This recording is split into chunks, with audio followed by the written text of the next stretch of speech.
Yet, Nigeria didn't budget up to 1 billion. Nigeria budgeted not up to 1 billion. They gave 2.8 trillion or something. So it's not even up to that. So the issue is that the country should brace up. That's true. Allocate 15% of our annual budget to health. If you do it to 28 billion, you are talking about something like over 3 billion would be for health. But just use 1 billion out of those three and provide automatic health insurance without undue process of go and come, as is being had now, for Nigerians to enroll on health insurance. Yeah, and let me just take you back to that budget. Our budget, 2025 budget, health budget is just 5.18%. That's 2.4, yes, 2.48 trillion. Yes, 2.8 billion. So it's not up to, it's very few billion US dollars. So it's less than 1 billion. It's less than 1 yes, billion far US less dollars. than $1 billion. So it is it's an embarrassment. We called Africa, rolled out our drums, spent our resources, and agreed that 15% minimum of national budget should be allocated to health. From the day it was instituted till now, no Nigerian government at the federal level has allocated 15% of its budget to health. So it is about time to do it. And doing it wouldn't do much. Even if you get this $28 billion and we say, okay, let's allocate just 10%. That would be $2.8 billion. It's enough to now provide free health insurance for all Nigerians at 15,000 naira per person per year, and then do infrastructure. Let me tell you the cumulative effect. The economy will receive a boom. Do you know why? More people will access health, and so will be healthy to do their work. That's one. More people will save money they would have used to go and pay for health services and invest it in their own welfare and businesses, and turn it over and then pay tax. Governance. I'm just wondering that you know, how those suffering from HIV and AIDS, I mean, how they would feel at this moment, and the fear that, you know, anything could just go. So the federal government, this is a simple thing. The federal government should declare a state of emergency in health, so that more resources outside the regular budget will be pushed into it. I don't want us to be waiting for what is coming from the United States or any donor. It can go anytime. The fact that it has been pronounced means it can go. That's true. It's because people are challenging it in court. When the government firms up and goes to the Republican-led parliament in the US, they will give automatic approval. It becomes law. So that second wave of Trumpism should not happen to us as a surprise. And it's just unfortunate that we're not the only ones affected. Most African countries are affected as well, and it's really a shame. Let me also explain something to you. I am an individual. I think Nigeria has a leadership role to play in Africa. All these other countries are not as endowed as we are, both in human resources, in money, and then in power of population. Nigeria is a huge market. So I would pray that we don't begin to say, because Gabon, because South Sudan is affected, Nigeria is also affected. The comparison wouldn't arise. Right. We used to be the biggest economy in Africa. We used to be the biggest. So it is time for renaissance. It's time for us to sit down as government, as led, as governed, as citizens, as Nigerians, and roll back and make provision for every Nigerian to access health without encumbrance of finance. That 15,000 per annum can be guaranteed by the federal government, frankly, and is a very small money. It's less than. It's a very small money. It's less than 10% of our annual budget. So it's less than 10% of our annual budget, and I think it is something we can do. We just need to be disciplined and put resources where they matter most. All right, Doc, I think where citizens have the greatest need. All right, Doc, we'll just have to leave it there. Thank you very much, Dr. Uzodimma Adirieje, who is, of course, the CEO and Program Manager, AfriHealth Optonet Association. Thank you very much for coming on the program, and thanks for your time. All right, we'll take a short break and we'll be right back. Stay with us, don't go away. Opinions are free, facts are sacred, but truth is universal. How, in practical terms, can we, for instance, de-escalate the tension? When you go into public office, you must be ready to answer to the people. We know where the enemy is. 3 places. The Lake Chad Basin, the border area between Nigeria and Cameroon, and then the Sambisa Forest. On TV360, we give you a complete dose of everything. Opinion, facts, and undiluted truth. I hardly believe what politicians have said in this part of the world. A new Nigeria is possible, a future is possible. We delve into the issues, dissect it so that you can understand it, and use it to take action. I don't think there's any need for any governor to look for grant for ranching. TV360, dissecting the issues. Welcome back. Let's go to Ondo State now in southwest Nigeria, where the state's 2025 budget, recently signed by Governor Lucky Aiyedatiwa, is generating a lot of controversy, with some describing it as wasteful, unrealistic, and not in the interest of the people of the state. Now, at issue are some very controversial line items in the 698.6 billion naira budget. Some of these items include 200 million naira for lawmakers and 280 million naira for the Speaker of the Ondo State House of Assembly for phone expenses. That's the line item there. Another, of course, is the allocation of 11.5 billion to the Ministry of Finance under the subhead of security vote. Now, these budgeted items are raising serious concerns about accountability and transparency. Questions are being asked as to how members of the State House of Assembly and the Speaker could want to spend a combined total of 480 million naira on phone expenses. And then what is the Finance Ministry actually doing with 11.5 billion naira on security vote? What security actually? So opposition parties in the state like the PDP has actually called on the Economic and Financial Crimes Commission, EFCC, to investigate what it termed the brazen looting embedded in the budget. In reaction, the Ondo State chapter of the All Progressives Congress, APC, has dismissed the PDP's allegations now as baseless and a misrepresentation of facts. Let's discuss all of this further now. I'm being joined on the program by the Senior Special Assistant to the Ondo State Governor on Public Enlightenment, Femi Lawson. He joins us, of course, from another part of Lagos. Also joining us on the program is Nelson Ekujimi, who is a political affairs analyst. Gentlemen, thank you very much for coming on the program. Femi, let me start with you. Help us to understand what exactly is going on. Help us give some clarity, for instance, to this 11.5 billion naira security vote in the Ministry of Finance. Thank you, Deji, and let me wish Happy New Year. This is our first, engagement this year, and I think it is important that I state that of the 698 billion and less than 700 million, total budget for 2025, as approved by the Ondo State House of Assembly, which was signed by His Excellency Dr. Lucky Aiyedatiwa in January for this year. A lot of those issues have been raised. Not do they only exist in the real sense of it, but are just merely figures fabricated and that only exist in the imagination of the fabricators of these figures.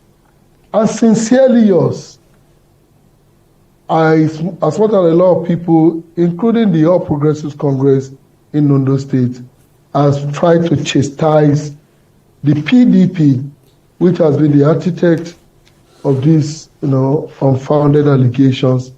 I personally, are you in essence saying that the 11.5 billion does not exist in the budget? we have a budget of 668 billion. There is nowhere in the budget that I owed on my. This is a signed copy of the 2025, appropriation as approved by the Ondo State Assembly and as signed by His Excellency Dr. Loke Aiyedatiwa on January 1st. And I am ready to make this available not only to your media organization. We have made this transparent.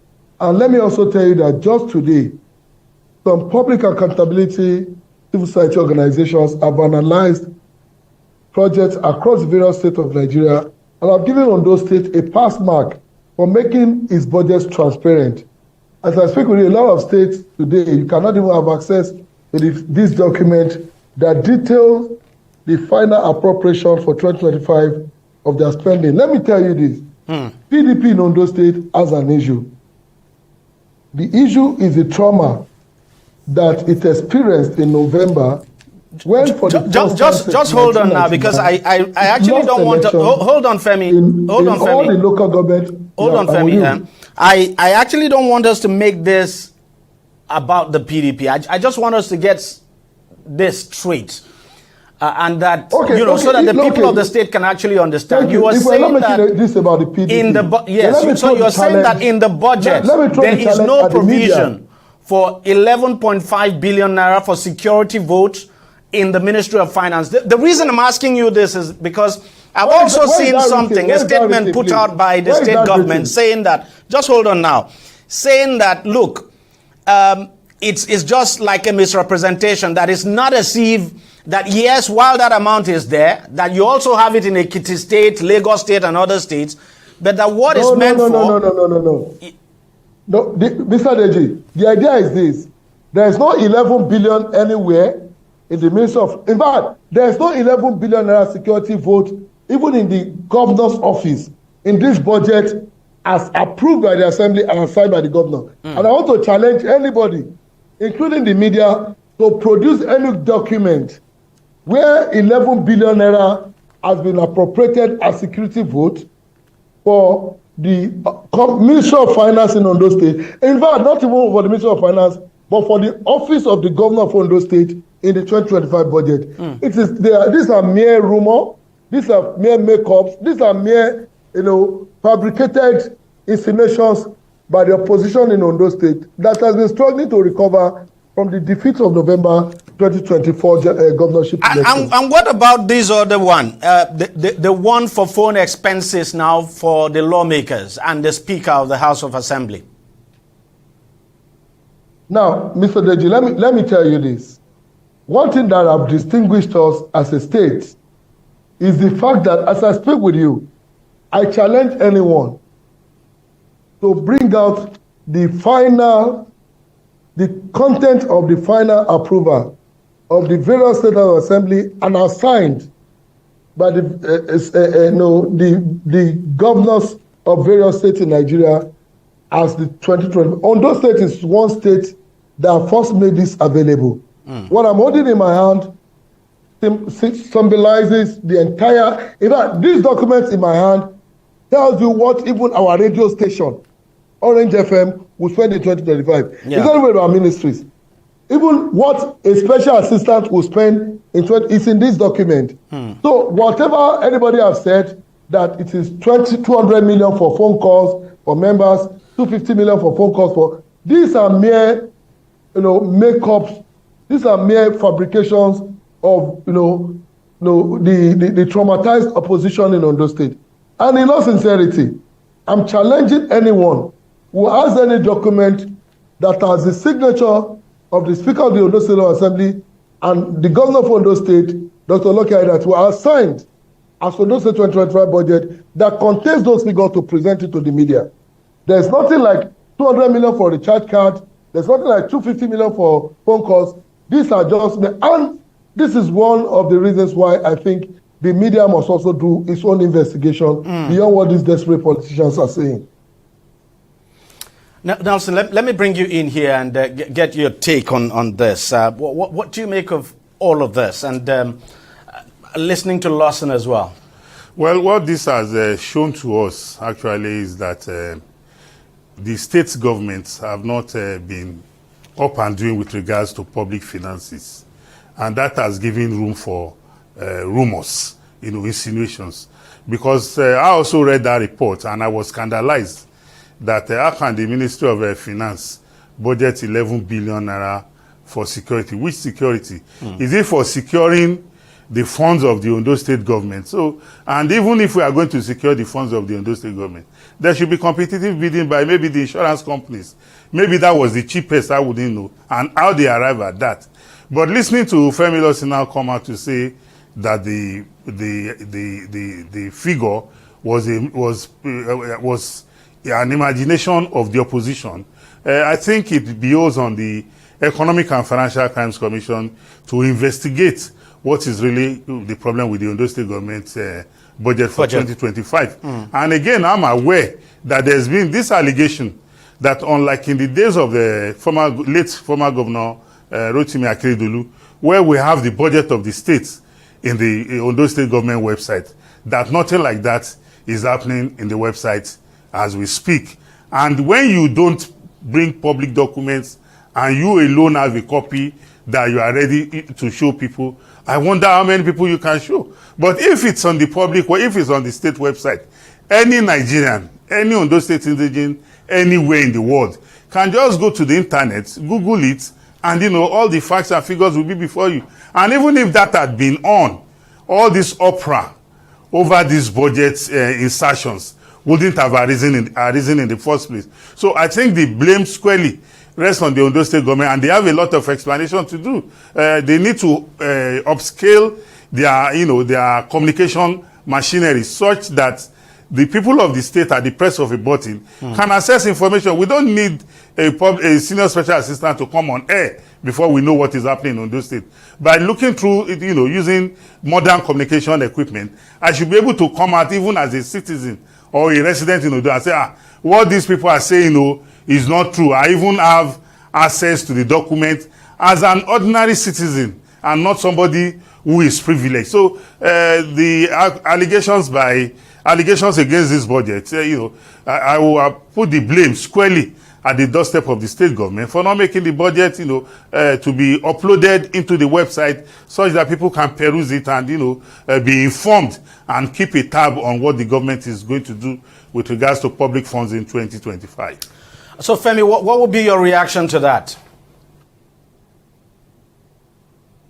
Sincerely, let me agree with Comrade Nelson to a little extent.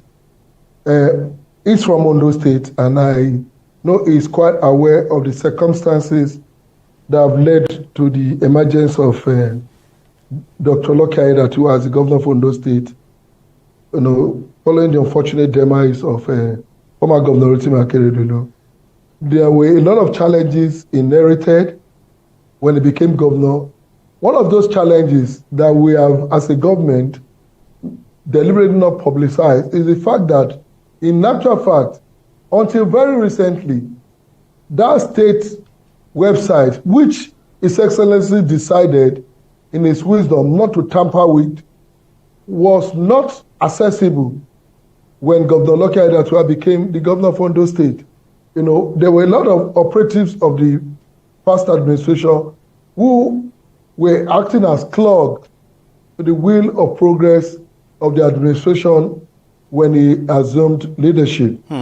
One of those things we were unable to do was what should have ordinarily given. But as an administration, Mr. Governor ensured that stakeholders within the state, the labor, the civil society, the media, and of course, if traditional institutions were given access to this true state of activities within the state, including the state of the state finances. In actual fact, the 2025 budget was openly presented under live telecast by the Ondo State government, the Ondo State governor. The day the governor signed this budget into law, it was not a secret event. And a lot of persons, that I have this document on my hand here, and I can tell you that a vast majority of stakeholders within the state also have this. But for the benefit of the outside world, just like Comrade Nelson said, we admit that it is imperative for the purpose of transparency that now that we now have our State Information Agency having possession of the web of the state, and I can assure that in a very short time now, this will be uploaded on the state website. But as long as even it is not uploaded, we have made this available to as much as possible citizens of Ondo State that are willing to know the content of the 20. And you see, even if the ordinary people or discerning minds, essentially the budget is online. The 2025 budget is online, right? Access to this, and a lot of media organizations,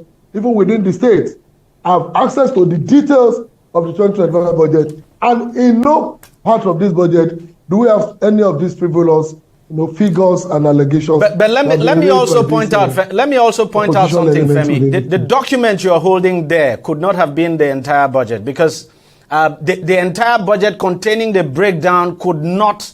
I mean, that could not be. What you're holding, looking at the volume of what you're holding there, it certainly would not be. But we just wait and see. What I have here is a summary. This captures in full. Verifying the summary. The content of allocation per ministry per parastatals, not per head. Yeah. So, and what I'm saying is that because it's a summary, some of these subheads, you definitely will not get them in the summary. That's a summary. So it's only when you go to the breakdown of the budget that you will see that. And I hope you have that breakdown online. I've done that from the moment this budget was presented. And I can tell you that not even the office of the governor have such allocation for security vote in the 2025 budget of Ondo State. All right, I think we'll just have to leave it there, and we'll still continue to stay on this issue, and just to ensure that every doubt is cleared, and so that the people of Ondo State are in the clear that look, their government is not in any way looting their money or anything at all. Femi Lawson, SSE to the governor on public enlightenment, and it's so good that you've actually come on air to speak on this, because the public actually needs this enlightenment so that they are in the clear and understand what exactly is going on. So thank you very much for coming on the show and sharing your thoughts on this, and clearing the air on it. Nelson Akojime, thank you very much as well for coming on the show. Thanks for your time. So gentlemen, thank you very much. We'll take a break and we'll be right back. Stay with us, don't go away. Opinions are free, facts are sacred, but truth is universal. How, in practical terms, can we, for instance, de-escalate the tension? When you go into public office, you must be ready to answer to the people. We know where the enemy is. 3 places. The Lake Chad Basin, the border area between Nigeria and Cameroon, and then the Sambisa Forest. On TV360, we give you a complete dose of everything. Opinion, facts, and undiluted truth. I hardly believe what politicians have said in this part of the world. A new Nigeria is possible, a future is possible. We delve into the issues, dissect it so that you can understand it, use it to take action. I don't think there's any need for any governor to look for grant for ranching. TV360, dissecting the issues.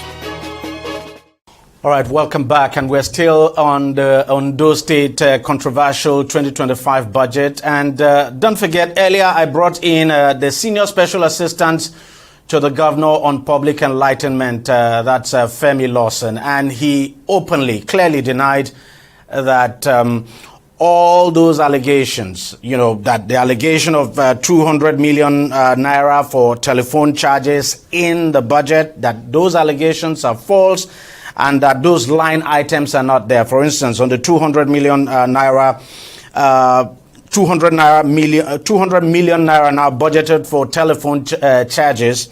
He said it's not in the budget, but going through the budget, what the state government actually posted on its website, that's the budget you have there. And the area marked in red, of course, is the 200 million naira budgeted for telephone charges now for lawmakers. So for the 26 lawmakers in the Ondo State House of Assembly, that's the budget now for their telephone telephone calls or text messages or what have you. So that's for telephone charges, 200 million naira. And then, so it's there in the budget. So obviously, Femi Lawson was not correct when he said these line items are not in the budget. Then the next one would be the 280 million naira allegedly budgeted for telephone charges now for the speaker. Well, that is not correct. What is actually in the budget is 28 million naira for the speaker. That's for telephone charges now for the speaker, 28 million naira, not 280 million naira. And then the big one, that for security vote in the budget of the Ministry of Finance. Femi Lawson said it's not there, but it's there actually.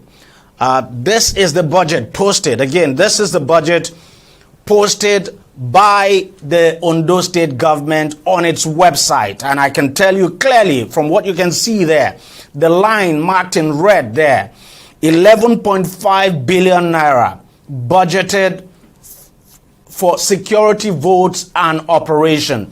That's the line item, security votes, including operation, 11.5 billion naira. And these are the line items generating controversy out there, and they are all in the budget. So it's not true that they are not in the budget. They are all in the budget, obviously people need explanation. And of course, the Senior Special Assistant on Public Enlightenment has not done justice to this topic. He's not explained very well, because he clearly and openly denied that these items are not in the budget, but they are all there in the budget. I mean, this we extracted from the website of the Ondo State government. But let's discuss this further now. I'm being joined on the program by the chairman, Ondo Redemption Front, Ayo Logun, who joins us to discuss this further. Ayo, thank you very much for coming on the program.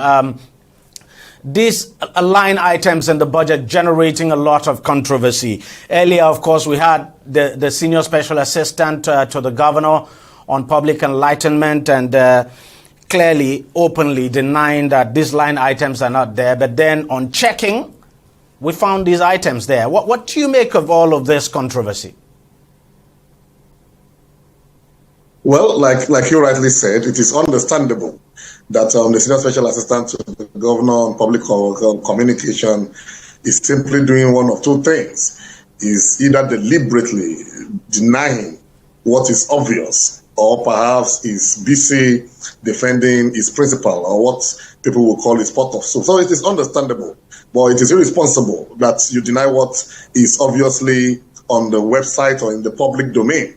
First and foremost, I think the bringing forth to light these details of the budget brings to forth the need for proper scrutiny of items that find itself into the budgetary provision, not just of Ondo State, but across the nation.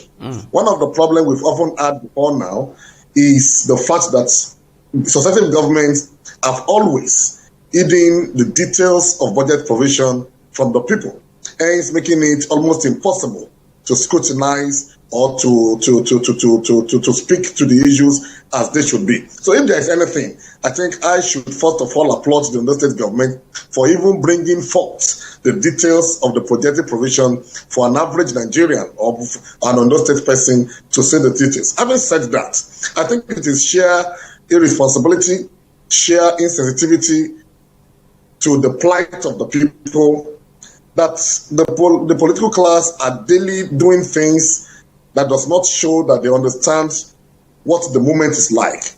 We're in a period in the history of this nation why an hard-working average Nigerian can hardly feed themselves properly as they should. And when you now begin to see obnoxious amount of money being thrown to the face of the people as take-home or as provisions to make life comfortable than normal for political office holder, it becomes worrisome. When I saw when I got a call for this interview, I went to the website of Ondo State to also see the details of the budget, and what you have rolled out is the fact.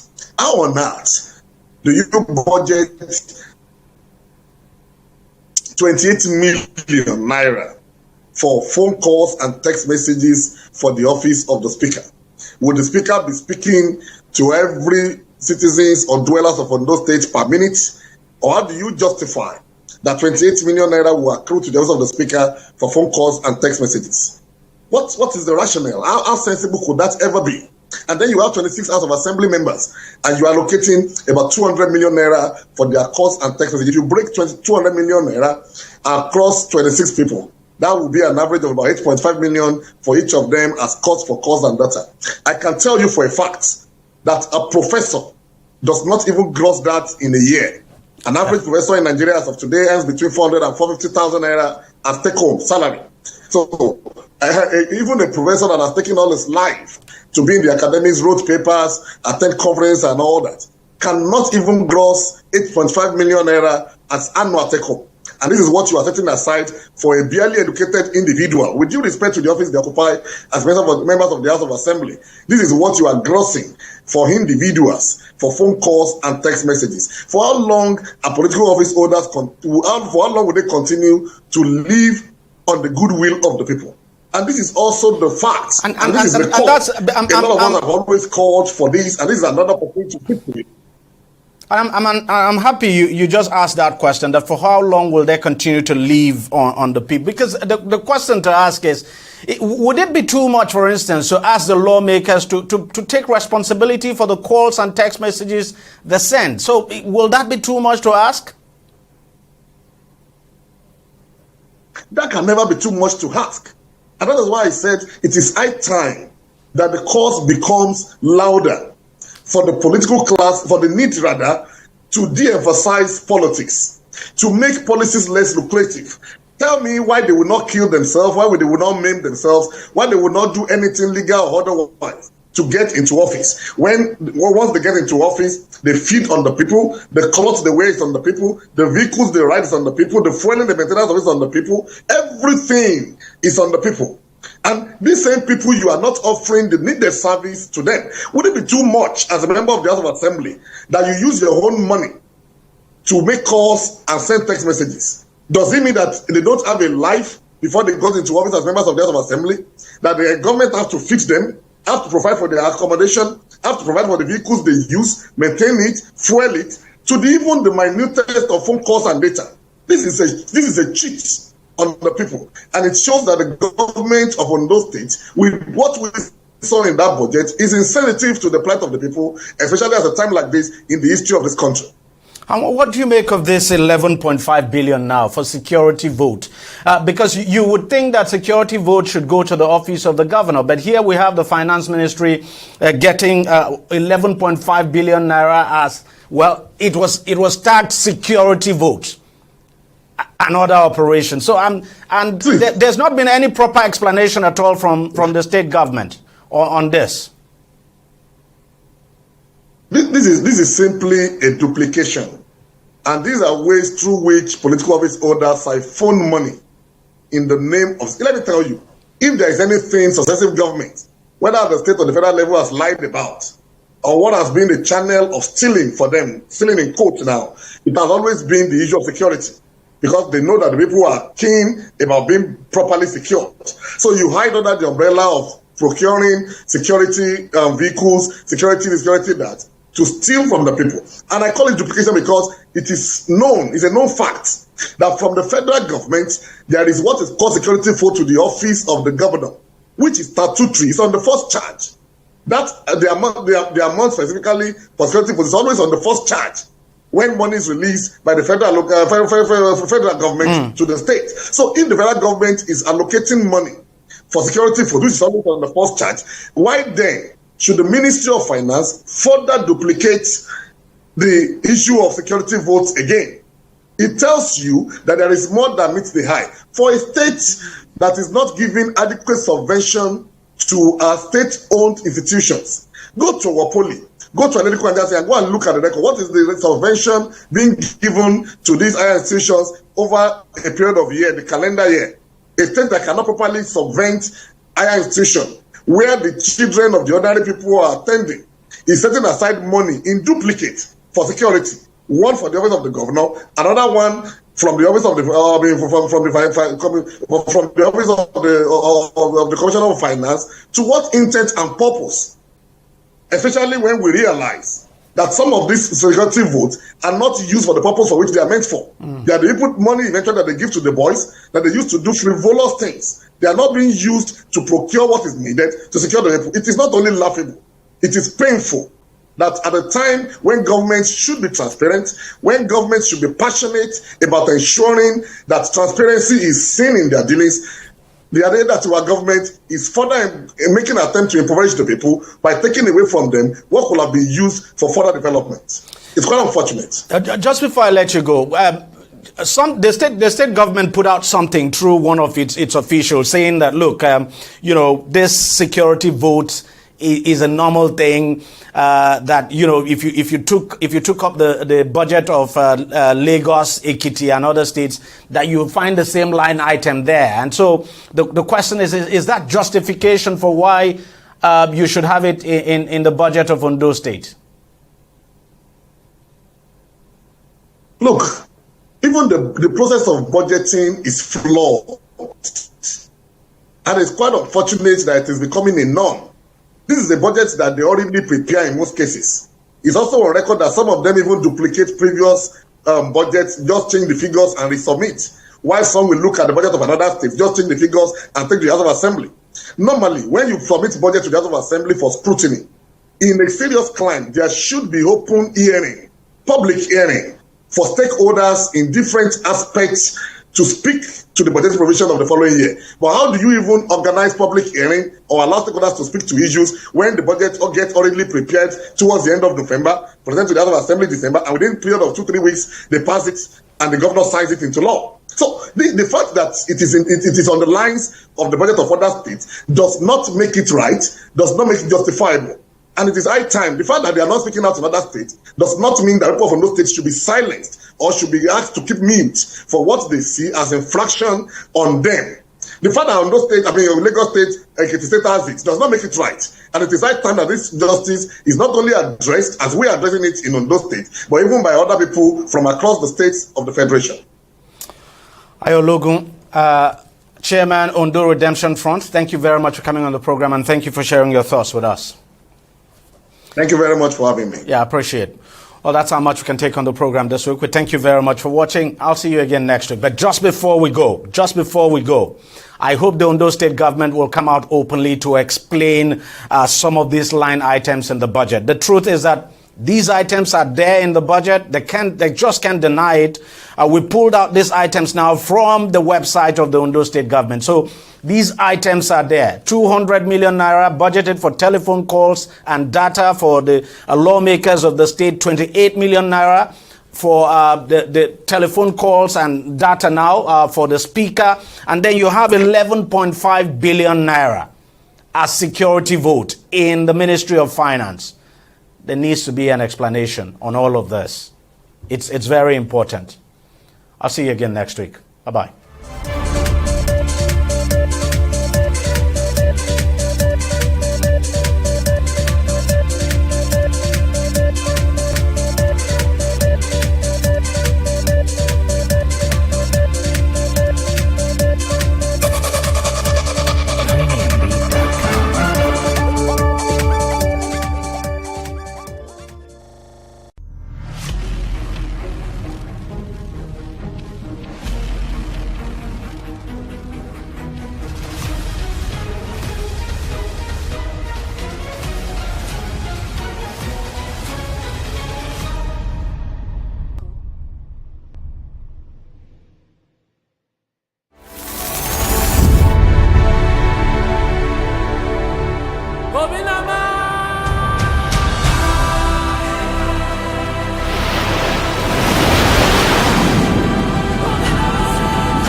It's a pleasure to have you join News Now on TV360 Nigeria. I'm Okpayemi Yowoshini.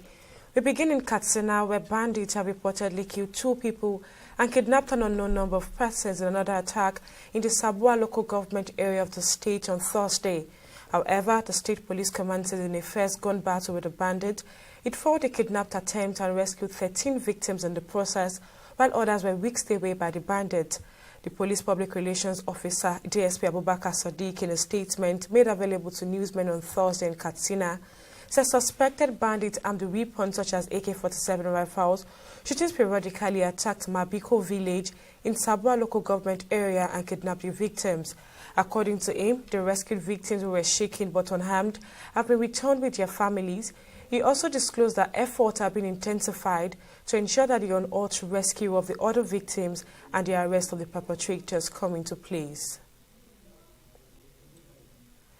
The Nigeria Security and Civil Defense Corps Commandant General Special Intelligence Squad have announced the arrest of 5 individuals allegedly involved in illegal firearms possession, gun running, kidnapping, banditry, and job racketeering.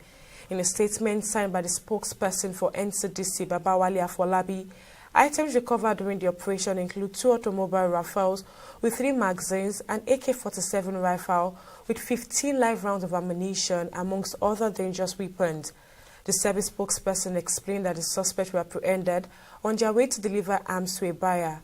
According to the statement, all suspects will be charged in court following the completion of investigations, the statement concluded. And the Nigerian Senate is set to investigate allegations made by the head of state of the Niger Republic, General Abdulrahman Chihani, accusing Nigeria of colluding with France to destabilize Niger Republic through a new military group identified as Lakurawa. The Senate Committees on National Security and Foreign Affairs have been directed to investigate the matter and report their findings. The resolution stemmed from a motion moved on the floor of the upper legislative chamber by the Bauchi South Senator Umar Shehu at Thursday's plenary session.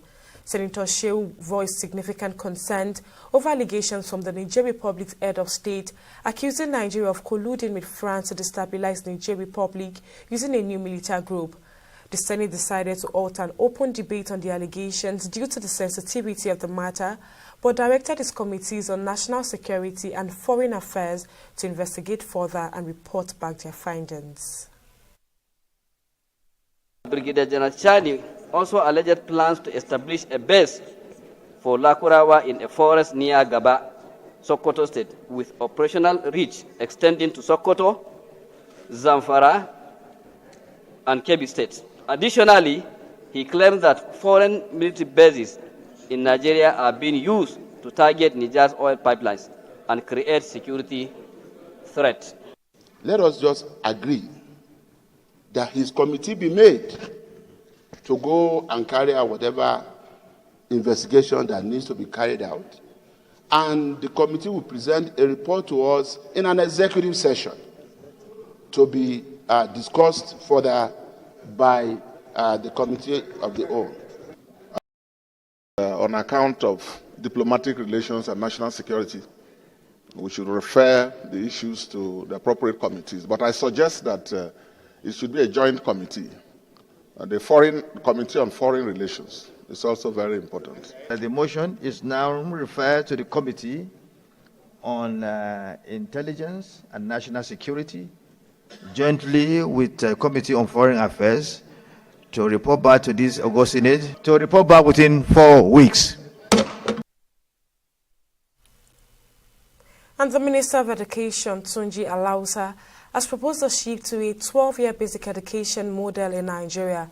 Alausa made the proposal on Thursday in Abuja at the 2025 Extraordinary National Council of Education meeting, which is the highest education policy-making body in Nigeria.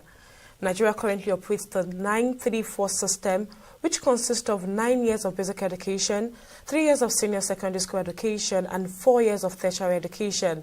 However, Alausa pointed out that some of the issues influencing the convening of the Extraordinary National Council of Education meeting including introduction of a 12-year basic education system in Nigeria's education framework and the approval of the national policy on bullying, among others. He emphasized that a 12-year model will also guarantee that students receive a more comprehensive and continuous learning experience. To the Green Chamber now, the House of Representatives Committee on the Review of the 1999 Constitution has proposed the creation of 31 additional states across Nigeria. The proposal, if approved, would increase the number of states in the country from 36 to 67. Deputy Speaker of the House, Benjamin Kalu, discloses detailing the committee's recommendations.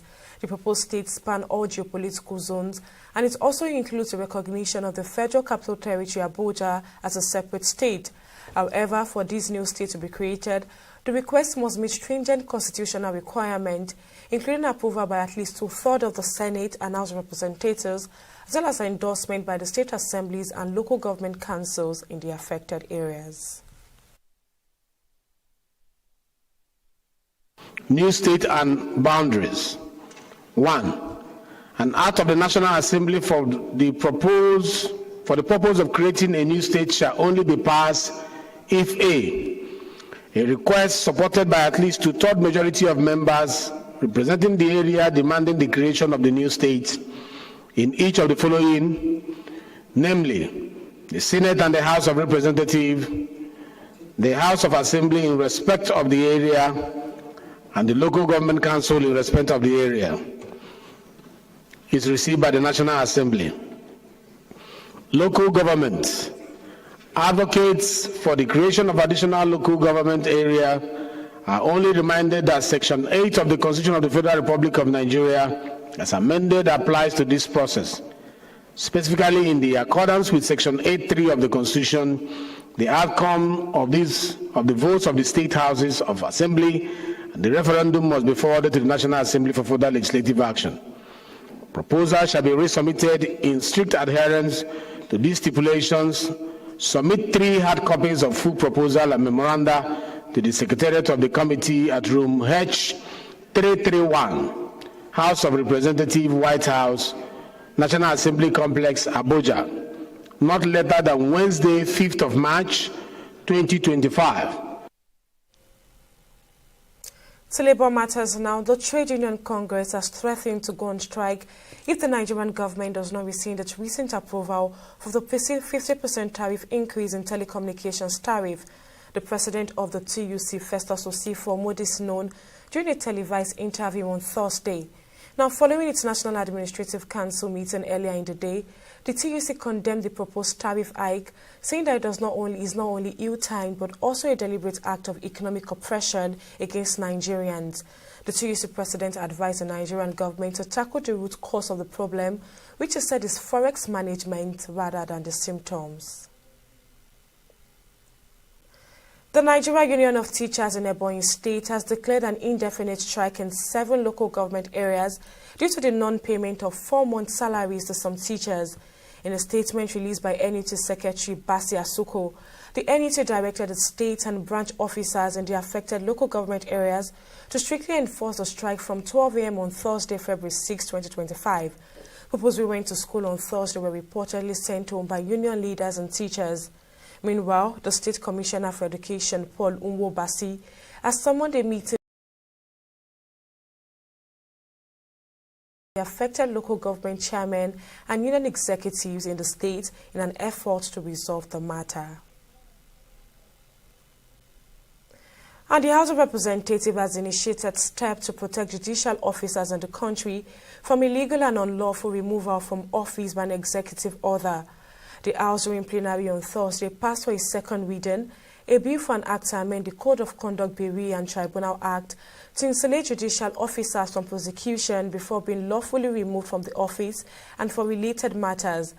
Leading the debate on the general principle of the bill, Bob Solomon, who represents Rivers State, said the proposed legislation seeks to amend sections 20 and 24 of the Principal Act. According to him, the amendment is intended to protect judicial officers from arbitrary prosecution and removal from office. This bill proposes, they say context is everything. The title says, an act to amend the Code of Conduct Bureau and Tribunal Act to insulate judicial officers from prosecution before being. The context of this bill is the tribunal. And the backstory to this bill is what happened in 2018, when a president weaponized or repurposed the tribunal to remove a sitting Chief Justice of Nigeria. This bill is meant to cure that, to stop that from ever happening again. The point is that if you want to remove anybody, judicial officer, they have laid down provisions in the Constitution, Section 292, for heads of court, like CGN or Chief Justice of the States. You write to the National Assembly, the Senate, for instance, and then upon their address, you can remove a Chief Justice of Nigeria. Address supported by two-thirds majority of members. We do not stand here and pass a bill that will be inconsistent with the provisions of the Constitution of Nigeria. Because no matter how you hide and say whether it's immunity or no immunity, the fact of the case remains that you are inhibiting the process of judicial adjudication. Let's examine why was the Code of Conduct Tribunal established, for what purpose? And then in establishing the Code of Conduct Tribunal, there were things that were considered as necessary for our democracy. So if you ask any judicial officer not to be allowed to appear before the Code of Conduct, you're already inhibiting process of judicial adjudication. This is the lacuna this amendment is trying to create, not to give the judicial officers any immunity, but trying to streamline the process in accordance with the provisions of Section 292 of the Constitution. Before you remove or before you take a judicial officer to a court or for any infraction that he has committed, you follow the process. Go to the NJC. NJC will investigate the matter. If the matter is found to be criminal or civil, he will face the Code of Conduct Bureau. So the process is followed, then he is removed. Away from the Green Chambers now, the Nigerian Navy has once again demonstrated its unwavering commitment to safeguarding Nigeria's maritime domain and eradicating crude oil theft through significant operational success under Operation Delta Sanity 2. In a series of operations carried out in January 2025, the Navy recorded multiple arrests and seizures across the Niger Delta region, targeting illegal refinery sites, crude oil thieves, and even criminal camps. Joy Uchejim gives a breakdown of their key achievements in January. On Monday, 6th of January, the Navy seized a wooden boat and a fiber boat laden with approximately 2,000 liters of stolen crude oil in the Krakrama area of Rivers State. In Ondo State, 9 interlinked illegal refinery sites were deactivated, while 20,000 liters of stolen crude oil and 1,400 liters of refined AGO were recovered. Several tools, including locally fabricated wooden boats and pumping machines, were also recovered. The Navy also raided a militant camp in Bayelsa State, arresting 2 suspected kidnappers. Weapons recovered include an AK-56 rifle, locally fabricated guns, ammunition, and other items like phones and cash. The series of raids across Bayelsa, Delta, Ondo, and River State led to the deactivation of numerous illegal refinery sites and the recovery of vast quantities of stolen crude oil, refined AGO, and tools used for oil theft. These operations highlight the Nigerian Navy's relentless efforts to combat crude oil theft and other maritime crimes. The Chief of the Naval Staff, Vice Admiral Emmanuel Ikechukwu Ogala, has reaffirmed the Navy's dedication to eradicating maritime criminal activities in Nigerian waters. These achievements further demonstrate the Navy's resolve to ensure the nation's resources are safeguarded for economic stability and national security. Joy Uchejim, TV360, Lagos. The Minister of Agriculture and Food Security, Abubakar Kyari, has commended the Agricultural Research Council of Nigeria, ARCN, for its contribution in ensuring food security, enhancing the livelihood of farmers, and fostering sustainable agricultural practices across the country. Kyari gave the commendation on Thursday in Abuja while commissioning the veterinary clinic, fish pond, store building by the ARCN, and presentation of Renewed Hope Agricultural Technology Adoption Program, which he described as a significant milestone in the continuous effort of the Council to strengthen the nation's agricultural infrastructure. Also speaking at the event, the Executive Secretary of ARCN, Gaba Sharubutu, said the projects were conceived to better position the Council to contribute to President Bola Tinubu's Renewed Hope agenda to promote food security and increase visibility of the agricultural research system. The facilities that are to be commissioned today, the state-of-the-art veterinary clinic, a well-constructed fish pond, the modern office and store building are not just physical structures but are symbols of collective determination to provide the necessary support and infrastructure which our farmers, researchers, and agricultural stakeholders needed to thrive. This is by no means in alignment with the renewed hope on agriculture and food security of His Excellency President Bola Ahmed Tinubu, GCFR, President and Commander-in-Chief of the Nigerian Armed Forces. The projects have been implemented in furtherance to the mandates of the Agricultural Research Council of Nigeria to manage, supervise, coordinate agricultural research training extension and the National Agricultural Research System and the Federal Colleges of Agriculture.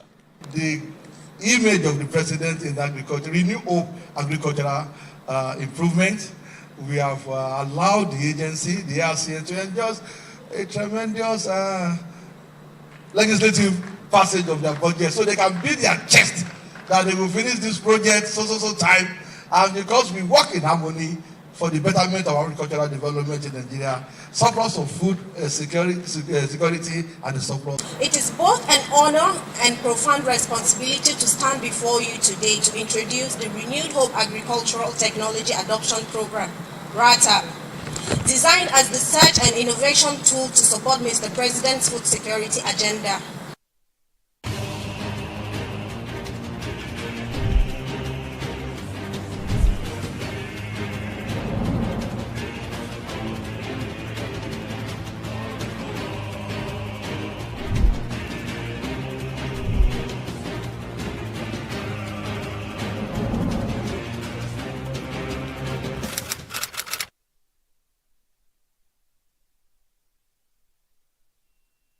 Now, in case you missed any of our news bulletin or for more update, you can catch us on Lime Export TV and AVO TV, or log on to our website on www.tv360nigeria.com.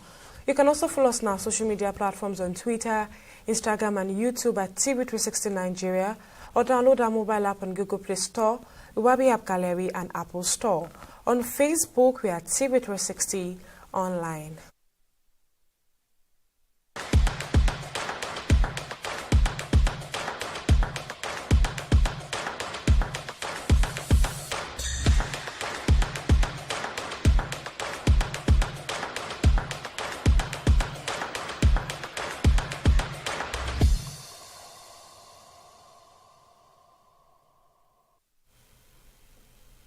And in the world of business, the Director General of the Manufacturers Association of Nigeria, Segun Ajayi Kadiri, said the privatization of the power sector has not yielded the expected result, calling for an audit of investments in the industry.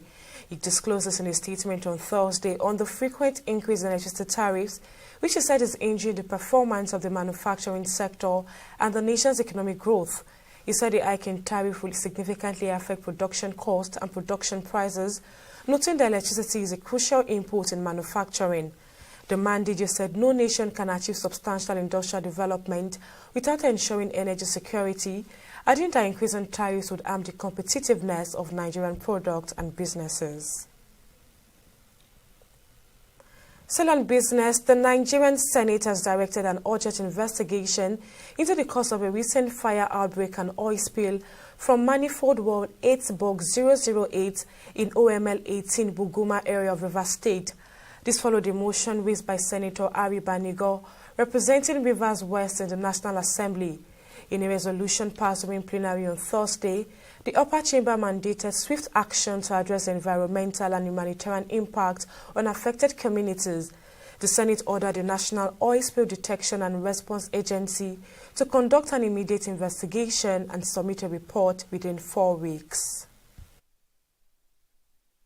Recognizes the severe consequences of this incident, including contamination of rivers, farmlands, and aquatic life, which constitute the primary source of livelihood for the residents of Buguma. The pollutants released pose significant health risks, including respiratory and waterborne diseases, and long-term effects such as cancer and organ damage. The federal government should declare a national emergency program for the rebuilding, rehabilitation, and recalibration of the national oil, onshore oil wells, flow stations, and 5-line infrastructure in Nigeria. Urge the Ecological Management Committee and relevant agencies to ascertain cleanup costs, charges, and penalties of each and every oil spill or fire hazard and charge operators accordingly. The major factor is the fact that we have an infrastructure that has become decayed. And the second factor is the fact that there are some level of sabotage in that. The Senate has the latitude to deal with the matter. So let me put the question. Those in favor of this prayer, please say aye. Those against say nay. Oh, the ayes have it. And oil prices rose marginally in Asian trade on Friday, but we're on track for a third straight week of decline, caused by U.S. President Donald Trump's renewed trade war on China and threat of tariff hike on other countries. Brent crude futures were off 52 cents at $74 per barrel, but were poised to fall 2.5% this week, while U.S. West Texas Intermediate crude rose 44 cents to $71 a barrel, down about 2% on a weekly basis. The U.S. Treasury sold on Thursday was imposing new sanctions on few individuals and tankers, helping to ship millions of barrels of transition crude oil per year to China in an incremental move to increase pressure on Tehran. And on the global scene, Donald Trump has signed an executive order that authorizes aggressive economic sanctions against the International Criminal Court, accusing the body of illegitimate and baseless actions targeting the U.S. and Israel. The order grants the U.S. president broad powers to impose asset freezes and travel bans against ICC staff and their family members if the U.S. determines that they are involved in efforts to investigate or prosecute citizens of the U.S. and certain allies. The hostile action against the ICC comes in response to the court's decision in November 2024 to issue arrest warrant for Benjamin Netanyahu and his former defense minister Yoav Gallant for alleged war crimes and crimes against humanity in Gaza. Still on the foreign scene, King Charles III, head of the Church of England, and Queen Camilla will travel to the Vatican to meet Pope Francis in April, Buckingham Palace disclosed on Thursday. The state visit will be Charles' first to the Vatican for talks with the head of the Catholic Church since becoming king in 2022. Charles has gradually made a return to public life after beginning treatment for cancer early 2023 and has been on several state visits since that time. The royals are set to join Pope Francis for Jubilee Year celebration organized every 25 years by the Catholic Church and intended as a period of reflection. And on entertainment, the Federal Ministry of Arts, Culture, Tourism and Creative Economy, under the leadership of Anatu Musawa, has announced that the Federal Executive Council has approved the Creative and Tourism Infrastructure Corporation and Creative Leap Acceleration Program to create potential to grow the creative and tourism sector. Musawa introduced CityCo, a public-private initiative to build, fund and develop world-class infrastructure for creatives, investors and tourists. According to the minister, the CityCo is not just about buildings, but about creating opportunities, growing businesses, and making Nigeria a global creative powerhouse. CLAP is a digital platform that gives access to creators no matter where they are, in a rural setting, in the urban setting. With this CLAP network, they'll be able to get training, capacity building, funding, just the general network that is needed for them to be able to accelerate their growth. So this capacity is a capacity and developmental initiative, and it seeks to ensure that creators all over Nigeria are able to be trained and they have the tools and the resources that is required for them to be able to get the best out of their craft. And you know, on this platform, we are making sure that we take care of all the 49 different subsectors. So no matter what side or spectrum of the creative industry that you're part of, CLAP is your home, because it is through CLAP that we are going to make sure that we get you the network that will get you the funding, the training, the capacity building, and just the general access that is needed for you to become the next David Doe, the next Burna Boy, the next big actress in Nollywood or Kannywood. So CLAP is a great initiative, and I really look forward to ensuring that we get as many people enrolled on the CLAP network, because that's the way that we can really reach out to as many creators all over the country. And on sports, the Golden Eaglet hopes of participating in the 2025 Under-17 AFCON in Morocco have been dashed after the Confederation of African Football announced the allocation of slots for the expanded tournament. CAF has allotted 4 slots in the expanded tournament to other countries, including Gambia, Tunisia, and other countries. The remaining 2 spots will be filled by the top 2 teams in the Unified Region qualifiers, which will be hosted by Cameroon from February 16 to 28. The Golden Eaglet absence from the tournament means they will miss back-to-back FIFA Under-17 World Cups, a setback for Nigeria's age-grade football. Still on sports, Super Eagles winger Nathan Tella is in contention for Bayer Leverkusen's Goal of the Month for January 2025. Tella is among the 4 players nominated for the individual accolade. Tella was nominated for his strike in the Bundesliga champions 3-2 win against Borussia Dortmund at the Signal Park on January 10th. The 25-year-old has made 16 league appearances for Xabi Alonso's side this season.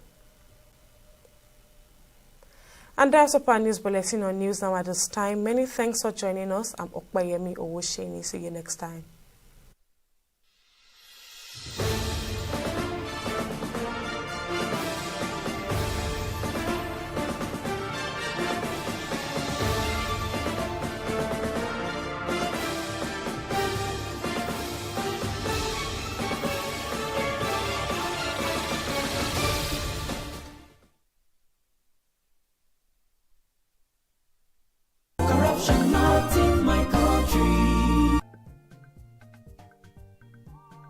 Cut. All right. What's your name again? Kemi? Yes, sir. Good. Are you ready for us for next week? Yes, sir. Next. No, sir. No. Look, what we need here is one who can speak fluent English. Give her a chance. I need a angel to hold me. Hold me, my beautiful angel. Cut. It is Angel, not Angel. Please, I'm done with you. Excuse us. Kemi was far better. It's not about our rendition. It's not about our performance here. By the time she and her friends join us in our hotel rooms, you will know how far. Can I have her phone? She has a robust profile. Real robust profile. I do not undercut professional ethics. It is an act of corruption. Not in my country. Corruption not in my country. Stop corruption. In the last 3 years, we have built a multi-purpose center, which is the envy of all in our constituency.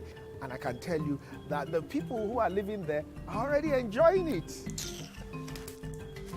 Guy, do you think what this man just said is true? See, I seriously doubt. I'm sure it's one of those their silly lies. And wait, do you know there's a way to find out if these things he's saying is true or not? This is the Construct app. It gives people like us a sure way to track implementation of constituency projects. It gives valid and verified information on location of projects, amounts allocated, amount funded, the level of job done, and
and subscribers, welcome to another episode of Startups. And on this episode, we'll be looking at fashion in two different perspectives.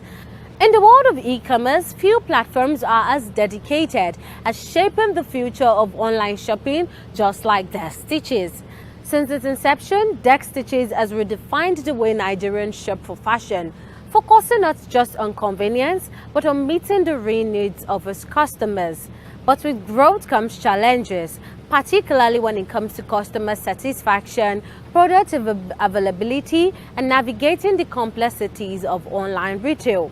In this episode, we explore how Dex Stitches is evolving in this competitive industry and the strategies it uses to prioritize customers' happiness while managing the hurdles of business expansion.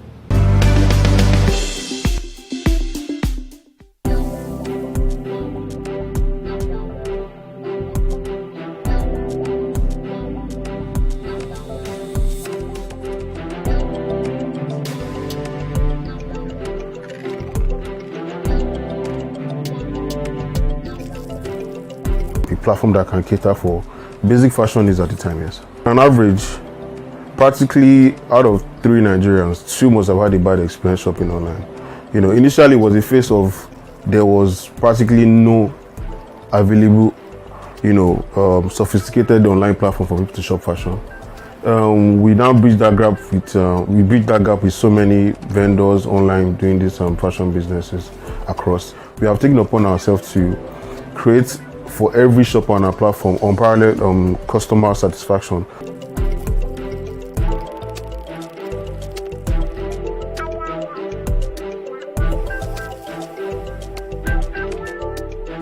My name is Olawale Ismail and I'm the founder of Dex Stitches.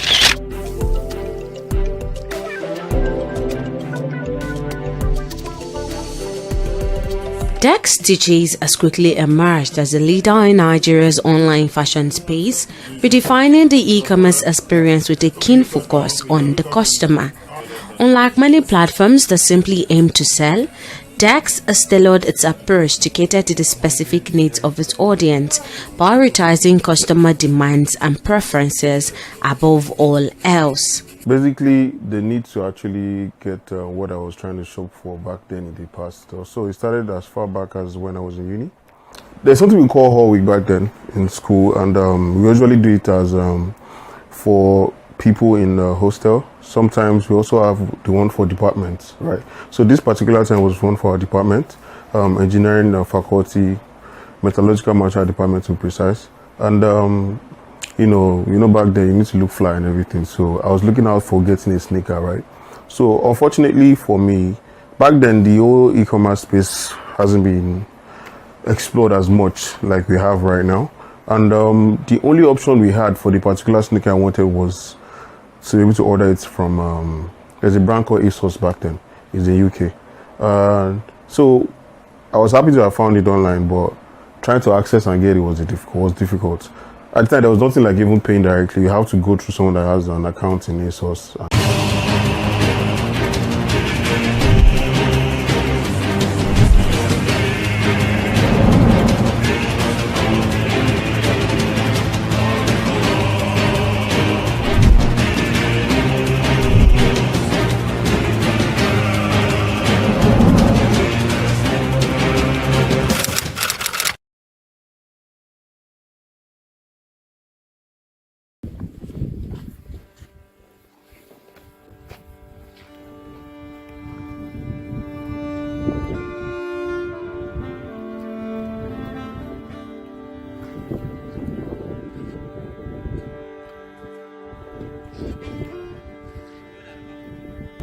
da kamar ina tare da waya ta ma za ku ga hamada saboda ni na dauka waya kuma yi ne kamar yanzu kamar ana mutai yana cikin bidiyo na gargajiya ko ka tona hamada ko gurin kiwon ma babu gonakan ka babu ma maganan gonakai duk inda muke da gonakai gurin sahara ya ce gurin kiwo sahara ya ce kuma taku da kanka ma kana tafiya wallahi kana sai ka yi kana tafiya wani gangare ka shiga ko ka dan ka sai ya fi da kana tona ma ba za ka kama shi karuwa yake ma karuwa ba an ce akwai ma'aikatan ma Farmers and herders in Nigeria used to enjoy relative peace as they interacted with each other. That is no longer the case. It is estimated that between 2016 and 2018, over 3,600 lives were lost to the crisis between the two groups. In the first half of 2018, about 300,000 people became displaced for the same reason. Northwestern and North Central Nigeria have notably been the heart of this violence. But the crisis is spreading fast to other parts of the country, including the South. Several factors have been identified for the wave of bloodshed: rapidly increasing population figures, rapidly dwindling resources, which both groups rely on. Also, the pattern of migration of the traditionally nomadic Fulani cattle rearers has been changing. This is due to rising insecurity, improvements in veterinary medicine, hostility from locals and state governments, and a bunch of environmental factors including climate change, desertification, loss of vegetation, and water scarcity. In Yobe, northeast Nigeria, the relationship between the scarcity of natural resources and increased violence is obvious. From the encroachment of the Sahara Desert to the shrinking of the Hadija Nguru wetlands.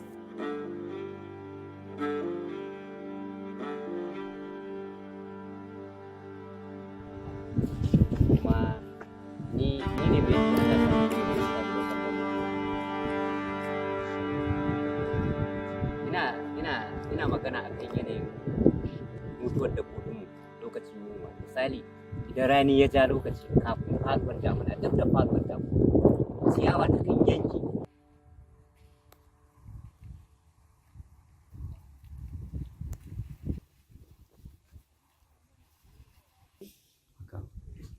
Wato matsalar da muke samu na daga kwararwa hamada, mu dai faru lokacin gama in particular daga Fulani gabar da nan kenan da muke zo har zuwa Gumsi ita ce su lokacin gama, kuma jajin bayan da dai abubuwan da kuke gani a nan yanzu a ƙasa ta kusa kan jari hamada ta riga ta ci ƙarfin lokacin gama ta yi nisa ta ci sosai, ba mu san dai kuma abin da zai biyo baya ba, amma the challenge of climate change and the consequences of climate change on the environment, especially when you look closely at environmental degradation and the competition for resources, in this instance specifically for land and water, has in several instances generated conflict. There is virtually no part of the northwest, not to an extent north central, and then northeast that you go to that you don't see receding water bodies, and how this is having a huge impact on the socio-economic well-being of and livelihoods of the people in those communities. And so the likelihood of migration from the core northern states into some parts of southern Nigeria is something that is real. Zakari, a village in Yusufari, northern Yobe State, lies on the fringes of the Sahara Desert. About 50 years ago, it was like any other arid northeast Nigerian community, with decent vegetation, a smooth road network, sun-baked mud buildings, and a great many people who had lived there for generations. Now it is just miles and miles of sand dunes. Desert encroachment has pushed out the majority of the residents, many of them herders. Malam Musa is one of many herders in Gaidam who have now resettled in the Song area of Adamawa.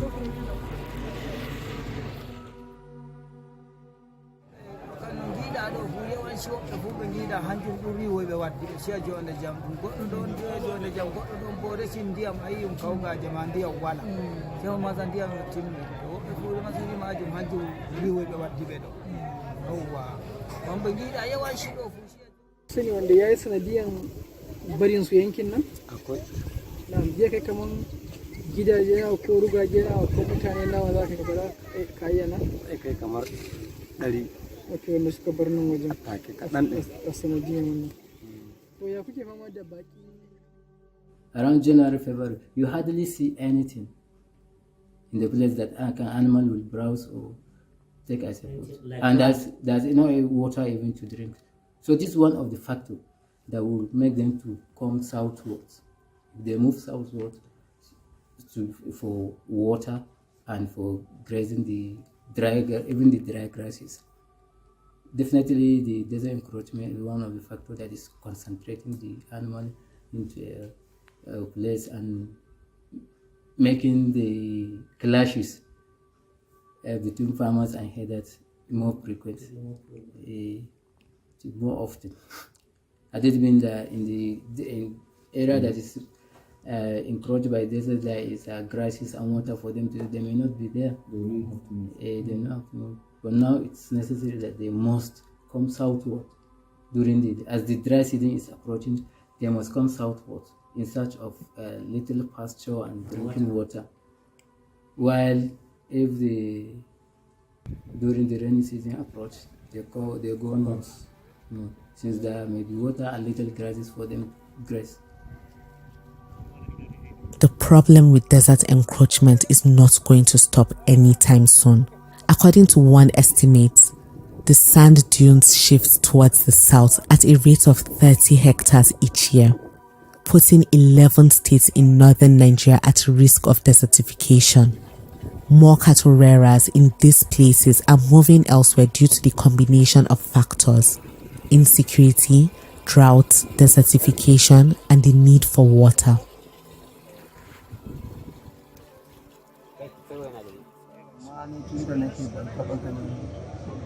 Ruwan ba irin na ba, saboda ruwan kowa ya ji fadama bai sha ruwa ba, gashi kuma ga gurare gonaki ko ina fili ya kare ba gurin yau. To shi ne makayayan da suka zo ga lamirinmu anan mun yi da mu da su a kan mu kore su.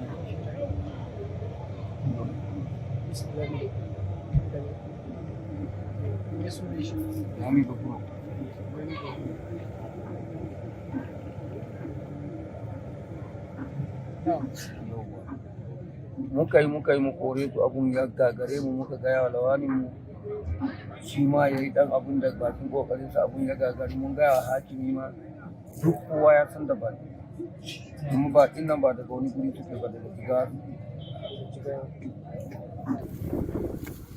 The migration of herders to new places tends to lead to clashes or aggravate existing conflicts because of competition over insufficient land and water resources. Ina tafiya suna tare ni da kibiya suna jifa na ni ina so in tafi gurin yaran can su kuma suna gefen nan gefen kudu haka su yaran suna gabar ni ina tafiya gun su gabar su kuma suna gefe na yaran da suke aikin shinkafa kai kana so ka iso wajen su su kuma wannan can bakiya kuma sai suka zargu a cikin gona sai suka zargu suka fara harbi sai suka kama harbi suna harbi na suna jifa ni ban sani ba ma ni da na gani haka dai ina gani suna yin haka dai da abin su suna jifa amma kibiyan bai zo ya same ni ba ban gani ba ma ashe wai su harbi suke sai na fasa tafiya gun yara sai na tafi gun yara fulani din to ina tafiya ɗayan yana yin harbinsa ashe kibiyarsa ya ƙare da ya gani na kusa zuwa gunsa sai dan uwansa sai ya jefa masa addansa shi wani yana da kibiya shi zai gudu kenan sai ya jefa wannan da ba zai gudu ba sai ya jefa masa adda kawai yaron nan kawai sai ya tafi da gudu sai ya fita da gudu ya zo ya same ni ya doka mu adda? Da itace a hannuna na ɗauka na masu buge shinkafa ya yanke itacen kuma ya yanke hannu hannun yanzu haka babu yanzu fakin ne aka ce za a yi ba zai zama hannu ba shi ne wannan kibiya ɗan kibiyan kenan? shi lokacin da ya tsare da adda na faɗi kamar shekara 5 a bangaren noma din gaskiya ba mu da matsala da su amma daga shekara 2 zuwa 3 dinnan abubuwan suka ƙara lalacewa kuma karanci ruwa shi ya kawo inda ruwan ya zo an zuba da shinkafa wani guri ya hau wani guri bai hau ba to dalilin wannan su ne dama wanda fulani suka samu rashin ruwan shi ya kawo su suka shiga ka zauna kuma abinda sauran shinkafan masu ma rashin kiyawa da mai suka shiga shinkawa mutane suna ci an hana su abin muhimmi da ya fi karfin mu gaskiya mu na maguru.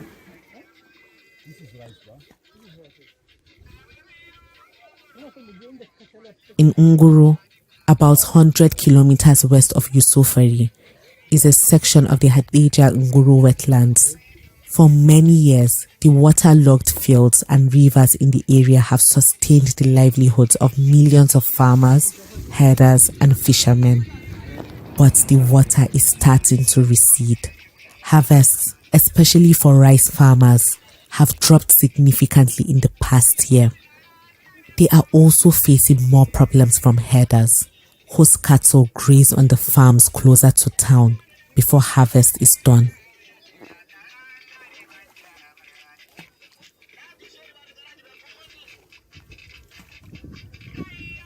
To gaskiya wannan dai inda dai da ruwan dai hakan duk ba za ta faru da yawa ba. Da rashin ruwan ma kuma da ta'adin da fulani ne duk dai ba wanda za a ce ba. Kowa ya taka rawa ciki gaskiya ne.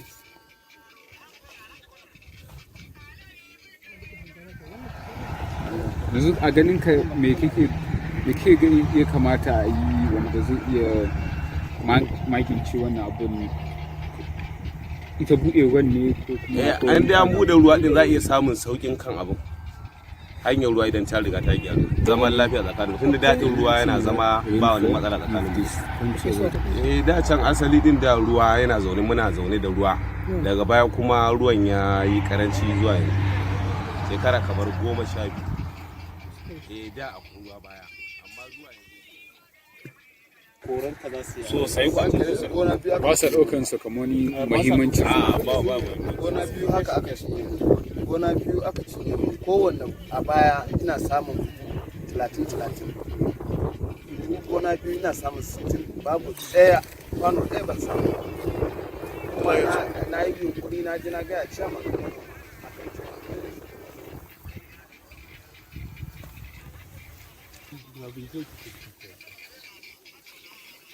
To our own understanding, the major problems is the absence of coming of the water.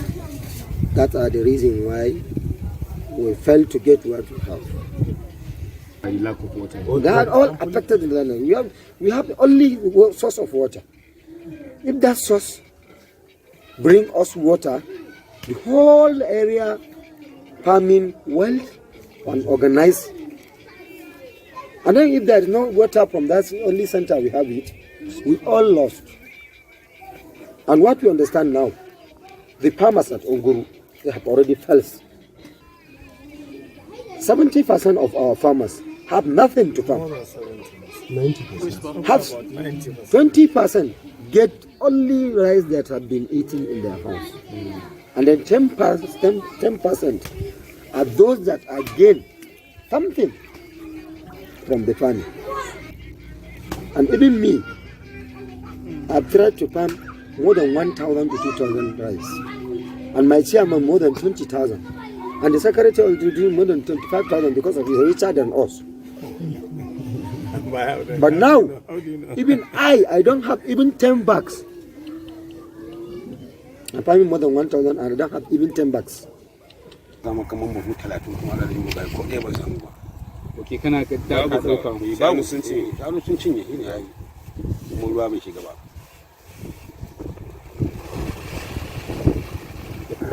Some footprints of the cows or plants that they've eaten. Akwai da zamu iya ganin zamu iya daukan hoton da can mutu a cikin su. To a tsarin mu na mu kare lamba sai mu ya ga gaba da wannan.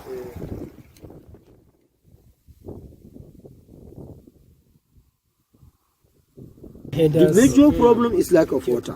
And then the second problem is the coming of the Fulani from somewhere else. And then that Fulani comes because of the absence of water.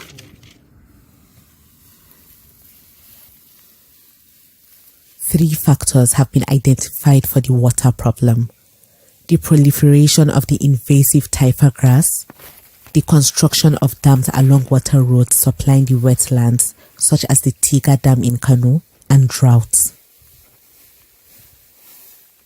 One other reason for the increased clashes between farmers and herders in Nigeria is the encroachment of grazing roads, reserved for use by pastoralists, by northern lawmakers during the First Republic. These grazing roads and reserves are now being converted into farmlands and other structures. This makes it difficult for herders to move about freely without trespassing, and has repeatedly been used as an excuse.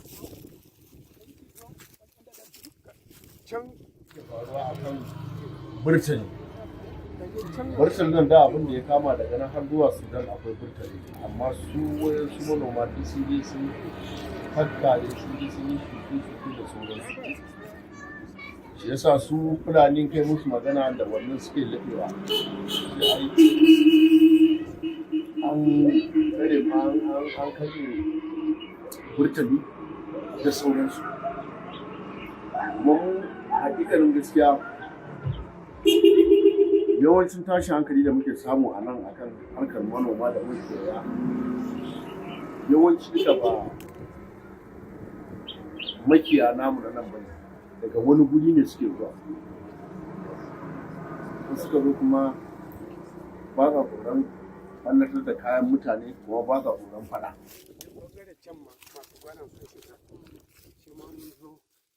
Even though the Nigerian government has kick-started attempts to revisit the grazing roads, experts say this is not the long-lasting solution that is needed. The era of open grazing, in my honest opinion, is over. Yes, as a temporary measure and to allow for a de-escalation of the current situation that we're in, there may be a need to allow some form of movement. But that movement should be generated towards encouraging ranching and encouraging some more other sophisticated type of livestock rearing.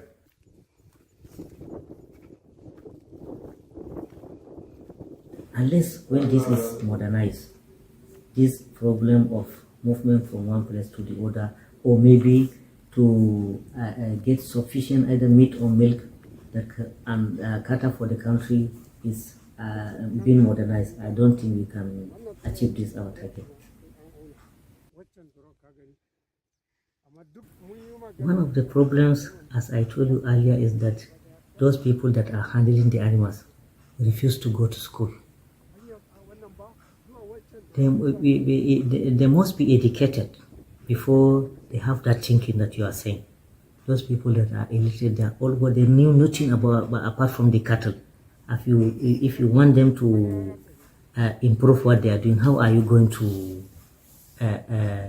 incorporate that knowledge into their own thinking? It's very difficult. And another problem to my own seeing is that government also is not paying much attention to the cattle rearers. You can hear programs, fertilizer, and what again? Seed. Most of the government programs are targeted towards crop cultivation. You can hardly come across any program that is targeted towards the cattle rearers. You can even hear about the states that are banning open grazing.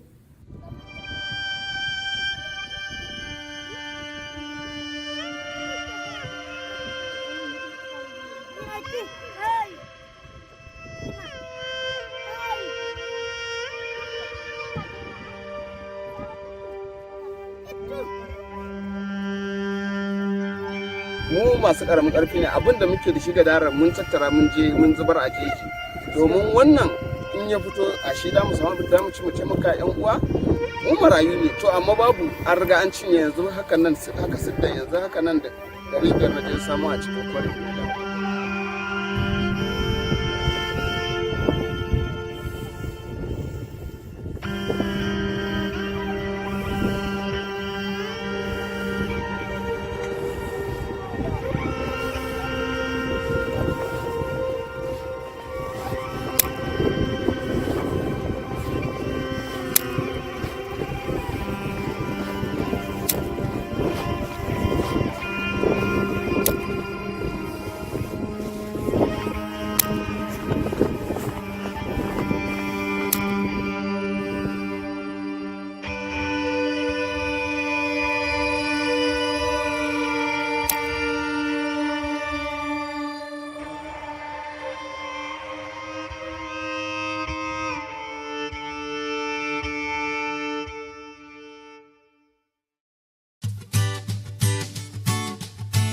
Right in the middle of this forest in southwest Ogun State and inside the buildings below, a young generation of farmers in Nigeria is changing the face of farming and attracting young people to a venture many of them had not always liked. And 36-year-old Peter Okocha Jr., or PJ as he's fondly called, is leading the change.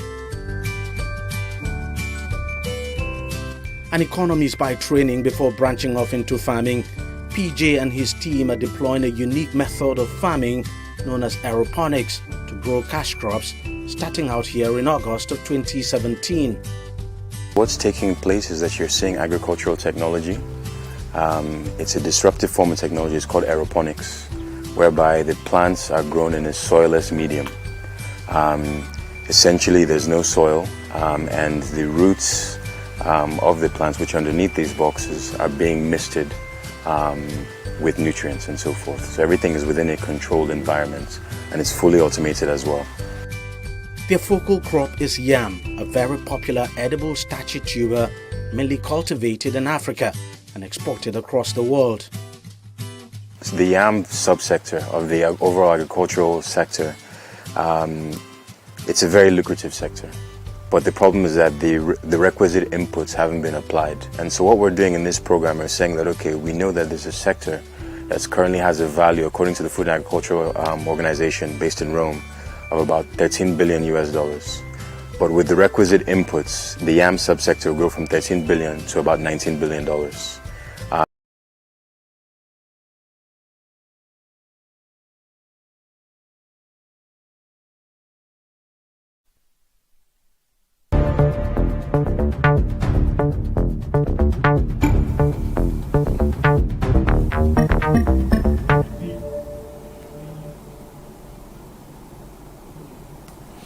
Thank you, beautiful people, for joining us today on The Conversation, which is your public issues focused program on happenings within Nigeria and in the diaspora. My name is Nelson Ekujumi, and I have here with me in the studio today Comrade Razak Olade Lokoba, popularly called RKO. Comrade Lokoba, you're welcome to the program. Thank you. Good day. Yes, thank you for joining us on The Conversation It's a today. pleasure. Yeah.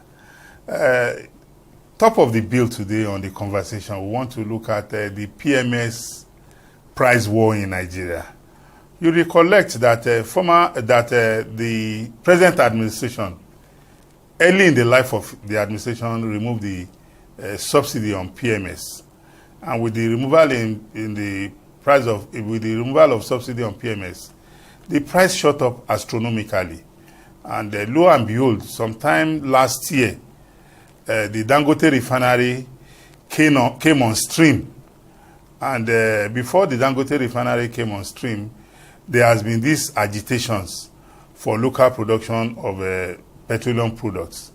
And before you could say Jack Robinson, the national refineries in Port Harcourt and also on stream. So since then, there has been this war between the refineries on the pricing of PMS at the pumps. But in the midst of all this, the price of PMS at the pumps is dependent on global price of crude oil. During the Yuletide, the Dangote refinery management brought down the price of PMS per liter from their stations. And the NNPC also followed suit. Right now, we can see that the price war has begun to take shape, such that the differences in the price of PMS at the pumps from the different petrol stations who are taking their products from NNPCL and Dangote is very, very minimal. Yes, and I think we should be bold enough for some of us who are in support of subsidy the full deregulation, that we are waiting to see the effect. We have told them the 6-window period that is going to have effect has taken shape now, given what we have said. And if we didn't by now, there will be no money available to run subsidy by now. To even run government, not even to run subsidy. Yes, it's going to run the government down, and by extension, there will be no money for subsidy. So if you don't understand gains of removal, or gains of the full deregulation, I think you should begin to ask done. Any political that is trying to weaponize that removal and the effect of the removal should keep quiet now. Now, I agree with you.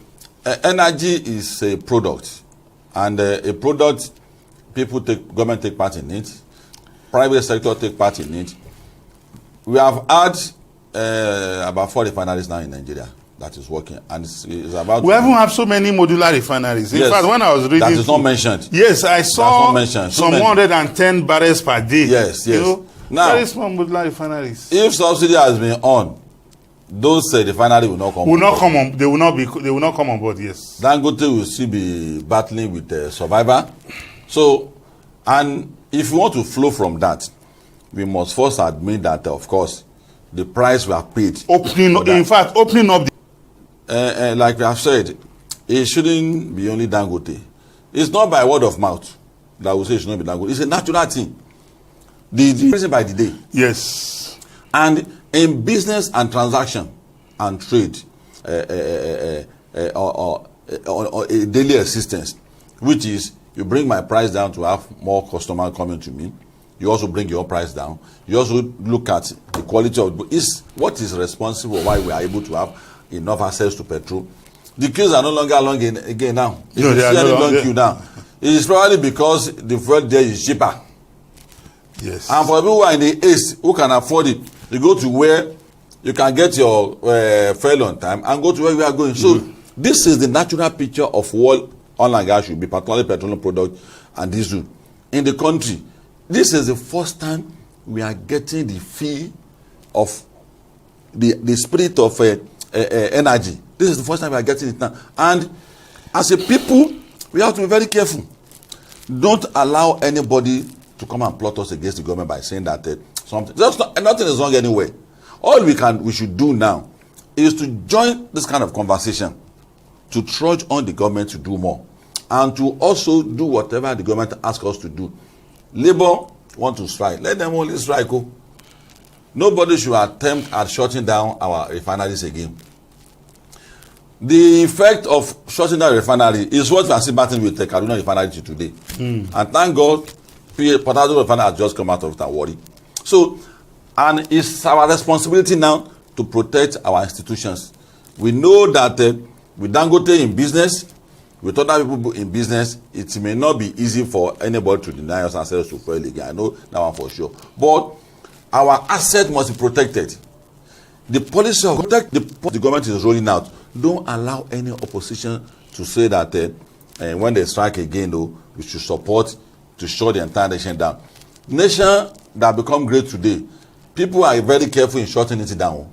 So for us now, we want the government to do more. We want him to license more modular refineries, and we want the government to encourage the state government to come on board, because the more the merrier. Dangote will have mega transaction in oil and gas sector. He has become an authority on that. But as small as transactions for state, for smaller industries, that is a catchment for state government and those modular refineries again, because machineries will keep increasing in the country. We are talking about railway now. We need to fill it. We are talking about shipping line. We are talking about more in origin in it. It's oil and gas. In fact, the beauty of the whole thing for me is that when the conversation started about the food deregulation, we saw people, inciting the Nigerians, making them feel as if the government was doing a wrong thing, meant that but now everybody is saying that the beauty of the policy, we are gradually reaping the rewards. Just some few days ago, we heard that Dangote refinery is exporting to is it Saudi Arabia? We now have a situation whereby there's stiff competition. For me, I'm looking forward to, there's another refinery that we are eagerly waiting for to come on stream. That's apart from the remaining Port Harcourt, as well as the Kaduna refinery. We also have the Bua refinery. So what the government in the past, people said a lot of investors who wanted to come and set up refineries in Nigeria said, with the way you were regulating the industry with importation, we can't come. We will not come and it's better we start. Even right now, importers of petroleum products, because the government has made this in such a way that if you want to go and import. That's your cup of tea. But you will not compel us to bring down our price, or to hold the tie the hand of our local refinery. We will not do that for you. Now, even those who were importing or who are importing are now saying that the locally produced petroleum products are cheaper. So it means they are going to stop importation. And that will drop the pressure on our naira, and our economy will be the better for it. And that gives us a message that the cabals we are talking about in the oil sector may soon become jobless. But we must not give up, because they are going back to the drawing board. They will come up with something again. When that time comes, we should know clearly that there is an incitement. They may come up with short of blackmail. This government has had this sort of from these cabals and enemies of our people. I agree with both. So we should understand that when good things want to come, is running some people out of business. Yes, it will come with a lot of yes, the people who will be losing their job. People will be dislocated, will fight back. Yeah, because of this inconveniences we are feeling, some people are making money from it. They will not rest too. Particularly when corruption in such sector like oil and gas has become internationalized. It's not only local challenge we are going to have.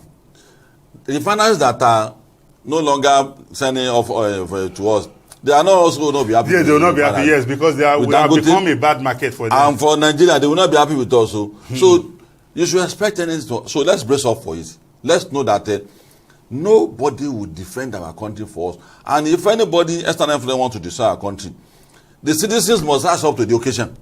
So let's give this government that benefit of that. That support. Yes, let them perform. We have told you that gestation period is not 1 or 2 years. And evidence has shown that truly the pain is going gradually. Look at the student dragnet now, it's increasing by the day. It's not a lie. Yes. It's not a lie. And power sector, governors are also willing to come on board. The electricity law in 2024 has given the states. I don't know where we are living though, but it's improving gradually. Yes. If there's a challenge, it's because they are trying to work on some technical issues. The same thing on security. The challenge, that is why when people say IG, I say security is not a daily exercise. It's not a one-man show. Yes, so it's a collective responsibility. Remove the IG. You can't remove IG like that in the rest of the world. Though. It's a security. And that's why Police Act Commission says that IG is not a thing you can be removing and replacing as if you are giving appointment to ministers. No. So on security, it's getting better. So for us, what makes the head of the government swell is when they are appreciated. So for us, I will not mince my word in saying that the government is doing is best on it. There are challenges.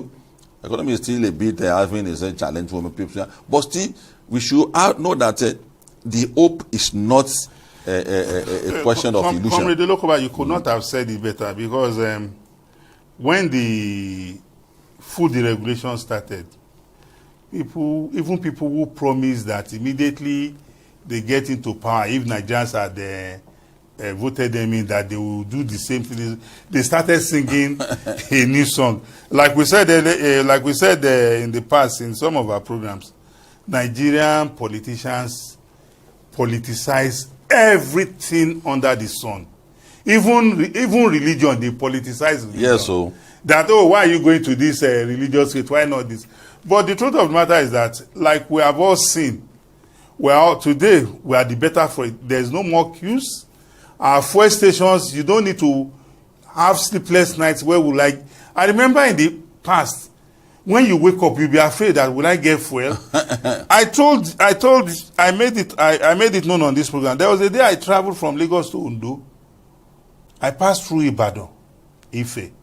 This was an axis that in the past, if you go through these routes, if there are 50 fuel stations on that road, you may be able to come up to 5. Hardly will you get 5. But when I went on that road, if we have 50, and 45 are selling and fuel. the pass, there's no wisdom in going with your car. Yes. You go by the public transport. Public transport. So now even this cabal you are talking about, we appeal to them, go and set up refineries. Be producing petrol and diesel and every other. It's another job for you. Yes. Open petrol station. You make your money. Even the CNG that the government is telling people to come and invest in. The cabal can even divert I don't know the government will overcome this very soon, because the enmity of opposition and sabotage that I know as someone who understand the mess the industry is. I didn't know they will come out of this soon. The saboteurs are so many in all fields, from all angles. So all the guys in the oil and gas sector, in government, and the president himself has done a very good job. And I want to also encourage them to also sort out the power sector the way they have done the oil and gas, and also the security, so that it will be liberalized. Everything will not be too concentrated. It will liberalize. Today nobody is putting a rope to the neck of NNPCL any longer. The market is there. It's like a free market. Go there and access do what. So if you want to do bread, go and buy flour and do your bread. Yes, ladies and gentlemen, we cannot say it better than what obtains.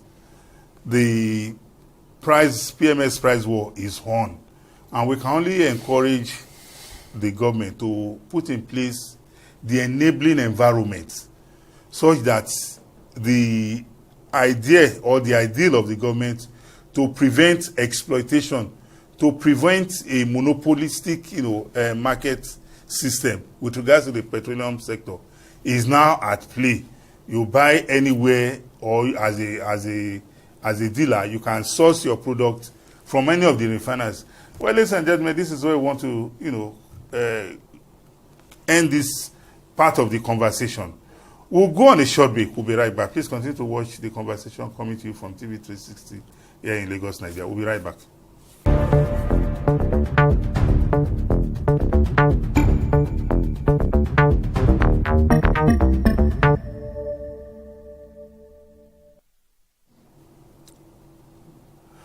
Welcome back to the conversation coming to you from TV360 here in Lagos, Nigeria. My name remains Nelson Ekudimi, and I stay here with me in the studio, Comrade Azar Kolade Olokoba, popularly called RKO. In this program today, we want to look at the Nigerian economy under the present dispensation. In the last couple of months, I remember when Nigerians were complaining about the rise in the price of foodstuffs. But until NBS comes out with its data or reports, I can tell you for free, as somebody who relates with the everyday man and woman on the streets, just yesterday and today, I was talking to somebody. I even saw it online where governors of Zamfara and is it Niger State or Kaduna State, Ubasani, said the price of foodstuffs is going down. And just yesterday, I was discussing with somebody in my locality, and he said a paint rubber of beans that they buy for 18,000, he said is now 6,000. So it means the price of some basic foodstuffs is crashing. Has crashed by 1/3 of the initial price. Which tells you that the investment, the efforts that has been put into making life affordable for Nigerians is gradually yielding fruit. Yes, so people must not expect it to just yield fruit immediately. Yes, so I want to say that you and I always say that we know the economy is bad. It's courageous for us to say that. Admit. But people will say that, I know, don't be saying that. You always say that. But you also follow immediately to say that the creation of this hardship is not this government. It's a true courage to admit. Yeah. Then the concern we always have is, are things getting better? It's yes. The answer is yes. Now, don't be quick to admit whatever anybody tells you. Do your own and conduct your own research. Before now, the pepper seller in the market always got to a point where they are ordering pepper. But all of a sudden, I noticed that there's pepper everywhere now. In fact, so, I personally went to Ile-Epo market. So I saw pepper and tomato. And you need to see how a basket of tomato that is sold, not to pass, about 75,000 naira. It's now about 15 naira, about less than 10,000. So I'm like, how did we get to that level? It's a terrain. We have to pass through that terrain before we must admit that we must prevent anything from destroying our country. If we don't pass through this terrain, we won't know the importance of preserving our land for agriculture. We will know the importance of fixing the right price for the product we sell. Because if you sell the wrong price for your product, it's going to backlash. We now know. Can we ascribe this recent reduction in prices? Can we ascribe it to the successes being recorded by our security agencies against bandits? Yes. There is that our farmers are now being allowed, because I watched video of how farmers are producing heavily in Kaduna State, for example. Can we ascribe the recent crash to the successes being, and can it be sustained? Yes. That's my concern. And see, the first thing is even that, just like you have admitted that before now, farmers can't go to the bank. It's responsible for why the price of things are going up, particularly food stuff. We have to sustain it. The crash program we had on security is not enough. let's allow all the states to be able to secure their farmland, because the numbers of our men in the uniform in security is not enough to secure the entire country. Another thing is also that experience has taught us that we should be very careful the way we allot our land for things that does not have direct effect on our livelihood. You go and start an housing program on a farm settlement. All state does that. All state does that. Whereas the alternative to expansion of land for residential building is to build skyscrapers. Take over land houses from people. Give them 4 or 5 flats bigger than their initial portion of land. They will relinquish it to the government. That's what people do all over the world. You sign an agreement that this is going 30-story building. The first 5 flats belongs to you, but we'll take over your land. They will admit, instead of allowing, I want to sell land, come and start advertising them. Our kings will start selling land to private sector. You regulate lands all over the world, even Russia. The reason why they are the biggest producer of grain is that there is nothing in the world that can make them concede a portion of land for that they are using for grain, for habitation, forest. Never. It's always be green. That's why Ukraine is also a success. The same thing if you go to China. China, the top of your house is a law, mandatory. If it is more than certain square kilometer or certain portion of maybe 1 or 3, 4 plot of land, the top of it, you must be planting something there. So this conscious effort to farming, experience has forced us to begin to look in that direction. And that's what our government should begin to look in that direction. Don't think we have land though. Before the turn of the century, we may clock 500 million. But if we manage ourselves very well, we are going to have a good life. But if we continue with this lifestyle, the lands we have may be consumed in the next 50 years and there will be no place for farmland again. So for governors, they have to work out a program with the government that this is the way to connect 2 states together. Carry us along. So that in an attempt to connect Oyo and Osun together, a lot of farmers destroyed in the last 20 years. There are settlements in Ogbomoso that is majorly for production of mango and it has become Ogbomoso and is it Ogbomoso and some part of Osun, they have the best cashew and mango in the world. It has become a road network now. If from Ogbomoso to Ilorin, that express road is a farmland. But if you carry the state along, they will know how to maneuver. How you can connect all our states together. Carry them along. Don't say Ministry of Works and House and roads should start destroying farmland. So this prudent lifestyle will guarantee us. That's why people do all over the world. It's not that the Americans... It's not rocket science. It's not rocket science. America, London, Germany, Russia, everywhere, they have access to food. Libya deliberately pursue a policy during Gaddafi time, a policy of overfeeding. They turn a descent into Greenland. What about Israel? He imported water from Suez Canal and has the biggest dam in the world. He feeds his people. So I own to that water that is coming from Cameroon, wasting, should be dammed. That's Oya Dam. Yes, it's a blessing from God. It's not a body. It's not a cause. It should be dammed in the coconut. There will be water for everybody. For 24 hours of farming, irrigation. 12 calendar month.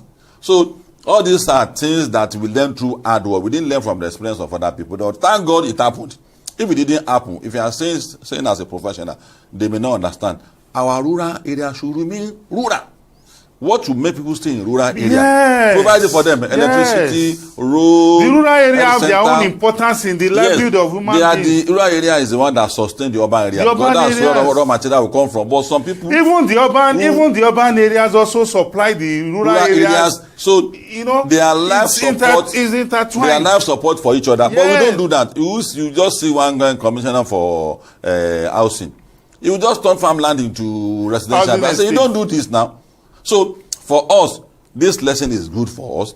We have learnt bitterly from it. Bitter lessons. 5 years ago, Niger was not producing the way they are producing. They are producing now. But the approach to it now, I'm amazed and I'm surprised and I'm very, very encouraged. And I wish that all of us can continue that. The Kwara axis, there's a place, the Kosubusu Barutin, can produce the rice we can eat in the whole of Africa. But the road network there is bad. So the chairman of Governors Forum should do something that we are not criticizing, but I just encourage him that the good thing we have done, add to it by having a nice old network to go into our farmland in the Kwara North. So that we will know that if we don't have rockets, if we don't have our own satellite institute, at least we can feed ourselves. Scientists say that the earth is becoming too contaminated. We are. But the land we have in Africa is the most fertile, particularly in Nigeria. And it's up to us to be able to manage and sustain what we have, what God has given to us. Honestly, the issue about the drop in the price of food it's amazing. Is amazing, and it gladdens my, because you see this cries everywhere. The price of, and to be honest, at a point in time, the price of foodstuffs was just on the high side. All the topics we have discussed now is to mention all the good things the government have done. But we say that the man, the new sheriff in town, you understand the terrain very well. Yes, and you know, one there was a day I went from Akure to Benin. I passed through Owo. You see that axis. If you see the way they produce banana, plantain, I'm like, are we ensuring that? Because I've listened to experts in the agricultural sector who have come out to say a large chunk of what we produce gets wasted due to poor storage facilities. Yes. How, like for example, the 2025 budget, the federal government has made a budget that is devoted majorly to making life better for the average Nigerian. My concern is that, look at the investment the government is putting into agriculture. How are the states tapping into it? They are not tapping into it enough, and that's why Mr. President should demand for a roadmap on agriculture from all the states. They're not doing enough. If you look at the little number of land Lagos have, that's fine. Lagos is always taking the lead. There's a rice mill already. Yes. The small portion of land. Even the what do you call it? The paddy. Yes. There is not enough to supply that rice mill. So I think one needs to learn so many things from Lagos. And that's why the government must compel all the states to have a roadmap. How do you intend to produce? And when you produce, how do you intend to store it? Yes. Very, very important. Absolutely. If you don't have a roadmap on agriculture in Nigeria by any state governor, the government president should take it up with him. So I do with it budget on agriculture every year. What are you doing with it? Well, ladies and gentlemen, we've had a beautiful conversation today. We've looked at the economy, and we have also looked at the PMS war. And we can tell you for free, ladies and gentlemen, our esteemed viewers, that the future looks bright, if and only if we are determined to make it bright for all of us. It's a collective responsibility, and that is our charge to those at the aim of our affairs as well as our citizens. Everybody must be prepared to play their role. Well, ladies and gentlemen, this is where we want to call it a wrap on today's edition of The Conversation. I've had a beautiful conversation with Comrade Razak Koladi Olokova. Thank you for coming into the program today. It's a pleasure being with you. So till we come your way again next time, please continue to watch The Conversation, coming to you from TV360 here in Lagos, Nigeria. Have a great day. Bye-bye.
Well, I didn't know on time because I only knew that she found it difficult to read, and even when she started school, although I thought I was part of the reasons why she could not catch up with her mates, because I was actually I move around a lot. So when I moved, she has to change school. So I was thinking maybe that was the problem. But I actually found out later that even when I got her good teachers, the normal set of school teachers, I found out that she still finds it difficult. She's actually brilliant, very, very brilliant. But when it comes to book, she finds it difficult to read. My name is Mrs. Uchenna Ahanotu, the director of Nene Special Education Center. I'm an educational psychologist, currently pursuing my doctorate degree in educational psychology from Imo State University. My dream had been always to help students to excel in their academics. So my dream had always been for gifted students. But then I now started coming across children with learning disabilities, and I found out that they were not getting the support they need. So I was helping them in my little way, one-on-one, until it now came to my doorpost. I got reports from the school that my daughter will be repeating class, primary 1. I was like, why? And they said she's not meeting up. This is a girl that is normally intelligent. You know she knows everything, but they said she couldn't read. So as an educational psychologist, I now had to go back to my books because I had packed my books. I went back to my books to study, and I found out that there is something called dyslexia, and not just dyslexia, there were other neurological disorders. There was autism, there was ADHD, there was all those cerebral palsy. All of them are linked together. So that was how I started focusing on children with learning disabilities. I was going from school to help them, but then 2 times a week, 2 hours a day is not enough. It wasn't giving us the results we wanted. So we now had to open the center, and I told the parents, if you want an intensive program for your child, you could enroll him or her here. When she has developed to a certain stage, she can now go back to mainstream school. That was how Learning Center started.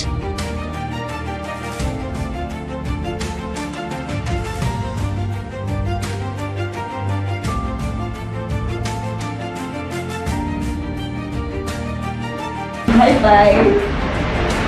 A sound. B sound. C sound.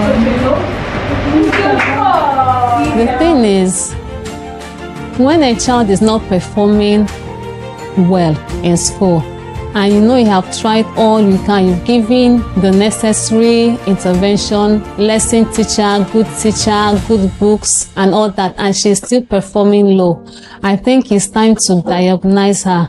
As a psychologist, we diagnose, when a child comes to our center, we diagnose the child first to know the specific area of challenge.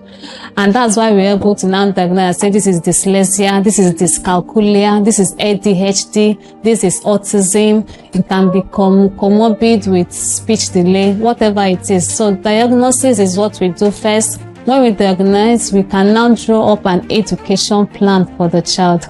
All our children have their own education plan, because a child with dyslexia is not at the same pace with another child with dyslexia. So we do one-on-one therapy, we do one-on-one teaching for them, meeting them at their various points of need, and then they come up. So that's basically the strategy, identifying the specific disadvantage and then tackling it individually, not as a class.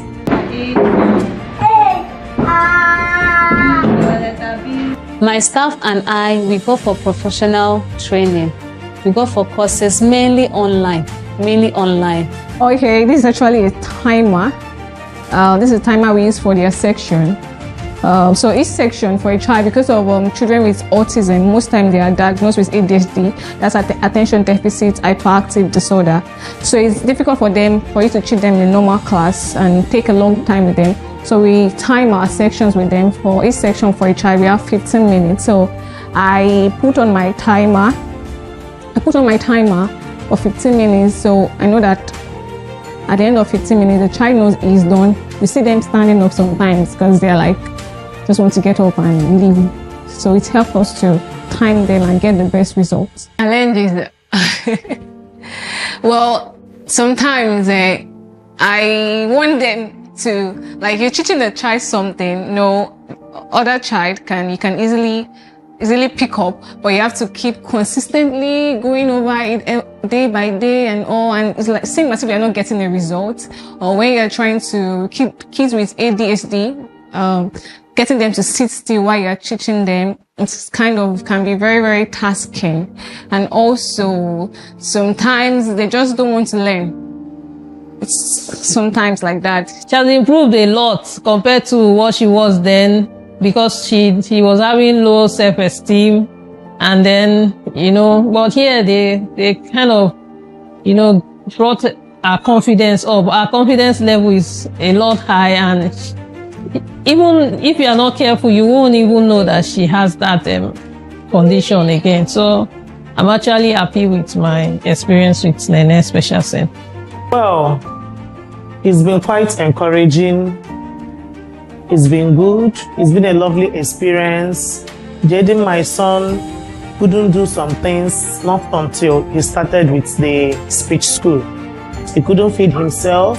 He couldn't identify letters. He couldn't identify numbers, but his hearing was perfectly well, and he's still fine. He hears very, very well, but he couldn't identify some things. But right now, he can identify, he can make sounds, and the rest of them. So I'm impressed. Before, she won't even try to pronounce, as in, if the word is difficult, she just jumps it to the next word.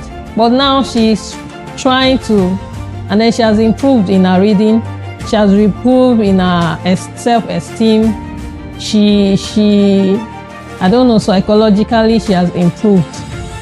We started last year, 2022, with the few students I had. So this year we plan to go more social media and then reach out to schools, primary schools in particular, to inform the headmistresses, the proprietors, that there is a diagnostic center where they can diagnose a child's learning challenge, because most of them are harbored in these schools, but the teachers are confused.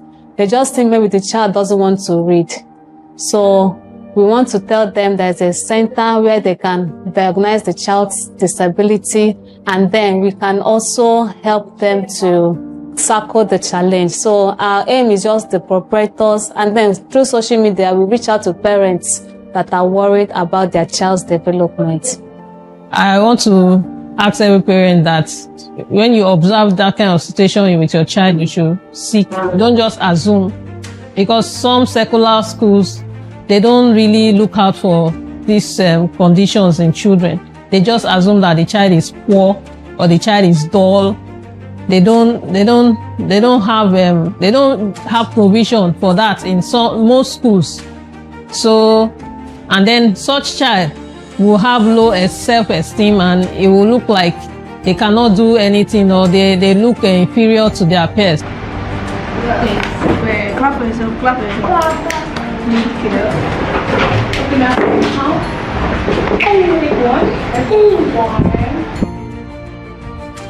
As I said, we started exactly May last year.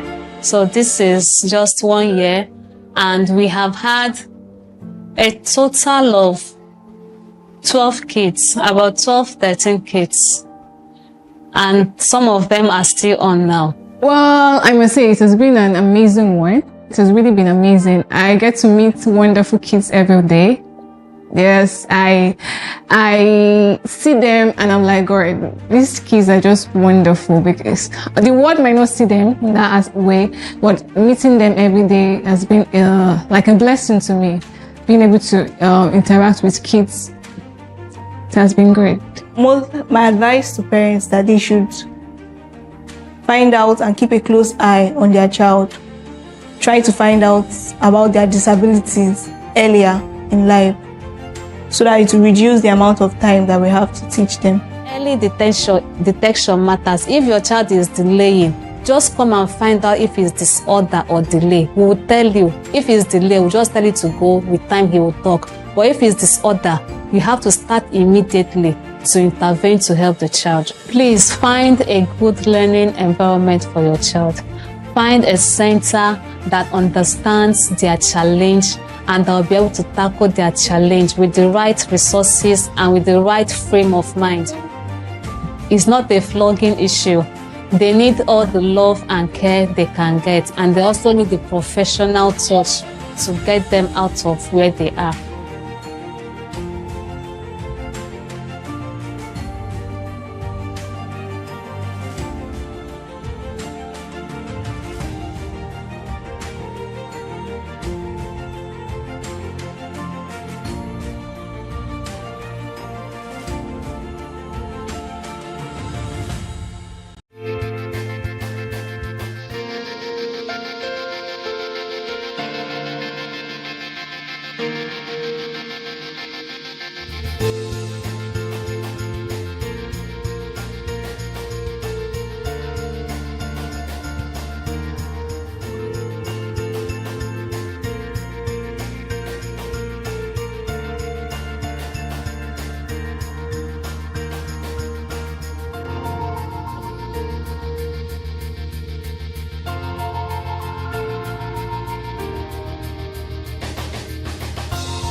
It's arguably the most important slave trade era monument in Badagry. The point of no return is a huge draw for tourists visiting the coastal town. Most of the enslaved Africans or Nigerians who were traded during the transatlantic slave trade era were loaded onto ships from this port and taken to different parts of the world.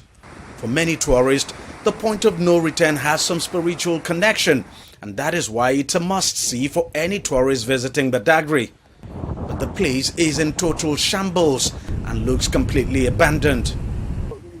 Locals say the Lagos state government began rebuilding the monument some 8 years ago, but never completed it. And now it's been abandoned. The whole structure is rotting away and collapsing.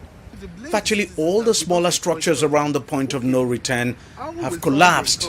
There is no inscription or write-up anywhere around telling the story of this important historic site. All this in a state that prides itself as a tourist destination.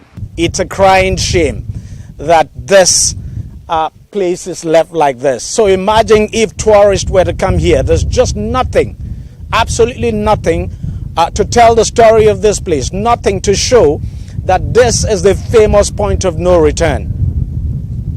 It's just difficult to understand how we could abandon a monument as important as this in this manner.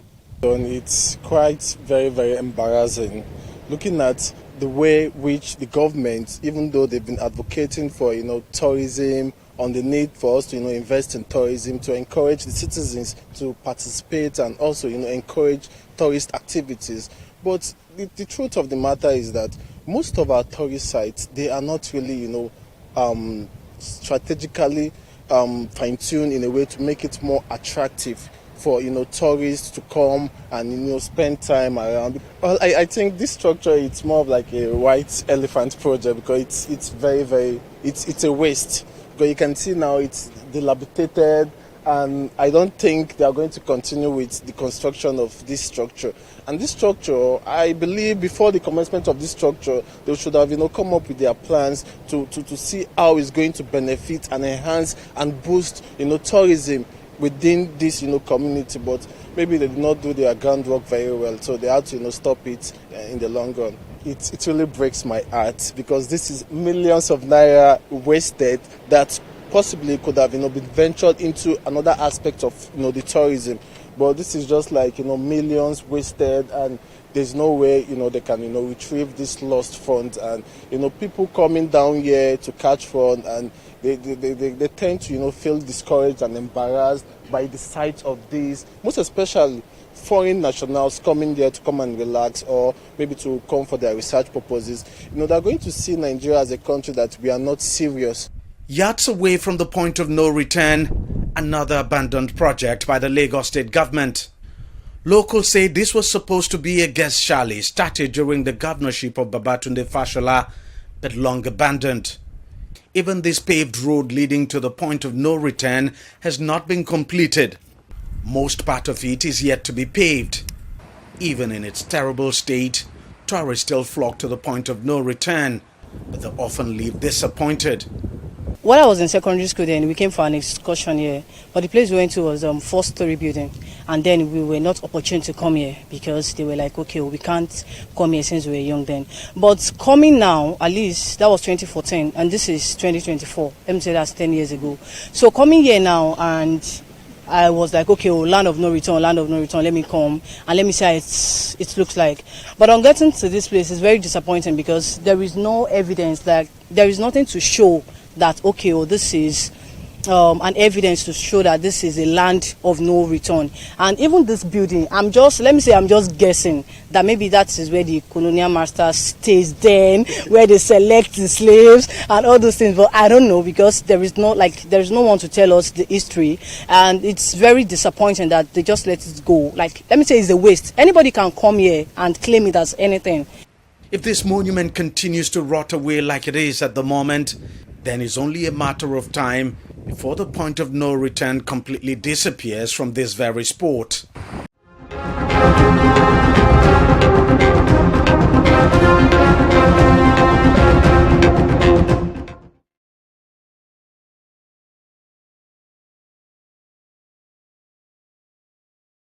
Those who fail to plan are planning to fail absolutely describes my once great country, Nigeria. Reinventing Nigeria. If I ask, how many of you know that pipe-borne water was introduced in the area called Nigeria today in 1910? That's more than 100 years ago, with the establishment of federal water supply and subsequent construction of Iju Water Works. The same Iju Water Works that you know in Lagos was commissioned by Lord Lugard in 1915. And today, even with all the multiple boreholes of various houses, we are still drinking pure water, maybe sachet water. What if I tell you that electricity generation in Nigeria actually began in 1896, as the first Nigerian electrical power plant in the country was built that year, and that as far back as 1886, generators were already being used to provide electricity in Lagos, and that by 1898, electric street lighting was introduced in Lagos, and by March 1899, the electric light was running all night in European quarters in Lagos, even before cities like Munich in Germany. But today, our collective grid, they collapse our national grid like Ogbanje. And when some of us they enjoy 20 hours electricity supply a day, we'll think say we dey heaven, Even my little son once asked, why can't we tie all the generators in Nigeria, together so that we can have constant electricity supply? But my son no go understand. Anyway, who do us really? Not many people know that the development of telecommunications in Nigeria began in 1886 when a cable connection, which was established between Lagos and Colonial Office in London. And by 1893, government offices in Lagos were provided with telephone services, which was later extended to Ilori and Jeba in the hinterland. And by 1920, the first telephone call was made from Nigeria to London. It was made by Frederick Lord Lugard. But today, NITE is dead. And we celebrate GSM and fight foreign companies for monopolizing the space. And yet British Telephone is still in existence, despite the fact that they have GSM. At least many of us know this one. The first television station in the world, began broadcasting in 1928 in New York. And by October 31st, 1959, the government of Western Nigeria, broadcasted the first television broadcast signal in Nigeria and in Africa through the Western Nigerian Television Services, which later was taken over by NTV in 1977 via a decree. And today, the same national television is struggling to be seen. What a shame. The first aircraft to land in Nigeria touched down in Maiduguri on the 1st of November in 1925. And by 1936, the country opened its first airport, which is the today Aminu Kano International Airport in Kano, followed by the Nigerian College of Aviation, which was established in 1964, and today fundaments for development are siphoned into private pocket. That's a country that had an airport as far back as 1936. The list plenty. Anyway, how do we know these things when history is no longer seriously taught in our schools? To imagine that the Nigeria of those many firsts is the same country today where money, is celebrated without sustainable means of livelihood. This still shock me. Where did we miss it? To the extent that kidnapping is now an occupation and fraud is celebrated in the open, that today you even have association of mothers of Yahoo. Is the problem really with the barber, the hair, or the clipper? Is it the people, the leaders, the followers alike, or the structure or the system of government? But before you answer that question, ask yourself, am I part of the problem or the solution of Nigeria? A lot of our leaders, political, religious, and otherwise, rather than invest in education and build industries as a means of sustaining employment and development, would rather build massive houses in their village these days. And, definitely, while they are alive, these houses become some meccas of salt and everybody visit them. But today, when a lot of them are gone, those houses will be occupied by roaches and reptiles, will take over all of those places.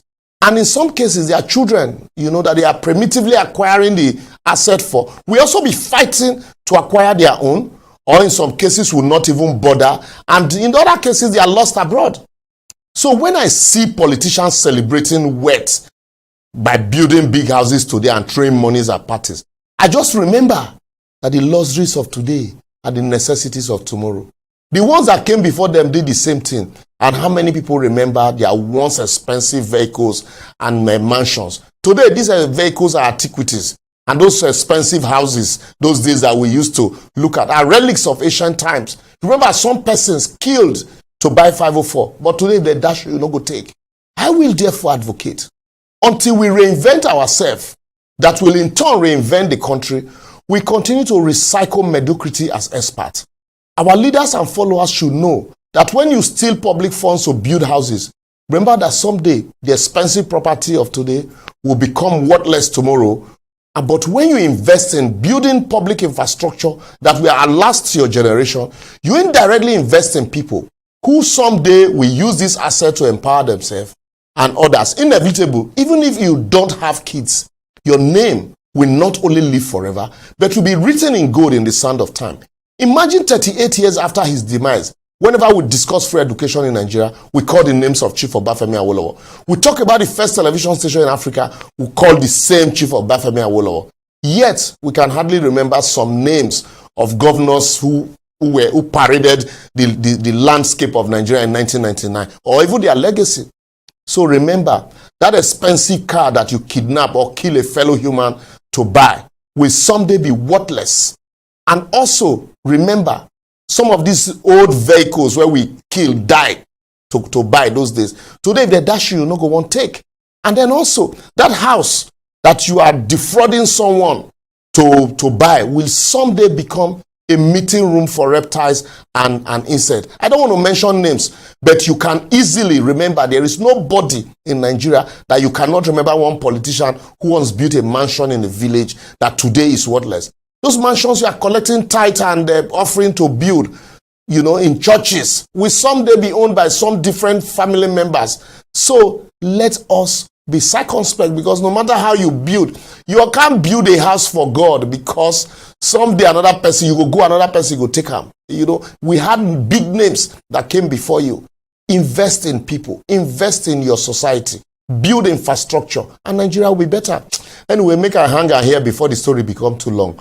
Please, let's have your thought on our comment sections, on all our various social media platforms shown on your screen. Let's know what you think, whether we are right or not. But always remember whether you are part of the problem or the solution, and choose to be part of the problem, the solution, and not the problem. For education is the best legacy any nation can bequeath to its citizens. For if we are all aware and sure that our brains will provide for our mouth, nobody will tolerate a fulefu style of leadership in Nigeria. See you next week.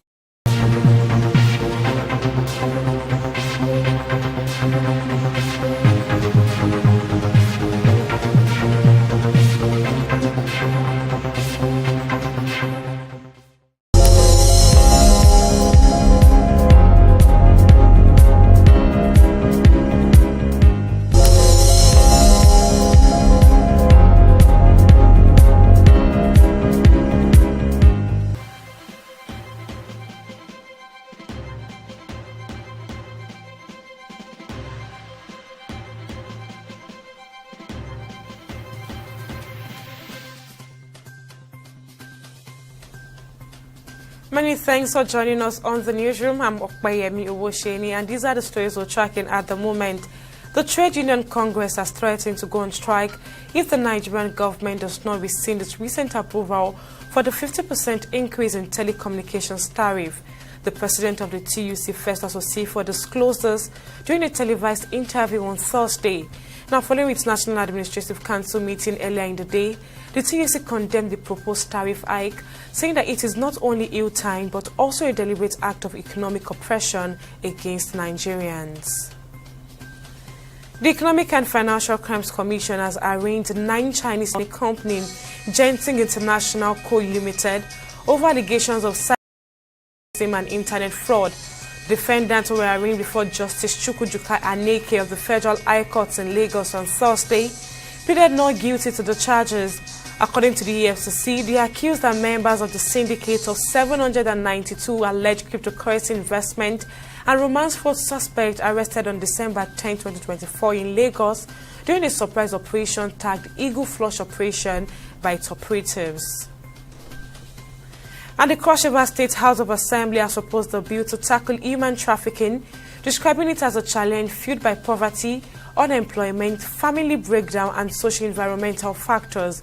The bill is sponsored by the member of the Cross River State House of Assembly, Yala One State Constituency, Brian Ode.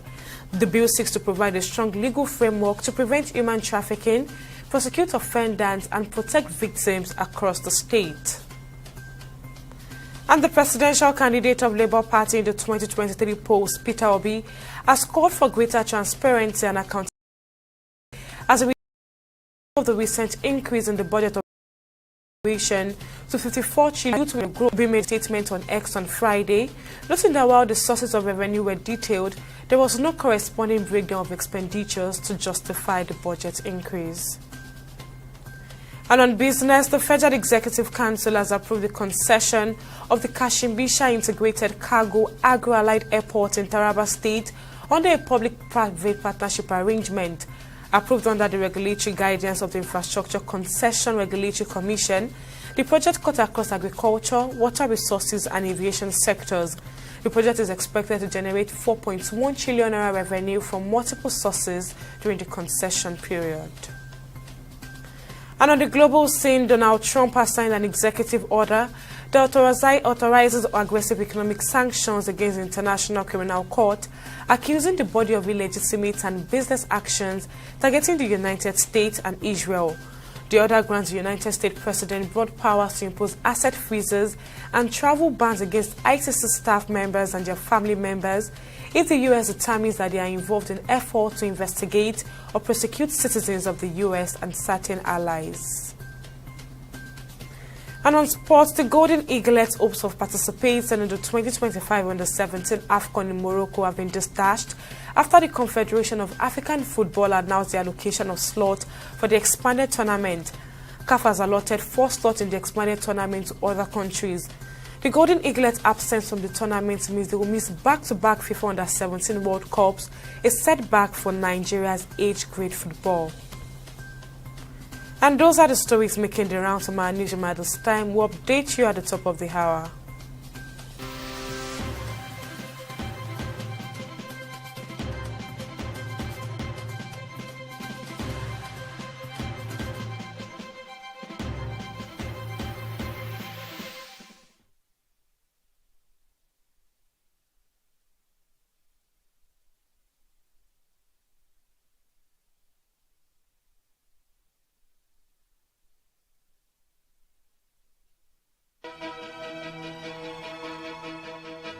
Opinions are free, facts are sacred, but truth is universal.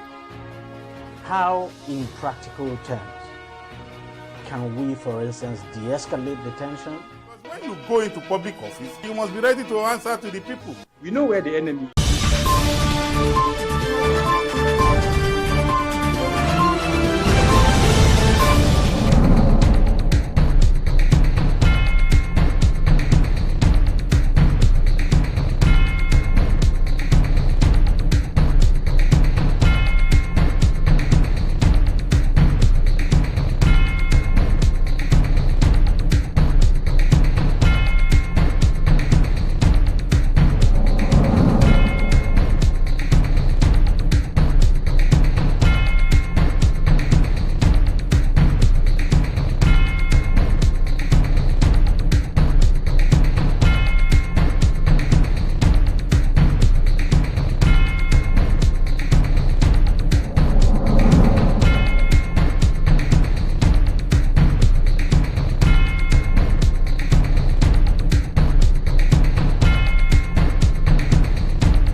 It's been 42 years now since St. Ambrose's Catholic Secondary School was established by the Catholic Church before it was taken over by the government.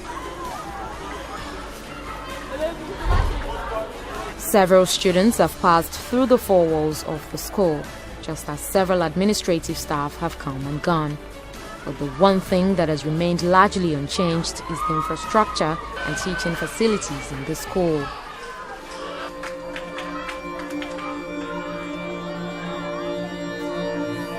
Year by year, things got worse. Classroom buildings began giving way. The classrooms themselves became inconducive for both teaching and learning. Things were literally in an abject state. We have been managing teaching even when the rain is falling, the rain will be falling inside the classroom. We cannot abandon teaching. At times we mass students together when there is no conducive classroom.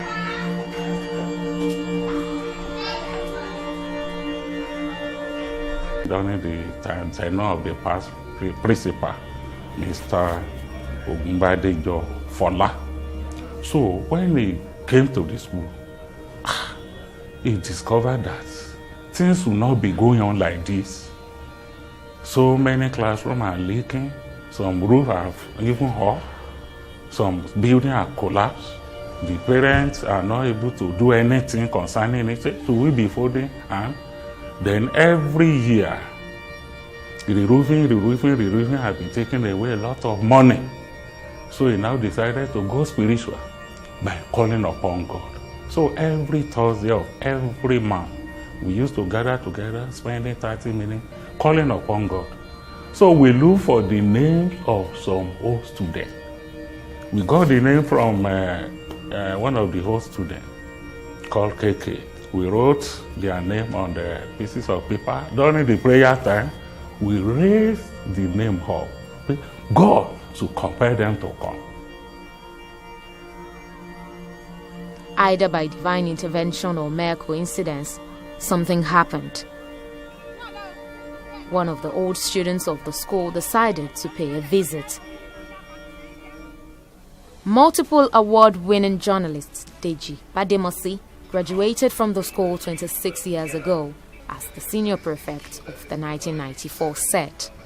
I went there to do a story on the dilapidated state of the school. And there's a project we're actually doing, a project that I'm actually doing, known as Track Nigeria, being supported by the MacArthur Foundation. So the whole idea for me initially was to go there and highlight the dilapidated state of the school so that I could call the attention of the government to the situation there and to see if the government could at least come in there to help address the infrastructural problem there. But you know, when I got there, and because that's the school I actually attended myself, I was touched. And you know, I just felt, rather than just tell the story and wait for the government to do something, that at least I could do something to help.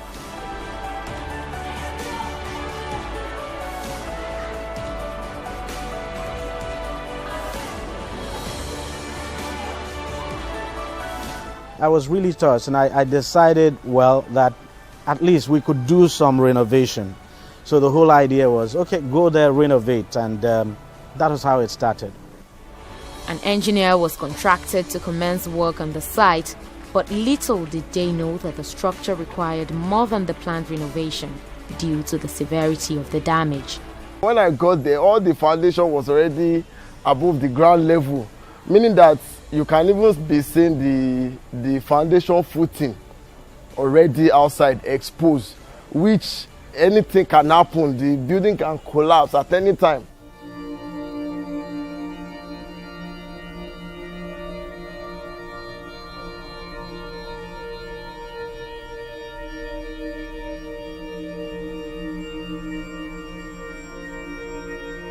After opening the space for the column and the second day, you know, the building is weak already, even with the exposure of the foundation, I said. So one side of the classroom gave way immediately.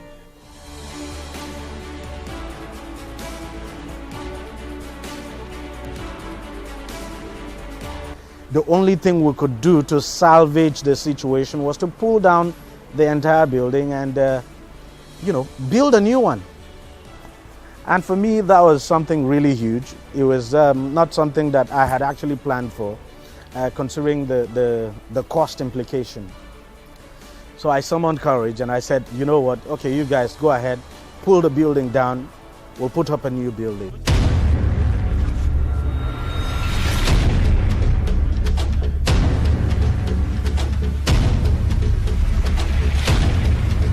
It was a tough decision, but certainly worth it.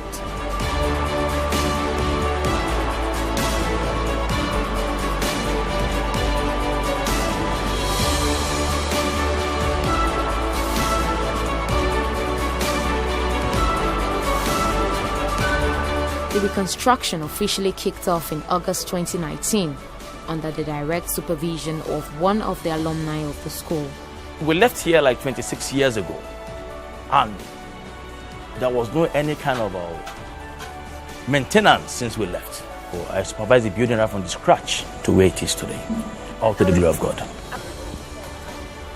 As the new building started to take shape, it was hard to ignore the remaining dilapidated blocks of classrooms and abandon them to decay. As one building was getting completed, I looked at the situation again and I felt, well, we can do another one. So I said, you know what, I looked at my purse and I said, well, maybe I could just try the second one. And then the second one came down, the old building now came down, and we started work on the second one. And then the third one as well, you know, one of the old students there came to me and said, look, supposing I provide blocks for the foundation, you know, and then, you know, build it up to lintel level, would you be able, would you mind to just take it over from there? And I was like, okay, let's see how it goes. Because I knew it was going to cost a lot of money, but, you know, that was how the third building started. Then there was no plan to have a toilet. The school had no toilet. But then I felt, look, it wouldn't be nice at all to have these new buildings. You have the students there, and then they have no place to go ease themselves, and they have to make use of the bush. Again, I summoned courage, and I said, okay, you know what, let's put up a toilet facility there. And that was how the toilet facility came up. So right there now we have 10 toilets. I then thought, if you have a toilet, how then do you get water to service the toilet? And the school has no borehole. The school has a well that dries up during the dry season. And then, again, not planned for initially. Remember, I started by saying we wanted to do just one building. Not planned for. So I said, okay, let's get the borehole. After the borehole, then came the landscaping and flooring of the school.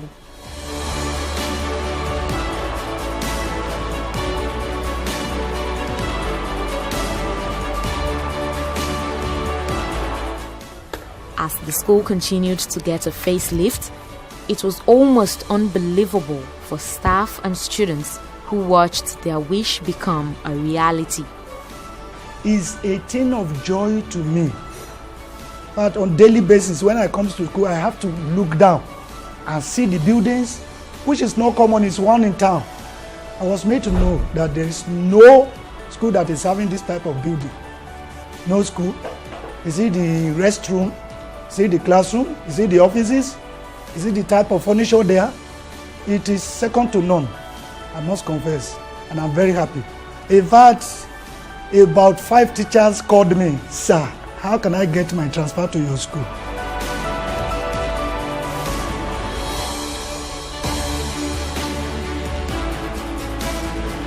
And we start everything together. You understand? The foundation, the building, the roofing, the plastering, the painting, and everything. I was there with them, being one of the host students. By the time our students see what is going on in the school, they were all happy. You understand? By the time we want to do little works there, I have to call them. This is your class. You are going to use this class. So what can you people do for us? And they were happy in helping us. Packing sand, gravel, you know, all these things, little things that they can do with joy. You know, in fact, they were happy doing it for us, being their school. And I believe by the time we are going for new section now, we are going to have more students.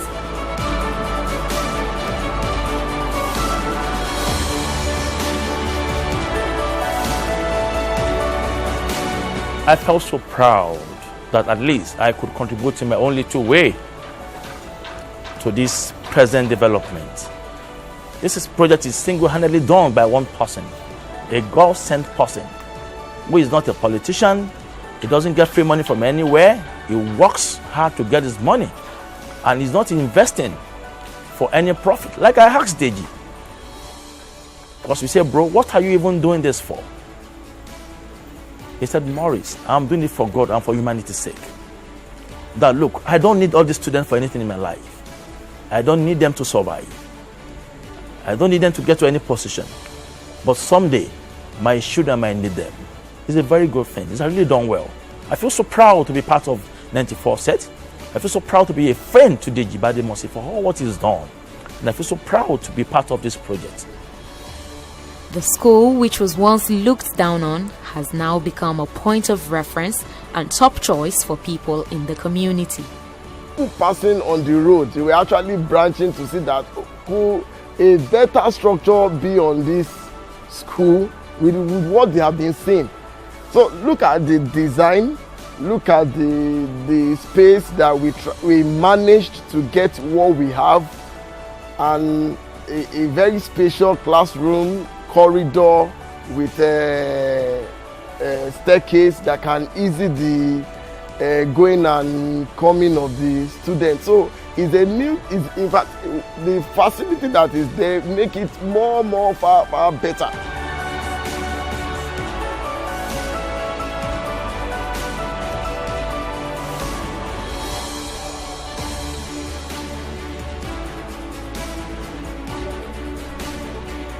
The only thing that makes me happy is that these students will now learn in a good environment. And this will also enhance their quick grasp of whatever has been taught in school, makes them relax. You are safe. They feel safe now. I think the last time we went there, we saw the building. I couldn't imagine how they could understand what the teacher is saying. But one, you're not sitting well. You're either standing and you're receiving your lecture, or you're sitting with somebody. But with what we have on ground, I think the student will be happy, will learn well in that good environment.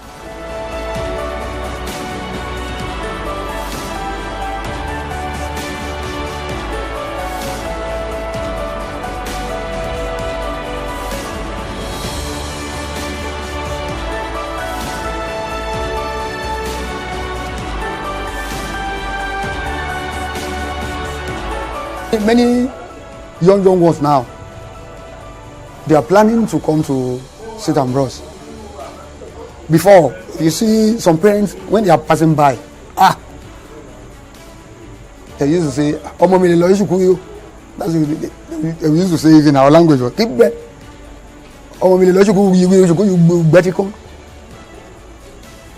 I myself then, I cannot say this is my school. But now, I can boast. This is the school I pass out from. So I'm very, very happy, and I'm using this medium to thank the departments for what he has done for our school. He rebuilt our school, and God will rebuild his life. With the junior classes, also referred to as downhill, now wearing a new look, the school authority, in addition to their great show of appreciation, are appealing for the extension of this gesture to the senior secondary classes of the school as well. Permit me to ask like an Oliver twist. If this structure could continue to the senior section, it would be very good. Not as somebody living in a modern building, coming to a leaking classroom, a classroom where there's no fan, a classroom where there's no, in fact, dusty, stinking, rotten chairs. The chalkboard is even not good. It will not be so good. Permit me to tell you that we don't have laboratories in the school. Every classroom in this school is leaking. It's dusty, smelling. I'm sorry I'm using these words, but if you care to look at them, you will not like them. So will it be for a student that is graduating from junior section to senior section? It will be demoralizing. For the man who has single-handedly done all of these, his primary goal is to pass a strong message across to the government, old students, and the general public. My hope and intention is that when the government or the governor, if the governor comes to commission this, that when he comes, he would at least see what an old student has done, and then that could serve as some kind of motivation for the government now to do something, and not just for the government now to do something, but also important for other old students to take a cue. I mean, those who have been blessed to at least take it. And what I tell people is, you really, I'm not a rich person, I'm not rich. It cost me so much. And but you really don't have to be rich to do certain things. So as an old student, even if it's just a block or two you're able to contribute, that would go a long way. And also very important is that, you know, people have always said journalists always take, they don't give. And this is to disprove that journalists we don't just report situations. So sometimes, you know, journalism could make you do some very unexpected things.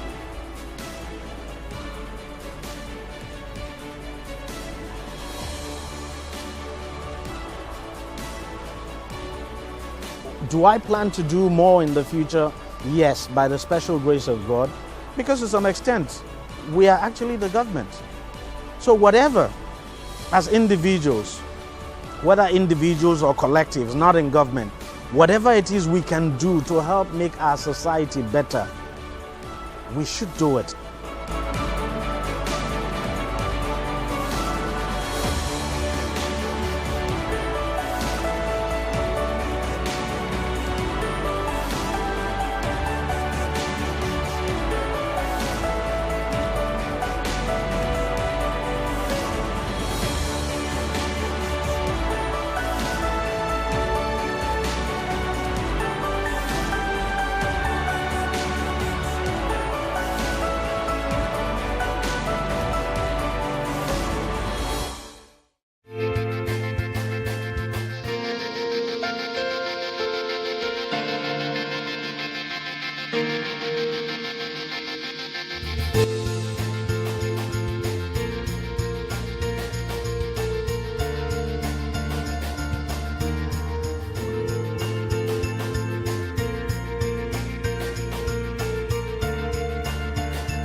China and Africa, advancing together and planting the seeds of their dreams in the vibrant and hopeful landscape of the 21st century, nurturing these seeds with friendship and cultivating them with sincere dedication, setting an example of cooperative partnership grounded in a shared destiny. These are seeds that are bound to grow and bear fruit. Under the same starry sky, and with a vision for the future of all humanity, the people of China and Africa are expanding their horizons and extending their reach, moving forward together toward a future brimming with boundless hope.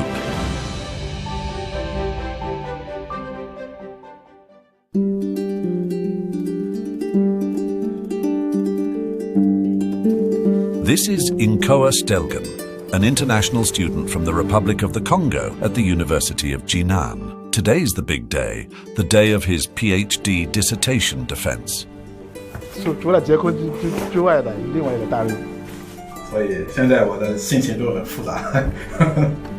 Inkoa Stelgen was born in a mountainous village in the northern region of the Republic of the Congo. In 2012, his alma mater, Marien Ngawabi University, partnered with the University of Jinan to establish a Confucius Institute. Inkoa Stelgen enrolled as one of the institute's first students. 3 years later, he began an 8-year journey as an international student in the University of Jinan. 下面我们就搬运操作，就这个50页逻辑答辩。各位老师、各位同学，大家下午好，我是来自刚果部的曹格。然后接下来我可能要用英语开始讲我的 PPT。That is coming from。我还记得我上小学的时候，我天天打仗，就是跟同学，然后他们为了调笑我，他们也会模仿我走路的那个样子，对。然后我一看了，我就跟你拼命了。我知道我跟别人长得不一样嘛，只有学习这一条路。But at the University of Jinan, Inkoa Stelgen didn't just focus on learning Chinese. He chose a more challenging path. 非洲有很多水，但是都是没有把这个水处理好的技术，所以来中国的目的也是把处理水的过程中学好，然后将来回国，哪怕是去别的国家，我就要是给老百姓服务，也给他们一个美好的生活吧。这喝的大家喝干净的水，就不用生病。答辩委员会经过评议及无记名投票表决，一致同意通过曹格博士学位论文答辩，建议授予公学博士学位。非常感谢。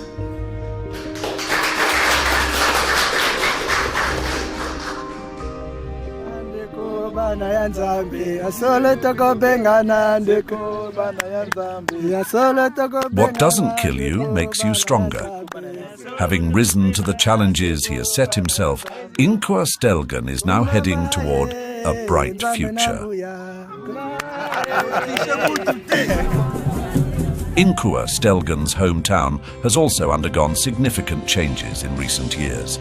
Sino-Congolese cooperation projects like the National Road No. 1, the China-Congo Friendship Hospital, the Kintele Sports Complex, and the Confucius Institute at Marien Ngawabi University, Inkoa Stelgen's alma mater, have transformed many lives.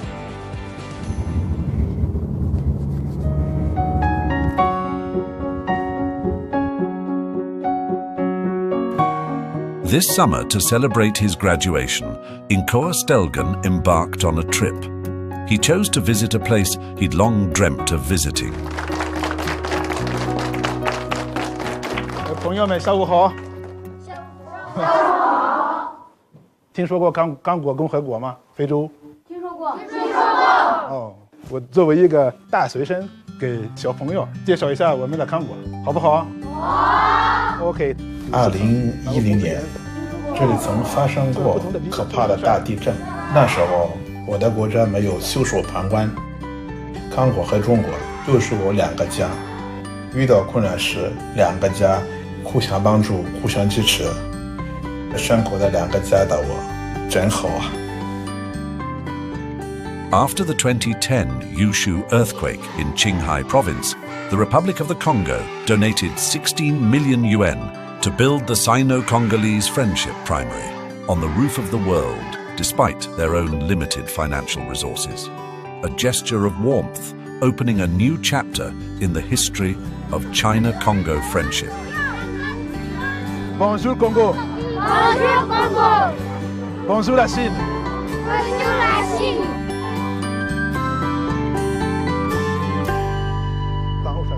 那先拿你的本。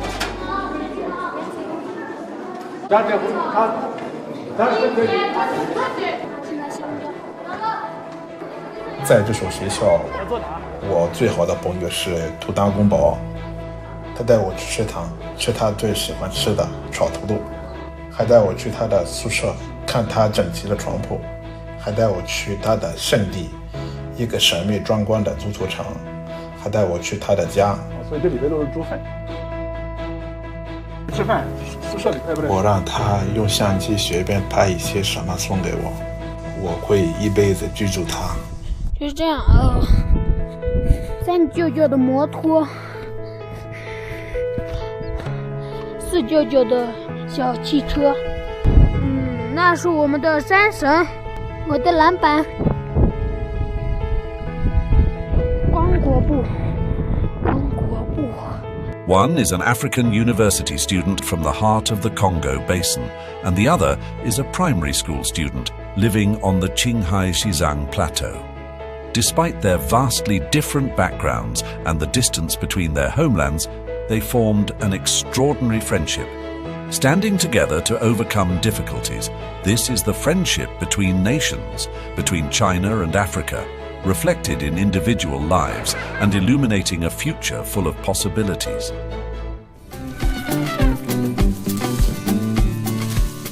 Tsavo National Park in Kenya is home to nearly all of Africa's animal species. With its unspoiled culture and diverse wildlife, this captivating land draws countless visitors from around the world. But there's a problem. The hotels within the park have long struggled with power shortages. And we used to do generator power for just a few hours. So by 10 in the night, we have to switch off the generator. The guests were really inconvenienced. They couldn't charge their phones. They couldn't use the fans in the room. So if it is hot, it is hot. Fortunately, China-Kenya cooperation is supplying the solution to this and a host of other issues. Now that Kenya has started actively promoting the development of clean energy, solar panels are going up everywhere. The result is a steady supply of electricity pulsing into remote areas, much to the relief of Victor O. Yang and his guests.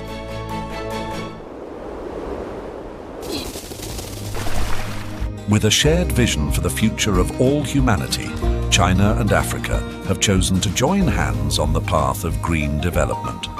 Whether it's howling winds, scorching sun, or ever-flowing rivers, these natural energy resources are being harnessed in China-Africa green energy cooperation projects.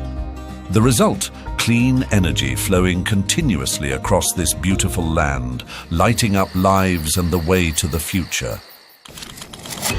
In 2018, in the heart of Morocco, the city of Ouarzazate, known as the Gateway to the Sahara, saw the completion and launch of the world's largest solar thermal power plant, a joint project between China and Morocco. This plant now meets the electricity needs of over 1 million Moroccan households and can even export surplus power to Europe. With this transformation from an electricity importer to an exporter, Morocco, in partnership with China, has strengthened its commitment to developing the renewable energy sector. Omar Hassani, now 37 years old, joined a Chinese new energy company 3 months ago. Today is the day of his evaluation, marking the end of his probation period. We will invite you to present what you did during your probation period with a PPT, and then we will ask you a few questions. Actually, I was recruited as a policy manager. For my education background, I studied a bachelor degree in aeronautic engineering at Beijing University of Aeronautic and Astronautic, Beihang University. Success. Omar Hassani has got through his evaluation, a full member of the team at last. The Chinese company he chose, BTR, is Morocco's first new energy company, and it produces lithium-ion battery anode and cathode materials. With years of experience in the automotive industry, Omar believes that electric vehicles hold the key to the future of Morocco's automotive sector. China's leading new energy industry is actively seeking broader development opportunities.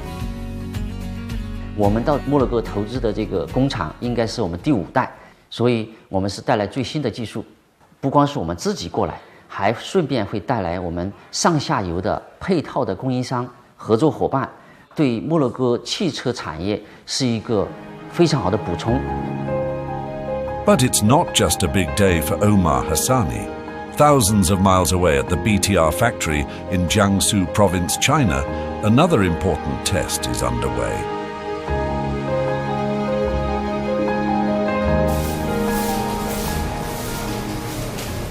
这是扣式电池的循环，应该是提升了接近3个点。Yannick, the project leader for the Morocco initiative, is overseeing his team as they test the performance of battery materials. 真正在摩洛哥量产的时候，我们一个是要稳定住现有的状态，另外在新一代产品，我们在这个基础上再进一步的再提升一个层次。This modern production line will soon be fully established in the Tangier tech city in Morocco. We will start another. As a major milestone in the high-quality China-Morocco Belt and Road Initiative, Tangier Tech City has drawn numerous Chinese new energy companies. These companies will introduce world-leading industry chains and clusters in fields such as renewable energy and electric vehicle batteries, helping Morocco build a modern green future and advancing global efforts in sustainable, low-carbon development. I love the poetry of it, you know, the green mountains, the lucid waters, right. Silver and gold. China's action at home is really important. China's action abroad in this matter is very important. I've referenced renewable energy. It's remarkable that China has made these commitments and is exceeding the commitments on renewable already now. Ethiopia, situated on the East African plateau at an average altitude of nearly 3,000 meters, is often referred to as the roof of Africa. Southwest of the capital, Addis Ababa, is an export processing industrial park invested in by a Chinese company, which is primarily focused on footwear manufacturing. At 55, Teka Entehabu is a regular visitor to this industrial park. As the former Minister of State at Ethiopia's Ministry of Trade and Industry, he frequently visits industrial parks to assess production conditions. Teka understands that for Ethiopia to thrive, manufacturing must be prioritized. Our objective, the policy objective, was to $1 billion export from the textile and garment, but unfortunately we could not meet the intended result. So I tried to link also the experience of China with our challenges.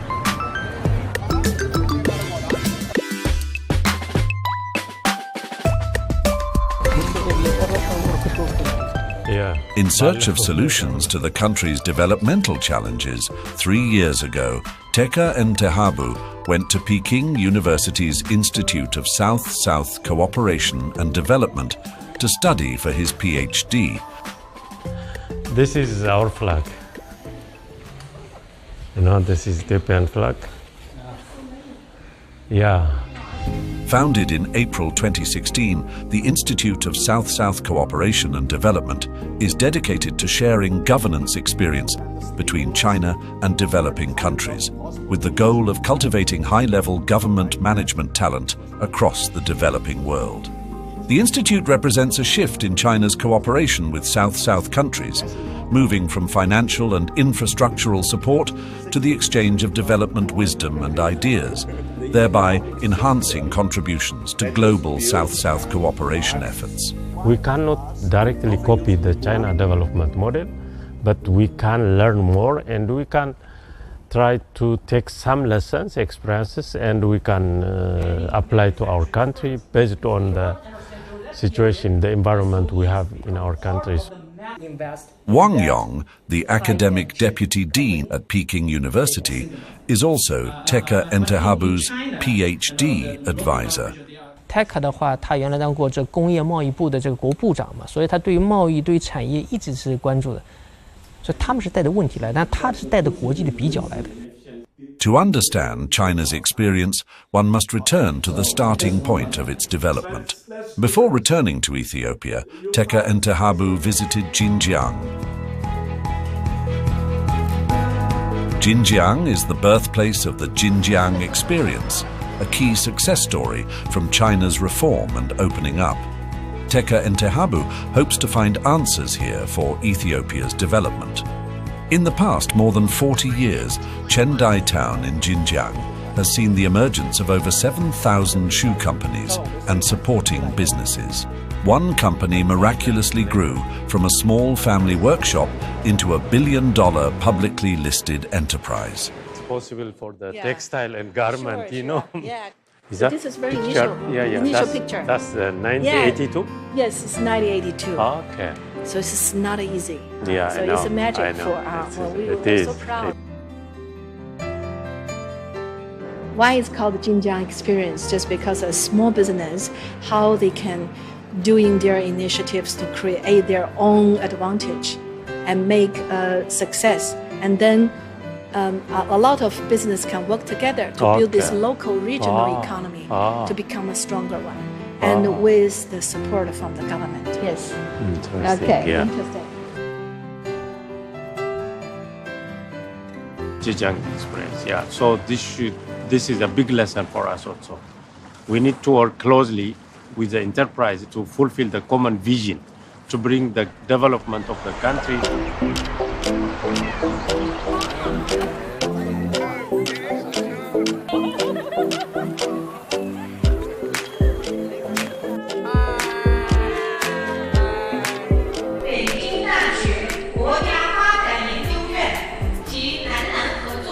This summer, 35 students from 19 countries will graduate from the Institute of South-South Cooperation and Development.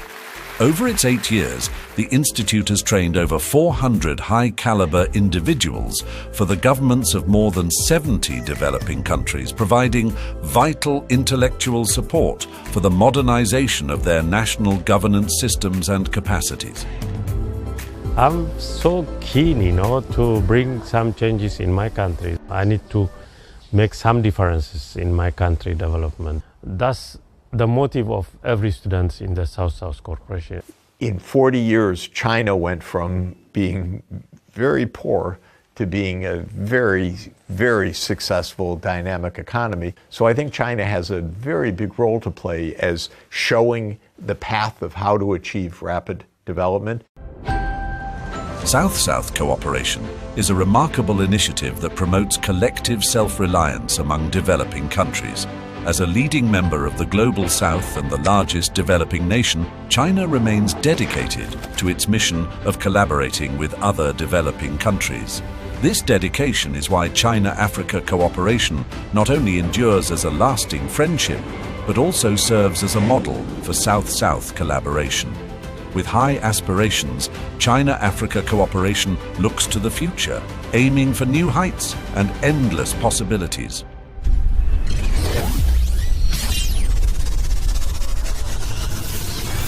特大气旋肯尼斯25号登陆莫桑比克北部地区。 In March 2019, Tropical cyclones ravaged Africa. Mozambique, among other countries, was especially badly affected, suffering severe flooding. 2 years later, in August 2021, Algeria faced devastating forest fires, resulting in major casualties. But bad as these events were, they could have been much worse were it not for China's meteorological and communication satellites orbiting the Earth. These provided timely and precise disaster warnings and information services to the affected countries, helping rescue teams save countless lives. Additionally, the deepening of China-Africa space technology cooperation has rekindled dreams that once seemed out of reach.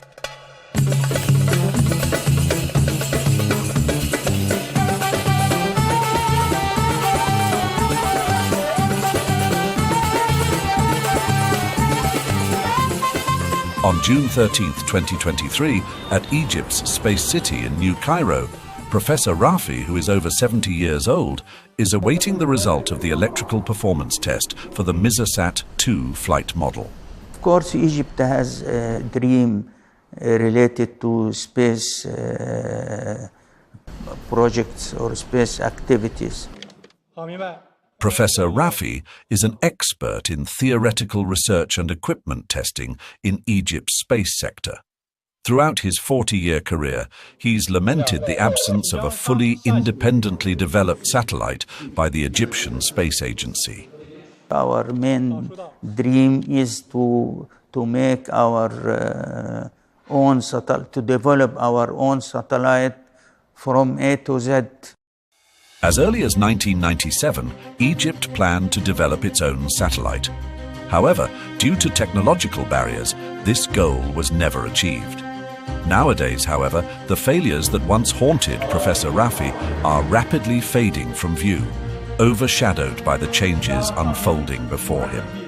Cui Yufu, the chief designer from the Chinese team for the MISASat-2 satellite, leads the Chinese testing team in close collaboration with Professor Rafi's team. The MISASat-2 satellite project consists of equal numbers of Chinese and Egyptian engineers at each position. 我们可以看到，埃方的工程师非常详尽地掌握了合作过程的所有的环节。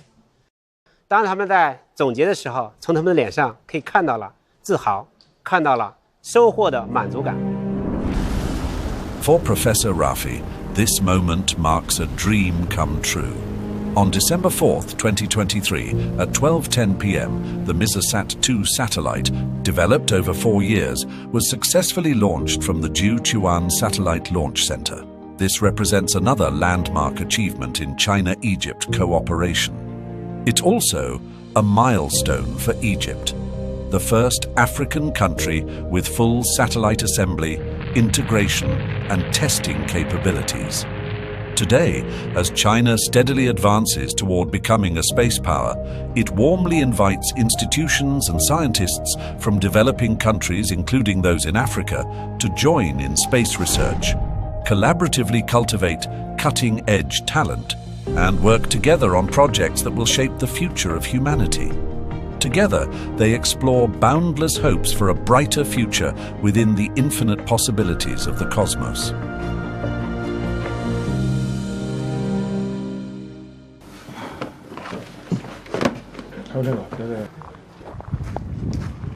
At 6 a.m., while the tranquil town of Carnarvon is still waiting for the morning light, engineers from China and South Africa are already preparing to set out. Their destination is a desert area more than 100 kilometers from the town.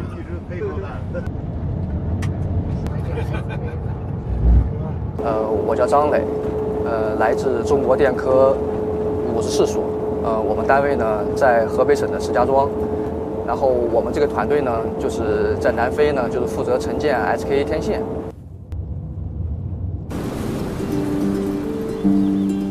The town of Carnarvon is located in the central Karoo Basin of Northern Cape Province, South Africa.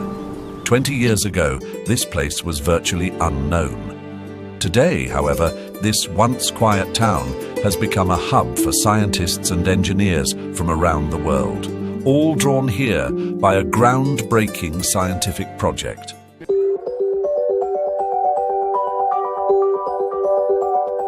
The SKA, or Square Kilometre Array, is a radio telescope with a total receiving area of 1 square kilometre. It is the largest aperture synthesis radio telescope ever constructed by humanity. This is the Meerkat Radio Telescope, which consists of 64 antennas. It is one of the precursor missions to the SKA. South Africa, selected as the site for the SKA, provides both the land and infrastructure needed for its construction. After 5 years of extensive preparation, in 2015, the China Electronics Technology Group Corporation's Network Communication Research Institute emerged victorious in the design competition for the SKA's mid-frequency antennas. Capturing radio waves from the universe requires extremely precise equipment. 如果我们不能够把自己的辐射水平控制在限制以下的话，我们的这个自身设备的辐射会淹没来自外太空的信号。那么可以说 SKA 的天线观测就是失败的。 To enable humanity to explore deeper into the night sky, countless individuals are working quietly behind the scenes. 看我们从13年到现在，这都已经11年的时间了，我们还在改进呢，还在做验证呢。所以说，你看，就说明这个的要求是世界上独一无二的，是前所未有的难度跟挑战。 The successful development of the SKA antenna represents a significant contribution to world science. China is forging ahead in the development of cutting-edge antennae for the good of all. The SKA telescopes is to give us a brand new step increase in our ability to see the universe and see things that they've never been able to see before, and possibly understand a little bit better of how we fit and how everything comes together. And that's going to be a very powerful legacy for generations to come. As scientists gaze at the stars and reach for the edges of the universe, the spirit of science is revitalizing this once neglected town of Carnarvon. And the game starts in 3, 2, 1, let's go! The Robotics Schools program, a unique initiative launched by the South African Radio Astronomy Observatory, aims to develop and inspire an interest in STEM skills in the schools around the development of the Square Kilometre Array. The reason that I joined the robotics is because that I want to become an engineer. My dreams are to be an astronomer. So I like watching the stars and discovering more about planets and other stuff. I'm looking forward to welcome the next engineer. I'm looking forward to have an astronomer, give them opportunities and make them to realize that nothing is ending in Carnarvon. Dreams are the preserve of those who never stop looking up at the stars, even if their feet are firmly on the ground and caked in mud. Through all the storms and challenges, China and Africa have consistently stood by each other. They support one another in times of crisis and collaborate for mutual benefit in development. They achieve shared prosperity through exchanges and mutual learning between their civilizations. They are friends, partners, and brothers. Bosom friends make distance disappear.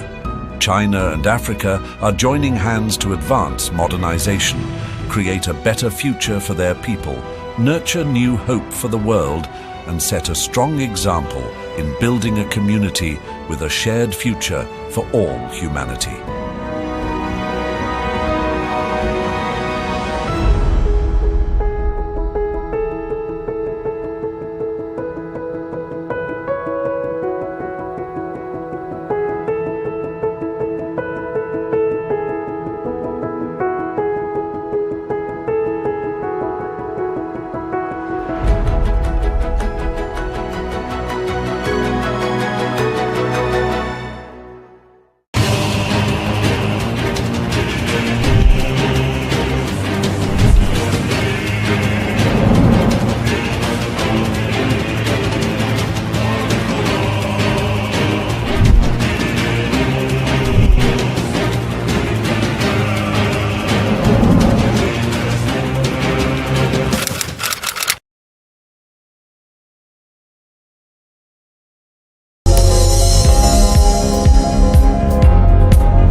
Many thanks for joining us again on the newsroom. I'm Okpeyemi Woshini, and these are the stories we're tracking at the moment.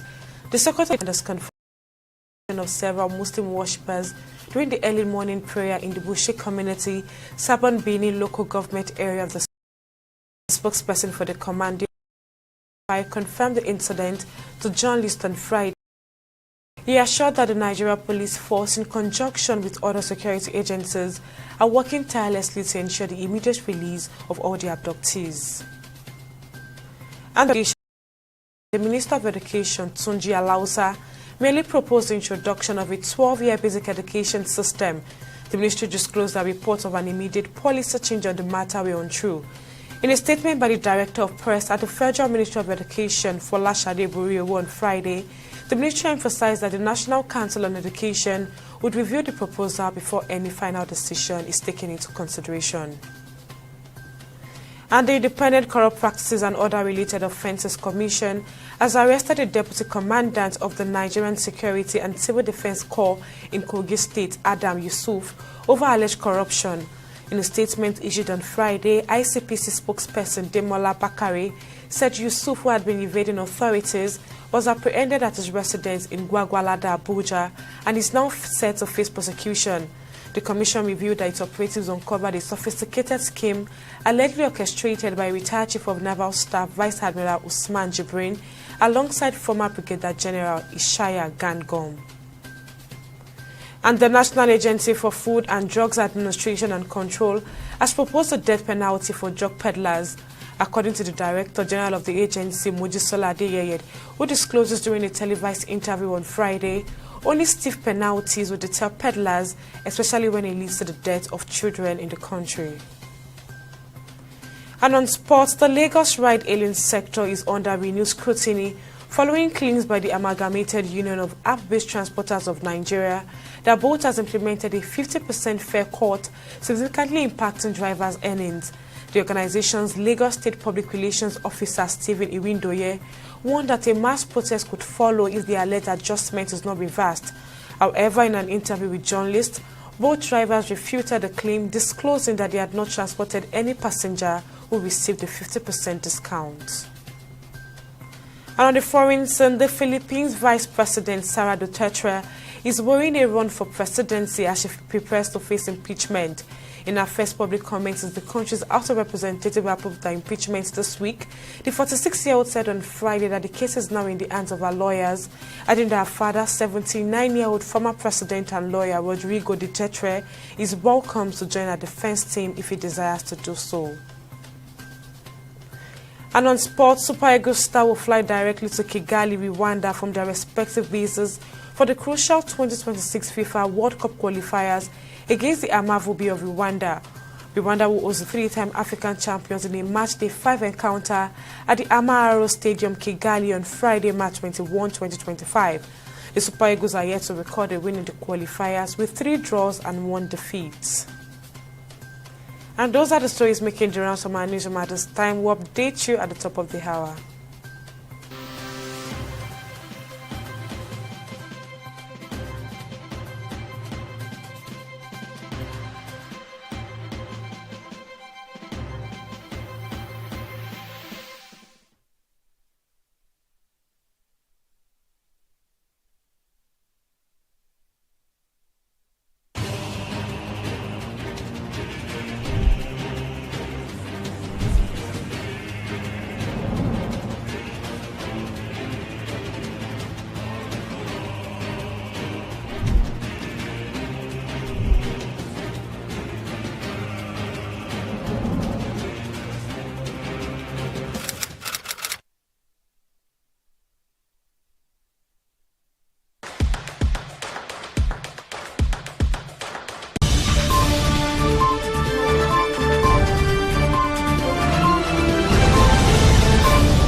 Glad to have you join me on the program. I'm Sydney Okafor.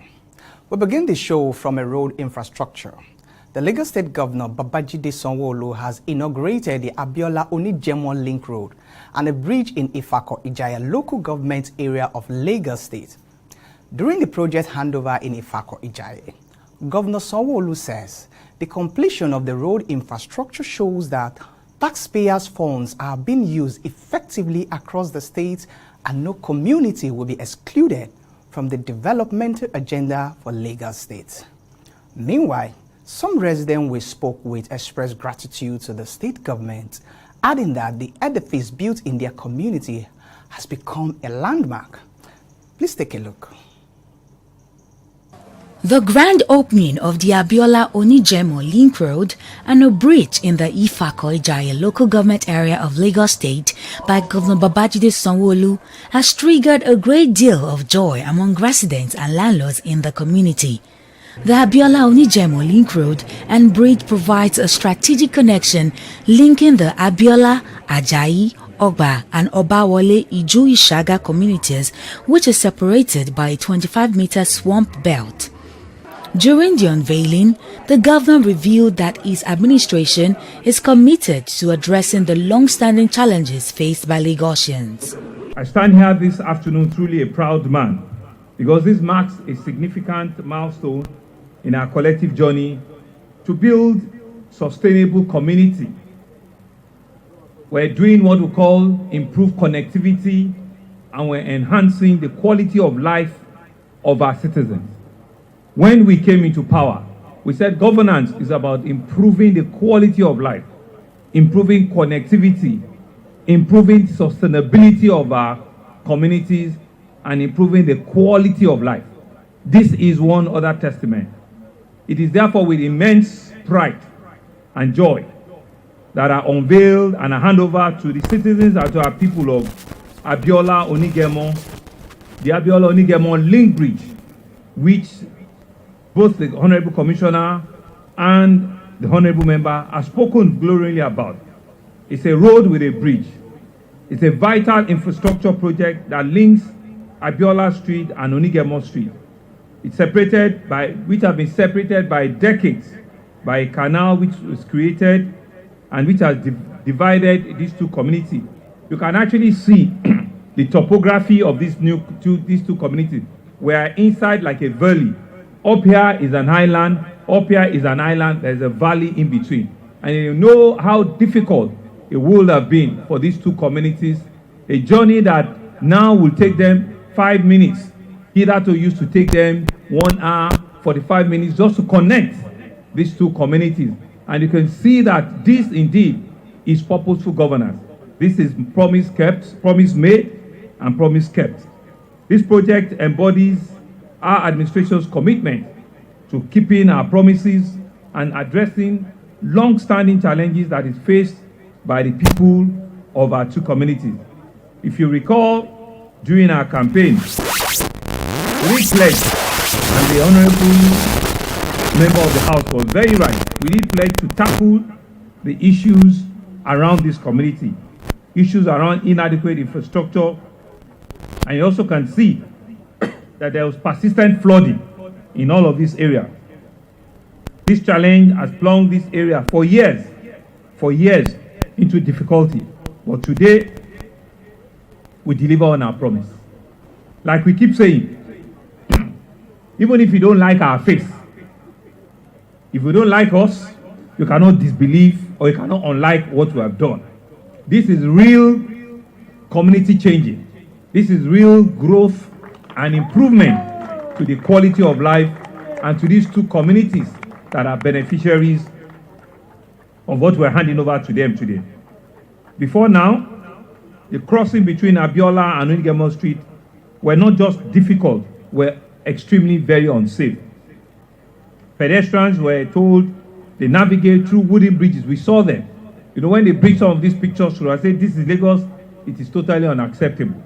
This cannot be in our state.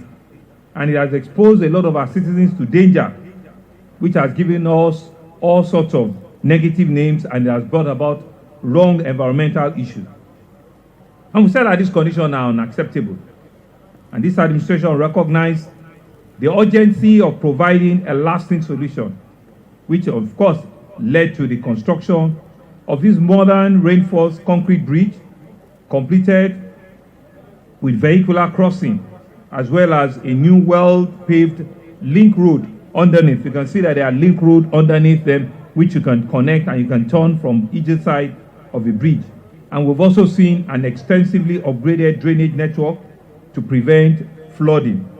Today, we celebrate a significant milestone achieved by the administration of Governor Babajide Olushola Sanwo-Olu, which reflects the commitment to infrastructure renewal, urban development, and enhanced connectivity for the benefit of all Lagosians. This project is an essential element of the state's infrastructure master plan, aligned with the Teams Plus agenda, particularly in transportation and traffic management. The journey of this project has been long and transformative. Initially, this link between communities relied on a simple wooden bridge, a precarious structure that presented both health and safety risks for those who used it. Back in March 2012, the project was initially awarded, but was later terminated due to non-performance by the original contractor. However, in May 2022, under the visionary leadership of Mr. Governor and Mr. Deputy Governor, the project was re-awarded, demonstrating this administration's commitment to ensuring that no project is abandoned. The Abiola Onijemo Link Road with Bridge is more than just a physical connection. It is a lifeline for multiple communities. The project covers a total length of 643 meters, including a 135-meter reinforced concrete bridge with retaining walls.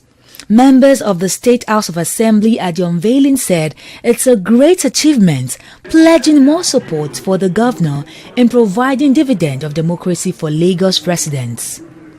The House of Assembly is poised at making sure that we support you head-on in all your programs, because we have seen that your programs are not only to save businesses, to save lives, to make every part of Lagos feel the impact of democracy and the dividends of democracy.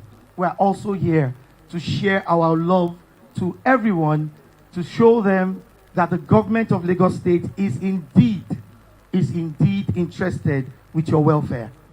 The sufferings of our people for the past 14 years has been brought to abrupt stop. I welcome you to the new Ikoyi of Lagos State, Ifako-Ijaye, the fastest developing local government in Nigeria. Mr. Governor, I'm only here to thank you for the hard times I've given you, the tough times I've given you.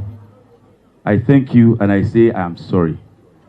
And I would not stop until we turn Ifako-Ijaye to Victoria Island. This project, alongside numerous others, underscores your administration at commitment to inclusive governance and equitable distribution of developmental projects across Lagos State. Significance of the Abiola Onijemo Link Road with Bridge. The Abiola Onijemo Link Road with Bridge is yet another transformational project under your administration. This landmark project has opened access to major communities while linking Ifako-Ijaye with other areas in Ojodu LCDA. It will also bridge the gap between isolated neighborhoods and alleviate traffic congestion and improve accessibility. The infrastructure was designed with a 7.3-meter wide carriageways alongside slip roads, walkways and solar-powered street lighting tailored to meet the needs of the people residing in the community. Before now, crossing between the Abiola and Onijemo streets was both difficult and unsafe. But now, residents are grateful to the governor, noting that the nightmare of connecting Abiola to Onijemo has been resolved. The place was an errand before when I stayed here. They never developed like now, to say the fact. It's just like new site that time. I left here around 2004. So since then I lived here. I have a friend here. They call him Baba Junior. So sometimes if I go and visit him now, I see the way Obawole is. To say the fact, it develops. Obawole develop. He tried here, it developed. But still yet, understand me, there is still a lot to do in everywhere, not in only Obawole. There are a lot of improvement that will come to the area because they have done it fine now. So many people will like to come and invest, shops, selling, do many things here, you understand? So whatever that is not good, if government do the place, they know themselves that good thing will come to the area. Lagos State is wide, and the only thing I say about the governments are trying, but the only thing I see is that to maintain things, truly they can do it. If you can go further now to GRA Ikeja, you can see there is a good look in the road-wise this in development. You can even see how they develop the place. But the only thing is that when the place is getting bad, how are they going to be maintaining it? Maintenance culture, we don't have it. That's the only thing. That's it. And then the only thing that I want us to know is that I'm talking about the maintenance. They have to base on that maintenance, because when you do something, you don't maintain it. Look at the camera you are using, look at the equipment you are using. If you don't maintain it, you will not be able to use them. Meanwhile, the governor also unveiled the Alakpere pedestrian bridge to reduce traffic congestion in the access, adding that 36 new roads and bridges will soon be opened.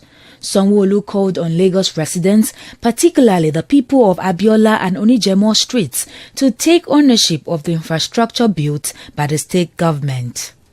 Welcome back.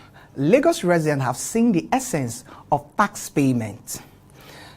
Now, the next story is about complaints and at the same time pleading of landlords and residents of Ijikoyeje and Olabisi Omolaje Street under the Itire Ikati LCDA in Surulere area, who have called on the state government over the abandoned rehabilitation of their inner roads that began since February 2022. According to them, the project was supposed to start and finish within 12 months. But since the project began, some of the inner road has been done, but they don't understand why others were left unattended to. This has made residents to reroute whenever they are going out of the community. Meanwhile, let's take a listen to what they have to say. This deplorable road that is covered in a pile of sand that has now become an obstruction for motorists and residents residing in the area was not done deliberately. Rather, it was a result of an abandoned road rehabilitation project for residents of Olabisi Omolaja and Ijikoyeje Street under Itire Ikate LCDA, Surulere, that was designed to be completed in 12 months. Now, the project is running into 3 years without completion, that is since 2022, causing nightmare for the residents and crippling business activities in the area. I've been here since 2016. So government have been trying to construct the road. Sometimes when they will come and measure, we'll not see them again. Unfortunately, on 2022, that should be February, they now came with their everything and their instruments. That shows that there is improvement of what they have been trying to do since. So since then, the road have been going on construction, but there is a lot of delay. I don't know, is it from the government who give to the construction or from the construction company? But all I know is that there is a lot of delay. The work is not going faster as people are expected. That maybe before by now, this place has been supposed to be tied up so that people will feel more comfortable as it's supposed to be. It's not encouraging because we thought within 1 month, 1 year, like they said, it will work out. But for 2 years, going to 3 years running now, the pace is so slow. The pace of work there is so slow. They come about 3 months. The next 6 months, we don't see anything happening, and it has not been easy. Ijikoyeje Omolaja would have been an access road to so many people. So most of us, to go out, we keep going around to access or to go out of this place. which is not really encouraging now. So we wish that the pace of work be increased. It's really affecting everybody as a whole residential as a. Because one, when they know they are not ready to do this street, I don't think it's okay for them to just break all the gutters like this, because it's not okay at all. Because it's really affecting me. Even with my business, it's affecting me. Because people are sitting on top of the gutter, which is not right. So what do you have to say to government? Then they came, they did meeting with us, as if the following week or the following month they are coming. That's what they said, that they are coming the following month, that they will start doing the streets, which we all agree on, but not knowing that all they all said is just lies. So we are just appealing to them. They should come and start what they started. Residents are fed up that the project has taken longer than anticipated, despite the engineers leaving all of their equipment and materials in their community. Actually, the road Ijikoejo Street and Omolaja Street, which we are at the houses here, has been under reconstruction since 2022 February. And I was told, or we are told, that it's going to be a program of 1 year. But up to now, it's almost 3 years. And it's like a kind of locomotive, slow system that is being operated here. So I believe, like we have told them, I believe up to now, they're supposed to have finished Ijikoejo now. Then maybe by next year, they'll be embarking on Omolaja Street to finish the half of the remaining of Omolaja Street. But up to now, I don't think they are going to finish Ijikoejo this year. And it's a very, very disturbing issue, because this is a state program. And I've talked to the facilitator of this project, Honorable in the House of Assembly, Lagos State, Honorable Shangudara. She sent someone, one of the constituency manager of ours, was sent down here, Honorable Awoyelu or something. So they were here, we discussed. And up to now, although we only saw improvement, but we need the completion of this road. Because the laudable program which the government has embarked, and we believe in the government of the state government of Sanwo-Olu, but the lackadaisical attitude of the project is what is another thing. Because we have seen a lot of roads that has been done, even within us, with the environs. Under less than 1 year, they finish it. Look at Ogunsami. Ogunsami is just barely 1 year. They are finished. The street over there, Okunla and Sanusi, just less than 1 year it has. They have completed it. But why Ijikoejo and Omolaja? And you have a lot of things happening here. People falling into the drainages and getting wounded. Thereby some lost their life. And it's a pity we are having such a thing at this era.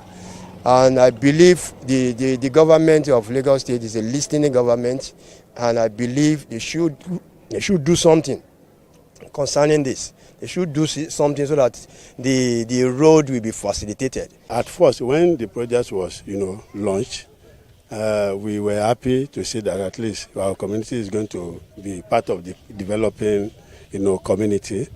And the project is supposed to be a 1 year project, which is fine.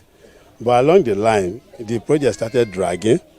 And when we saw that this project that's supposed to be a year project, it has extended more than 1 year, going to 2 years.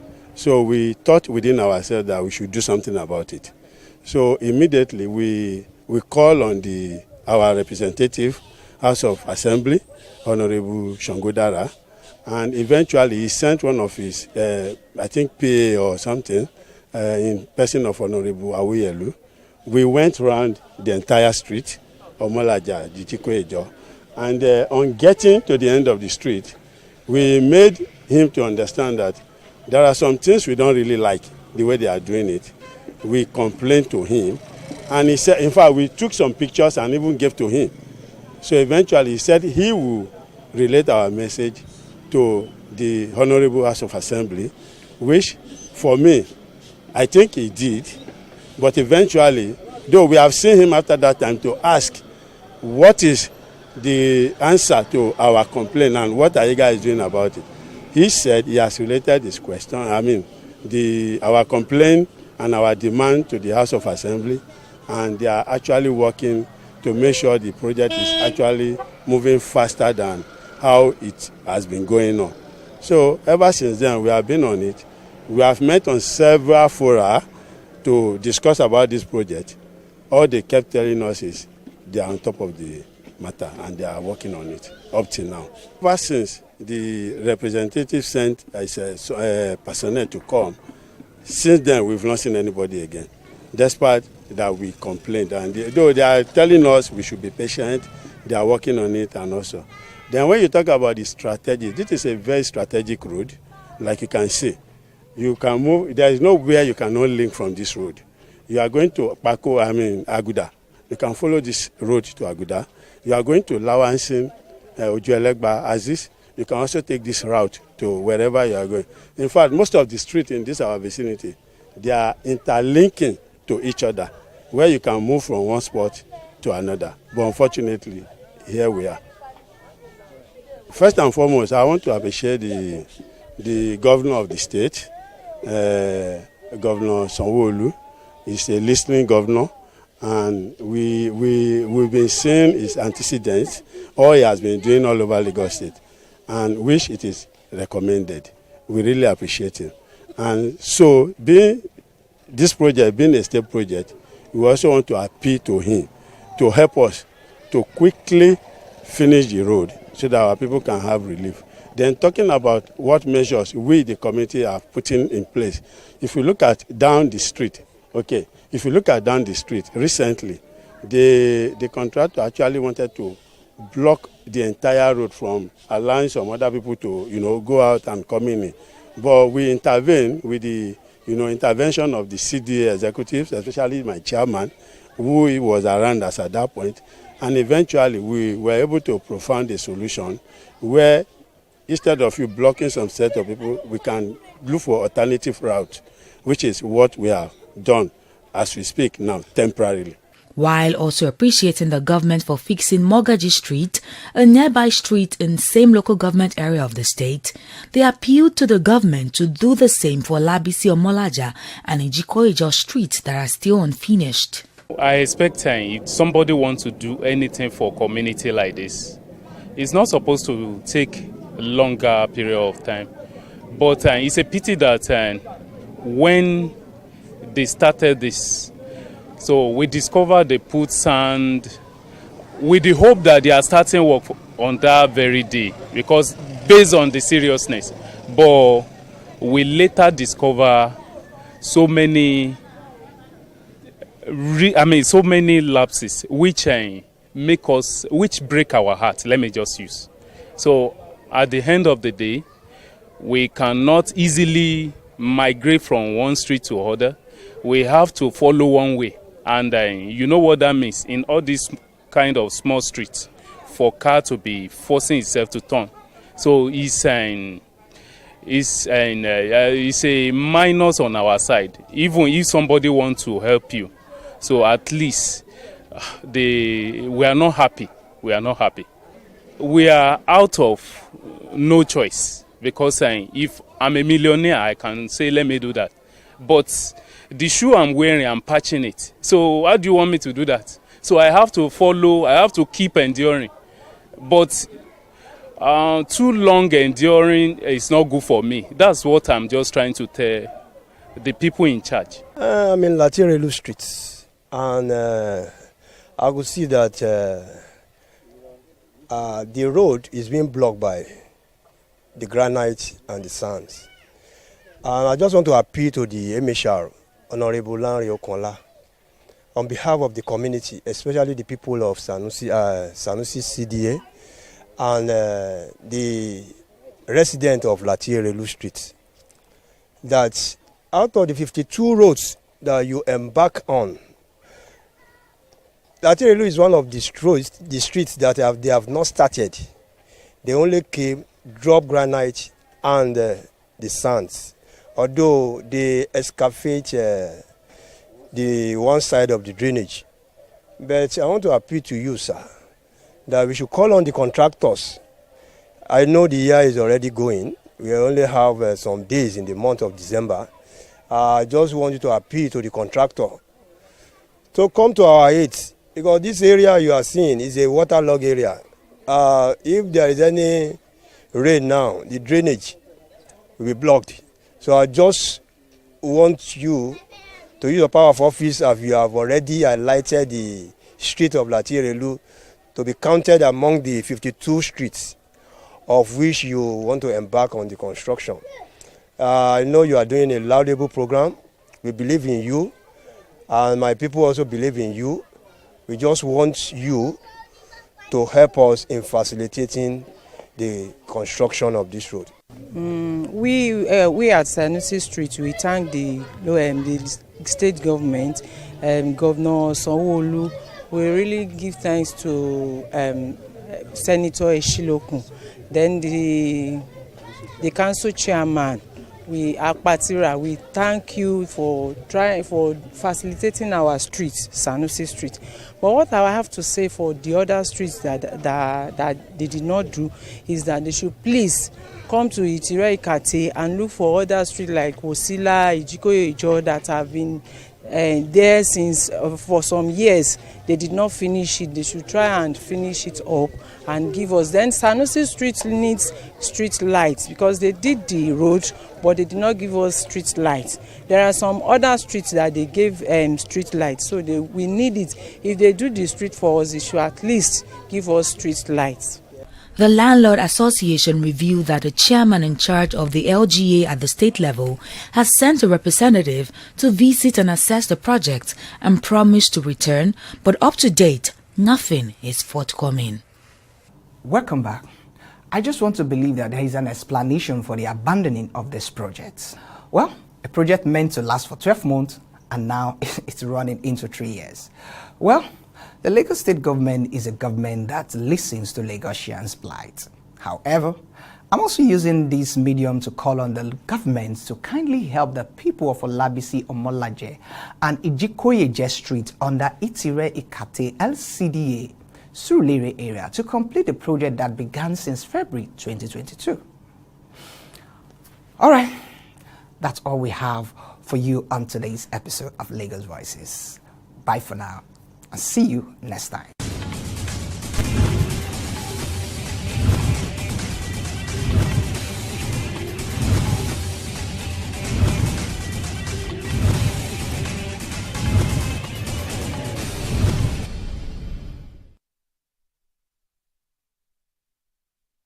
Akinola Olunowo Ade is one of the big yam farmers in Kapam community. He grows his yam tubers in sacks and has 5 of such farms in the community. But all the farms are now gone, destroyed by the toxic pollutant of August 28. I don't have any other thing to do now. I borrow money in the bank to do this project, sir. I cannot lie to you. I need help. I have 3 children in the university. Presently, as you are looking at me, and I need to pay their school fees. What will I do? What will I do? So I don't know what to do. That's why I'm pleading to the world. If anybody who can assist me to come up again, that you try and do it. And that you do it directly to me, not through any third party. I am retired Lieutenant Colonel Dubagari. I retired to 2014 and I bought this place. Bought it 5 plots. The retired Lieutenant Colonel grows grain and ginger in his 5-plot farm. But the farm is now decimated by the pollutant. As you can see, this is ginger. The ginger was very greenish. It's not turning yellow. That means the chemical has affected it. Look at my corn. Like guinea corn now, you can see no one is surviving. All of them inside, they have dried up. Only the maize now is drying gradually. The granite there completely was gone. We have to remove it to plant beans. and so many things inside. I have a garden inside where I planted a lot of things. That is, I just have passion in farming. All my things are gone. Nothing to fall on now. We are supposed to be eating corn now, but look at the corn has gone to another thing. We have nothing to eat. It's the same story for organic fertilizer producer and farmer Sunday Beth, whose 1 hectare grain farm is more or less now dead. I am crying for the people who can assist us, because up to now, I've not seen the refinery people to come and see what the level of damage they damage our crop. So that is why I am crying for the assistance. Anybody that can assist us, so that we'll get what will feed the family and also see how we can revive the business. The devastation goes beyond farmland. The residents say many of their livestock are dead, and many people in the community are now falling sick. Many animals died. Chicken died. Even I have part of it on my phone here that I can show you if you want to see. So even the health implication, since that day, no day that I don't buy milk for my family to take. Because many of them have been complaining of chest pain, mouth bitterness, and the rest of it. I have bought roughly 1 carton of milk in my house to give to them. The management of the refinery is yet to issue any official statement on the actual cause of the pollution, but the National Environmental Standards and Regulations Enforcement Agency, NESRIA, says it may have been caused by ruptured pipes conveying hydrogen chloride. But one of the residents of the community, who is a retired environmental geologist, thinks he knows the exact cause of the pollution. Greenhouse gas was released into the atmosphere that carry a lot of poisonous gases, chlorofluorocarbon, carbon monoxide, methane gas. They were all released into the atmosphere that came down as acid rain. That's what we call it in geology, acid rain, that descended on the community, which affected even human beings. Some of the residents here, their body started scratching. Some had a respiratory problem. They had to rush their children and wife to the hospital. Then in the morning, we noticed a lot of itching. And on the 3rd day, we noticed that some of the livestock, like goat, chicken, they started dying. So we saw the toxicity, which even made the women to go and block the road to protect to the refinery, because they approached the management and it seemed that there was lip service. This is a chemical substances that have entered. We inhale it and it has gone into the body. It's not something that you just... It go like, as you can see, it's killing this crop gradually. That is how it's killing human beings gradually. The residents say their lives have now been badly impacted and that they would need help as soon as possible. They say the sooner the help they are seeking comes, the better for them and their community. But there's no question that full recovery for Kapam community will take a very long time.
Ayetoro community is a theocratic communist setting funded by a group of believers known as the Apostles in 1947.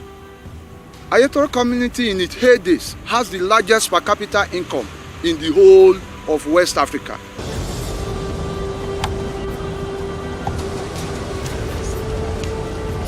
Initially, Ayetoro community was 15 to 20 kilometer landmass away from the sea. But as it stands now, more than 10 kilometers of the total landmass has gone into the sea. And this frequent surge is attributed to emission from multinational oil companies off the coasts of our land, not minding the environmental challenges and disasters. This is a community established in one of the Nigeria base. A lot of people you see in the offshore were trained here, both mechanical engineer, electrical engineer, and nautical engineer were trained in this bush. Yes, this bush, I call this place bush. And this is the Shepherd Technical Workshop approved by the IWD, which is now Minister of Transport. IWD means the Inland Waterway Department. That is the colonial time. This place is like small London. So, and our primary occupation here is fishing. You can see now, everything now has been eroded. Some of our fishermen, they have went to other places to find for their source of livelihood.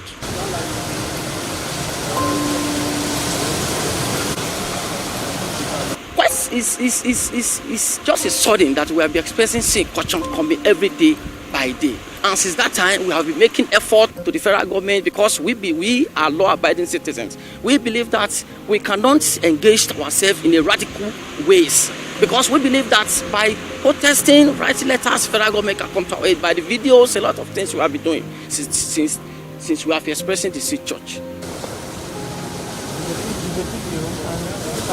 I'm shooting. That area, that is the iconic worship center. Yeah, that wood. That is the iconic worship center. Over there, we have the community service center here, over there. Then at the same time, the major streets where other minor streets were linked to has been permanently submerged by the ocean surge.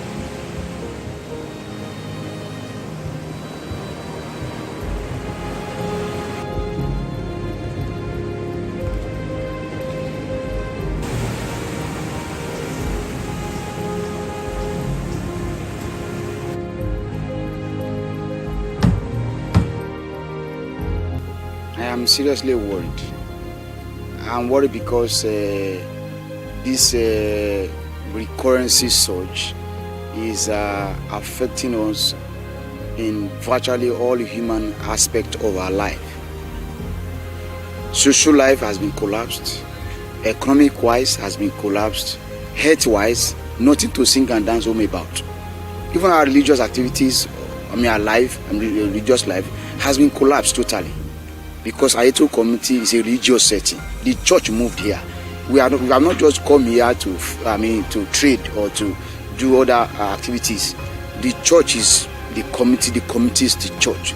So every aspect of our life has been totally, damaged by this current, recurring sea surge happening in Ayetoro. Over 20 years, we've been into this.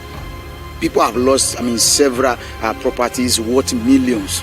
Buildings has collapsed. Over 500 to 600 to 700 buildings have been washed away. Our industrial power has been collapsed. Ayetoro community is known to be a self-developed community on its own without any intervention of the federal government or the state government over the years. Yet we kept on going. If by now the ocean surge as a result of the oil exploration that is going on in our offshore is destroying our land. Up till now, we cannot see the hand of the government coming to help and to rescue us. It is so sad, and that's why I'm worried. Ṣé ẹ bá wo gbogbo ibi ilé ló kún bẹ̀, gbogbo ilé yẹn ni òkun ti parẹ́ pátápátá.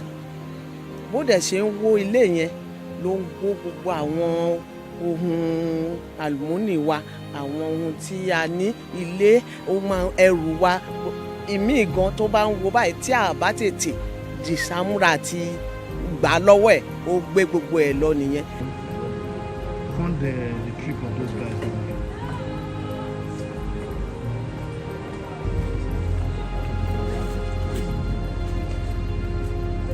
Trip of those guys.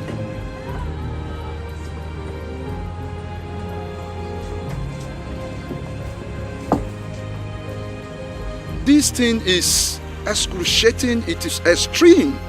In fact, every blessed day, people used to die because of the thinking that the community that was founded at their present has been eroded. So it is extreme, it is serious, it is harrowing. My father's house happened to be the extreme house before the Atlantic Ocean. We lost it 2017. 2007, that was when we lost it. It's highly devastating. Even the one that belonged to my grandmother, we lost it. That was along primary school road. We lost it too. So I've been affected. I'm highly devastated. Now I'm a tenant in my hometown. Imagine how is it? Highly devastating. We need the support of the entire world to save this community. Ayeto community is a community that must not go into extinction. It's a very serious situation.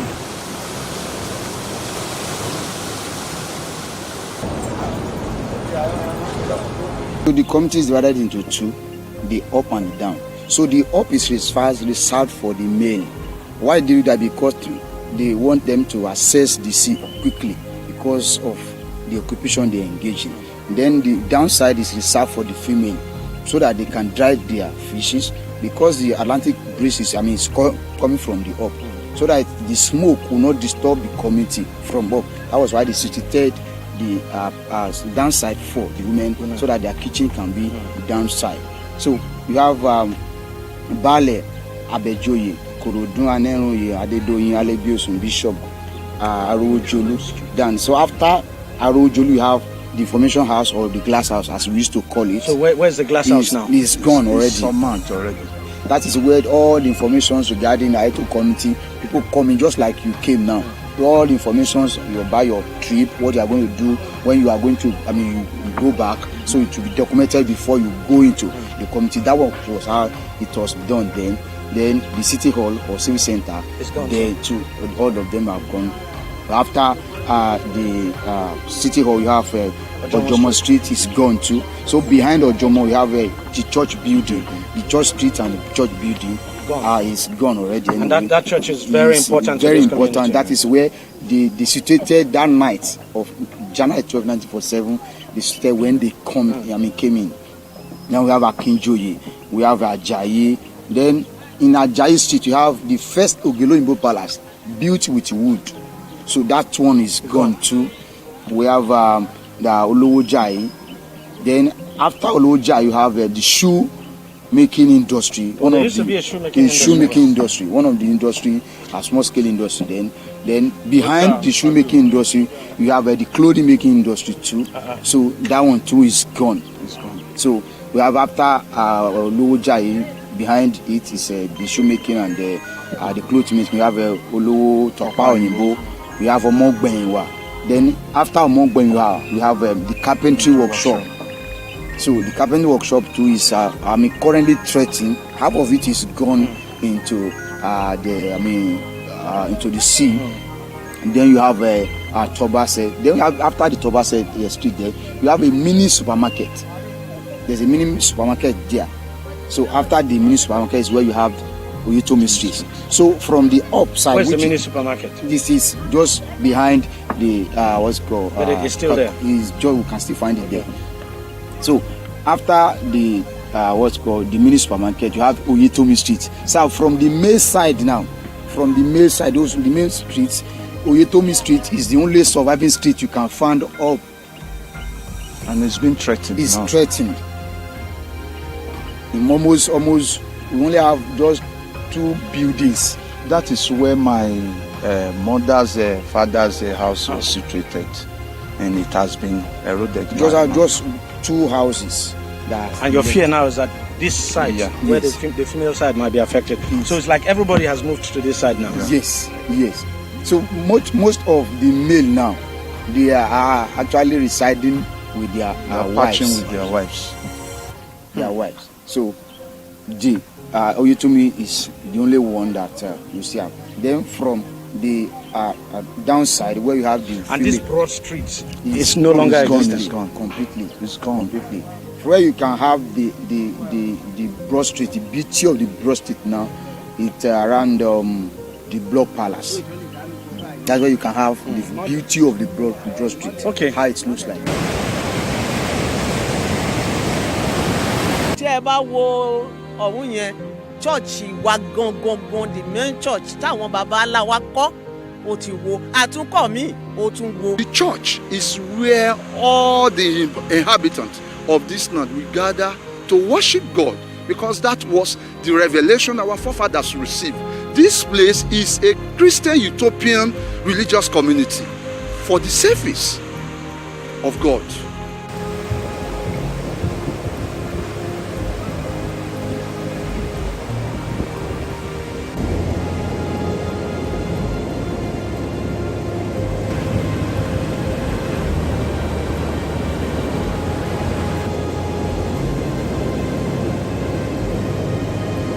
It has actually changed the landscape totally. Let me put it that way. Why do I say so? It's because when you look at the land mass, as at when our founding fathers came here, 1947, it is about 20 or 10, 15 kilometers to the shore. So people had to trek. I think Dr. Noge wrote a book about Ayeto community. That the only challenges that the fishermen, because Ayeto is known for fishing, the only challenges that they are having, it is the accessibility to the shore.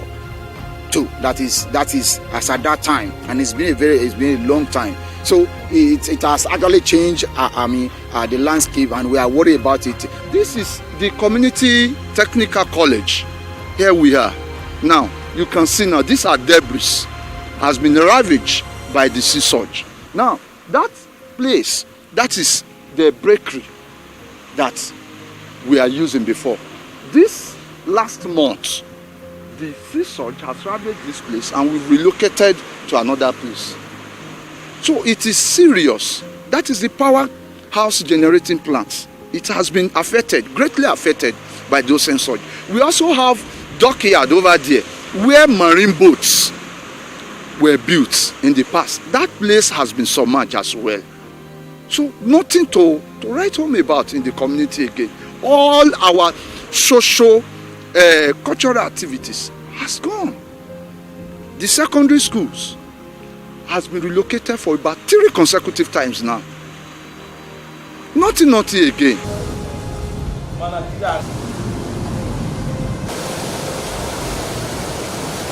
If urgent intervention is not coming any moment from now, the community will no longer in existence, because 2/3 of the community has gone already. My fears is that if something reasonable, prompt action is not taken on the part of government to salvage this land, perhaps we might. We don't pray for such anyway. The community might go into institution. We don't want that, because Ayeto community has helped the federal government, even the West Africa, in terms of marine, because when Ayeto was having a technical school, the Ayeto community has trained experts in marine engineering, in nautical engineering, and they are serving all the multinational companies that we can see in our offshore. Ayeto community has built the largest fishing boat in the history of Nigeria and West Africa. It was built here by the local carpenter, and those people that even built the boat, they were still alive. Check Fishing News International, is there. If prompt and urgent action is not taken within, let me say, within the space of 2 months, where we stand here will no longer be. So, and that is why we are appealing to the federal government as a matter of urgency and exigency to please come to our rescue, so that Ayetoro is a historic community so that it will not become a thing of history. That is our appealing. We are appealing to the Niger Delta Development Commission, NDDC, Dito Sopadek, Ondo State Oil Producing Area Development Commission, to please come to our rescue so that this glorious community will not become a thing of history. So we are begging the federal government, we are begging the international community, we are begging NDDC, we are begging all relevant agencies to please come to our aid. Apá wa ò ká o, kàn jọ kàn má jẹ́ kó kún yìí kó gbé wa lọ, gbogbo ilé ibi iṣẹ́ wa, gbogbo ilé ìsìn tá ń pè chọ́ọ̀chì, gbogbo ẹ̀ ló ti wó. I'm now appealing to the state government, federal government, and the world to give what you call immediate action on this community. If you were here about 7 years, about 20 years back, if we tell you the extension of this place, you can't believe.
Many thanks for joining us again on the newsroom. I'm Okpeyemi Woshini, and these are the stories we're tracking at the moment.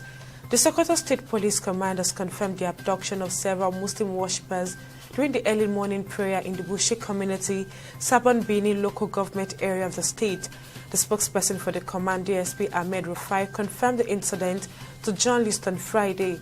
He assured that the Nigeria Police Force, in conjunction with other security agencies, are working tirelessly to ensure the immediate release of all the abductees. And the Ministry of Education has clarified that the Minister of Education, Tunji Alausa, merely proposed the introduction of a 12-year basic education system. The ministry disclosed that reports of an immediate policy change on the matter were untrue. In a statement by the Director of Press at the Federal Ministry of Education, Folashade Buriyowo, on Friday, the ministry emphasized that the National Council on Education would review the proposal before any final decision is taken into consideration. And the Independent Corrupt Practices and Other Related Offences Commission has arrested the Deputy Commandant of the Nigerian Security and Civil Defense Corps in Kogi State, Adam Yusuf, over alleged corruption. In a statement issued on Friday, ICPC spokesperson Demola Bakare said Yusuf, who had been evading authorities, was apprehended at his residence in Gwagwalada, Abuja, and is now set to face prosecution. The commission revealed that its operatives uncovered a sophisticated scheme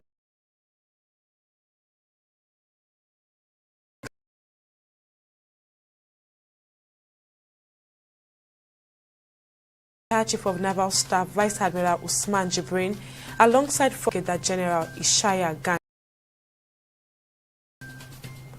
And the National Agency for Food and Drugs Administration and Control has proposed a death penalty for drug peddlers.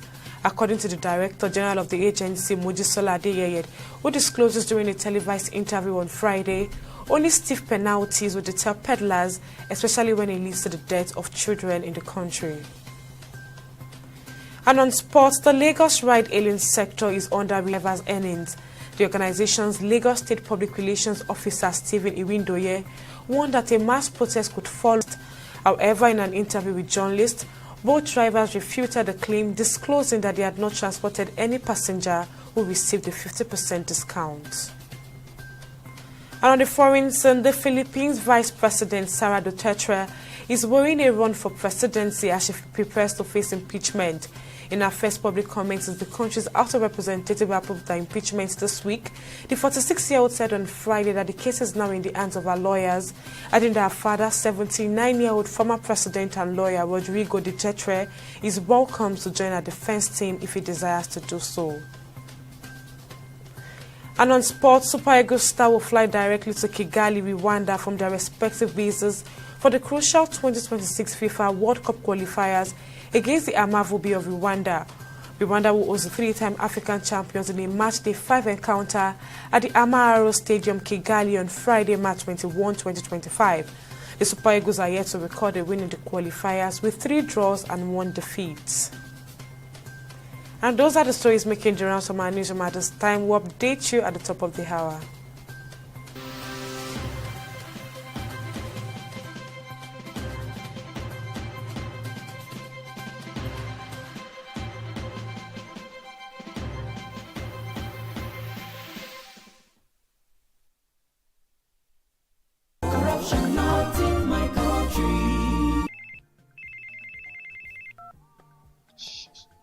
Hello, Alahaji.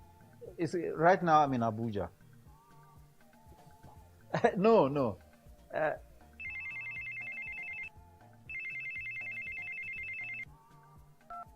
Hello, Adamu.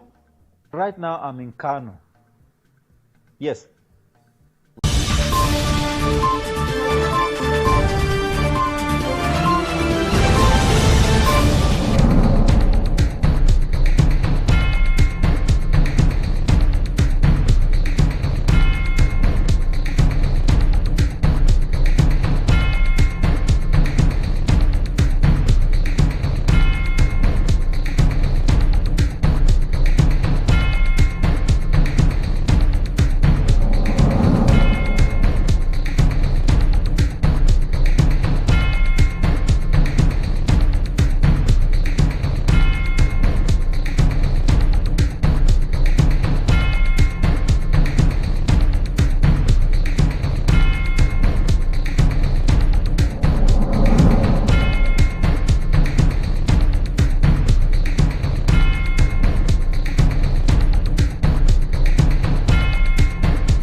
It's a fact.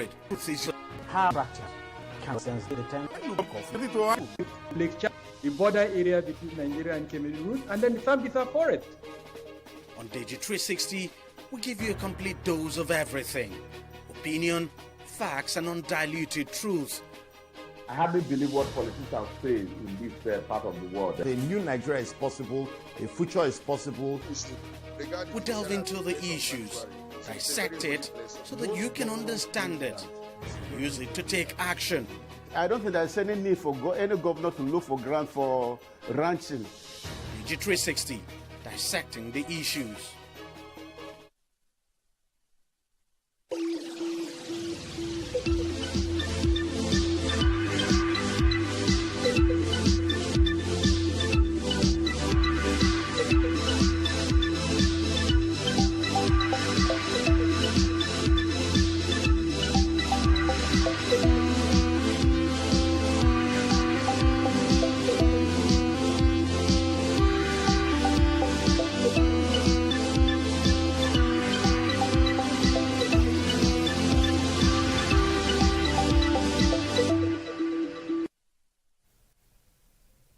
Welcome to the program. I'm Okbayemi Owosheni. We start off with business news.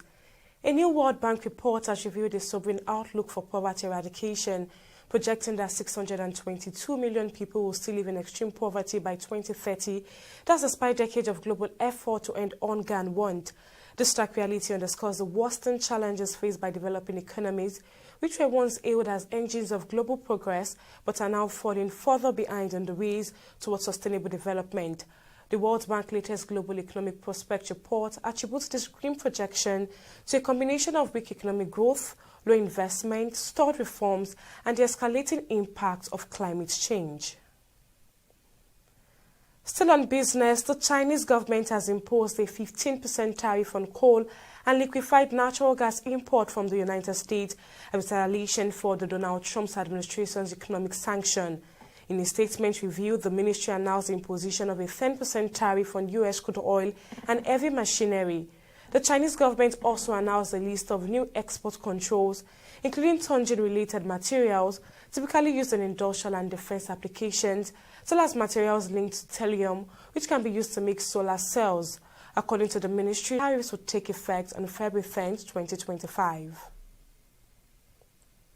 We'll take a quick break now and be back with update from the business corporate world.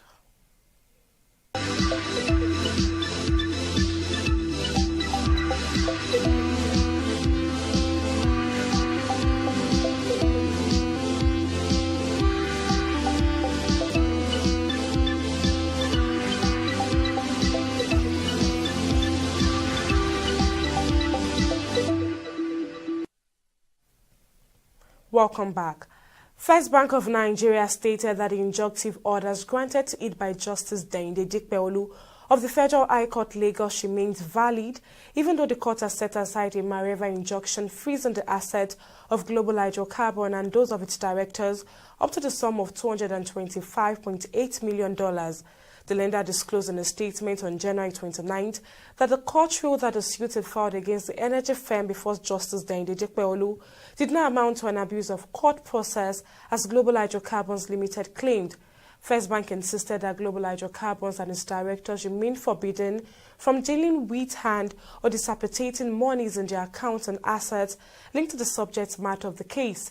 He noted that the matter had been adjourned to 19th of February to enable all defendants to respond to the substantive suit before a hearing date is given by the judge. And the Securities and Exchange Commission has issued a stern warning to Nigerians against engaging with RiseVerse Technology Limited, a firm that presents itself as a digital dollar and fund manager in the Nigerian capital market. In a public notice released by the Commission, SEC declared that RiseVerse is not registered to operate in any capacity within the country's regulated capital market. According to the regulatory body, the firm's activities pose significant risks to investors, as transacting with unregistered and unregulated entities increases the likelihood of fraud and financial losses. I had an exclusive interview with the founder of Cowrie Assets Management Limited, Mr. Johnson Chukwu, and we discussed the value of electronic transactions in Nigeria in 2024, rising by 79% when compared to the previous year of 2023, to a record high of 1.08 quadrillion. I'll bring you details after this break.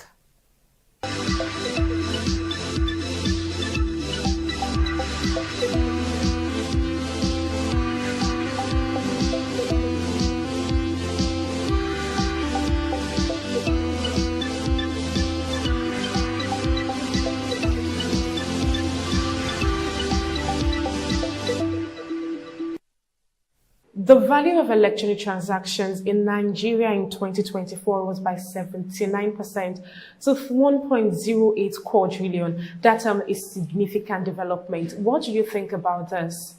Well, let me start by thanking you for having me on your program. I think the increase in electronic payment in 2024 was driven by two factors.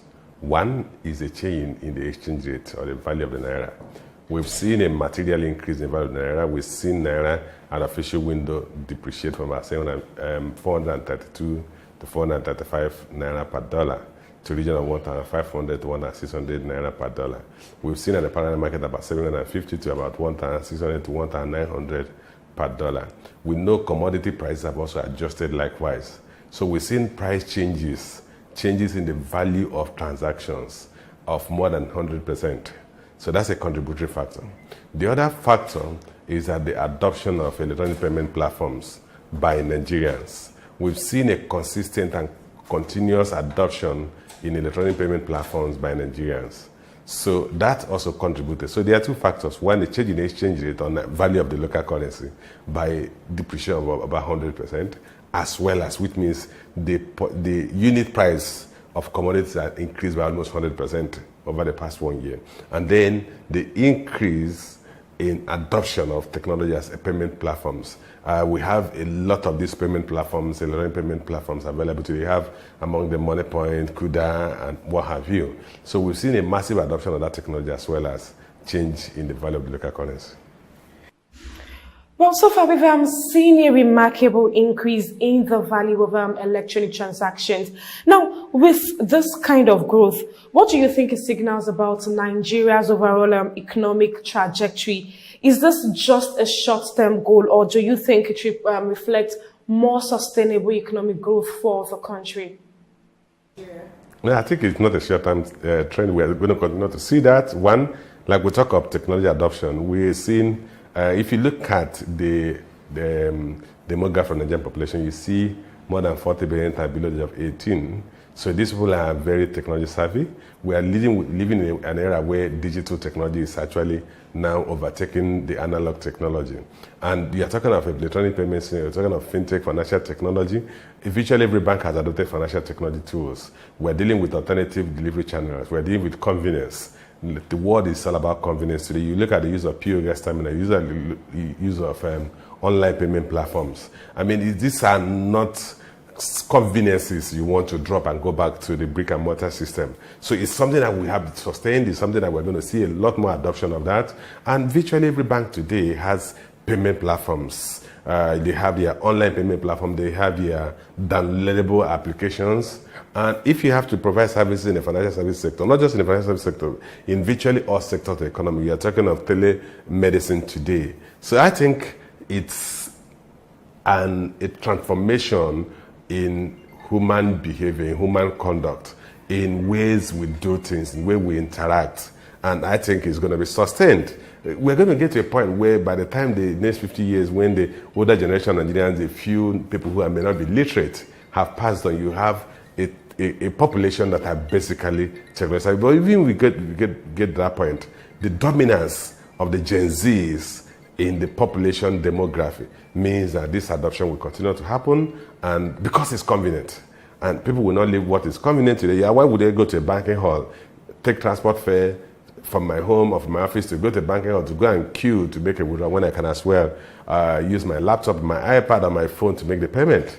Why do I have to go, if I need cash, go to a banking hall to withdraw cash when I can go to a POS terminal to withdraw cash? So the convenience that electronic payment platforms provide have made it compelling for people to continue to adopt it.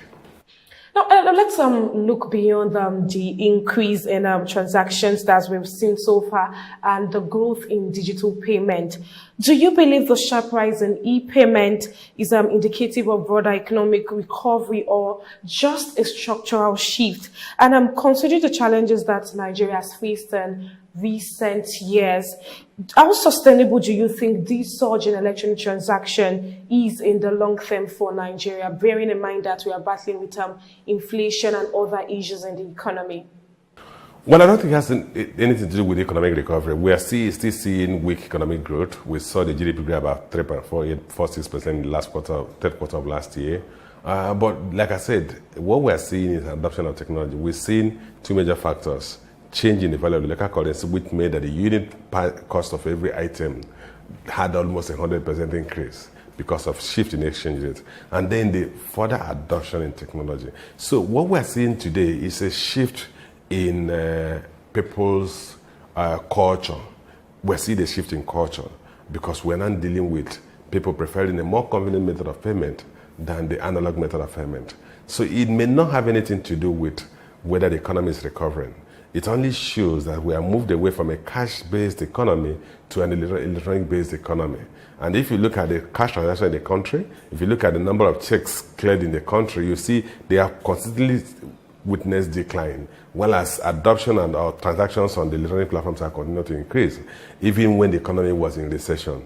Because we are seeing, like I said, human innovation, creativity is all about convenience. So people are looking for what is more convenient. And we know that the electronic payment systems are more convenient than the manual payment methods. And they also more cost effective. So we shouldn't ascribe it to any change in the economic growth rate. Economic growth rate is a completely different thing. You are measuring a completely different thing from when you are looking at what is the method of commercial transaction people adopt. And like we said, today's method of commercial transaction is more electronic than physical. Now, one major benefit that often cited and related with increased digital transaction is the potential for financial inclusion, which so many people have been clamoring for a very long time now. Reports also have it that financial inclusion rose significantly in Nigeria from 68% in 2020 to 74% in 2023. Now, bearing this in mind, this shift seems to be fueled in part by mobile banking agents and increased access to digital payments, especially in underserved payment. Now, given this context, do you think the growth of mobile money agents and digital payment platforms is truly bringing more people to the formal banking sector? Yes, absolutely. You see, one of the things here I've looked at, the digital payment system, mobile payment platforms provide alternative service delivery channels for financial services. What that means that if you really live in the area like my village, which is Ugweke, and you do not have to commute to the nearest bank, which is about 15 kilometers away, you can stay in the comfort of your home and do transactions. So if you can download an application on your phone, and that gives you access to banking services, that means the person who would not only have commuted 15 kilometers to go and do a banking service, get a banking service, has conveniently the convenience of staying in his or her own city limit to do that service. So there is a more compelling ease for the person to adopt or to be onboarded into the financial system, which is what we're witnessing today. The mobile payment platforms, the electronic payment platform, the virtual payment platforms, all the fintech platforms that give people the power, the capacity to get onboarded into the financial system without they having to commute long distance. And also, remember that the mobile payment platforms have simplified the concept of know your customers and customer onboarding systems, so that you don't need to go and bring heaven and earth to be onboarded. By the time you have your BVN, you can be onboarded because they can actually link your BVN to your account, and that way they pool the data that you have provided for your BVN. So the concerns we used to have in the past, where we did not have a single identification method or a single code to which customers could be identified, had been resolved to a reasonable extent. So what we are seeing is that as more and more people embrace technology, more and more people find it easier to get into the financial system. And because even if you do not need to borrow, like most people thought that banking service is all about placing your deposit and taking money, funds, you now know the benefits of a payment platform. And because we have a more efficient payment platform today, where you can make payments, you go to a daily market or even a weekly rural market, and you see people come there with their POS terminals. And people come there with their electronic payment platform, and they say, I'm buying 5 tubers of it, I can pay you through this method. Or you see the person selling tubers of it, and it comes with a POS terminal to receive payment. So that has simplified banking. And before you have become a merchant with a POS terminal, you will have an account. And like I said, the agent banking also made it possible that you don't need to go to any urban area to open an account. So these are factors that have contributed to financial improvement in financial inclusion in the country. Now, you've agreed with me, and you've also mentioned that this is a significant development for Nigeria. But then, do you think there are any significant barriers to financial inclusion in Nigeria that could prevent full participation in digital economy? Well, yeah, of course, that will never be limited fully in any country. One, you have to deal with the issue of infrastructure. When I talk infrastructure, I'm talking about digital infrastructure. You need at least to have a telephone services in your locality.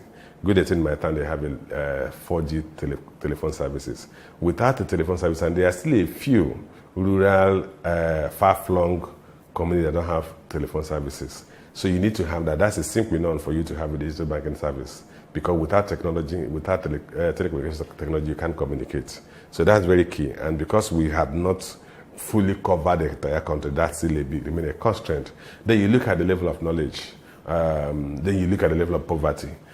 These are three factors you have to consider. Level of knowledge in terms of level of ignorance.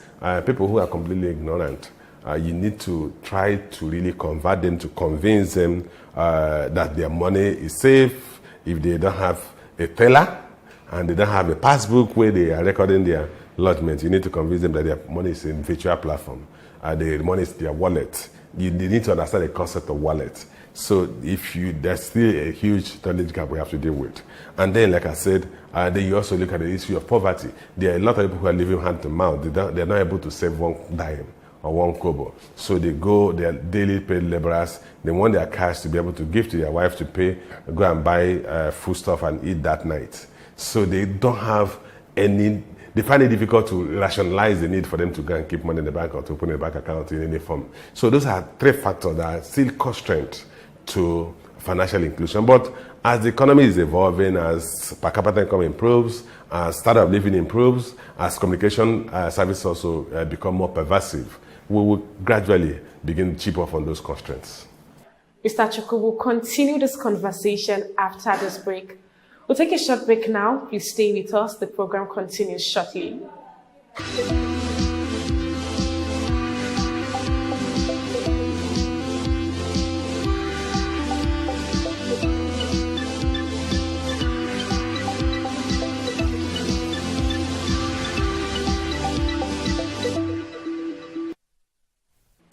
Welcome back. We're still discussing the value of electronic transactions in 2024 rising by 79% to 1.08 quadrillion in 2024. And we still have the founder of Cowrie Asset Management Limited, Mr. Johnson Chukwu. Thank you for your time and for staying with us on the program, Mr. Chukwu. Now, let's talk about CBN policies. Now, alongside the shift, the Central Bank of Nigeria has been pushing for a more economy. Now, most notably with its policy changes on cash withdrawals that we've seen over time, especially how view the CBN's cashless policy in light of this growth that we've seen in electronic transactions. Do you think this policy has the intended consequences and effect on reducing cash dependency, or are there any intended consequences or pushing for a cashless policies, particularly among the underbanked or those in rural and just developing areas in Nigeria? Well, you have to bear in mind that the current central bank governor has actually pulled back on the cashless policy. They've delayed and deferred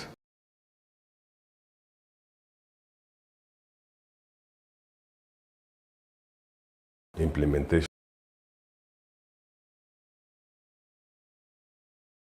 policy. Cashless policy is a punitive policy to disincentivize people dealing with cash. But unfortunately, the current government has pulled back from that. I believe in cashless policy because cashless policy has brought a lot of benefit, including reducing the issues of armed robbers visiting people's homes. Today, armed robbers won't come to your home because they don't expect to meet cash-based economy. People will come to your house and ask how much cash do you have at home.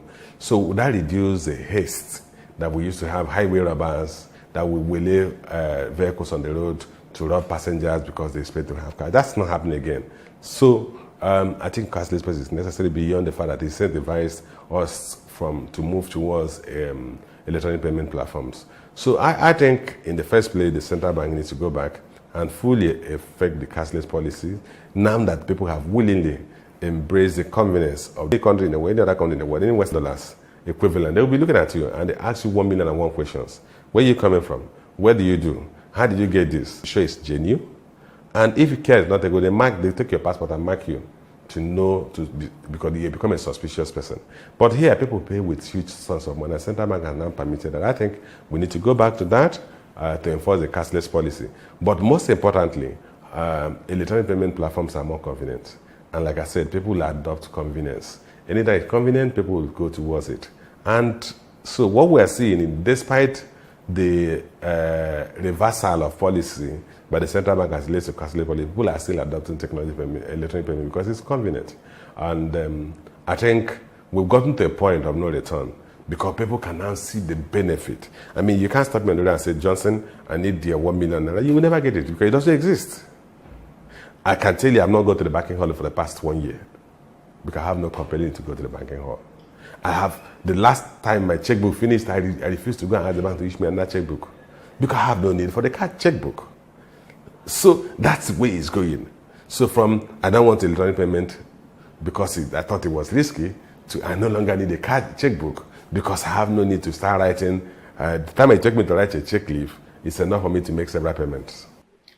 Now, as we move towards a more digital economy, there is a growing concern about cybersecurity. And if you agree with me, it's a particular issue that Nigeria has been battling with for a very long time.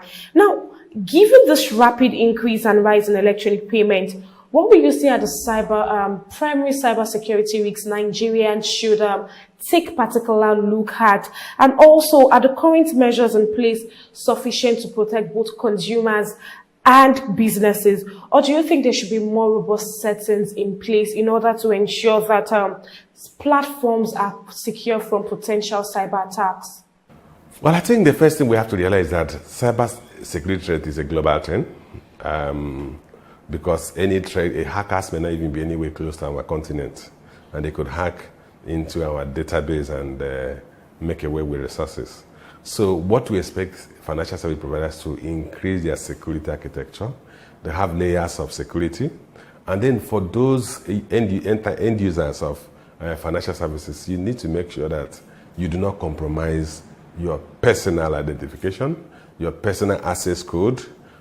You do not even share it with the closest of relation. Because you can as well transfer the money to the closest of relation to go and use his or her own account to make the withdrawal or to make the payments instead of compromising that. The key thing, people must be sensitized on the privacy and the proprietary of maintaining their private and personal codes, keeping them private and confidential. That's very key. Then the service provider, the financial institutions must build firewalls and make sure that it's difficult for people to access their live data. A lot of financial institutions will move data to dummy data so that even if there's an attack, the attacker did not have access to the live data that they could actually spool and mess up those systems.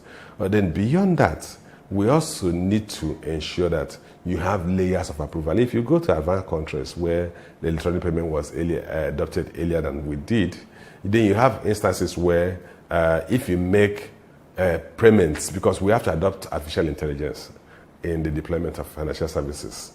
Artificial intelligence will imply that if there is a misnomer, a deviation from the norm in your banking practice, the AI will pick it up and flag it and prevent the intruder from doing further harm or damage to you. I give an instance. If, for instance, they know I do not make payment above 100,000, another person they say me make 100,000, why they block the account?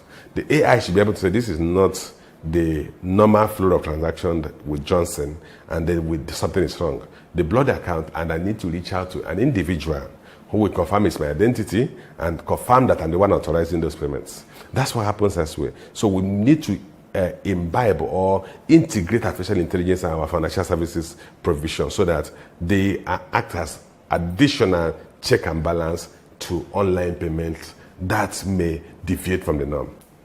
Well, it's also interesting to note that Nigeria has an impressive growth in electronic payment, perhaps even outpacing many developed economies. Now, in your view, how does Nigeria's adoption of electronic payments compare globally, especially when we look at transaction volume and public trust in the system? Well, I think one of the things we must realize that probably some of the constraints we have today have helped us. Some of the infrastructure constraints we have today have helped us to adopt technological payment platforms. I'll give you an instance. If you have to commute from Ikeja to VI to do a transaction, it could take you 4 hours. Elsewhere in the world, it's maybe about 20-something kilometers. It will take you 20 minutes, 30 minutes. So if you consider the fact that commuting within Nigeria is such a cumbersome and painful process, then you will find another convenient method of making payment. But beyond that, we've seen the central bank initial drive for financial inclusion through cashless policy was very good. It incentivized that. And they have to look at the demographic of the Nigerian population. A reasonable percentage of Nigerian youths are highly educated, well educated, and they are open, they are quite entrepreneurial, they are quite resourceful. They are not held back by norms of their parents. So they want to explore, and they are willing to adapt. They are early adopters. In fact, they become the apostles of technological adoption. And we've seen a lot of Nigerian entities evolve and develop electronic payment platforms that was easy for Nigerians to adopt, that are largely customized to our cultures and our values and our ways of doing things. So these are factors that have contributed. But in terms of comparing to other countries, particularly in Africa, we have done better. Even in America, our payment platforms are sometimes, in terms of the time of service conclusion, is faster than many even advanced countries. The time it takes you to execute an electronic payment transaction is faster than you have in most other countries. The settlement time in Nigeria is shorter than most you have in most other countries, even in more advanced economies. So I think regulation has actually helped shorten the settlement time, and as well as provide tools to people to use. Now, finally, are there any final thoughts you would like to share about the future of digital transactions in Nigeria? Or what else exactly do you think policymakers and stakeholders, including the Apex Bank, can do to make digital transactions better than it is at the moment in the country? A couple of things. Like I said, the central bank needs to go back and begin to enforce punitive cashless policy. That will keep away criminals and corrupt people from the financial system, because they cannot continue to enjoy the benefits of moving their cash around. 2, we need to improve infrastructure. Whatever it needs to be done to incentivize the telco companies to expand their network coverage, to expand the quality of their data service is necessary.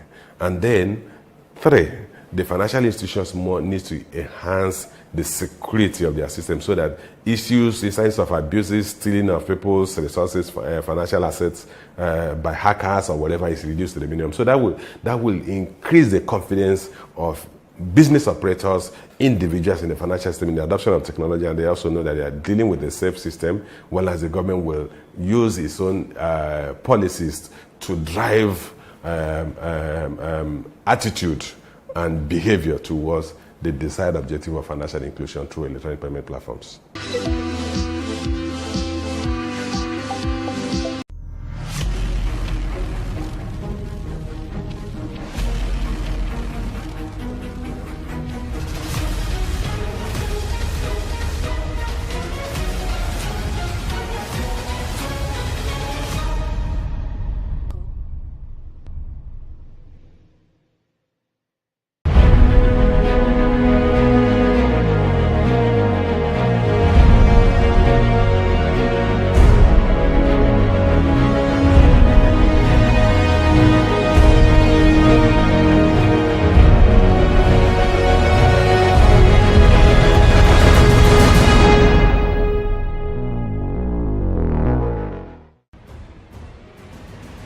Inspecting his ruined ginger farm. Elisha Handan is one of the big ginger farmers in the Sarbon-Serki area of Jaba local government area of Kaduna State in northwest Nigeria. Virtually all the ginger in his 4-hectare land here have been hit by a strange disease, which is causing the leaves of the ginger plant to turn brown, dry up and then die. I planted ginger here this year, early April. The ginger was doing well, germinated well, doing well. When I applied the first fertilizer, or the first application of fertilizer, the ginger grew very effectively and very well. Suddenly, I started to spot out some symptoms of disease. I thought that it's a normal, maybe shortage of rain. I never knew there's a menace. Before I know, the whole farm was affected. And not only this farm, but all of my farms, out of about 4, all of them were affected. And you can see the effect of the disease all over. That's where, anywhere you go now, you see all of the farms. They are looking like this. It's the same story for Joseph Jatu, another ginger farmer in Jama'a local government area of the state. His entire ginger farm has caught the same disease, sparing only the vegetable he'd planted within the farm. Both the leaves dry and the rhizome inside the ground also get rotten.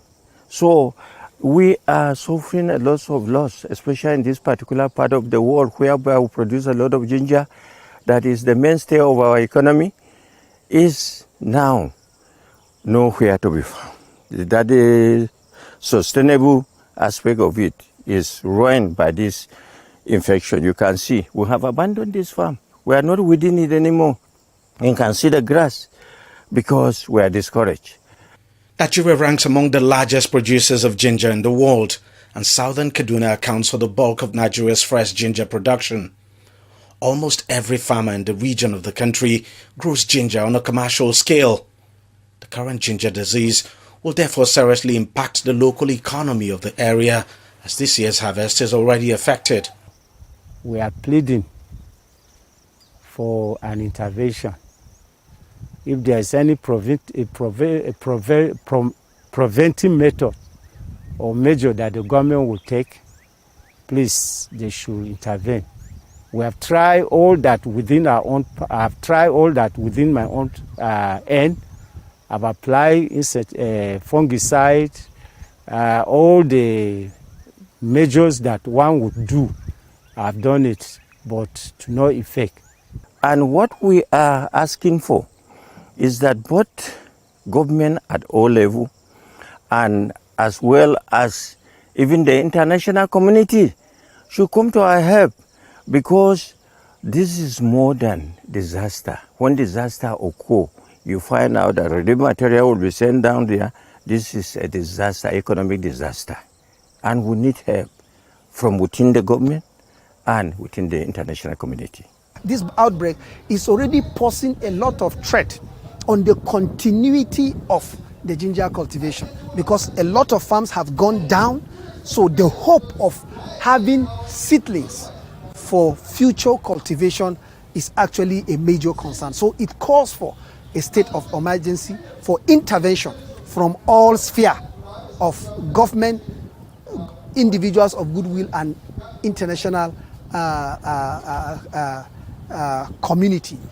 When an incident happened like this, there will be rapid response strategy adopted by all relevant agencies to cope the situation, identify the challenge, and not leave it in the hands of the poor farmer or just an association to tackle it. We have worked hand in gloves with almost all the relevant agencies to address these matters. But most of the efforts we are doing now is mostly on our own. At the Institute for Agricultural Research in the state, scientists are hard at work trying to understand the disease and come up with a solution. But there's no definitive breakthrough. Actually, the organisms we are suspecting, like most fungi, when the environment is moist, there is high relative humidity, low temperature, the organisms are favored. And we are suspecting there are multiple fungi, as I showed you here. So, but the specific one was still on. So that is what we are doing. From the interview and from what we saw, we gave them some suggestions on what to do to remedy the rhizomes that are in the soil. And possibly we are planning, or if we get opportunity, of course we have to train them or explain to them what measures we should take against the next season, we are likely having the organism to belong to the family Humaceae, what we call water mold. Those are what, among the fungi, you know, they are in the categories. They are the water lovers. They multiply very fast when you have low temperature and high relative humidity. So, and most of them, they seem to be more sensitive to the metalaxyl group and some other groups. So we suggested those one for them. But as we said, there are some other organisms there. It's like complex issue. So we suggested if they get metalaxyl containing fungicides along with carbendazim or tobaconazole,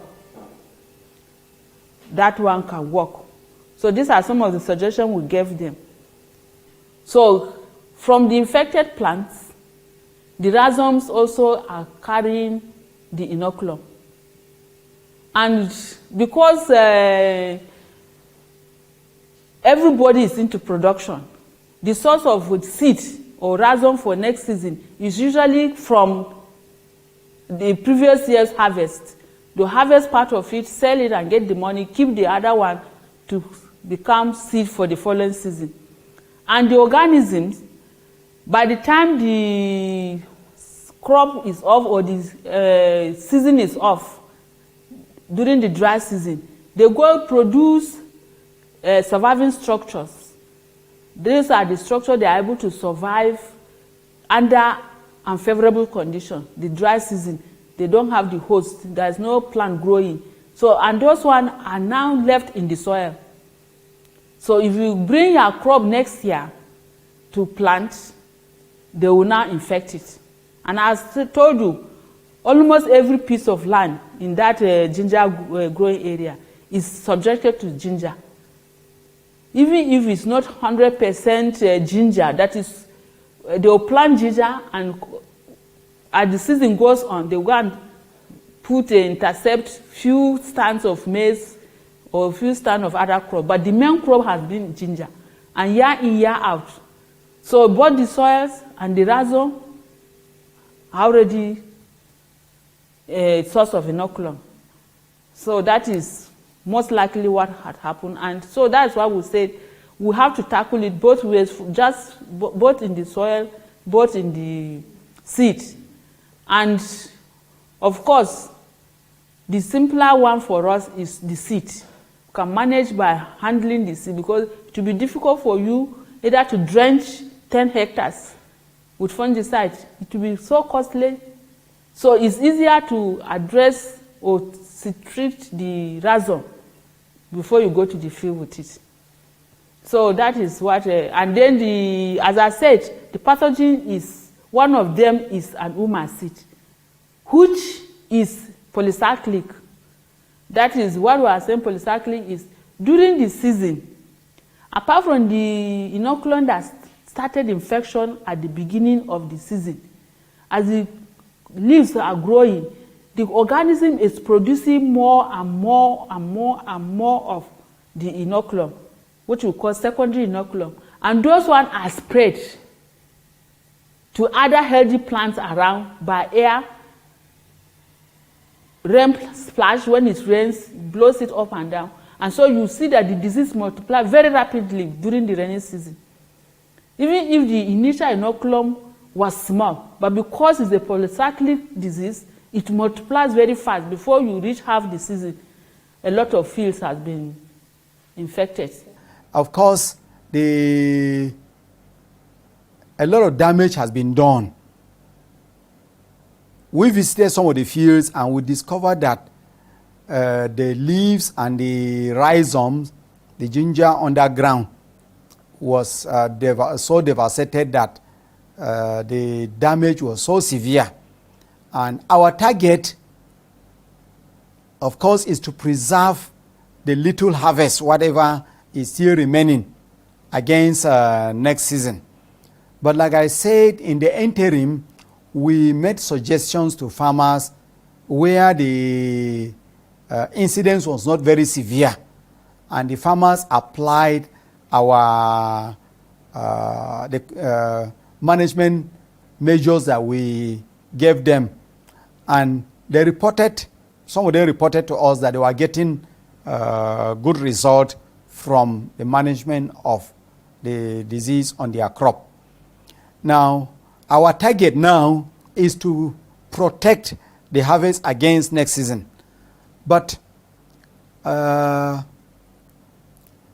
this problem has actually been available, it has been around at a lower magnitude. It is this year that it reached epidemic, most likely because of continuous production on the same area of land. Most diseases of agricultural crops are best managed culturally by rotating the crops on the fields. If you grow one crop on a particular field year in, year out, there is a build-up of the disease inoculum that will get to a level that it explodes. In other words, it causes a severe damage on the crop. So the Kaduna State government is making arrangement to sensitize or train the farmers on how to manage their fields.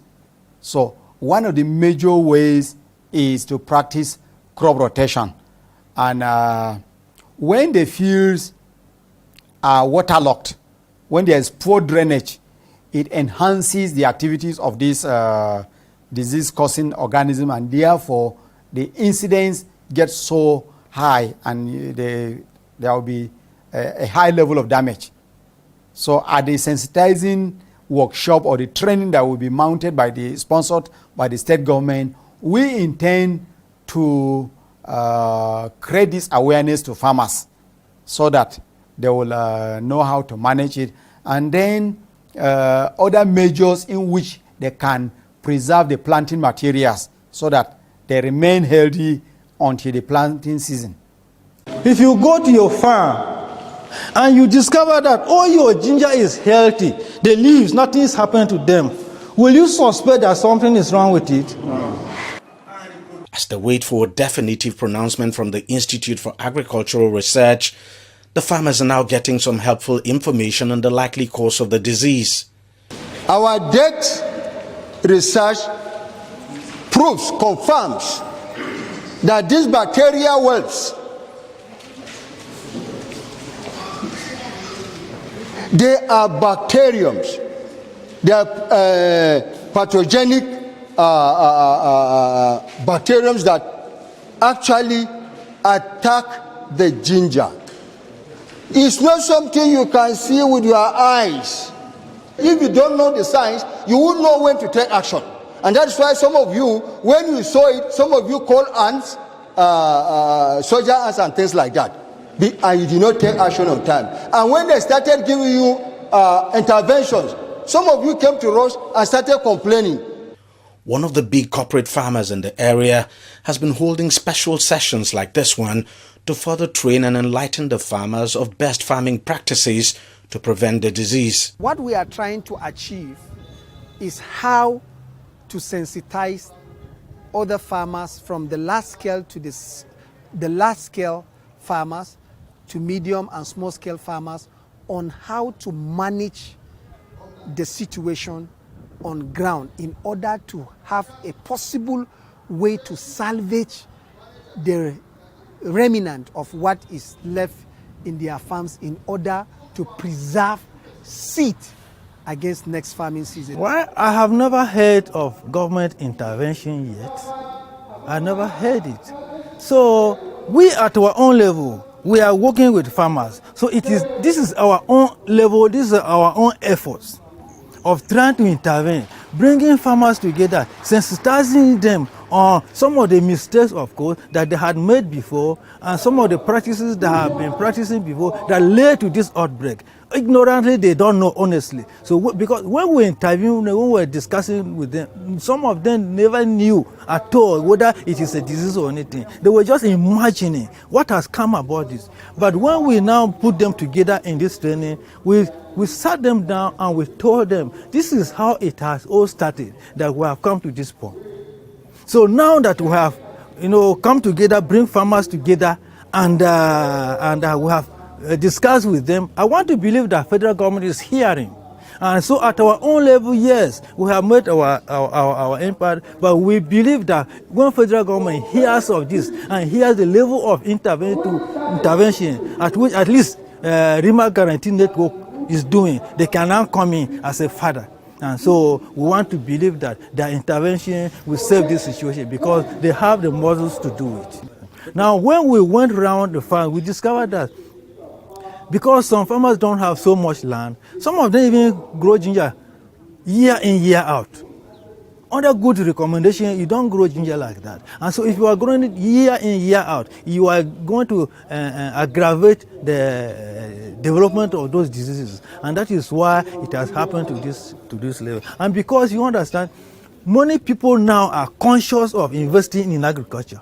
And so the level of ginger cultivation in southern Kaduna this year is far more than every other year you will think of. So everybody has gone in, but they are using old seeds. Old seeds that have been sold for years, carrying diseases, not treated. The seeds are not treated, the soil is not treated. And so when they plant this, it leads to the outbreak of this fungal and bacterial disease that we are seeing. If you check ginger production in southern Kaduna, we were not using chemical fertilizer from onset to a larger extent early 90s. We were not using chemical fertilizer. It's either we use cattle dung, or we use goat manure, or we use waste, or we use poultry compost and things like that. And the beneficial insects were not being disturbed. When these beneficial insects are not disturbed, then they have the power to deal with these fungi that destroy crops and so forth. But now that since early 90s to this time, even this years, where much of chemical fertilizer is pour into the farm, if you see the application, it's no matter of that they follow recommendation. No, they don't follow recommendation. All they want is that the more fertilizer they put, they feel that will bring them the more ginger. And so therefore, this chemical fertilizer begin to destroy this beneficial insect and rendering the fungicide and bacteria that are meant to attack our crop to have more strength, multiply, become powerful soldiers that said, well, now we are ready. We are now a brigade of soldiers. We can now deal with this ginger and things like that, nothing to stop us. So what we would have to do, the reality, is to, of course, sensitize the farmers on the inputs they use. Now that this has been activated, next year, it will still happen again. The best solution to this, the truth, if wishes were horses, is to abandon that land for 2-3 years. That is the best. 2-3 years, don't do anything on that land. That would be the best. Then come back in the 4th year and do it. The farmers are hoping that what they learned from this seminar, in addition to advice from the Institute for Agricultural Research, will help them overcome their current challenge. By the grace of God, we are always losing hope. But with this workshop, we really appreciate God. That is why I'm very highly expected, and I give God all the glory for attending this very wonderful workshop. We are always losing hope, thinking that all hope lost, we can't even move forward. But with this workshop today, we are picking up. In fact, I really appreciate it, and I equally gain much about this lecture, because I learned where we, the farmers, have come short in the planting of the ginger.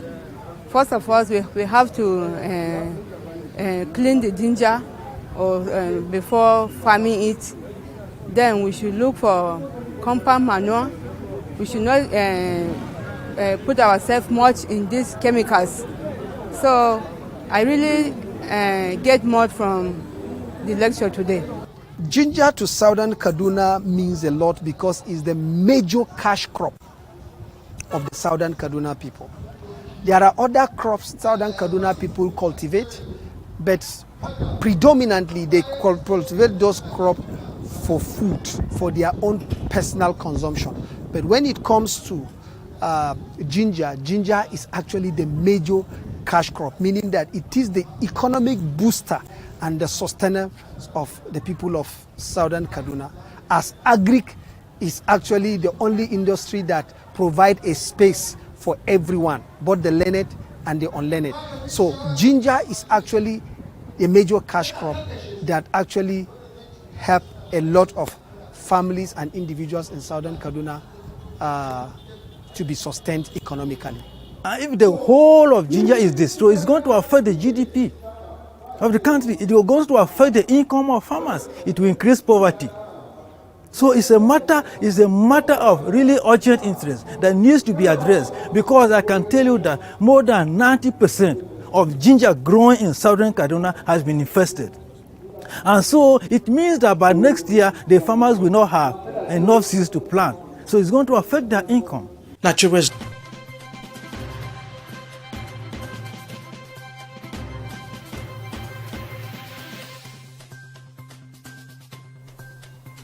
Welcome again to the newsroom.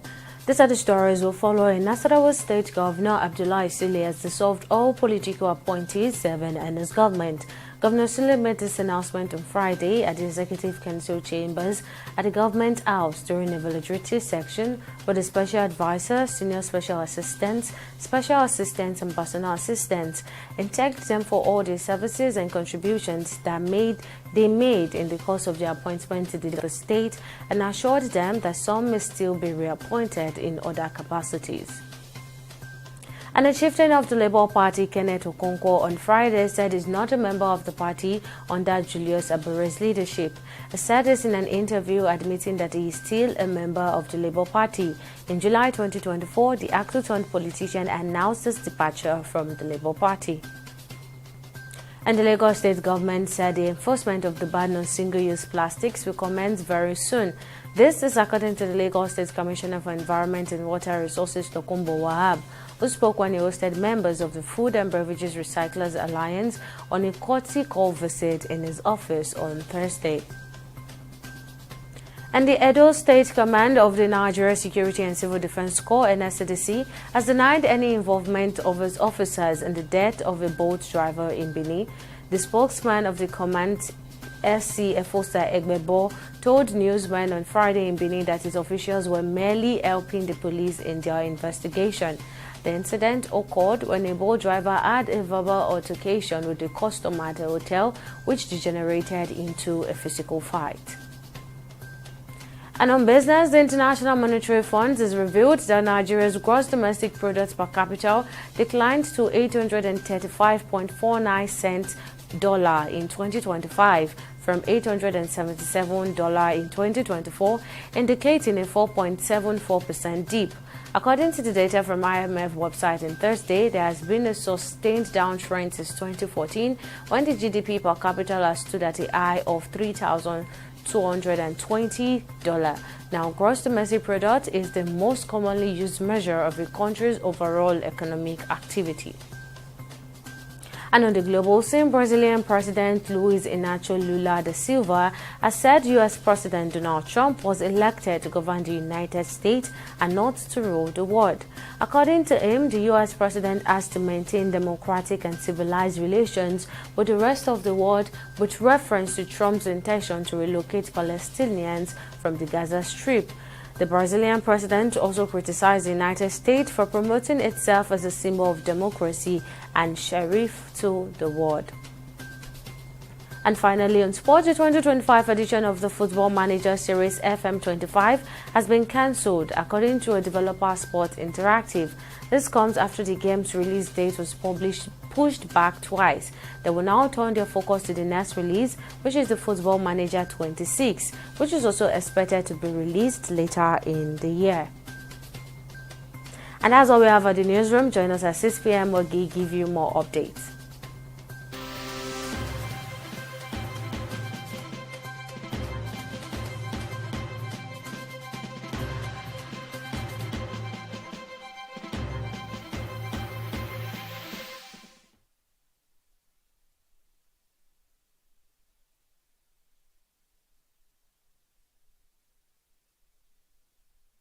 In the last 3 years, we have built a multi-purpose center, which is the envy of all in our constituency. And I can tell you that the people who are living there are already enjoying it. Guy, do you think what this man just said is true? See, I seriously doubt. I'm sure it's one of those their silly lies. Wait, do you know there's a way to find out if these things he's saying is true or not?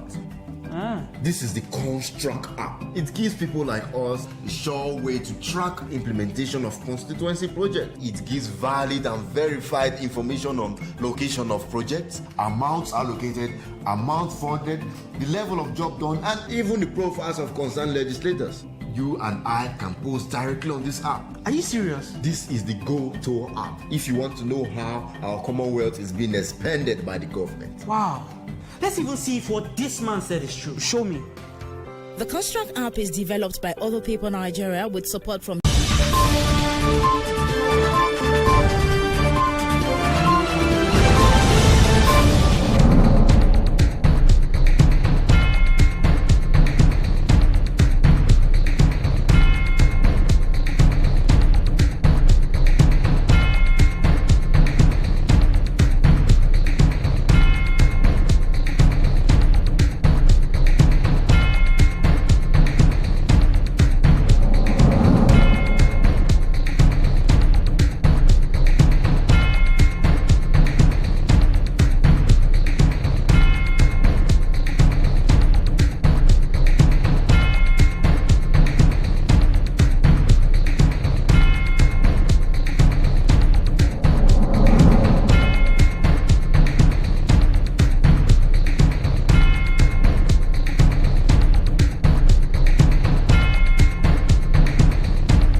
Welcome to another exciting episode. TV360 is back with more exciting content than ever before, and I am your host, Queen, bringing the latest in the world of entertainment, music, fashion, culture, food, anything you can think of entertainment.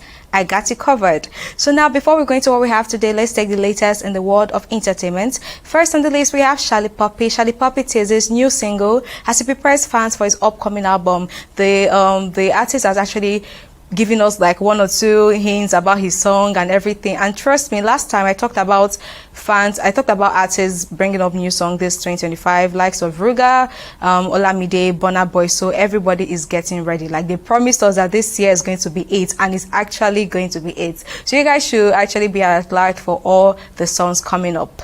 So next on the list, we have Two-Face. Two-Face and Idibia, his wife, have separated, and it's so sad because these people have come a long way, like a whole long way, and we actually don't know what happened, but we just got the news here, and it's sad. And before this, I think last week they were trolling Annie, like they were dragging her on blogs and everything because she's actually like one of the characters in this rich famous show happening, and they've been dragging her that, oh, she had miscarriage, she had this, she had that. So like it's just coming out on a wrong timing. Like this is a wrong timing for the husband to actually say that, oh, I'm actually not with the wife again. So everyone is just dragging her and everything, and it's really, really, really, really unfair. But let's just say we wish them well regardless. And last on the list, we have Mufasa. Mufasa, the Lion King, has bagged 500 million naira in the Nigerian box office. This is just 5 weeks in cinema, and trust me, when Lion King came out at first, everyone was like, oh, Lion King, Lion King, Lion King, Lion King. Now Mufasa, like we're really, really excited about this. And trust me, if you're like this, back then we have this Lion King cartoons, movies and everything, so everyone is excited about it, and they've made a lot of money. In fact, they are one of the movies of 2024 that I would say actually made money.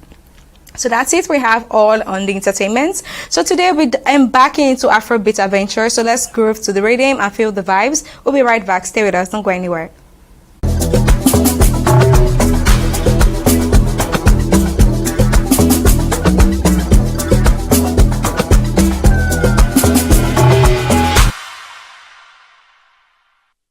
Welcome back, guys. So here with me in the studio is Ayomide, a rap artist, music producer, and he runs a primary platform called RMV. He has been in music in the last 8 years. His main genres are Afrobeat, hip hop, and amongst all sounds. Here with me is Rhyme Line. Hello.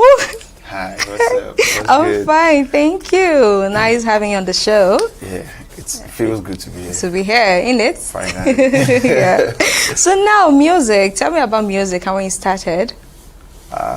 Music pretty much started from age I can't remember, because I started as a church drummer. I just realized I was a church drummer, and there's a bit story about that.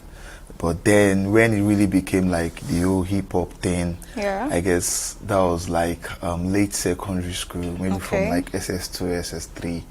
So I just used to like write stuff. So I was also a school drummer. Oh, so good. But the whole rap thing came from like just writing out rhymes, and they were really making sense. And so from there, I just started writing and writing and writing. Then did you just say write rhyme lines and everything? Is that where the name came from?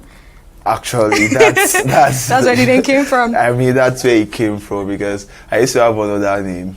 So one day I was just reading out my rhymes and lines. Then someone's like, this thing is rhyming. Then another person is like, the lines. So on my way home, it just kept recurring to me. Rhyme line. So when I go home that particular day, I just rhyme line. So since then, I just it's amazing. It's unique here. Yeah, thank you. Oh, okay, now I can see we have RMV on your shirt, like on your neck piece rather. And you said you have a primary platform, so tell us about RMV. Okay, yeah, RMV is a primary platform which is popularly known as a label. Okay. But then I call it a primary platform because a proper label comes with a whole lot of resources. Definitely. But then I still have some minute amount of resources in terms of studios. And how I can like push my stuffs out there as an independent artist. So RMV is that umbrella where I push myself. Okay. I've pushed on artists before, a couple of artists, and we've collaborated together. That's good. So I came as the idea of, even if we don't have the budget for like a proper label, but we have an umbrella that's push you. That's keeping things rolling. So we rise by lifting others. Yeah, we can all rise We together. can oh, good. So now you talked about you starting music like since you were little and playing drums in church and everything. So now how's the journey been from when you were small to now? It's been a roller coaster. Roller coaster, it is. It's Okay. been good, bad, and crazy. All right. But then, yeah, and it's been adventurous. If I'm gonna pick a word, Oh. yeah, it's been adventurous. But then, you know, it's just in there, and it's there, and it just comes up to just keep doing it, and that's why I'm still here. Okay, so now we heard that you're a rap artist. We know you're a rap artist and a music producer. So now, how do you combine that together? You write your songs, definitely, because your name says so. You write your songs, you produce your music, yeah, and you rap. So, like, how do you manage doing 3 things or more? I find it interesting. I mean, if I'm producing for another artist, okay, yeah, then I know I'm producing just the beat.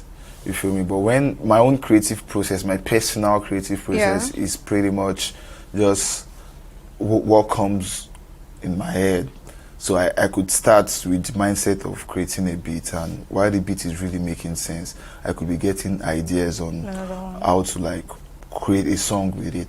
Okay. So pretty much that's how I make my music personally.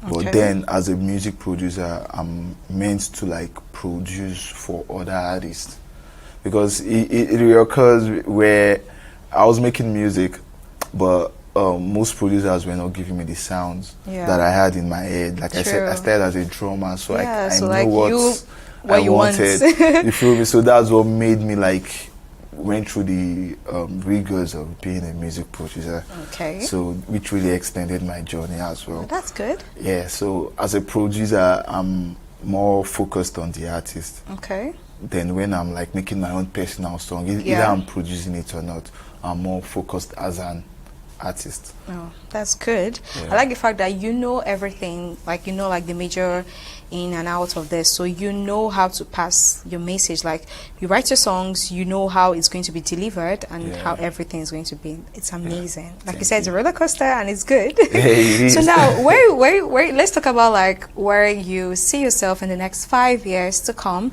Like you have a primary platform, RMV. So where are you pushing towards? Like what's your dream? Yeah, my dream is to definitely create amazing music. Okay. Music that will precede me. And my dream is to, of course, have like more recognitions, international and local recognitions. And of course, my platform, 5-10 years from now, I hope that I put myself out and I put other guys out there, because there are tons of talents out there. Good ones, yeah, just great hidden. talents just hidden, and you just don't know, because you know there's no actual, this is personal. I feel like there's no actual blueprints to how this thing can work. You could invest a whole lot of money and get out there, and you could invest a little as just posting on your Instagram, and the whole world is already rolling with it. You feel me? So these are where I tap ideas from, and these are what influences everything I do. So 5-10 years from now, I hope I, as an artist, I'm out there known for amazing music. Making waves. Yeah, and my platform also has good other guys out there recognition. Not necessarily just artists. I mean, we've partnered. I like to use partner because it's a primary platform. Everybody contributed together. So we've partnered with guys out there that are photographers. We partnered with guys out there that are music directors. We've partnered with guys out there that are artists also as well. That's good. Through the umbrella of RMV, and I can only hope that it gets better from here. Oh, that's good. I like the platform, like helping and just partnering and like delivering the work basically. You don't have to like put so much in it and all. It's not necessarily helping, it's just there's an umbrella and like everybody just has to like put in the work and see what can come out of it. Okay, that's good. So now, tell us a bit about yourself. Like, you started music since you were little, and what inspired you into it? Did you just develop love for it, like when you in church you just liked the music and just, oh, let me just go into it? Was there any point like, oh, maybe something inspired you majorly into it? Or someone said, oh, do music? Oh, all right. The thing is, when it started, I just enjoyed playing drums. Yeah. I just enjoyed it. I was not thinking of going professional. Okay. Yeah. So, well, I will not deny how the day I really made that decision was when I heard this guy Olamide. Oh, okay. One of his record, Voice of the Street. So he just kept going on, and I was just picturing everything that I could become through that song. And from there, of course, the first attempt was not so cool, but I just had to like roll with it. But then at the point, I got addicted to it, and it's kind of like controlled almost everything I do.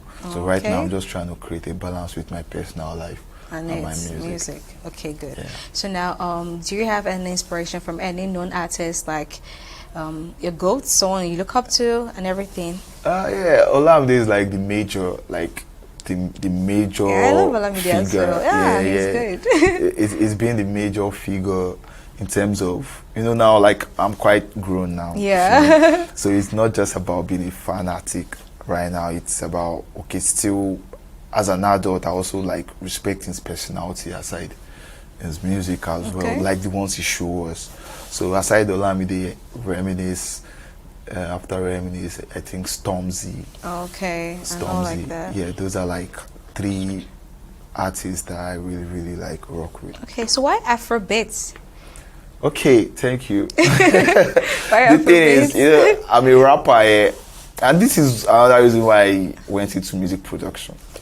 Because at a point, rap was not really like accepted, even if guys were really like rapping like great stuff, and I was creating rap records. Everybody was like, it's good, but then the Afrobeat guys just dropping 1 or 2 melodies. And you can really feel that raw effect that Afrobeat has. Yeah. So I really knew that this thing was very organic, and it was really, really like, it was really organic. So at that point, that's when I knew, okay, I need to be a producer. So I can make Afrobeat records. Yes. And tap into that movement. Okay. Yeah, so that's why most times as a producer, my major genre is Afrobeat. Okay. While as an artist, my major genre is rap and hip hop. Good. So now, will you describe your Afrobeat to be something different from the rest? Is there something like unique about it, special? Yeah, it is, because I also have like a producer project out there where I have a couple of songs. I produced them, I didn't rap in it. Okay. And yeah, if you listen to that project, you would see that my Afrobeat is like varieties of sounds. I'm someone who is really an enthusiast of something that's new, something that's not normal. So I would say my Afrobeat, if you're gonna describe it, would be like, I would say eccentric sounds. Okay. Yeah. Oh, that's good. So now, is there any like producer you like to work with, likes of Don Jazzy and everything, those big boys out there? Is anyone like you look forward to, or you just wish, oh, if I had the opportunity, I can be able to like collaborate if I with? have the opportunity, to be very candid. Yeah. I hope this is not too big, but to be very candid, I really want to be in a space, even if it's an hour, with Kanye West. Oh. because why Kanye West? What happened to us? I'm coming. Okay, there's a reason behind it. There's a reason behind it, because I'm chilled. I'm here. I feel like his sounds are like, I really want to know like what inspires it. What's behind his sounds? I can't tell if this is a beat or I can't tell if this is just a water drop. I can't tell if this is a heartbeat, but the frequencies always vibrates. So that's why Kanye West. Then aside Kanye West, another producer I really respect here, who I feel is also good in that range. I feel is Fuse. Yeah, lately he's been an artist, but I think Fuse also like drops those kind of creative sounds that makes you want to tap into like, what's this guy's doing? What's this guy really doing? Okay. Yeah, Fuse. Okay, so what year did you release your first song? Oh, she will go do mass size. Like a long time ago. Really, wow. but I think like 8 years ago. Oh, good. 8 or 9. Yeah. So can you remember like the name of the song? Yeah, so Secrets in La. I told you I was on Ola. Okay. So Secrets in La, I was really. That is fine. Yeah, on the record. Yeah. Okay, no problem. So let's go on a quick break. We'll be All right right. back. Okay. Guys, we'll go on a quick break. We'll be right back. Stay with us.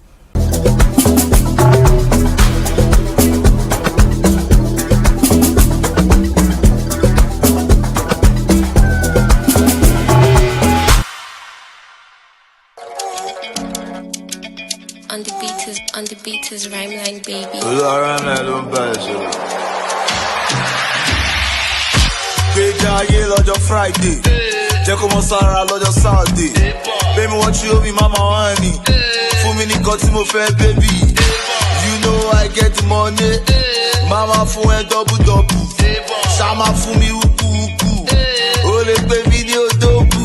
On a Sunday, Ajayi Island, Ajayi Milan pẹ̀lú àwọn Beckham. On a Sunday, oúnjẹ mi ní ọmọ yìí, kò ṣe fi sáà kú.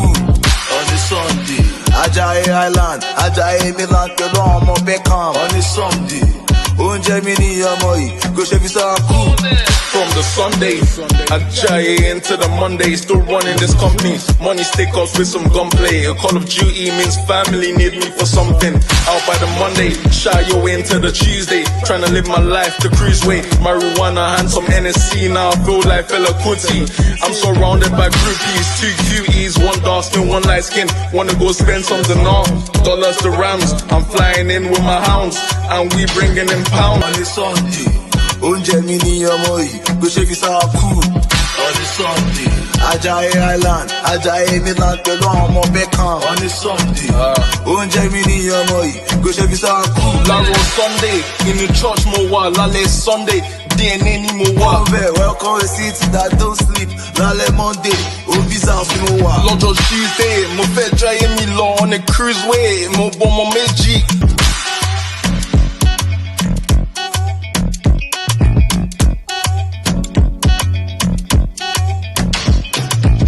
Welcome back, guys. Here in the studio is still Rhymeline.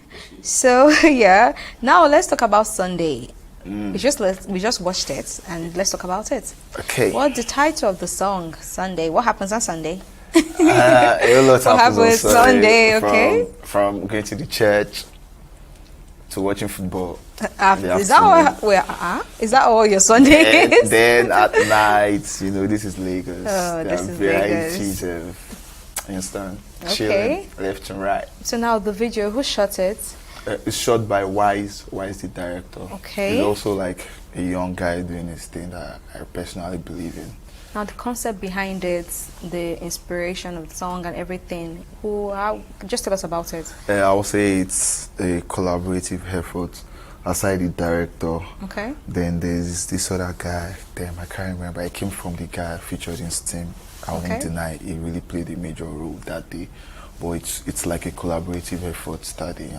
We just thank God everything went well. So now I know like shooting music videos now these days is like quite expensive. So how were you able to like pull through? Yeah, now that's where R&B comes in. Okay, settles it. R&B settles it. Stand and everything. It can, but then we have to like go out. Okay, interesting. So now, in all your songs, which way you say is your favorite? The one that really, really touched you, like I don't think the message you were trying to pass was passed. I don't think I have a favorite song, but I have a song out there. It's titled "Please," and that song just says a whole lot about my whole journey. Okay. However, I was quite what's the word? I was quite creative with it. I was quite creative with it. So, but then I like the outcome at the end of the day. Okay, good. So, is there any like song you're currently working on? Just give us like one or two small expo and all. Actually, I just dropped Sunday and it's doing well. Okay. We're still in the process of like pushing it left and right the best way we can. But then I'm letting this out there that I'm also working on an album or an EP, one of the two, for the end of the year. And I'm in the process of like recording and all that. Yeah. Okay, so now let's talk briefly about your challenges so far. Have you been able to like, definitely you face challenges like upcoming artists, performing on stage and everything. Are you a stage performer? Yeah. Okay. Never see my Jackson. So now just tell us about it. Has it been difficult, easy, simple? Just, I know. The major challenge is funding. It's funding. I mean, the game is actually very high in terms of costing. Definitely. Yeah, so it's just about, the major challenge is funding. Yeah. But then, aside that, if the funding is really in good shape, I feel the whole necessities are quite easy for me to pull out. Okay, so is there like any memorable achievements you've had so far, like your journey in music, something like you still remember like till date? Oh yeah, there was this award, HSMA, I won Best Hip Hop. It's way that's back. Nice. Yeah, it's way back. Then there's this record we had that really had a vibration. That's why I said RMV has also like signed an artist one time. His name is Nappy. Oh, okay. So the record really like tried. It's titled Jijomi. Yeah, those are like major times. And there was a time we did a show at Maryland Mall, and the outcome was crazy. Yeah. Okay. Yeah, those are like major moments that keeps me going. Okay. So far the journey has been a roller coaster, like just a roller coaster. I can't complain. It's, it's something you enjoy. It's like, am I allowed to complain? I can't get that from. It's like dating the Nigerian lady, you just have to enjoy it. Okay, so did you have difficulty with like family or do career, don't do music? Yes, so. Okay, tell us about it briefly. My mom is a very dramatic. So at a point, I was disturbing the whole house. Okay. And then it was like, they thought you're just doing this for fun, they know you as a drummer. But anything is becoming serious. I guess where it got really scary was when I was really investing all of my time, as a mother now, an African mother. So like, bro, you're not feeling well and all of that, and you're buying all this equipment. So yeah, that period was not easy to convince them, and truthfully, I had to leave the house. But then, I thank God right now, they're showing their support and wishing me the best. Okay. So now let's go on a short break. Again, we'll be right back. Guys, we'll go on a short break. We'll be right back.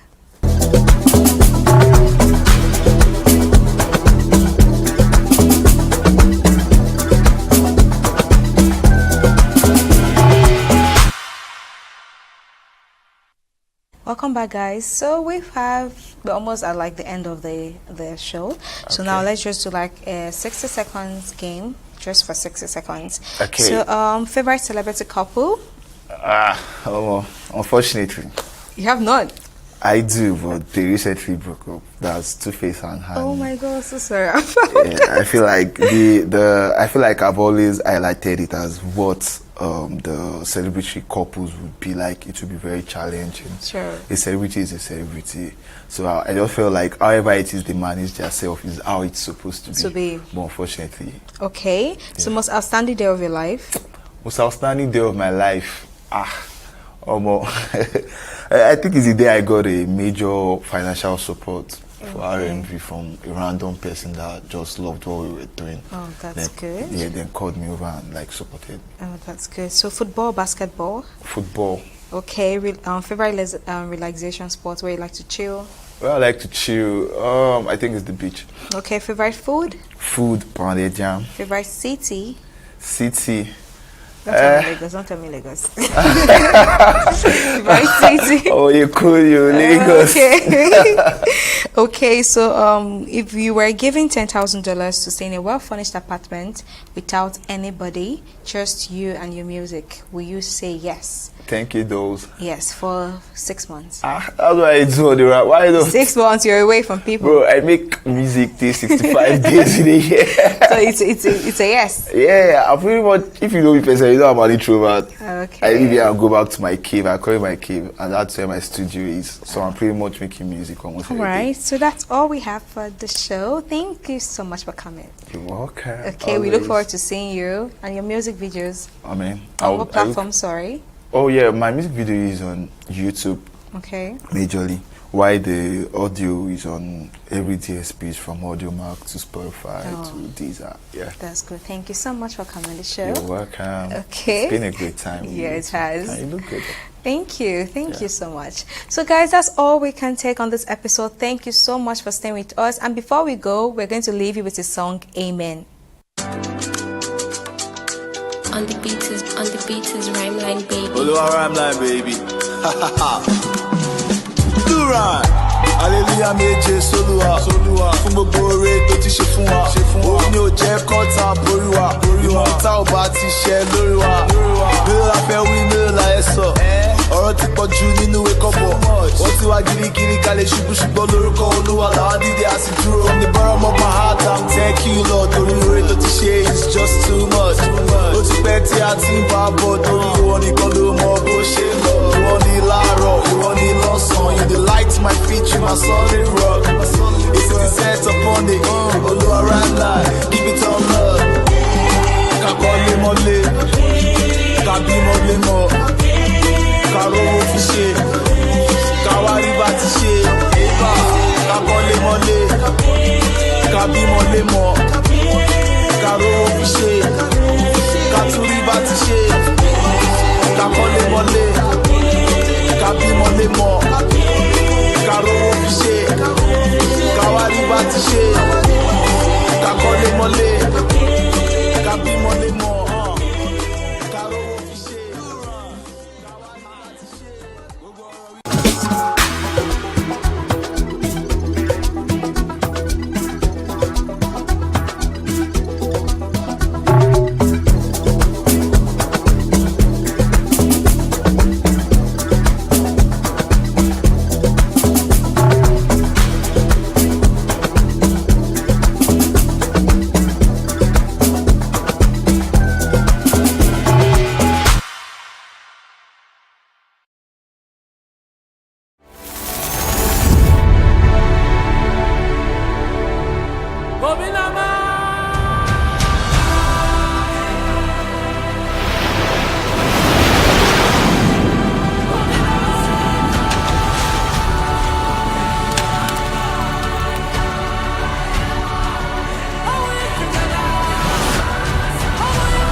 Ayetoro community is a theocratic communist setting funded by a group of believers known as the Apostles in 1947.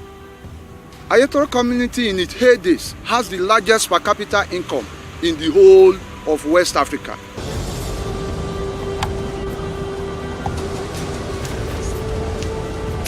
Initially, Ayetoro community was 15 to 20 kilometer landmass away from the sea.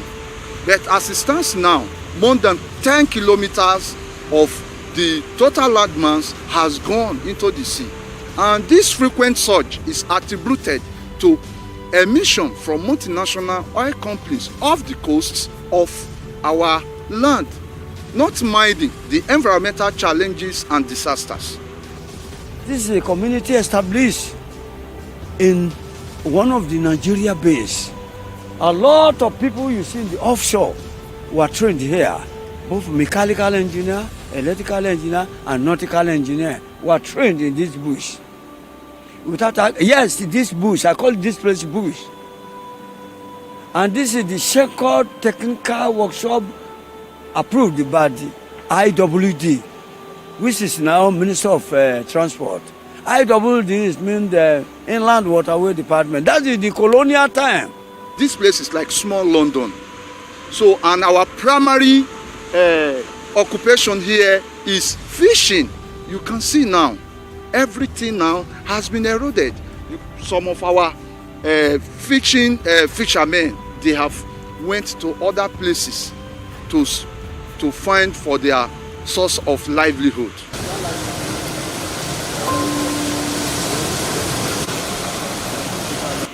It's just a sudden that we have been experiencing sea encroachment coming every day by day. And since that time, we have been making effort to the federal government because we are law-abiding citizens. We believe that we cannot engage ourselves in a radical ways because we believe that by protesting, writing letters, federal government can come to our aid. By the videos, a lot of things we have been doing since we have expressing the sea church. I'm shooting. That area, that is the iconic worship center. Yeah, that wood. That is the iconic worship center. Over there, we have the community service center here, over there. Then at the same time, the major streets where other minor streets were linked to has been permanently submerged by the ocean surge.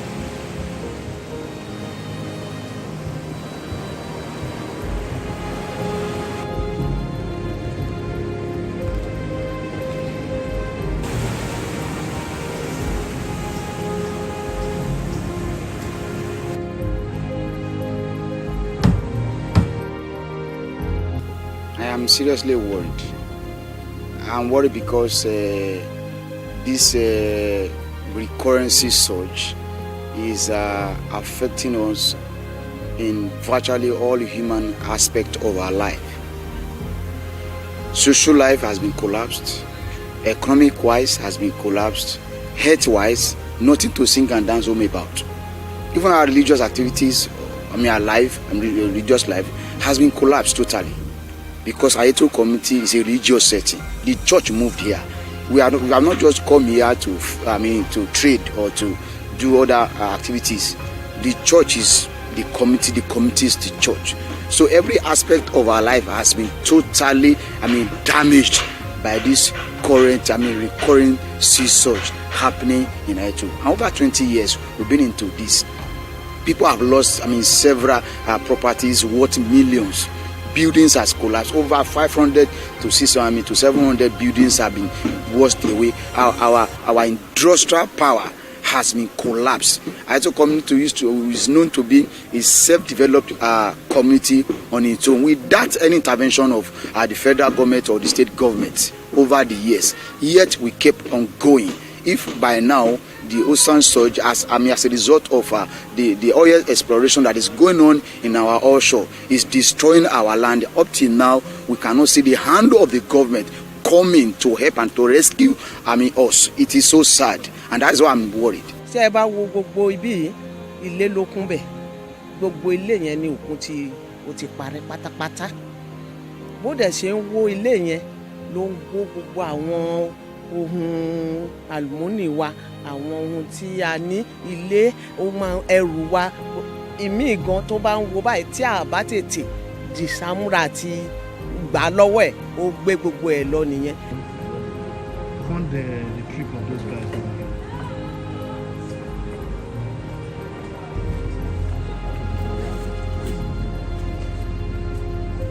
Trip of those guys down here.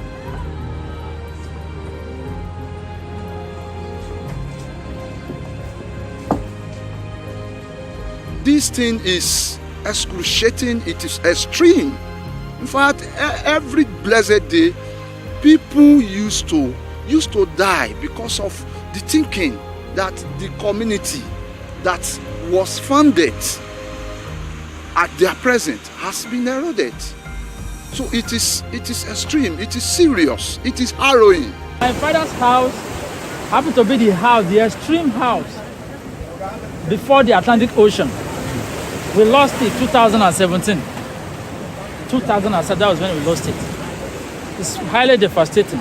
Even the one that belonged to my grandmother, we lost it. That was along primary school road. We lost it too. So I've been affected. I'm highly devastated. Now I'm a tenant in my hometown. Imagine how is it highly devastating. We need the support of the entire world to save this community. Ayeto community is a community that must not go into extinction. It's a very serious situation.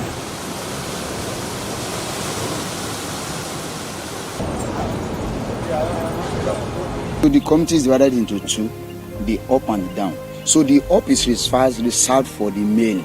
Why do that? Because they want them to access the sea quickly because of the occupation they engage in. Then the downside is reserved for the female so that they can drive their fishes because the Atlantic breeze is coming from the up. So that the smoke will not disturb the community from up. That was why they situated the downside for the women so that their kitchen can be downside. So we have Bale, Abejoye, Korodun Aneroye, Adedoyin, Alebiosun, Bishop, Arojolu. Then so after Arojolu you have the information house or the glass house as we used to call it. So where's the glass house now? It's gone already. It's some months already. That is where all the information regarding the Ayeto community, people coming just like you came now. All the information you buy your trip, what you are going to do, when you are going to, you go back. So it will be documented before you go into the community. That was how it was done then. Then the city hall or civil center, there too, all of them have gone.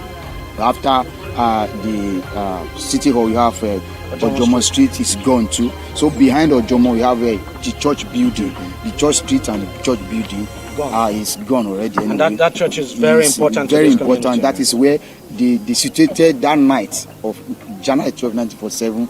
They situated when they came in. Now we have Akinjoye, we have Ajayi. Then in Ajayi Street, you have the first Ogeloyinbo Palace built with wood. So that one is gone too. We have the Olowojayi. Then after Olowojayi, you have the shoe making industry. There used to be a shoemaking industry. One of the industry, a small scale industry. Then behind the shoemaking industry, you have the clothing making industry too. So that one too is gone. So we have after Olowojayi, behind it is the shoemaking and the clothing making. We have Olowo Topa Oyinbo. We have Omogbenwa. Then after Omogbenwa, we have the carpentry workshop. So the carpentry workshop too is currently threatened. Half of it is gone into into the sea. And then you have Tobase. Then after the Tobase street there, you have a mini supermarket. There's a mini supermarket there. So after the mini supermarket is where you have Oyetomi Street. So from the upside, where's the mini supermarket? This is just behind the what's it called? But it's still there. We can still find it there. So after the what's called the mini supermarket, you have Oyetomi Street. So from the main side now, from the main side, those the main streets, Oyetomi Street is the only surviving street you can find up. And it's been threatened. It's threatened. In almost we only have just 2 buildings. That is where my mother's father's house was situated. and it has been eroded. Just 2 houses. And your fear now is that this side, where the female side might be affected. Yes. So it's like everybody has moved to this side now. Yes. So most of the male now, they are actually residing with their wives. Their wives. So the Oyetomi is the only one that you see. Then from the downside where you have the and this broad street is no longer existing. It's gone completely. Where you can have the broad street, the beauty of the broad street now, it's around the Block Palace. That's where you can have the beauty of the broad street. Okay. How it looks like. Tí ẹ bá wo ọ̀hún yẹn, chọ́ọ̀chì wa gangan the main church táwọn baba ńlá wa kọ́ ó ti wo àtúnkọ́ mi ó tún wo. The church is where all the inhabitants of this land we gather to worship God, because that was the revelation our forefathers received. This place is a Christian utopian religious community for the service of God.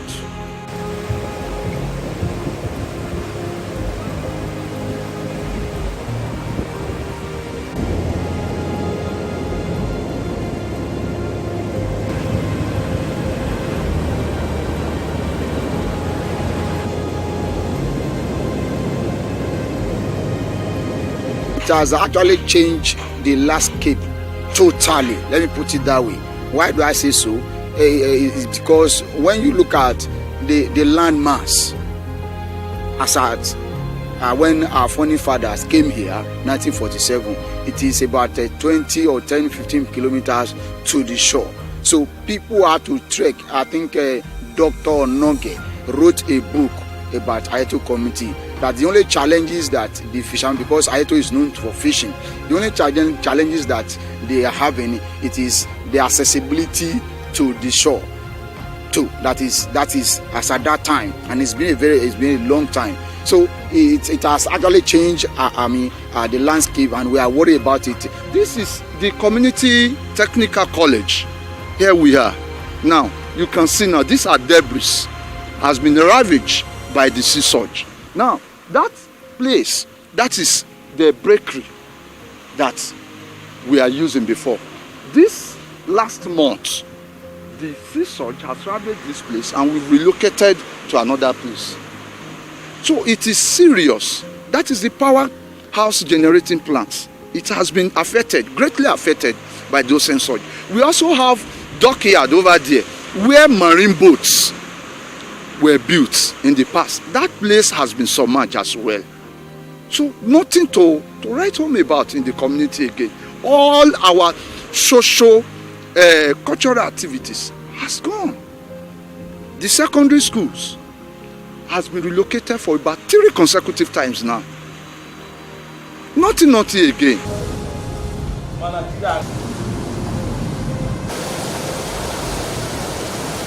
If urgent intervention is not coming any moment from now, the community will no longer in existence, because 2/3 of the community has gone already. My fears is that if something reasonable, prompt action is not taken on the part of government to salvage this land, perhaps we might. We don't pray for such anyway.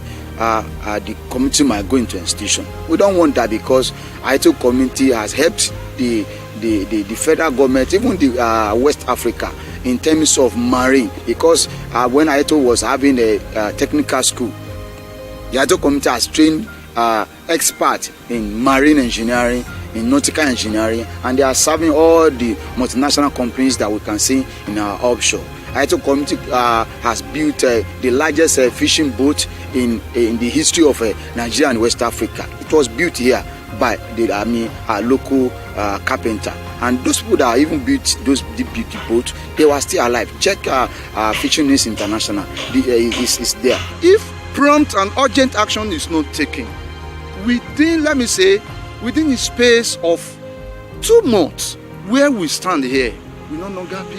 So, and that is why we are appealing to the federal government as a matter of urgency and exigency to please come to our rescue. so that Ayetoro is a historic community, so that it will not become a thing of history. That is our appealing. We are appealing to the Niger Delta Development Commission, NDDC, Dito Sopadek, Ondo State Oil Producing Area Development Commission, to please come to our rescue so that this glorious community will not become a thing of history. So we are begging the federal government, we are begging the international community, we are begging NDDC, we are begging all relevant agencies to please come to our aid. Apá wa ò ká o, kàn jọ kàn má jẹ́ kó kún yìí kó gbé wa lọ, gbogbo ilé ibi iṣẹ́ wa, gbogbo ilé ìsìn tá ń pè chọ́ọ̀chì, gbogbo ẹ̀ ló ti wó. I'm now appealing to the state government, federal government, and the world to give what you call immediate action on this community. If you were here about 20 years back, if we tell you the extension of this place, you can't believe.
Opinions are free, facts are sacred, but truth is universal.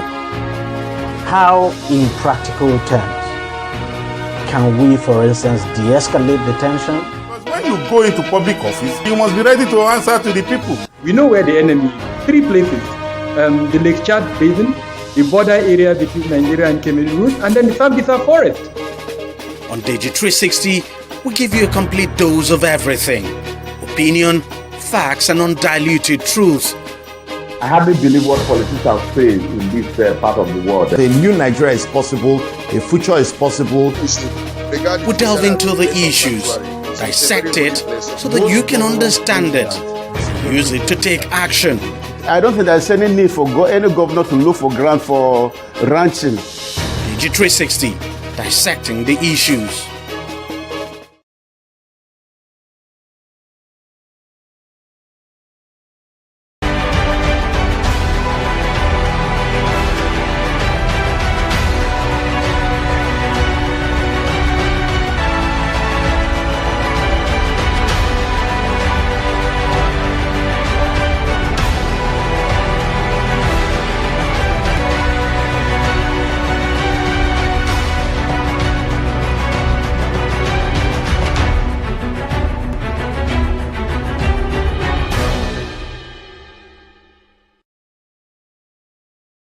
It's a pleasure to have you join us on the program. I'm Simisola Adikun. The sustained increase in the effective investigations and prosecutions of different types of terrorist financing activities in Nigeria seems to be yielding desired results. President Bola Tinubu says his administration has prosecuted and convicted over 100 terrorist financiers in the past 2 years, as the federal government is targeting the financial resources sustaining terrorist groups in the country. Tinubu disclosed this through the Secretary to the Government of the Federation at the 2025 National Anti-Money Laundering, Counter-Terrorism of Terrorism and Proliferation Summit. Tinubu added that the progress has been made in tackling the threats of terrorism and other violent crimes through the gallant action of frontline troops and the security agencies.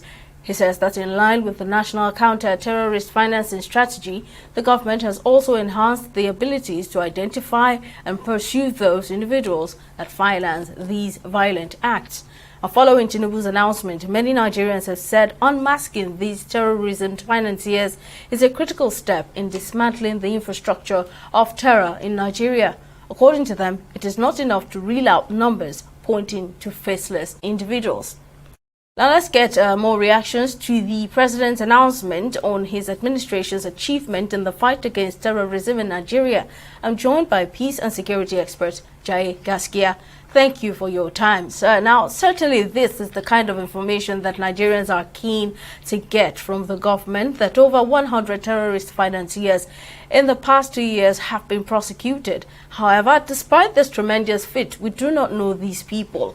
Why do you think there's so much secrecy about the identities of these individuals? Why are they kept hidden from the public? Okay. So I think that there are two things that we need to say almost immediately. So the first thing is that this is actually a commendable effort. I mean, I am also personally aware of some of these things in terms of some of the processes set in motion in terms of investigating, tracking illicit financial flows as it concerns terrorism financing.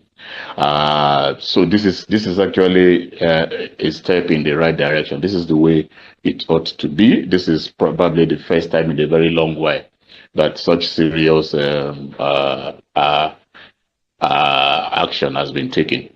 However, and this is the big problem really with this, the challenge with this is also that with respect to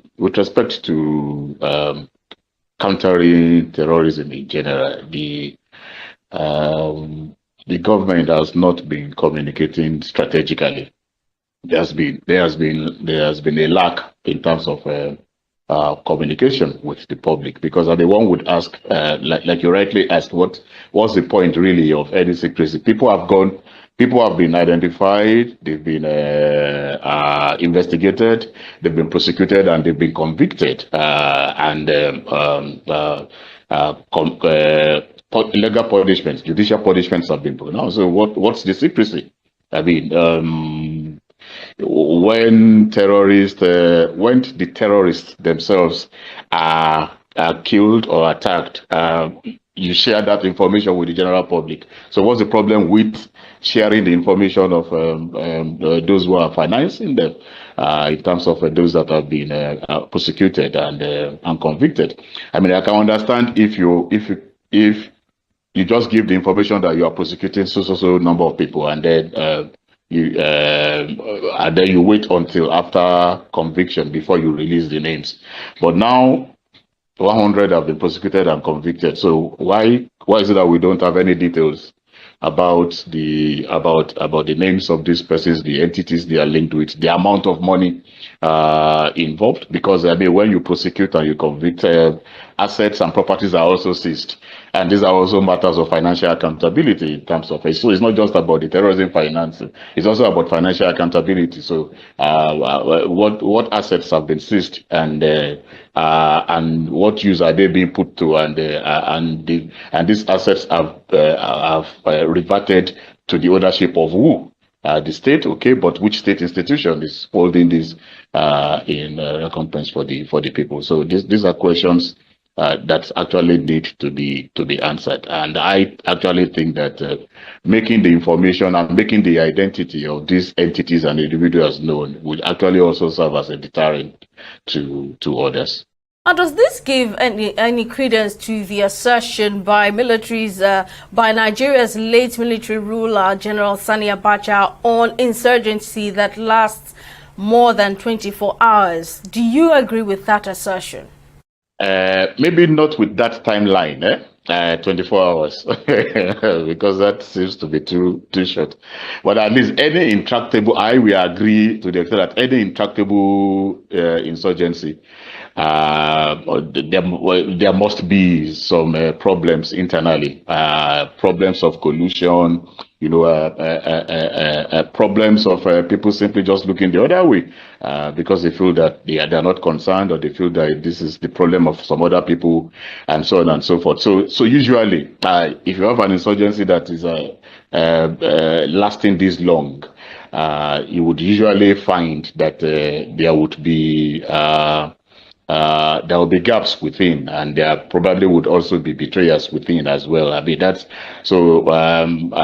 And if we also, in fact, even in the past couple of years, I think under the last administration, we had situations where people were arrested, security personnel were arrested, and then we never got never got to know what happened to them again. Probably because they had godfathers or godmothers in the either in the hierarchy of the civil service or amongst politicians.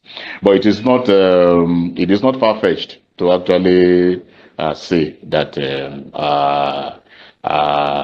there probably may and could be instances of betrayal, internal collusions, and so on and so forth.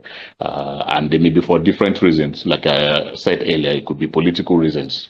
It's my opponent. We want to undermine my opponent. So the enemy of my enemy is my friend. That kind of something. It could also be ethnic, in terms of the fact that, okay, I'm protecting my ethnic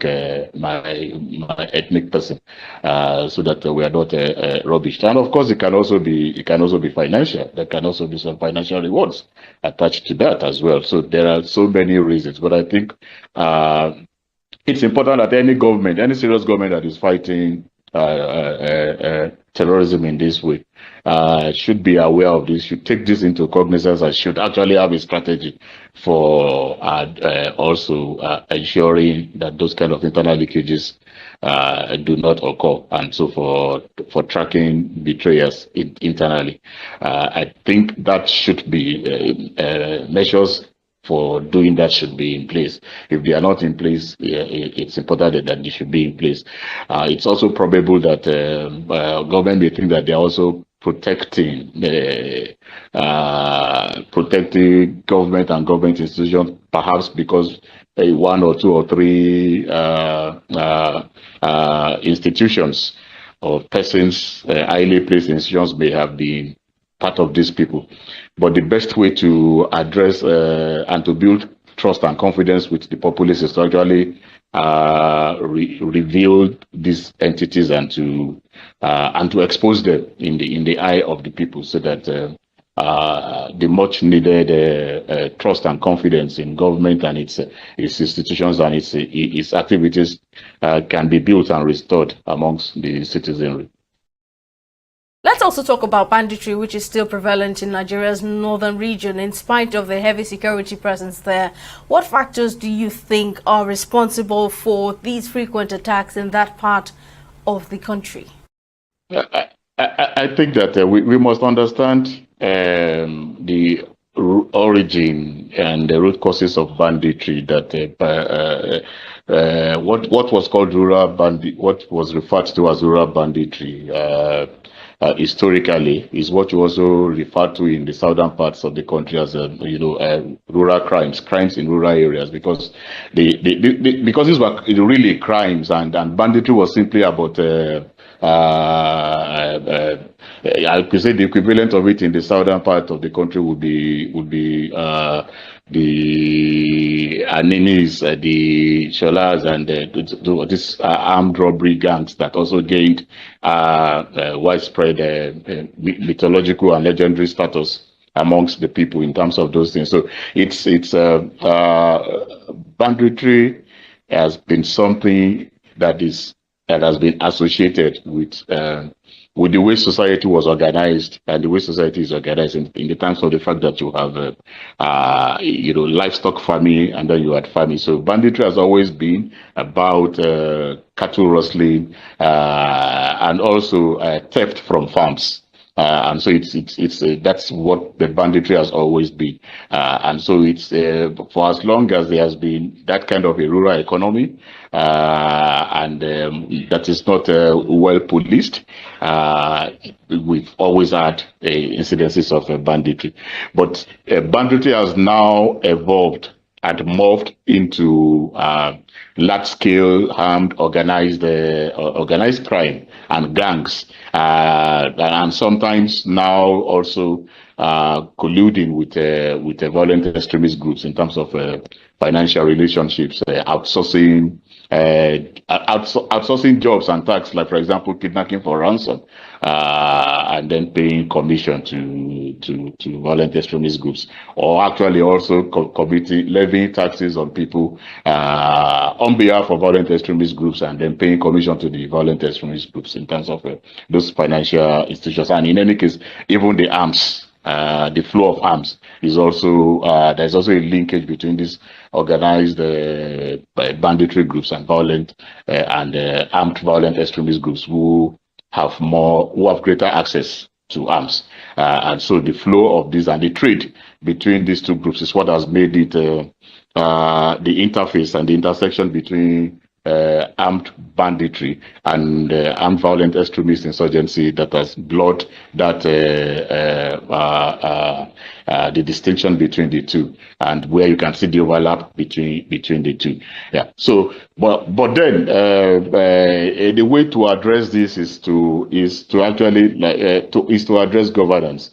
A banditry crime, they thrive in situation and context where there are grievances, there is poverty, but also more importantly, there is also a lack of governance and delivery of good governance and governance presence, formal governance institutions, and Nigeria is a very huge lack of governance in the sense of ungoverned, the very vast ungoverned spaces that our rural areas, our forest areas, and so on and so forth represent in terms of the absence of formal governance institutions. And so until we then respond to this by addressing those questions in terms of how can communities govern themselves and self-police and secure their own and ensure their own security as a community, until we start investing in that and start trusting communities, so that we don't outsource community protection and community security to external institutions that are external.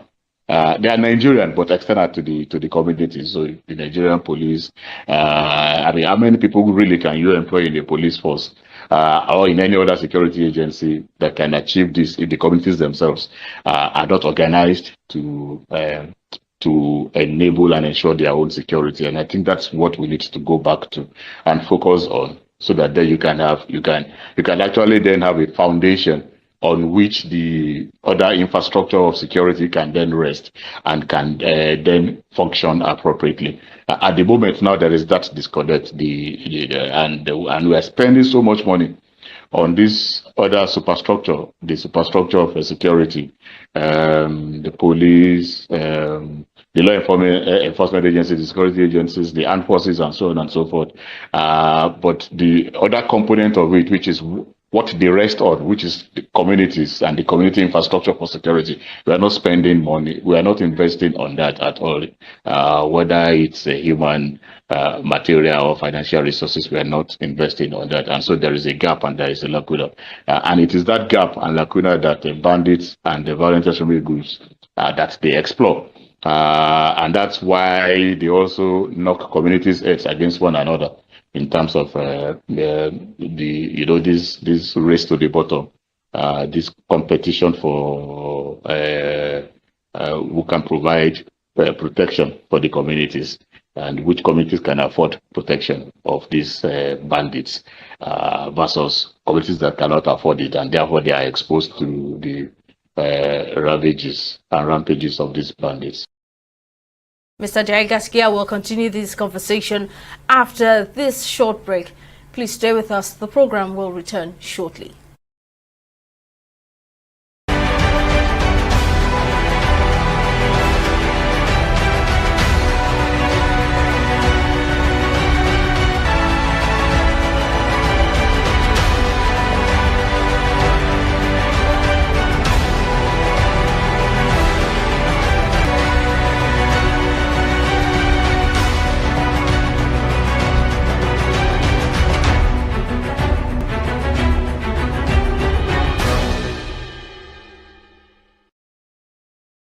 Welcome back. We're still discussing the disclosure by President Tinubu that over 100 terrorist financiers have been prosecuted and convicted in the last 2 years of his administration. My guest is still peace and security expert Jai Gaskia.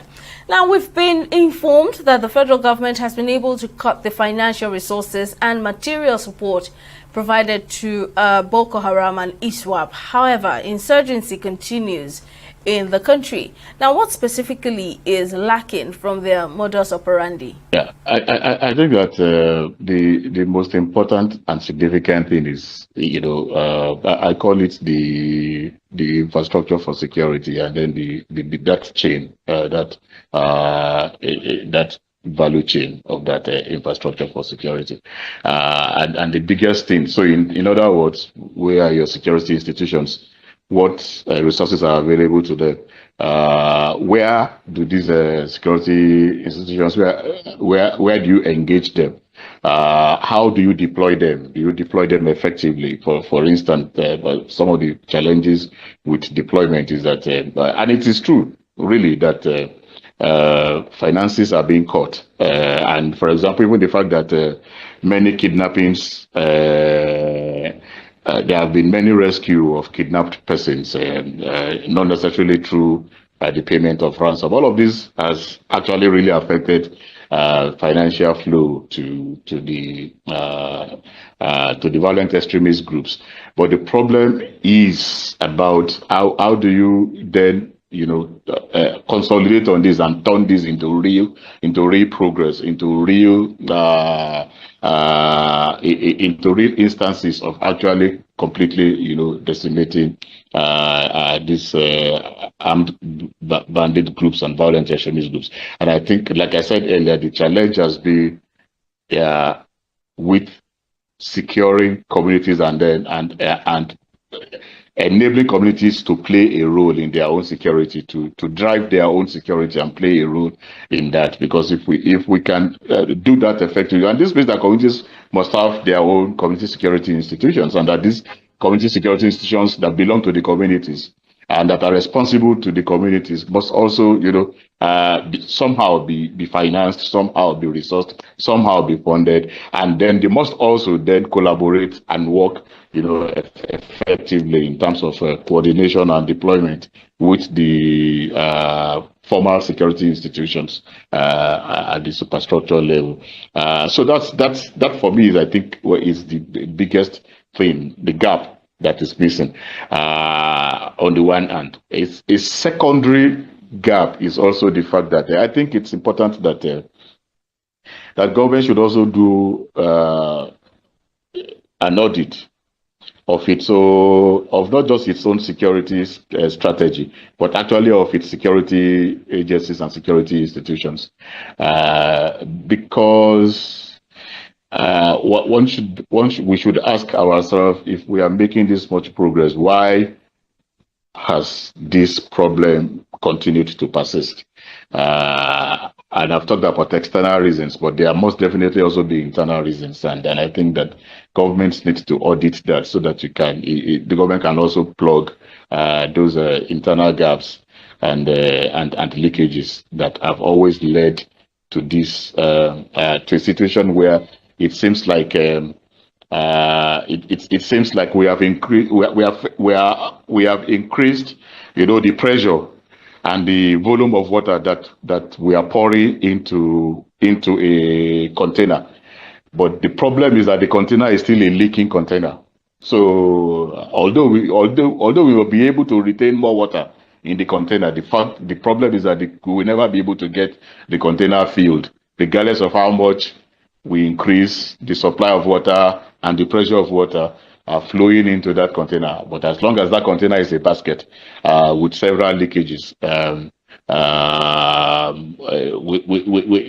we may have more water retained in it, but we never have that container filled with water. Certainly, there are quite a number of questions that require answers. Now, back in 2023, Nigeria was placed on the Financial Action Task Force grey list due to deficiencies in its anti-money laundering and counter-terrorism financing and counter-proliferation financing regime. With this achievement made by the Tinubu-led administration, is it enough to delist Nigeria from that grey list? Okay. So there are a series of lists that a country can be placed in based on your progress and what you are doing in terms of how you are tackling terrorism financing and flows to organized crime. And so the grey list is a list where it says that, okay, look here, you are making some efforts, but you are actually not doing enough, and that you are leaving there is large loopholes for illicit flows to continue. And so when Nigeria was put on that list in 2023, what the government then did in response to that was to agree an action plan in terms of how do we get out of this, and part of that agreement, I mean, part of the major gray area really that put us in the gray list was the aspect of investigation, prosecution, and conviction. So we weren't doing that. We had several suspected cases and so on and so forth, but we were not prosecuting and we were not getting convictions. That was a major issue, because it's only when you are able to prosecute, convict, seize, and so on and so forth that you are able to actually then impede the flow of finance. And you need the collaboration of several institutions, financial institutions, banks, insurance, money transfer agencies, and a lot of other institutions to have this. So because you have to be able to, you have to have like measures in place to say that when you have so amount of money flowing through a particular account, you flag it. This is the threshold that you have to flag in terms of the amount, then also in terms of frequency of flow of money and in large amounts, and then also again in terms of source, where it's coming from, and the financial part that can be traced for that transaction. So those are the things that would require to be put in place, and so that's why the NFIU, one of the things that it was also expected to do was that the Nigeria Financial Integrity Unit was also expected to be doing. So what has happened in the last 2 years since then is that once that action plan had been agreed, the government has now proceeded to actually try to implement the action plan. And so what they have done is actually to ensure that those measures are in place to track the financial flows, and then to be able to flag suspicious cases, and then to launch an investigation. Because first, investigation will be discreet, and then it's only when you can substantiate that this is really a fishy something, and then the investigation now becomes a full scale, and then becomes less discreet and becomes very open, and then you go all the way. And then after investigation, to actually ensure that people are actually charged, and then they are convicted. And that's why it will be important to actually be, particularly in terms of those pathways that have now been blocked, or where there have been interventions on the rest of that. That's what will be important. So that's what we have done now. By the next reporting timeline, which will probably be but later this year, then the global committee will then look at it in Africa. Will then look at it and then say, okay, whether progress have been made, and then the determination will then be made whether to remove Nigeria from the grey list, and move it to the list of countries that have optimal performance with respect to tracking and blocking the flow of financial resources to armed violent groups. What I'm saying is that this particular achievement is probably enough for us to be delisted, because I mean this is the last time, this is the first time in a very long while that you would do that. So if this 100 cases and convictions is actually verified, it's a very huge step forward. This is prior to this, probably we had 1, 2, 3, 4 cases, in the past, and now we've had 100 in terms of delisting. But what the global body would also be interested in, whether this has been achieved as a result of putting an actual mechanism and sustainable mechanism in place, or whether it has been achieved as a result of some ad hoc response, because the measures and the mechanisms that you put in place matter a lot in terms of whether you will be able to replicate this kind of performance, and whether you will be able to continue to be up to bar with respect to the duties and the responsibilities expected of you in this regard. Well, ordinarily, this should be cheery news for citizens, but the president's failure to name these terrorism financiers has cast doubt about the government's seriousness in rooting out this pandemic from the country. However, Nigerians are expecting the president to take a decisive step to name these individuals, no matter how powerful or connected they are in a society. Peace and security expert Jai Gaskia, we really appreciate your input on the program as always. Thank you very much. And that's all on this episode of the program. We'll see you again next time.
Good day and welcome to your favorite sport program on TV360 Sport. My name is Mudashiru Shitu, and in the next few minutes I'll be an anchor on that show.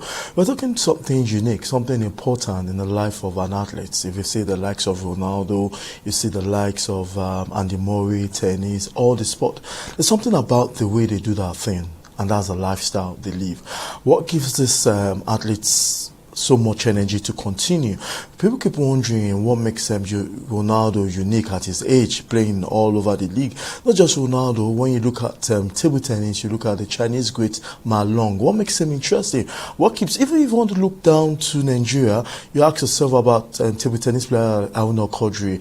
Aruna Kodri has been playing the ping pong for so many years, but there's a lot behind the scene about what keeps these athletes going, and that's an healthy lifestyle. And that's the topic we're talking about today. We're looking at the healthy lifestyle of an athlete. What keeps them going all the way? Because sometimes a year of dedication to a particular sport can make you fall off. But if you live a very good healthy lifestyle, definitely there's still more years you need to render. So on today's program, I have a very respectable pharmacist, Farmer Adedikbo Adetuyi. He's the convener of Oakley Fitness Fiesta. This is talking about how to keep your life fit and, in sports. If you take away fitness from sport, there's definitely no sport. So it's good to have you on the show today. Thank you very much, Muda. It's a pleasure to be here. Nice to see you again. Yes, it's good to have you. Let's go straight to our topic for today, and we want to look at fitness. And let's start with the benefit of an healthy lifestyle for an athlete. We are considering so much of an athlete because, the sport, even beyond sport, everybody, we are told, needs to be fit. So tell us so much about some of this benefit and what makes it unique.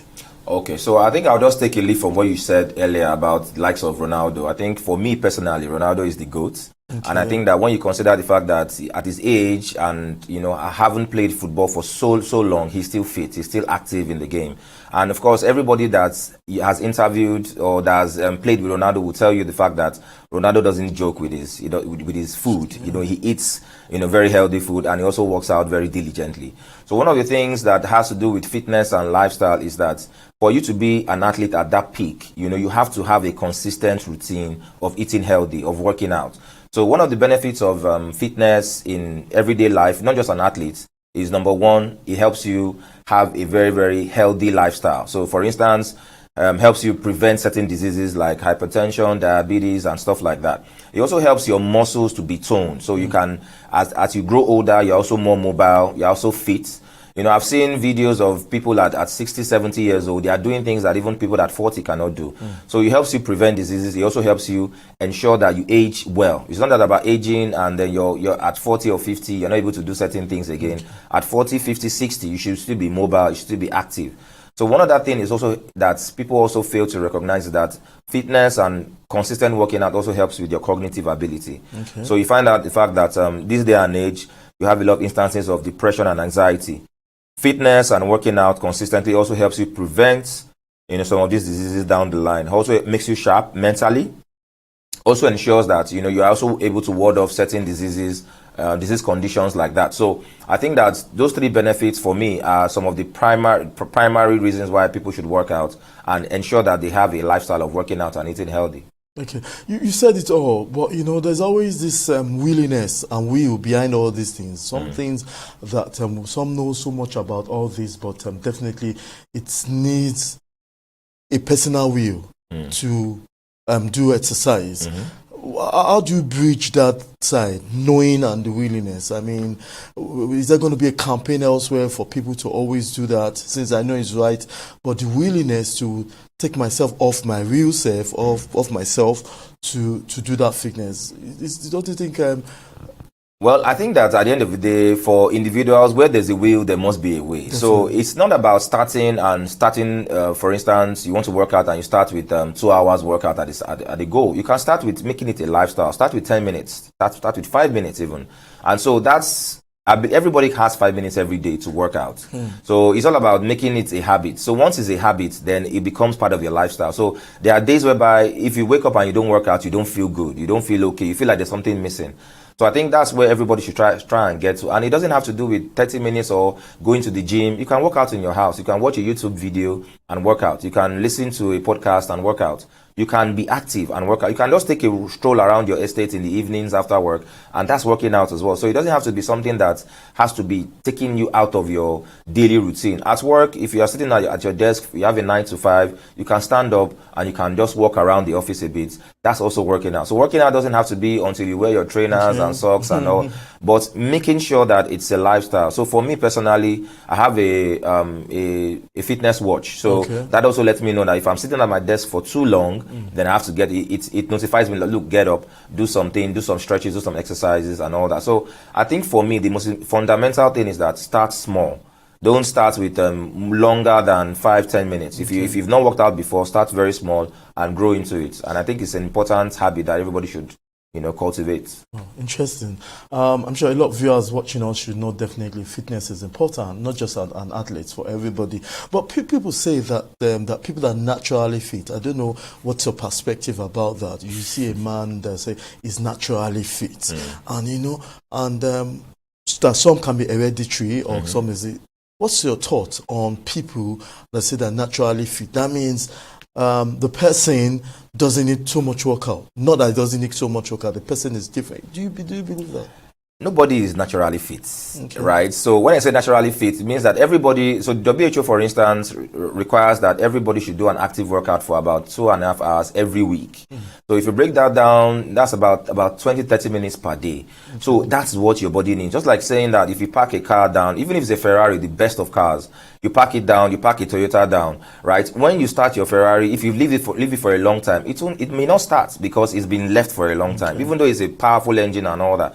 So just like the human body, if you let the mentality of if you don't use it, you will lose it. So no matter how physically endowed you are, some people are more physically endowed than others. Some people are born with genetics that make them strong and all that, but they still have to groom. Take the likes of Arnold Schwarzenegger, who is a specimen of a man, and he won the Mr. Universe several times, but he had to work out to get to that point. So there is nobody that is physically naturally fit that doesn't need workout. Everybody needs workout. Everybody needs to live a healthy lifestyle. Everybody needs to put in the time and effort to ensure that they are achieving their health goals. It's very important. Yeah, before we go for a quick break, one more question. I noticed, I've been in Lagos all our life, and also definitely, I think you also. Yes. Why is it that the level of fitness and exercise is higher in eyebrow areas, among the rich? Let me use that word. You probably wake up one day and go to Victoria Island, Ikoyi, Lekki. You see people exercising and fitness and all that, but most of the time you don't see that in other areas of the country. Why is there so much of awareness of fitness in, let me use the word, rich than other parts of the country? Why do you think so? Because the rich people know they obviously live a better quality of life and they want to extend that quality of life. So you find out that in most estates, especially gated estates, in the mornings you find people jogging, find people working out and all that, and they want to extend the quality of life. So the rich know a lot about this, and of course another thing is that the logistics of it too. So most of the rich people live in gated estates whereby the roads are paved and tarred, and they can walk around safely without having to face somebody that will rob them or take something from them. So I think that that's also something to consider. Number one, the rich know that they have a good quality of life. They want to extend it for as long as possible. They want to be able to ward, and they are more informed as well about the benefits of healthy lifestyle and healthy living. And then number two, also logistics in terms of security and safety, and tarred roads, good roads around their estates also would help them, would encourage them to actually go out there and work out. And for another thing is that they also have some of them also have groups, so they also they join fitness groups, and whereby they can go together and they can also bond. So apart from even just doing the fitness thing, they can also bond together. So I think those three reasons are why you find out that most people in those highbrow areas actually do, engage in fitness activities. Okay, and that brings me to, before we go on this quick break, is that you are a convener of the yearly Oak Cliff Fitness Fiesta, and that's a combination of having fitness and a fiesta together. What drives that vision? I mean, I know you're a pharmacist and you know the importance of medicine and regular. So what's the vision behind the Oak Cliff Fitness Fiesta? So the vision behind Oak Cliff Fitness Fiesta is basically the vision behind Oak Cliff, and the vision behind Oak Cliff is to continually consolidate our position as a value-driven healthcare company. So beyond just the drugs and all that stuff that we want to do, we also want to ensure that fitness and a healthy lifestyle is accessible to as many people as possible. So we do these events every now and again in a bid to ensure that people are able to cultivate the habits of working. And like I said earlier, it's about creating a habit. Once you create a habit and it's consistent, then your health goals will be very achievable. A lot of the diseases that we have today, non-communicable diseases like diabetes and hypertension, are things that can be cured by having a healthy lifestyle. You don't have to be popping pills all the time, to save yourself. You can cultivate a healthy lifestyle from a young age. So from before you're 40, if you have a healthy lifestyle, the tendency is that after 40 you still maintain that lifestyle and hopefully ward off some of these diseases. And that's cause it's an epidemic this day and age. A lot of people sit down in their houses and they don't move around throughout the day watching TV or eating junk food and stuff like that. And we want to try and make people, aware of the benefits of having a healthy lifestyle. So that's the basic idea behind Oakley Fitness Fiesta. Okay, and that means that with that Fitness Fiesta, we have a reduction in disease problems among participants and deaths. Does that mean that fitness reduce the level of death? Is there a connection between reducing death among people and being fit and reducing diseases among people by being fit? Of course. So if you look at the WHO records and reports, it shows that living an active lifestyle means, you are moving, you're working out, you're eating healthy, you're drinking enough water, and you're doing all these health conscious activities, definitely has a role in reducing the incidence of non-communicable diseases. Okay. If you don't, obviously if you are hit by a car or anything, there's an act of God that cannot avoid that. But in terms of diseases that happen as we age, because as we age, your heart may not function as normal, your arteries may not function as normal, your liver may not function as normal. But when you are ensuring that your body is active, activity is very, very important. Activity is longevity, I say. So when you are active and you have a habit of being active day by day, it helps you ward off. One of the things that you would experience when you go to the hospital, maybe you have a elevated blood pressure, is that the doctor will tell you that you have to engage in lifestyle changes. Some of the lifestyle changes will be, avoid certain foods, avoid certain drinks, but also include activity in your routine. So when you wake up in the morning, find 30 minutes. Before you sleep at night, find 20 minutes to work out, to eat healthy. Those two things are underpin a healthy lifestyle, and it's important. So for us, we're trying to ensure that we create an avenue whereby people come in and they are aware of what it means to actually live a healthy lifestyle. So there'll be things like health checks, to check your blood pressure, check your diabetes levels or your sugar levels, and check other things like cholesterol as well, just to be able to show. There'll also be fitness instructors there that will also be ensuring that people are also learn the basic workouts that they need on a daily basis. So that's it basically. Interesting. Let's we'll go on this quick break. We still have pharmacist Adedikbo Adetuyi in the studio talking about the benefit of a lifestyle. As an athlete, it's important to know that the more you go in your career, being a Scotch player, a table tennis player, is tied to the exercise you do. Little wonder you know that most times players, footballers, have to do a particular training before every match day. So you can also do your own training at home or wherever the case may be. Let's go to this quick break. We still have just a few questions for our guests.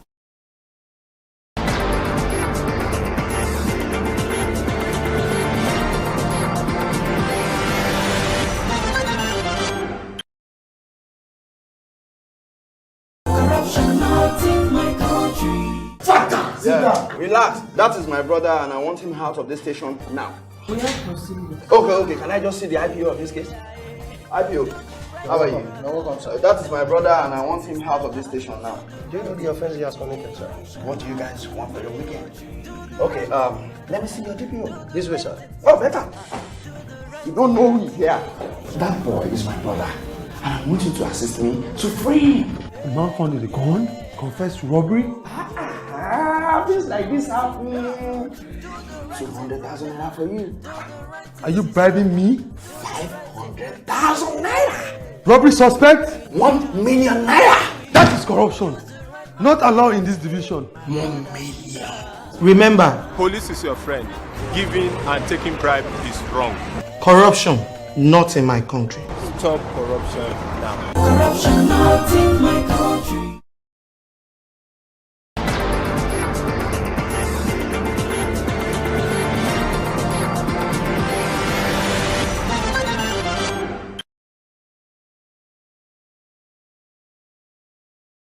Welcome back. It's still your favorite sport program on TV360 Sport. You can join us on all our social media platforms to be part of this wonderful conversation. And you know how we do it is where the conversation continues even after the show. So if you're just joining us for the first time, I have a guest that I've been talking about fitness and the lifestyle of an athlete. So I want to ask whether you can also drop your questions, your observation, your comments whether Nigeria is a fitness nation. And that'll be my next question for my guest.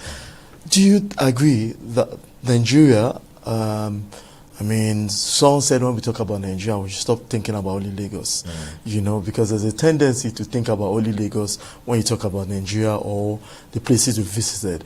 But Nigeria is as far as big as close to Chad, close to Cameroon and all that. But do you consider Nigeria a fitness nation? Yes, in my opinion, I think Nigeria is a fitness nation. I think that when you look at the amount of sports that Nigerians and Nigeria generally get engaged in, I think Nigeria has a very youthful population, and that sort of tends towards people not to be just want to be docile. People want to be active. Nigeria has one of the most populous youth population in the world. So when you consider that, I think Nigeria definitely is a youth population. However, there needs to be more opportunities for people to express that energy. Nigeria is bustling with a lot of energy. From Lagos to Kafanchan, there's a lot of energy in Nigeria. So I think that when it comes to fitness, there needs to be a lot of opportunity to channel that energy into healthy or health-related activities. So that's my own opinion. So I also think I want you to agree or disagree that we do fitness unawares with how we do our things. Yeah. You know, sometimes there can be organized fitness, like the one you are a convener. That's an organized fitness. But can somebody really be practicing fitness without being aware that he's practicing fitness with the work they do and all that? Yeah. So, for instance, now let me give an example of a laborer.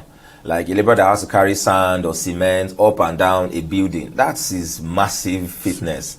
Do you understand? Now, it may not be as organized as, you know, going to the gym and all that, but you're working out your body, you're fit. You find out that those guys, the six packs they have is even more than some athletes. Of course. Do you understand? So, or take a mechanic now that has to drill certain, or, you know, take someone that has to drill a borehole or a well. Those guys are super fit. You see their biceps and everything is so huge. So, I think that there are some jobs that tend towards, you know, physical activity, whereas some other jobs, like, you know, sitting down at a desk for 9 to 5 may not. So definitely the kind of jobs that you have will determine, you know, whether or not you are experiencing or expressing yourself in a physical way. So you can still be fit without you getting aware that that's what you're doing. Perhaps you're thinking your job, like the bricklayer you mentioned, an example you mentioned, are just, oh, I'm going for my daily bread and all that. Meanwhile, the process of getting your daily bread accumulates fitness and all that. So what will you advise for someone like us that talk so much about fitness, talk about sport, but we don't go into fitness? All right. So I think that for people that talk about it and don't go into it, I think you have to just ask yourself, why are you not going into it? And, you know, being fit is like an investment in your future. So you want to be able to invest properly in your future. You want to be able to be at 60, 70 years old and be able to play with your grandkids and be able to climb a flight of stairs and not be panting. So that's just the way it is. If you don't do that now, down the line, you'll probably be in and out of the hospital or not be able to play with your grandkids or even die at an early age. So at the end of the day, those are the things that you have to consider now. Do you want to pay the price now or pay the price later? So that's the question that you have to ask yourself. And now, what do you think the nation should do? I mean, this is not just for the benefit of athletes, it's also for everybody listening, because fitness, it's required for everybody. What do you think the nation needs to do more? Privately, like you are doing yours privately, what do you think the nation should do more about keeping the nation fitness? What role do you think government needs to play? Well, I think that's again, in school curriculum, most schools have physical education as a course or as a subject that people take. And so I think that physical education is something that we need to pay more attention to. So I know that when I was in school, physical education was a very, very important part of our schooling. So I think it was every Wednesday, you wear your white and white, you go to school, you run around the track, you play football, long tennis, volleyball, netball, and the likes. And so that should be part of every curriculum in every school. Now, another part of it is also to ensure that there's an enabling environment for people that want to do this kind of activities. Recently, I saw in Lagos that there is a bike park that was just recently inaugurated around the Koyo. So there needs to be more things like that. There are hardly any parks in Nigeria. If you go across the length and breadth of Nigeria, you find that there are no parks. And parks is also a way that, you know, people can go, they can walk around with their dogs or their spouses or whatever and go around and have a good time. So, like I said, fitness is not until you are running up and down a flight of stairs and lifting heavy weights, but just create an environment whereby you go to a park, walk around 3, 4, 5 times. You've already done 30 minutes and you don't even notice, but your heart rate has gone up and you feel better and you go back home and you rest. So I think that those are the two things I think from a school perspective, and also creating an enabling environment vis-a-vis parks and gymnasiums and things like that. So I think those are the things that I would say, and a lot of sensitization as well. There needs to be a lot of sensitization about the benefits of healthy living and working out and being fit. Okay, well said. And let's go straight to the upcoming fitness event that's taking place. And looking definitely at this, we realize that I've been part of it some years ago. Beyond the exercise, like we can see on our screen right now, that's one of the editions of the event. Beyond that, what is expected for every athlete? What because I know it's free. Yes. You understand? You're not asking anybody to pay for that, and that's like a CSR for the community. What is there any side attraction to that? Oh yes. So I think this, unlike the other events that we've done before, this one is going to be in collaboration with an adults games community, let me call it. It's called Gameland. And so after the fitness events and the health checks, there's also going to be like an Olympic style games activities whereby we're going to have people grouped into different groups, about 3 or 4 groups, and they're going to be competing on different events. So table tennis, snooker, there's going to be basketball, and so just there'll things be like sports. that. There will be sports. In sports. There will be sports. Because that's fitness and exercise, sport on its own. Yes, because I know every now and then, just the last Olympic, we had break dance. Exactly. Do you understand? Exactly. As a sport. Yeah. So that means, in as much as we are having the fitness exercise going on, there'll also be table tennis. Yes. There'll also be football. Yes. And there'll also be, I think you also mentioned free check or blood check. So there'll be health checks as well. There'll also be, music. So the idea of it is it's called a fitness fiesta. So fiesta basically is Spanish for a party.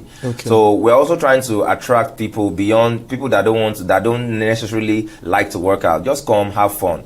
Let's have a party. So it's going to be fun. There's going to be DJs there playing music. There's going to be some influencers there as well that you may know. That'll be also be attending the event. So it's going to be a fun event for everybody. So whether you're a fitness buff or you just started fitness that day, there's going to be something for everybody, and I'm sure that's going to be a fun time. And the purpose is to... I noticed also, like I asked earlier before I round up the show, that most of the events they do, organized like that, are not always on the mainland. I mean, there's disparity between... Why do we shift events like fitness to the island, you understand, and we take orders outside it? Why on the island again? Okay, so I think we've had our previous early editions were on the mainland at Isheri. We had 2 editions at the mainland, and then the last 2 we've done are on the island. But I can assure you that the next one we're going to be doing, we're even going to be going outside of Lagos. So we're going to be either Abuja or Port Harcourt. So I think the island just lends itself to a youthful population. You have a youthful population over there, and then you also have facilities whereby we can, like an event center like this, like Gameland. You don't have many of them on the mainland. So we just wanted something that after the workout, there are other activities that people can also engage in. But I can assure you that for the next one, we're definitely going to take it somewhere different from Lagos. Yeah. Let's, before I let you go, for those asking that where it's going to be, we have definitely, it's free. This is not a paid event at all. At least you can just walk in and show, just like you going into the stadium. And that's going to be on February 22nd. That's on Saturday, where you can just walk free. And you say that's on Lekki Gameland? Yes, so Gameland, number 1 Providence Way. Okay. Yes, in Lekki. So it's a free event, like going into the stadium to exercise yourself. There's nothing about collecting money or event. You can just be passing by and just so those asking out to be free and where you can get it. So that's a very, very good moment for you. And also, if you can't make it there, your house is also a center. You can jog within your house and just make sure that you are part of those Nigerians that get the regular exercise wherever you are. I'll say a big thank you for being part of the show. Thank you very much for inviting me. And the fitness should continue beyond the particular day. For that's the hope. That's the hope that at least some people will come there that day and be inspired to continue to live a fitness and healthy lifestyle. So that's the idea and hope. Okay, thank you very much. Thank you very much for having me. It's been a wonderful time on the show today, and for those of you asking how you're going to be part of it, the exercise can start today at home to talk about, are you really part of the Nigerians fit in Nigeria? Because, it's a question to ask yourself, is Nigeria a fitness nation? So if you think you are fit, then you can encourage other person, because you cannot be an athlete or you cannot be healthy without fitness. So same time next week, we'll be giving you all what you need to know in the world of sports. I'm Mudashiru Shitu. Bye for now.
Even though it is considered that we have a so-called disability, we really are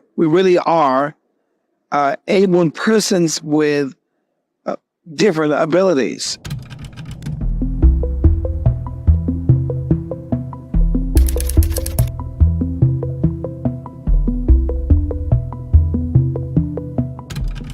For society and development to be included of persons with disabilities, we need to have equal access to education and to knowledge and information.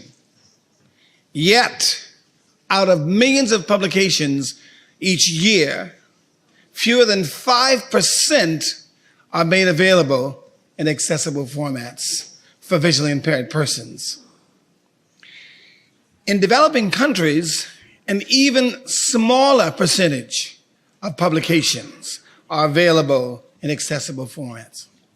The Marrakesh Treaty, as it is called, will greatly expand the availability of artistic and literary works in accessible forms, such as Braille, large print text, and audiobooks. This can make a real difference in the lives of the world's more than 300 million visually impaired persons.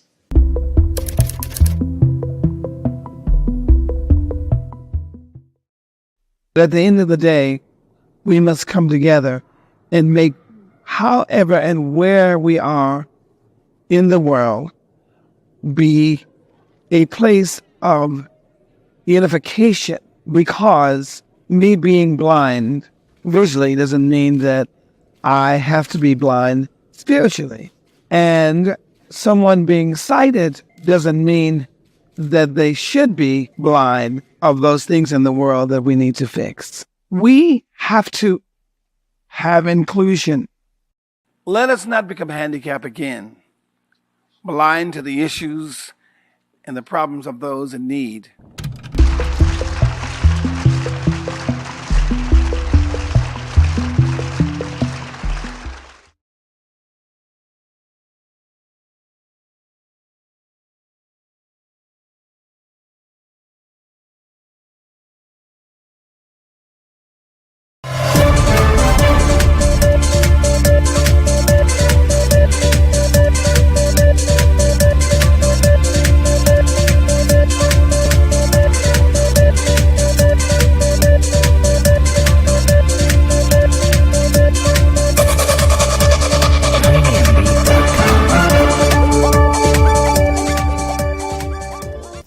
Hello and welcome. I am Deji Badimasi. The Nigerian government has commended the United States government for approving an emergency humanitarian waiver that allows people living with HIV to continue accessing treatment funded by the U.S. government across 55 countries, including Nigeria.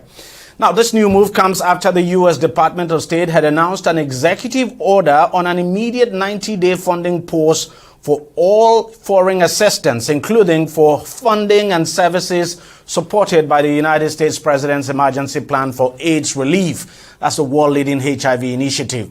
The executive order was one of the first major foreign policy decisions of the Trump administration. But on Wednesday, the Joint United Nations Program on HIV/AIDS announced that the U.S. government has approved a waiver that allows people living with HIV to continue accessing treatment.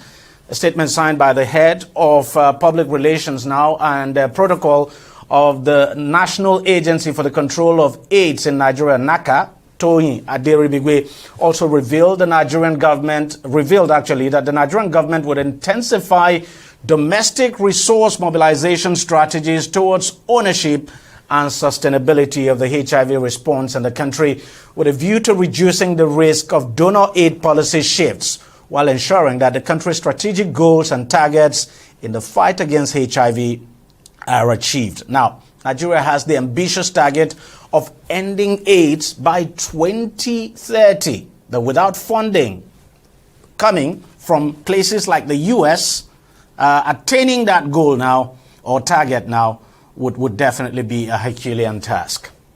Joining me now to discuss all of this further is the CEO and Program Manager, AfriHealth Optonet Association, Uzodimma Adirije, who joins us from Abuja. Mr. Adirije, thank you very much for coming on the program. That waiver announced by the Trump administration must have come as a big relief for us, especially for those who are suffering from HIV and AIDS. And I'm just wondering what would have happened without that waiver. First, let me say that I think we should have an understanding of the waiver. And waiver, I say it in quotes. Yeah. You may recall that there are 3 levels of gamuts of diseases that are prevalent at United States government is supporting the Global Fund and the rest of the world in overcoming: HIV, AIDS, tuberculosis, and malaria. So, it is relieving, understandable, that the United States government, through information relayed by NACA to us, has decided that it will continue to fund HIV program. Yeah. But there are other health and development programs in Nigeria for which US through its various agencies and sub-agencies are funded. So those funding are not going to come again? So what happens to those ones? I don't know. So what happens to those funding? That is one. 2, I would say frankly that regarding the issue of more resources, the DG of NACA has my sympathy, and I will explain. The DG of NACA is not responsible for budgetary allocation. Absolutely. The DG of NACA is not responsible for release of what is budgeted and approved. These interventions, which are prima facie in effort to work on HIV and AIDS in the country, depend on people who have not yet spoken. Namely, the National Assembly that is in charge of allocation, and the Federal Minister of Finance that releases what is allocated. 2, the DG said federal government is increasing effort at resource allocation to fund HIV and AIDS. With due respect, I think that is not the proper approach. The proper immediate approach is that the federal government should review resource disbursement, not mobilization. Resource allocation and disbursement, not mobilization, and I will explain. So if more resources are not mobilized, what happens? I understand your point. If the DG has said that the federal government is going to mobilize more resources, what if they fail to mobilize the resources? What happens?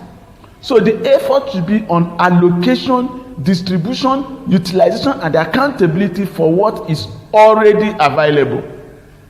Even if it means budget review or another budget, if it means review of the existing budget or supplementary budget, it should be an emergency. At this time, we are not going to be talking of resource mobilization because 2025 is already here. Resource mobilization, we should be talking about resource allocation and distribution of what is already available to overcome the problems that we are talking about. And then for 2026, we will now start talking of mobilization. But there is an emergency. There is an emergency. Even for, can you imagine for the past few days, from the 20th of January to yesterday, how many people must have died because funds may not be available because the US withheld this funding? But what I want to ask you, Doc, what I want to ask is this. Does it mean without this funding coming from the United States of America, Nigeria on its own cannot fund this program? Nigeria cannot own this and fund it? Very good. Which is what I am coming to. With every due respect, Nigeria should stop looking to the United States or any other country to provide health services for Nigerians. HIV, AIDS, TB, malaria, you name them, all manner of diseases. The federal government should, as a matter of national priority, pride and emergency, stop looking to any other country in this world for one kobo to provide health services to Nigerians. Nigeria has enough money to provide health care for everybody in this country. Good enough. Interestingly, the health insurance scheme is up, but it's not really working. It's not delivering. It's not delivering. The services are not swift. Enrollment is difficult. Yes, it's not easy to enroll. I'm speaking from a personal experience.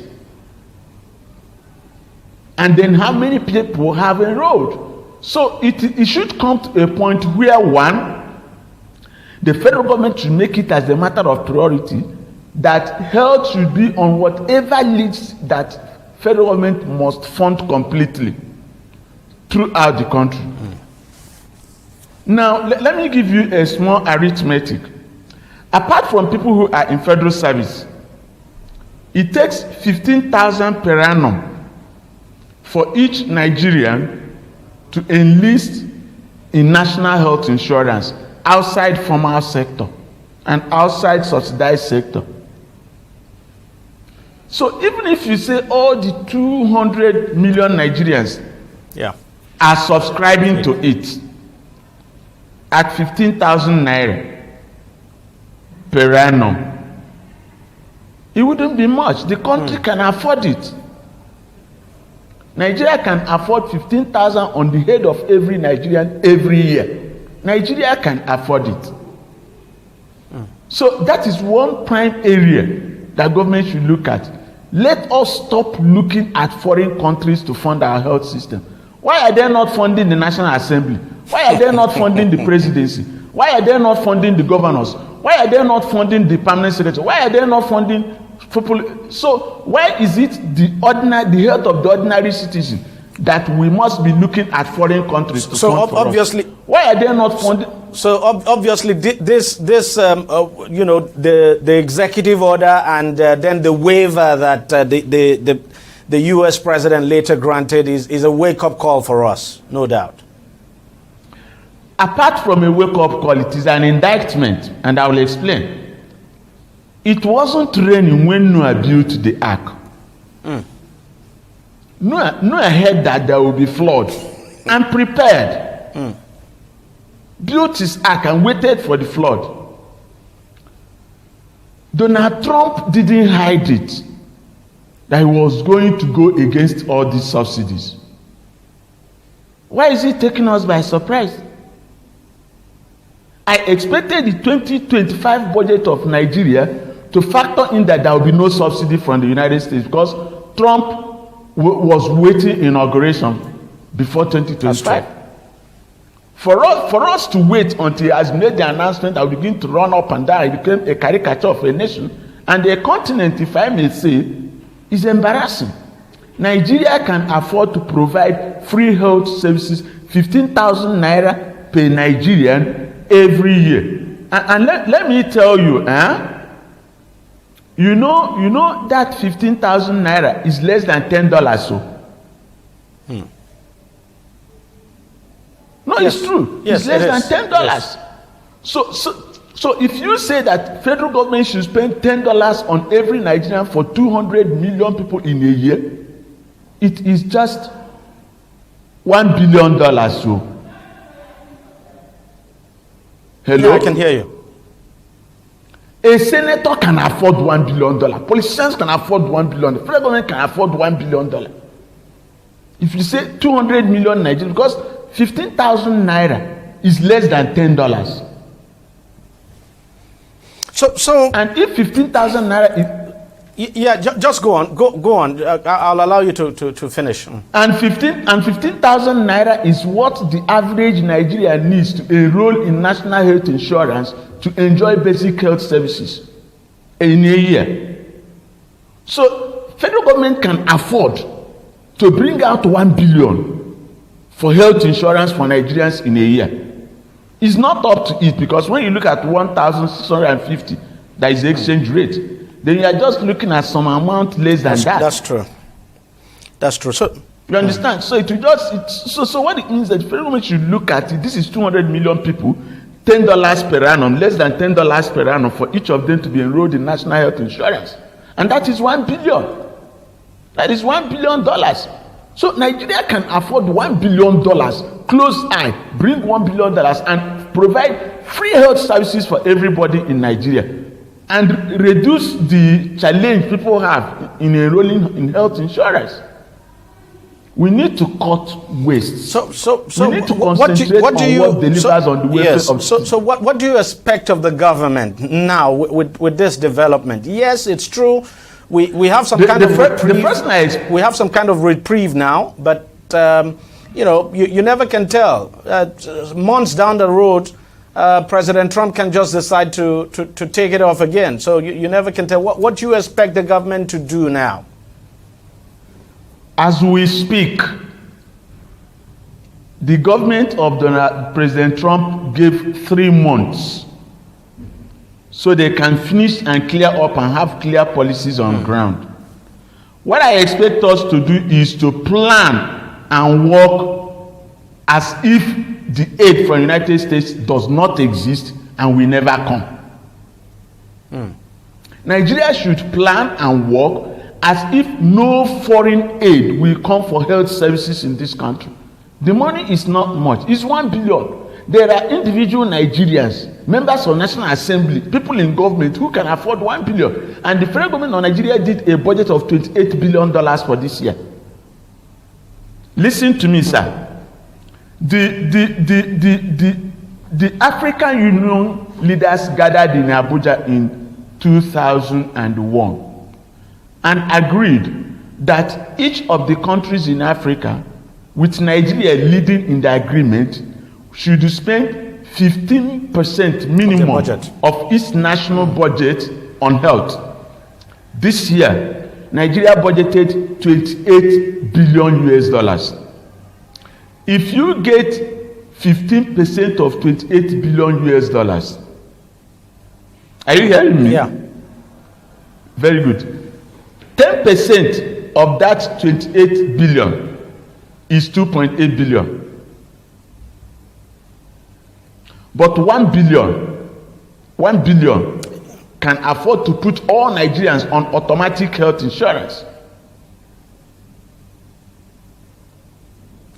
Yet, Nigeria didn't budget up to 1 billion. Nigeria budgeted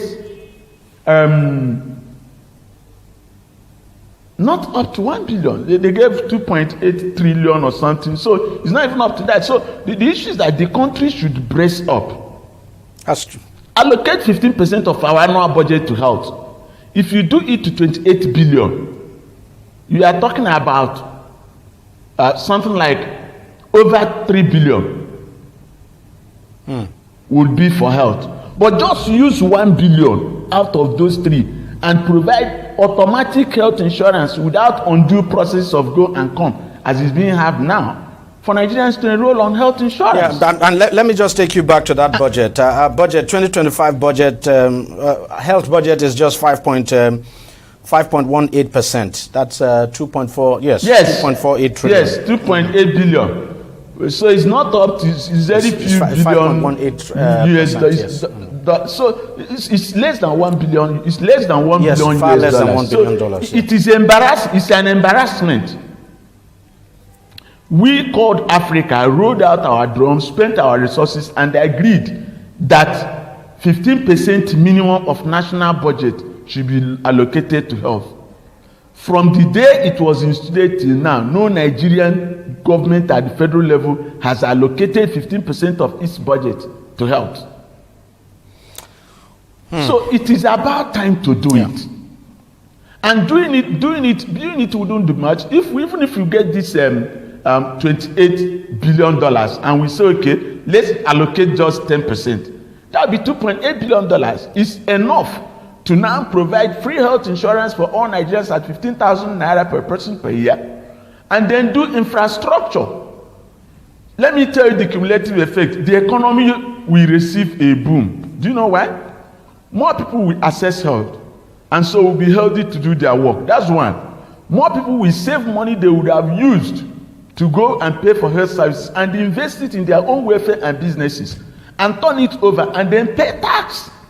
Governance. I'm just wondering that you know, how those suffering from HIV and AIDS, I mean, how they would feel at this moment, and the fear that, you know, anything could just go. So the federal government, this is a simple thing. The federal government should declare a state of emergency in health, so that more resources outside the regular budget will be pushed into it. I don't want us to be waiting for what is coming from the United States or any donor. It can go anytime. The fact that it has been pronounced means it can go. That's true. It's because people are challenging it in court. When the government firms up and goes to the Republican-led parliament in the US, they will give automatic approval. It becomes law. So that second wave of Trumpism should not happen to us as a surprise. And it's just unfortunate that we're not the only ones affected. Most African countries are affected as well, and it's really a shame. Let me also explain something to you. I am an individual. I think Nigeria has a leadership role to play in Africa.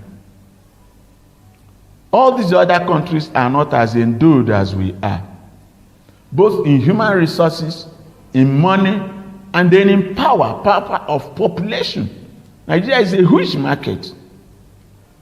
So I would pray that we don't begin to say, because Gabon, because South Sudan is affected, Nigeria is also affected. The comparison wouldn't arise. Right. We used to be the biggest economy in Africa. We used to be the biggest.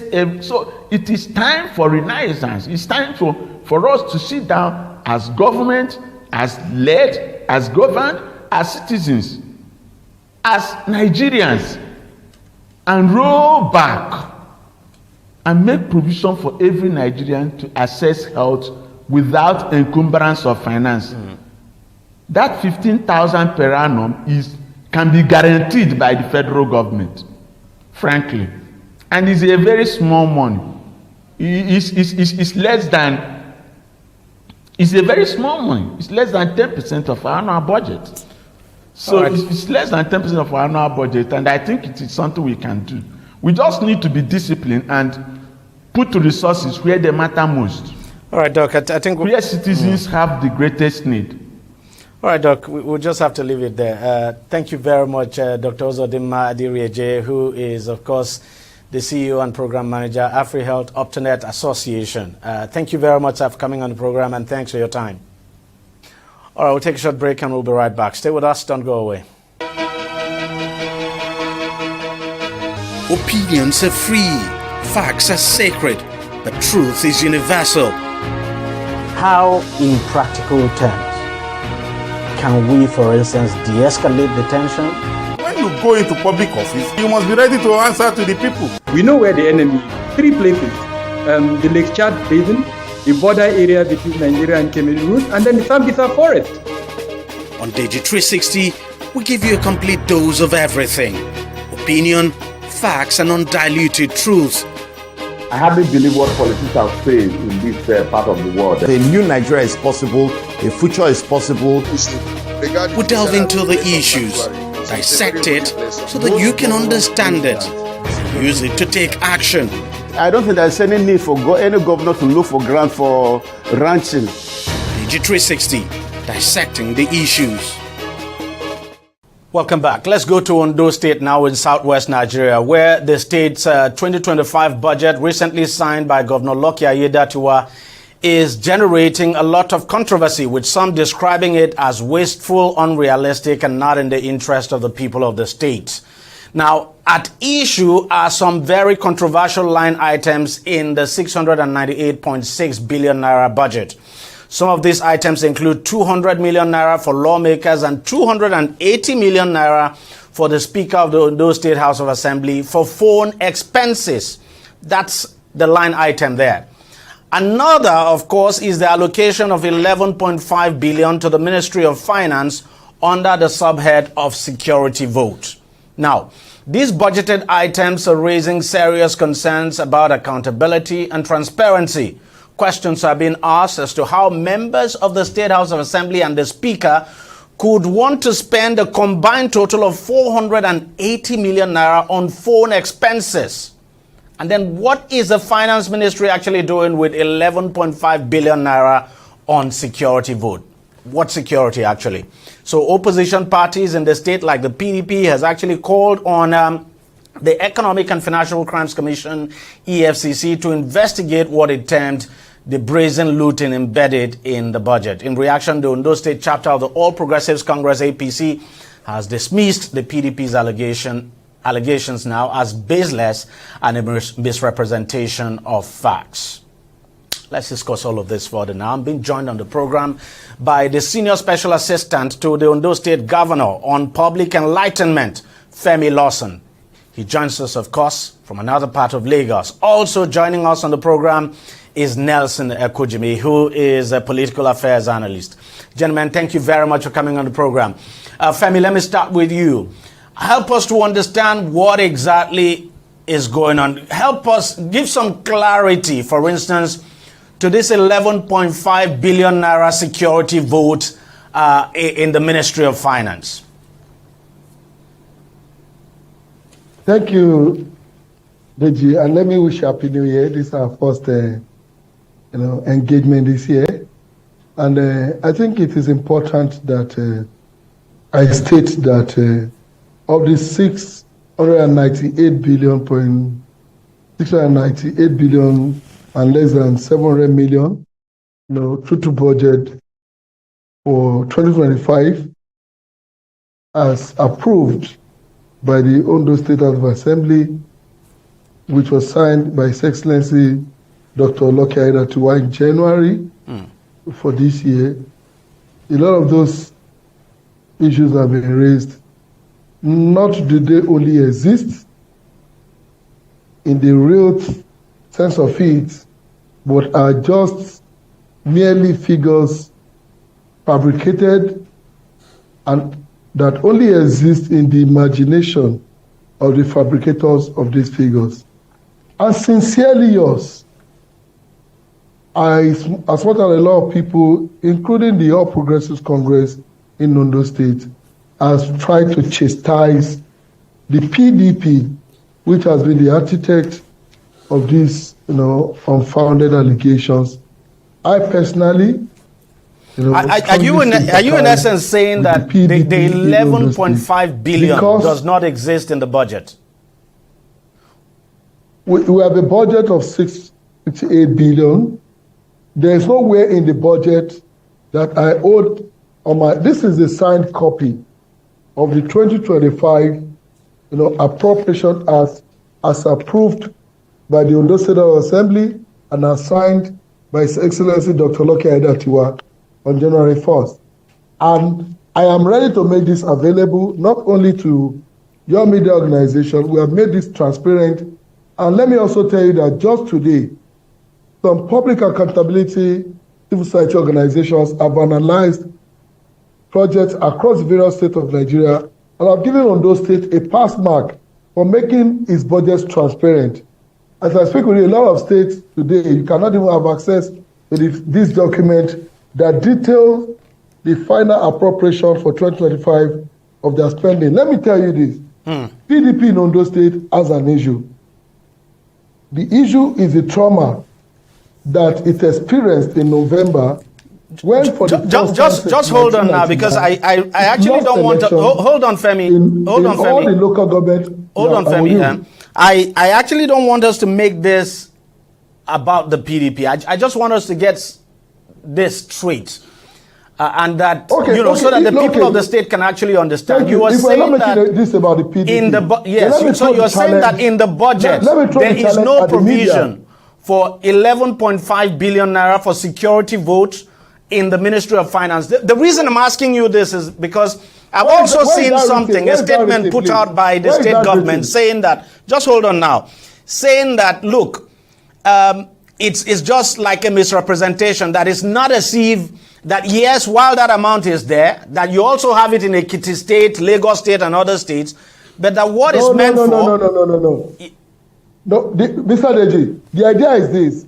There is no 11 billion anywhere in the Ministry of... In fact, there is no 11 billion naira security vote even in the governor's office in this budget as approved by the Assembly and signed by the governor. And I want to challenge anybody, including the media, to produce any document where 11 billion naira has been appropriated as security vote for the Ministry of Finance in Ondo State. In fact, not even for the Ministry of Finance, but for the office of the governor of Ondo State in the 2025 budget. These are mere rumor, these are mere makeups, these are mere, fabricated insinuations by the opposition in Ondo State that has been struggling to recover from the defeat of November 2024 governorship election. And what about this other one? The one for phone expenses now for the lawmakers and the Speaker of the House of Assembly?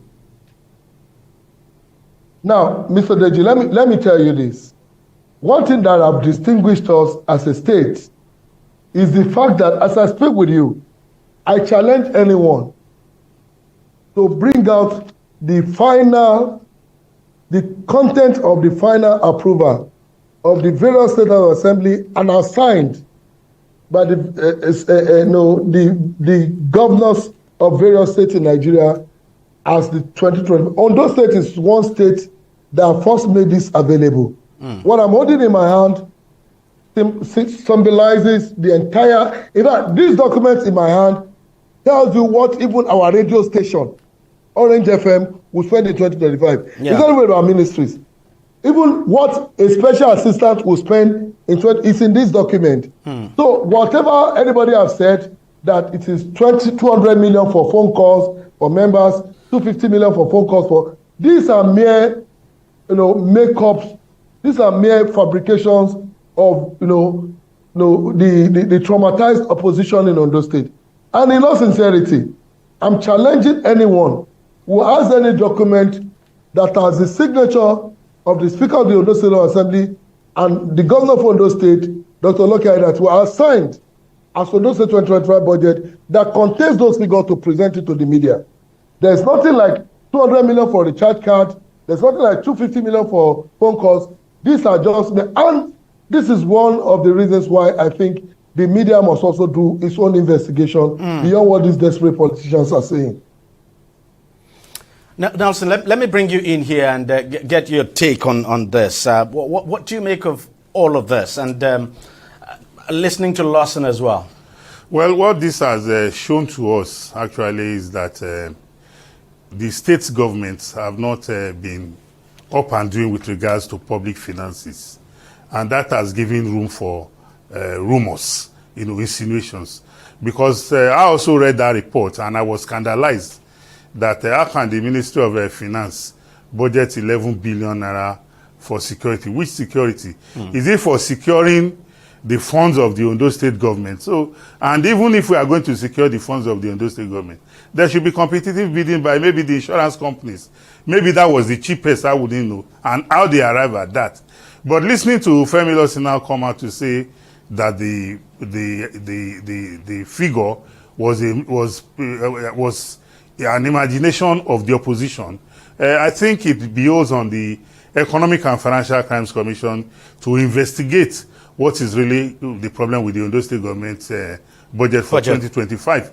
And again, I'm aware that there's been this allegation that unlike in the days of the late former governor Rotimi Akeredolu, where we have the budget of the states in the Ondo State government website, that nothing like that is happening in the website as we speak. And when you don't bring public documents and you alone have a copy that you are ready to show people, I wonder how many people you can show. But if it's on the public or if it's on the state website, any Nigerian, any Ondo State citizen, anywhere in the world can just go to the internet, Google it, and all the facts and figures will be before you. And even if that had been on, all this opera over these budget insertions wouldn't have arisen in the first place. So I think the blame squarely rests on the Ondo State government, and they have a lot of explanation to do. They need to upscale their communication machinery such that the people of the state at the press of a button can access information. We don't need a senior special assistant to come on air before we know what is happening in Ondo State. By looking through, using modern communication equipment, I should be able to come out even as a citizen or a resident in Ondo and say, what these people are saying, is not true. I even have access to the document as an ordinary citizen and not somebody who is privileged. So the allegations against this budget, I will put the blame squarely at the doorstep of the state government for not making the budget, to be uploaded into the website such that people can peruse it and, be informed and keep a tab on what the government is going to do with regards to public funds in 2025. So, Femi, what would be your reaction to that? Sincerely, let me agree with Comrade Nelson to a little extent. He's from Ondo State, and I know he's quite aware of the circumstances that have led to the emergence of Dr. Loki Aiyedatiwa, who was the governor of Ondo State, following the unfortunate demise of former Governor Rotimi Akeredolu. There were a lot of challenges inherited when he became governor. One of those challenges that we have as a government deliberately not publicized is the fact that, in actual fact, until very recently, that state website, which His Excellency decided in his wisdom not to tamper with, was not accessible when Governor Loki Aiyedatiwa became the governor of Ondo State. There were a lot of operatives of the past administration who were acting as clogged to the wheel of progress of the administration when he assumed leadership. One of those things we were unable to do was what should have ordinarily given. But as an administration, Mr. Governor ensured that stakeholders within the state, the labor, the civil society, the media, and of course, if traditional institutions were given access to this true state of activities within the state, including the state of the state finances. In actual fact, the 2025 budget was openly presented under live telecast by the Ondo State government, the Ondo State governor. The day the governor signed this budget into law, it was not a secret event. And a lot of persons, that I have this document on my hand here, and I can tell you that a vast majority of stakeholders within the state also have this. But for the benefit of the outside world, just like Comrade Nelson said, we admit that it is imperative for the purpose of transparency that now that we now have our state information agency, having possession of the web of the state, and I can assure that in a very short time now, this will be uploaded on the state website. But as long as even it is not uploaded, we have made this available to as much as possible citizens of Ondo State that are willing to know the content of the 20. And you see, even if the ordinary people or descending minds, essentially the budget is online. The 2025 budget is online, right? Access to this, and a lot of media organizations, even within the state, have access to the details of the 2025 budget. And in no part of this budget do we have any of these frivolous, figures and allegations. But let me also point out something, Femi. The document you're holding there could not have been the entire budget, because the entire budget containing the breakdown could not. I mean, that could not be. What you're holding, looking at the volume of what you're holding there, it certainly would not be. But we just wait and see. What I have here is a summary. This captures in full. Verifying the summary. The content of allocation per ministry per parastatals, not per head. Yeah. So, and what I'm saying is that because it's a summary, some of these subheads, you definitely will not get them in the summary. That's a summary. So it's only when you go to the breakdown of the budget that you will see that. And I hope you have that breakdown online. I've done that. I've done that from the moment this budget was presented, and I can tell you that not even the office of the governor have such allocation for security vote in the 2025 budget of Ondo State. All right, I think we'll just have to leave it there, and we'll still continue to stay on this issue, and just to ensure that every doubt is cleared, and so that the people of Ondo State are in the clear that look, their government is not in any way looting their money or anything at all.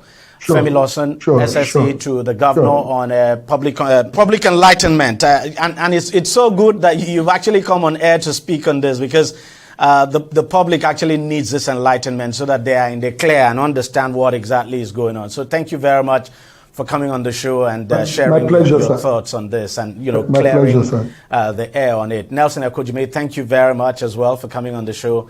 Thanks for your time. So gentlemen, thank you very much.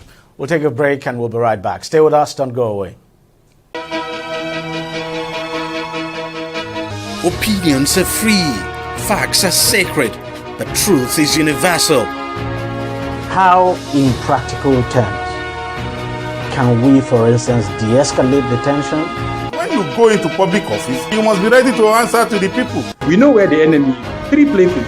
The Lake Chad Basin, the border area between Nigeria and Cameroon route, and then the Sambisa Forest. On TV360, we give you a complete dose of everything.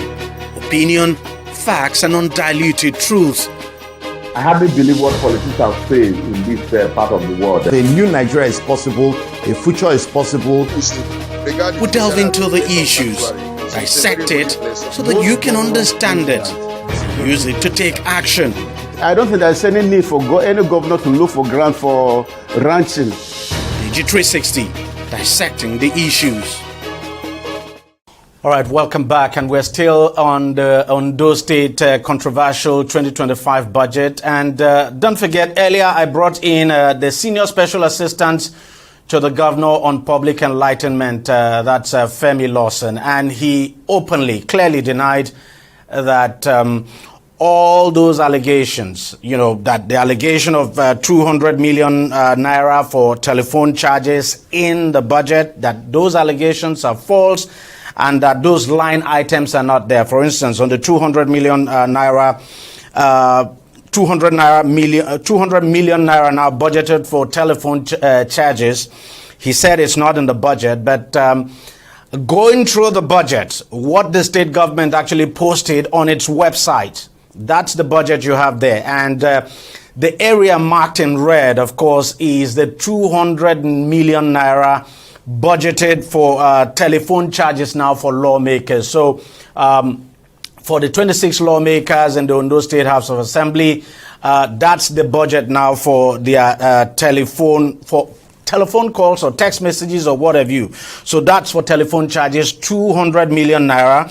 And then, so it's there in the budget. So obviously, Femi Lawson was not correct when he said these line items are not in the budget. Then the next one would be the 280 million naira allegedly budgeted for telephone charges now for the speaker. Well, that is not correct. What is actually in the budget is 28 million naira for the speaker.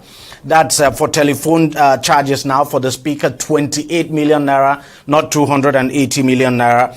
And then the big one, that for security vote in the budget of the Ministry of Finance. Femi Lawson said it's not there, but it's there actually.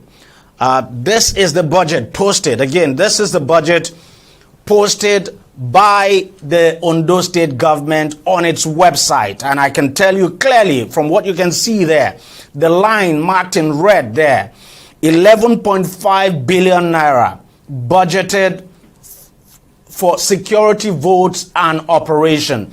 That's the line item, security votes, including operation, 11.5 billion naira. And these are the line items generating controversy out there, and they are all in the budget. So it's not true that they are not in the budget. They are all in the budget,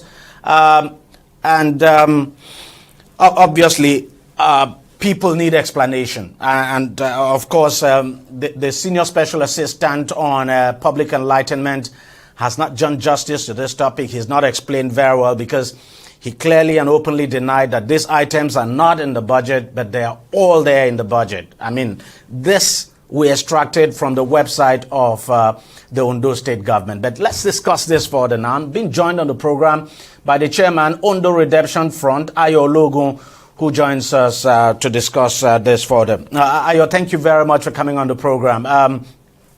These line items in the budget generating a lot of controversy. Earlier, of course, we had the senior special assistant to the governor on public enlightenment, and clearly, openly denying that these line items are not there. But then on checking, we found these items there. What do you make of all of this controversy? Well, like you rightly said, it is understandable that the senior special assistant to the governor on public communication is simply doing one of two things. Is either deliberately denying what is obvious, or perhaps is busy defending his principle, or what people will call his pot of soup. So it is understandable, but it is irresponsible that you deny what is obviously on the website or in the public domain. First and foremost, I think the bringing forth to light these details of the budget brings to forth the need for proper scrutiny of items that find itself into the budgetary provision, not just of Ondo State, but across the nation. One of the problems we've often had before now is the fact that successive governments have always hidden the details of budget provision from the people, hence making it almost impossible to scrutinize or to speak to the issues as they should be. So if there is anything, I think I should first of all applaud the Ondo State government for even bringing forth the details of the projected provision for an average Nigerian or an Ondo State person to see the details. Having said that, I think it is sheer irresponsibility, sheer insensitivity to the plight of the people that the political class are daily doing things that does not show that they understand what the movement is like. We are in a period in the history of this nation why an hard-working average Nigerian can hardly feed themselves properly as they should. And when you now begin to see obnoxious amount of money being thrown to the face of the people as take-home or as provisions to make life comfortable and normal for political office holder, it becomes worrisome. When I saw when I got a call for this interview, I went to the website of Ondo State to also see the details of the budget, and what you have rolled out is the fact. How on earth do you budget 28 million naira for phone calls and text messages for the office of the speaker? Would the speaker be speaking to every citizens or dwellers of Ondo State per minute? or how do you justify that 28 million naira will accrue to the office of the speaker for phone calls and text messages? What is the rationale? How sensible could that ever be? And then you have 26 House of Assembly members, and you are allocating about 200 million naira for their calls and text messages. If you break 200 million naira across 26 people, that will be an average of about 8.5 million for each of them as cost for calls and data. I can tell you for a fact that a professor does not even gross that in a year. An average professor in Nigeria as of today earns between 400 and 450,000 naira as take-home salary. So even a professor that has taken all his life to be in the academics, wrote papers, attend conferences and all that, cannot even gross 8.5 million naira as annual take-home. And this is what you are setting aside for a barely educated individual. With due respect to the office they occupy as members of the House of Assembly, this is what you are grossing for individuals, for phone calls and text messages. For how long are political office holders, for how long will they continue to live on the goodwill of the people? And this is also the fact. And this is the call. A lot of us have always called for this, and this is another opportunity to speak to you. I'm happy you just asked that question, that for how long will they continue to live on the people? Because the question to ask is, would it be too much, for instance, to ask the lawmakers to take responsibility for the calls and text messages they send? So will that be too much to ask? That can never be too much to ask. And that is why I said it is high time that the cause becomes louder for the political class, for the need rather, to de-emphasize politics, to make policies less lucrative. Tell me why they will not kill themselves, why they will not maim themselves, why they will not do anything legal or otherwise to get into office. Once they get into office, they feed on the people, the clothes they wear is on the people, the vehicles they ride is on the people, the fueling, the maintenance of it is on the people, everything is on the people. And these same people, you are not offering the needed service to them. Would it be too much as a member of the House of Assembly that you use your own money to make calls and send text messages? Does it mean that they don't have a life before they go into office as members of the House of Assembly? That the government has to fix them, have to provide for their accommodation, have to provide for the vehicles they use, maintain it, fuel it, to even the minutest of phone calls and data. This is a cheat on the people, and it shows that the government of Ondo State, with what we saw in that budget, is insensitive to the plight of the people, especially at a time like this in the history of this country. And what do you make of this 11.5 billion now for security vote? Because you would think that security vote should go to the office of the governor, but here we have the finance ministry getting 11.5 billion naira as well. It was tagged security vote, another operation. So there's not been any proper explanation at all from the state government on this. This is simply a duplication. And these are ways through which political office holders siphon money in the name of... Let me tell you, if there is anything successive government, whether at the state or the federal level, has lied about, or what has been the channel of stealing for them, stealing in quotes now, it has always been the issue of security. Because they know that the people are keen about being properly secured. So you hide under the umbrella of procuring security vehicles, security that, to steal from the people. And I call it duplication because it is known, it's a known fact, that from the federal government, there is what is called security vote to the office of the governor, which is statutory. It's on the first charge. That the amount specifically for security vote is always on the first charge when money is released by the federal government to the state. So if the federal government is allocating money for security vote, which is always on the first charge, why then should the Ministry of Finance further duplicate the issue of security votes again? It tells you that there is more than meets the eye. For a state that is not giving adequate subvention to our state-owned institutions, go to Wapoli, go to Analytical Agency and go and look at the record. What is the subvention being given to these higher institutions over a period of year, the calendar year? A state that cannot properly subvent higher institution, where the children of the ordinary people are attending, is setting aside money in duplicate for security. One for the office of the governor, another one from the office of the office of the Commissioner of Finance. To what intent and purpose? Especially when we realize that some of these security votes are not used for the purpose for which they are meant for. They are the input money eventually that they give to the boys that they use to do frivolous things. They are not being used to procure what is needed to secure the people. It is not only laughable, it is painful that at a time when government should be transparent, when government should be passionate about ensuring that transparency is seen in their dealings, the idea that our government is further making an attempt to impoverish the people by taking away from them what could have been used for further development. It's quite unfortunate.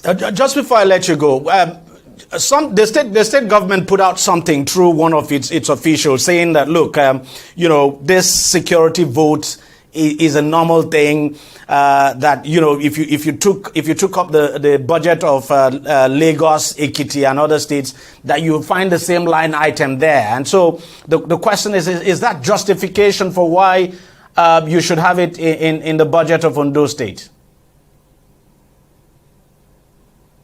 Look, even the process of budgeting is flawed, and it's quite unfortunate that it is becoming a norm. This is a budget that they already prepare in most cases. It's also on record that some of them even duplicate previous budgets, just change the figures and resubmit. While some will look at the budget of another state, just change the figures and take to the House of Assembly.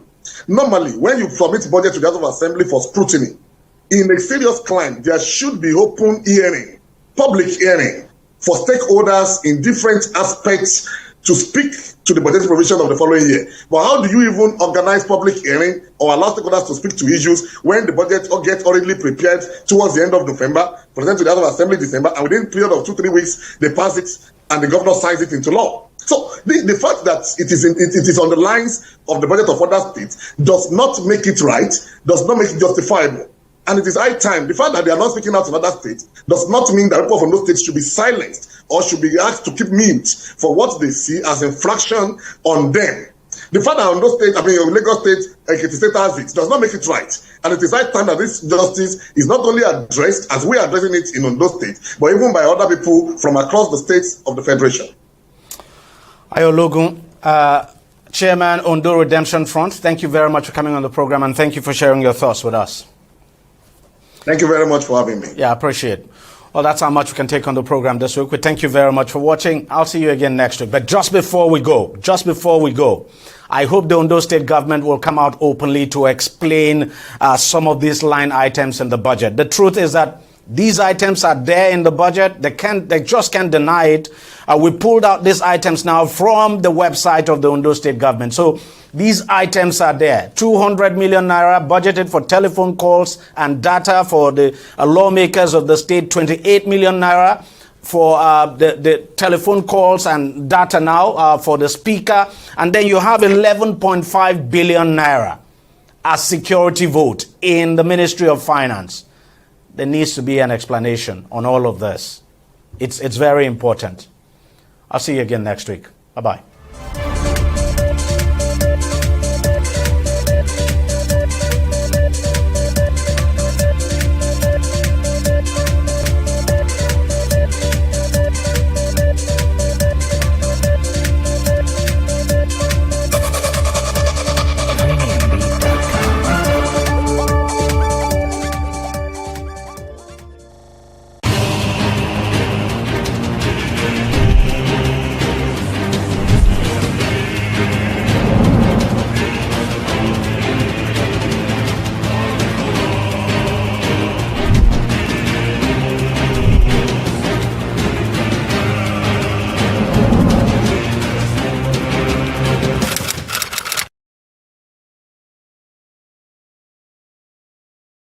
I always say this, that all Bahrainis have pearl diving in their blood. Mainly all the families that moved from the Arabian Gulf or from Iran's coast or Iraq's coast and came to Bahrain to live here were divers. So it was the best place to come work as a diver. So a lot of the families here will always have someone in their family that is either a pearl diver or someone who helped in the pearl diving industry.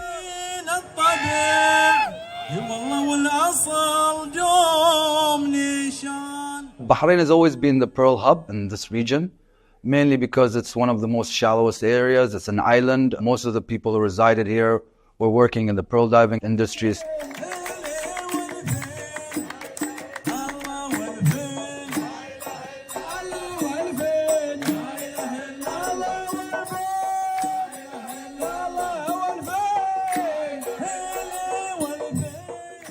Most of our traditions will have to do with the pearl diving industry. For instance, the pearl diving singer, the folk of the pearl diving, this has been passed down for generations. We still sing the same songs.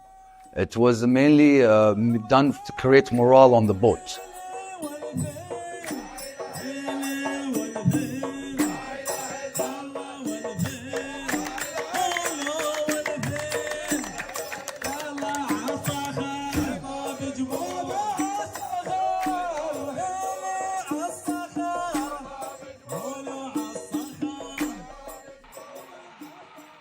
البحرين مشهورة بصناعة جوا البيت، كانوا يستخدمون حق الغوص حسب المنتنس، يعني إذا أنت تصينها أنت عندك 100 سنة.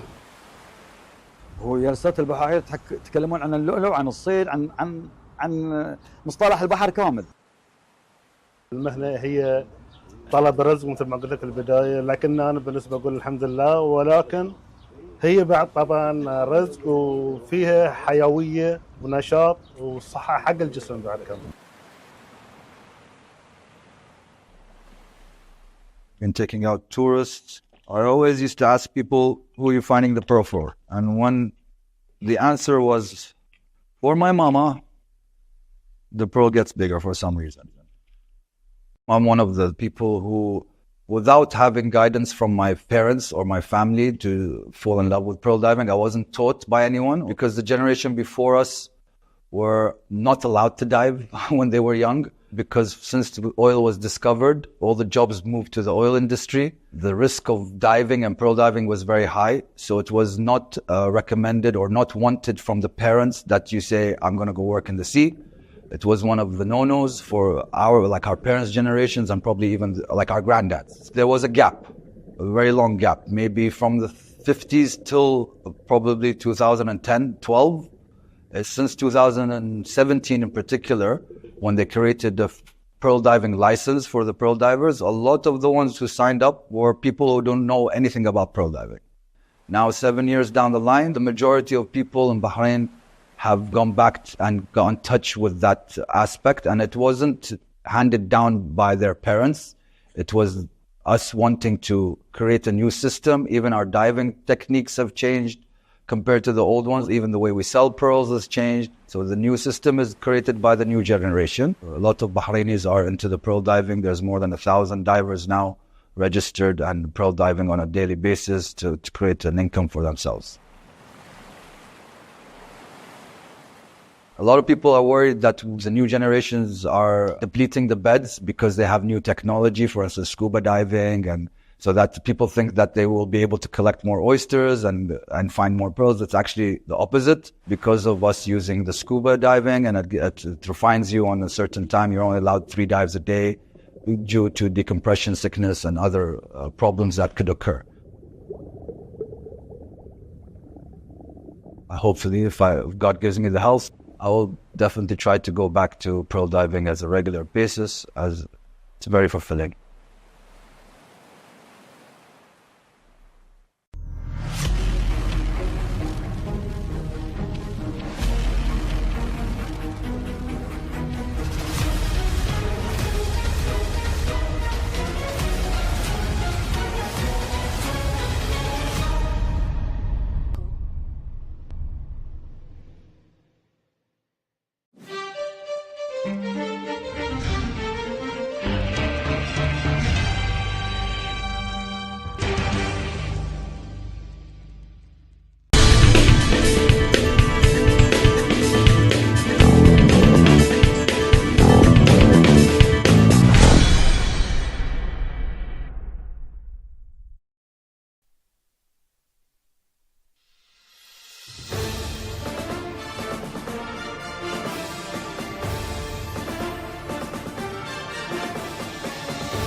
On the news, the federal government denies scrapping junior secondary and senior secondary schools in Nigeria.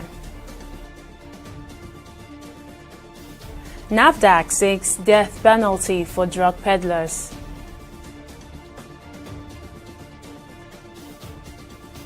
And INEC proposes creation of special court for electoral offenders.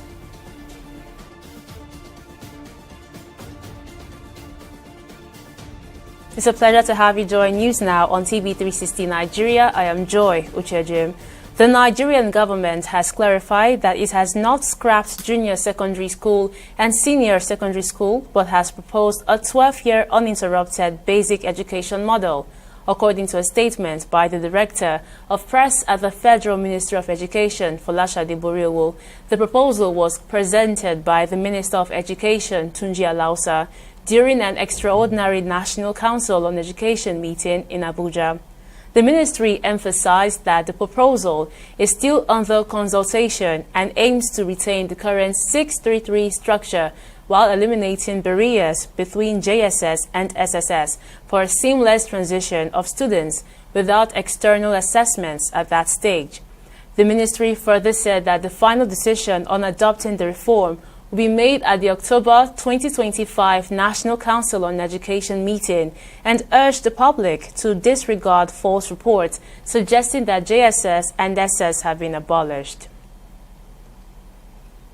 And the National Agency for Food and Drugs Administration and Control, NAFDAC, has called for the death penalty for drug peddlers in Nigeria, particularly those whose actions lead to the death of children. The Director General of NAFDAC, Mojisola Adeyeye, made the appeal during an interview on Friday. Citing alarming cases, she revealed instances of falsified medicines, including a children's drug that contained no active ingredients, leading her to advocate for harsher penalties. She also highlighted the inadequacies of current penalties, such as light prison sentences or fines, which fail to discourage repeat offenders. The NAFDAC boss called on the judiciary and the National Assembly to support the implementation of stricter measures, including life-threatening penalties, to combat the circulation of substandard and falsified medicines. Now, joining me to discuss NAFDAC's call for the death penalty for drug peddlers in the country is legal expert Evan Sufeli. Thank you so much for joining us. Now, what is your take on this proposal by NAFDAC, and what are the current penalties for drug peddling under the Nigerian law? Well, I agree with NAFDAC on the issue of making the punishment more severe for those who are offenders or those who have been found guilty for drug peddling or fake drugs production, because the end result of fake drug production and distribution across the country is that those who consume those drugs, their situations either get worsened or they die in the process. So those who now are involved in this illicit act must be properly dealt with.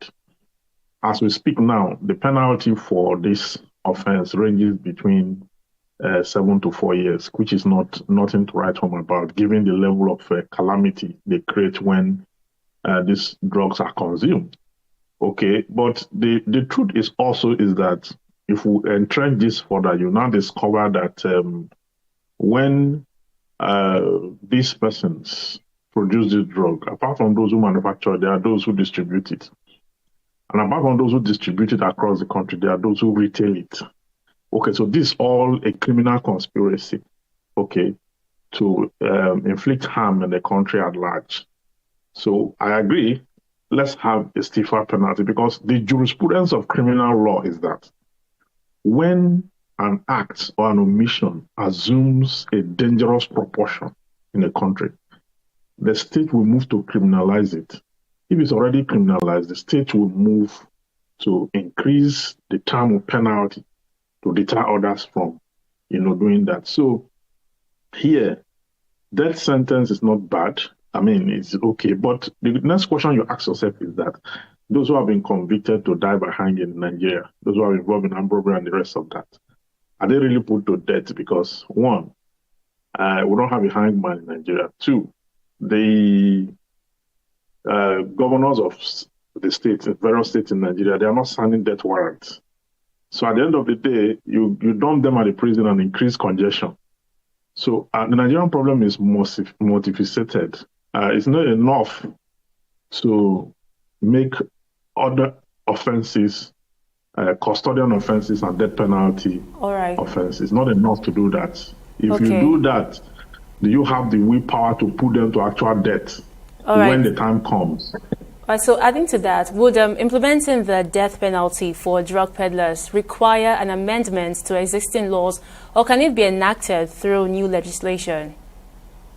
Either ways, you can. The criminal laws of the country can be amended. You have the criminal code and the penal code for the North and the South, respectively. Those laws can be amended. The National Assembly itself can come up with a fresh law on just drugs, that specific one, and have that penalty there, in which case that penalty will now repeal the old law. So there must be a wholesome process in which you bring this into existence.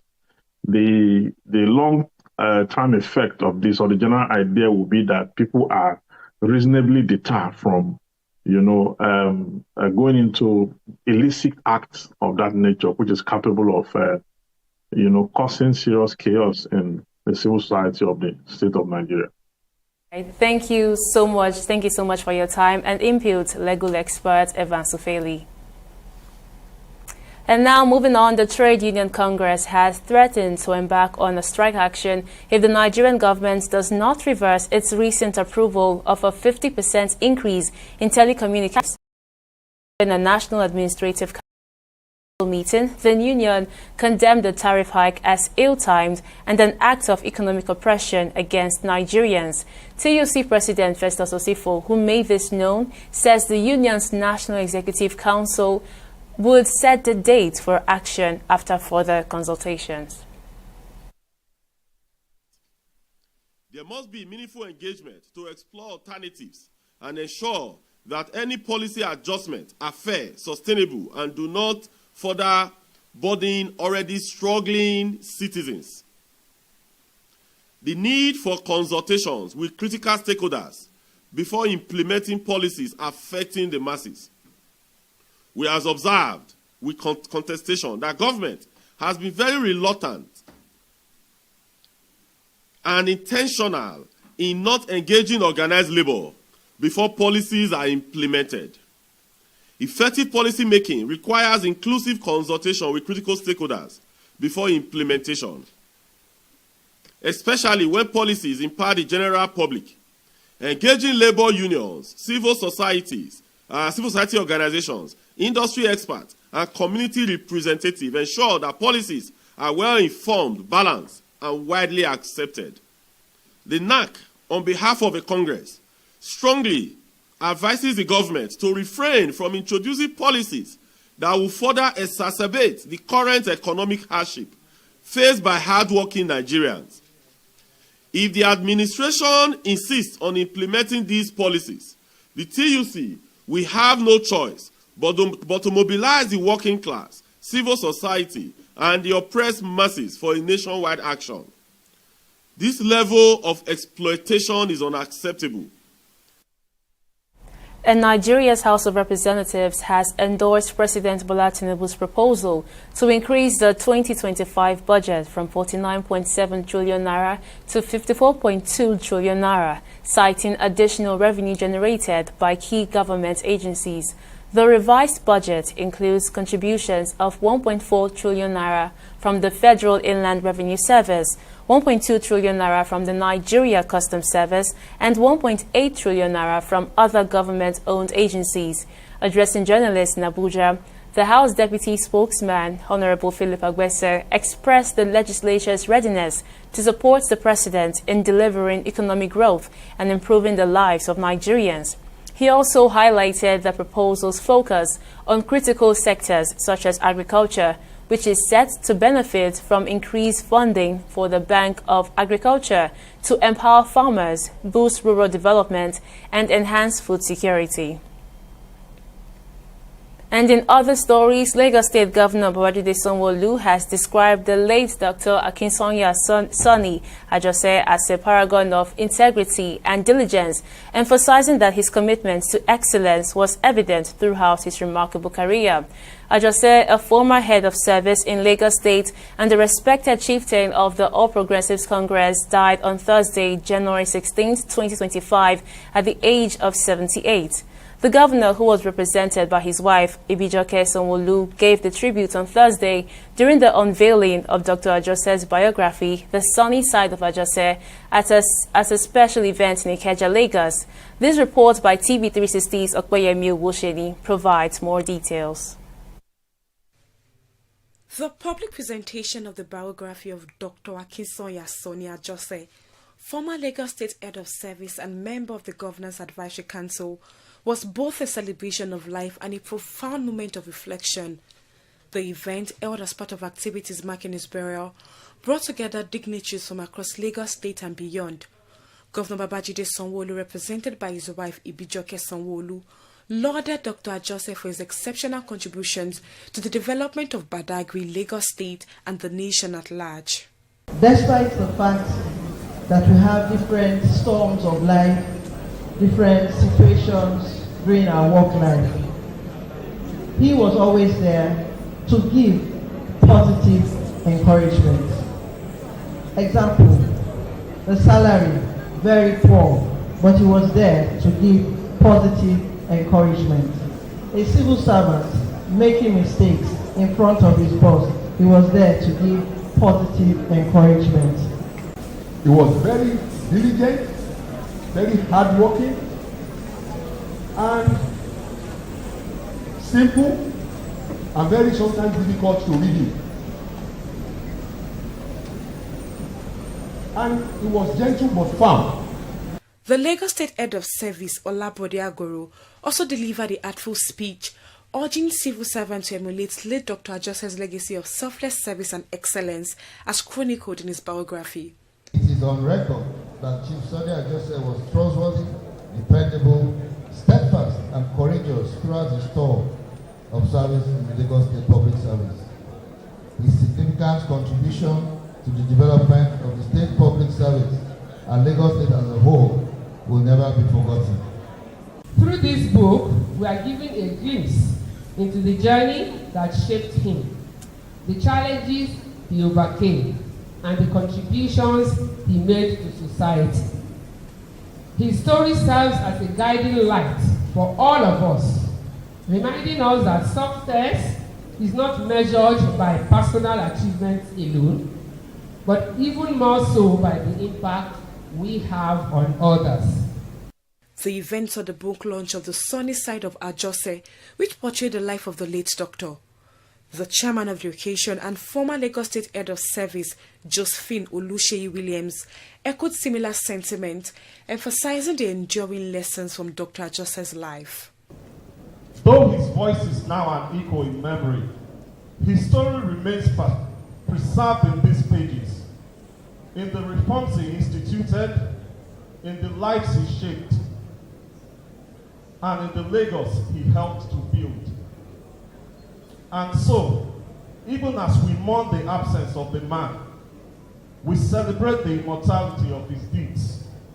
Let this book stand as both a testament and a torch, a lighthouse for those who would walk the noble path of public service with integrity, vision, and unflinching dedication.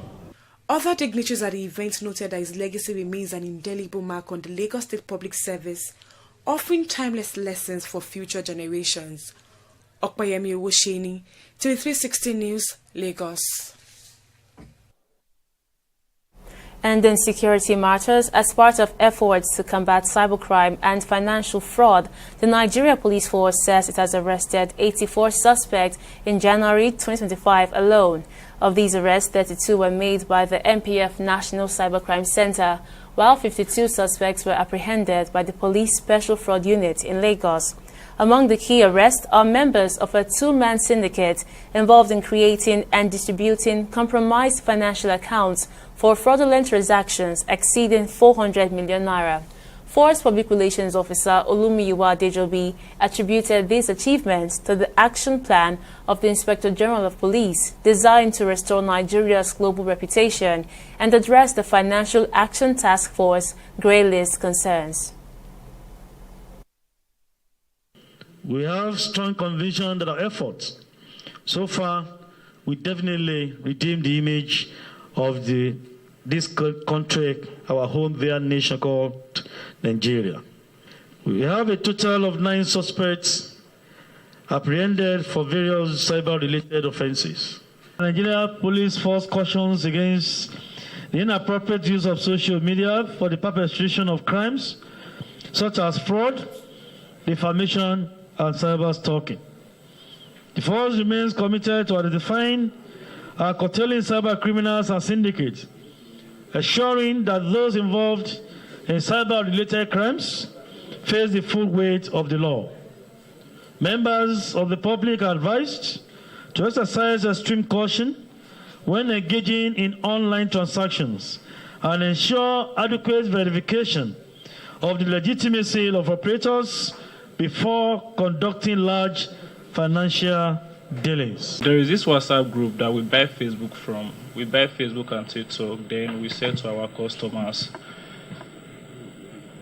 The Facebook is that when we buy for the platform, most of them, they come with followers, they come with 0 followers. Then we used to be the one to boost the account for the person to buy. So that is the way we used to do it. When we buy, we sell to our customers.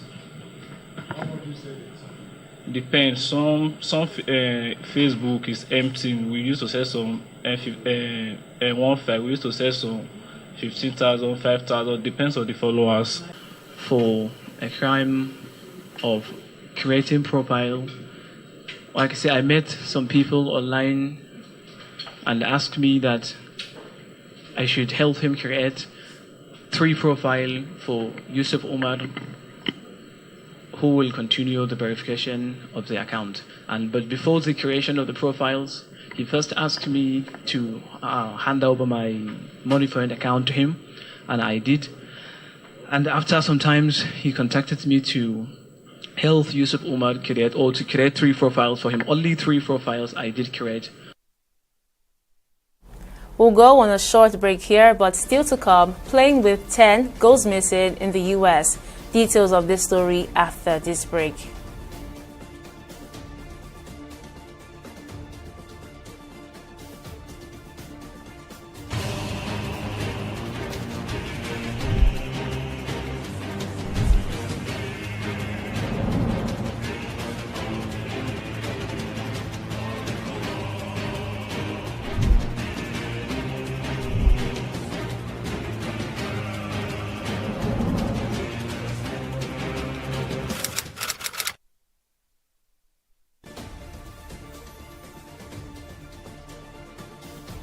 Welcome back. Here's a recap of our top stories. The Nigerian government has clarified that it has not scrapped junior secondary schools and senior secondary schools, but has proposed a 12-year uninterrupted basic education model. The ministry added that the final decision on adopting the reform will be made at the October 2025 National Council on Education meeting and urged the public to disregard false reports suggesting that JSS and SSS have been abolished. We also informed you that the National Agency for Food and Drugs Administration and Control, NAFDAC, has called for the death penalty for drug peddlers, particularly those whose actions led to the death of children. Citing alarming cases, the Director General of NAFDAC, Mojisola Adeyeye, reviewed instances of falsified medicines, including a children's drug that contained no active ingredients, leading her to advocate for harsher penalties. And in case you missed any of our news bulletins or for more updates, you can catch us on Line Maxwell TV and ABO TV, or log on to our website on www.tv360nigeria.com. You can also follow us on our social media platforms on Twitter, Instagram, and YouTube at TV360 Nigeria, or download mobile app on Google Play Store, Huawei App Gallery, and Apple Store.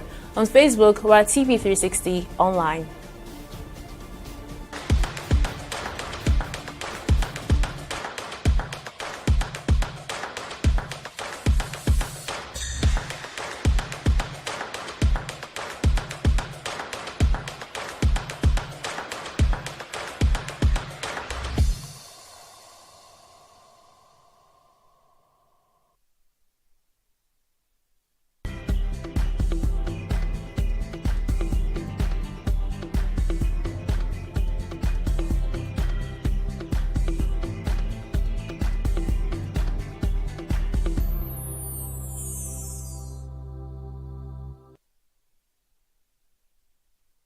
It's now time for business news. Okpeyemi Owusheni is on standby. What's the latest, Okpe? Well, Joy, the House of Representatives has directed the Nigerian government to halt all divestment processes by international oil companies such as Shell and Total Energies under their environmental and social liabilities to host communities are fully addressed. Lawmakers also mandated that no divestment should be proceed without transparent consultations with Niger Delta communities and state government. The directive follows a motion by Minority Leader Honorable Kingsley Chinda, who called on the Nigerian Upstream Petroleum Regulatory Commission to enforce compliance with the Petroleum Industry Act. The House further urged the creation of an Environmental Restoration Fund financed by the IOCS to tackle the estimated $100 billion in damages highlighted by the United Nations Environment Programme. The Nigerian Upstream Regulatory Commission has rejected Shell's divestment application, citing failure to address environmental liabilities and concerns about the capacity of the Renaissance Consortium to manage the assets effectively. The House is also aware that past divestment by IOCs, such as Shell's sale of assets to Nembe to Aleto, ExxonMobil's transfer and ENI Ajib's sale to Oando, have left communities with unresolved pollution, worsened environmental degradation, and increased social unrest. The House further notes that the Nigerian government has a duty to protect the rights and welfare of its citizens, particularly those in the Niger Delta who have borne the brunt of environmental and social harm from oil extraction. The House is concerned that approving Shell and Total Energies divestment request without addressing these historical and ongoing liabilities risks undermining Nigeria's regulatory independence, transferring corporate responsibilities to the Nigerian state, and signaling impunity for environmental crimes.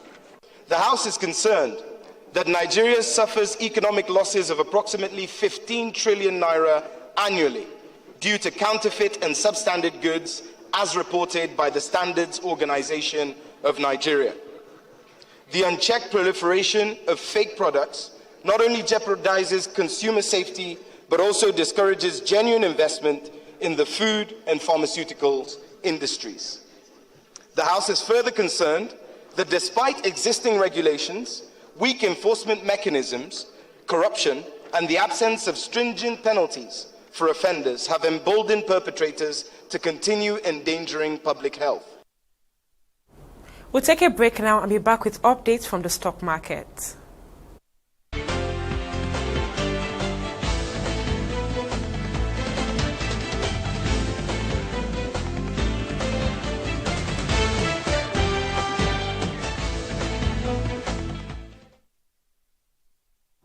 Welcome back. It's been a roller coaster week on the Nigerian equities market, and the excitement just keeps building. With 5 consecutive days of gains, the market wrapped up the week on a high note, jumping 0.48% on the final day of trading. And guess what? The market capitalization has rocketed to an impressive 65 trillion naira. Talk about a market on fire. Now, in total, a lively 127 listed equities took part in the trading frenzy, with 40 stocks dancing their ways to the gains, while 19 struggle to keep up with the market's orbit tempo. Cadbury Nigeria is on a winning streak, leading the chart for the second day in a row with a sparkling 9.93% surge in its share price, closing at 29 naira 35 kobo per share. Not far behind, we see Academy Press following closely, adding to the day's exciting market moves. Talk about consistency and some serious market momentum. Now, on the final trading day of the week at the Nigerian Stock Exchange, a whopping 381 million shares exchanged hands across 12,793 deals, with a market value hitting 9 billion naira. Today's trading numbers took a bit of a step back compared to Thursday, February 6th, with a 29% drop in volume, a 60% dip in turnover, and a 17% decrease in the number of deals. Globally, the mood was a bit gloomy, with all our major indices, that's the UK FTSE, the US Dow Jones, and Japan's Nikkei taking a dip and wrapping up the day on a bearish note. It's like the global market hit the pause button while the Nigerian market held its ground. Now, in the foreign exchange market, the Naira experienced one of its strongest recoveries in recent months at the black market, as the Naira traded at 1,565 Naira to the dollar, 1,980 naira to the GBP, and 1,630 naira to the euro. That's up our business and stock market report. Over to you, Joy, for the rest of the news. Thank you so much, Akbayemi. And on the foreign scene, crews in Alaska, United States, have been searching for a small commercial plane that went missing with 10 persons on board. According to Alaska State Police, the Boeing air caravan carrying 9 passengers and 1 pilot was reported overdue on Thursday after its flight from Inuktitut to Nome, which was scheduled for 4 p.m. local time.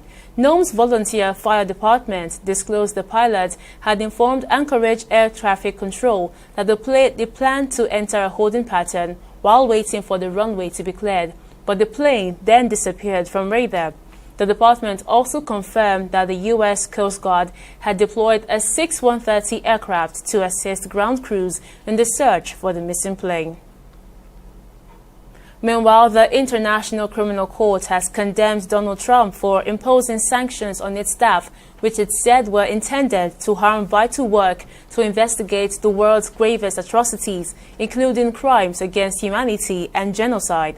The U.S. president had signed an executive order on Thursday authorizing aggressive economic sanctions against the ICC and travel bans on its staff, accusing the body of illegitimate and baseless actions targeting the U.S. and its ally, Israel. Trump's order cited an ICC-issued arrest warrant for Benjamin Netanyahu for alleged war crimes relating to the Gaza war as the reason for the decision. Responding on Friday, the ICC called on its member states to stand up against sanctions, describing Washington's move as an attempt to harm its independent and impartial judicial work. And on sport, Nigeria Super Eagles stars will fly directly to Kigali, Rwanda from their respective bases for the crucial 2026 FIFA World Cup qualifier against the Amavubi of Rwanda. The Super Eagles are scheduled to open camp for the encounter in Kigali on Sunday, March 16th. The national team are yet to record a win in the qualifiers, with 3 draws and 1 defeat. Rwanda will host the 3-time African champions in a matchday 5 encounter at the Amahoro Stadium, Kigali, on Friday, March 21. And former Manchester United player Paul Parker has warned his old club against re-signing their former player Paul Pogba. Parker believes bringing Pogba back to the Red Devils will be a regressive step for the Premier League club. He, however, urged Ruben Amorim's side to focus on recruiting players with the right mentality instead. Pogba is set to return to football in March after his 4-year doping ban was reduced to 18 months. The 31-year-old is now a free agent after his contract with Juventus was terminated. And that's our bulletin on News Now. Many thanks for watching. I am Joy Ucheje. See you next time.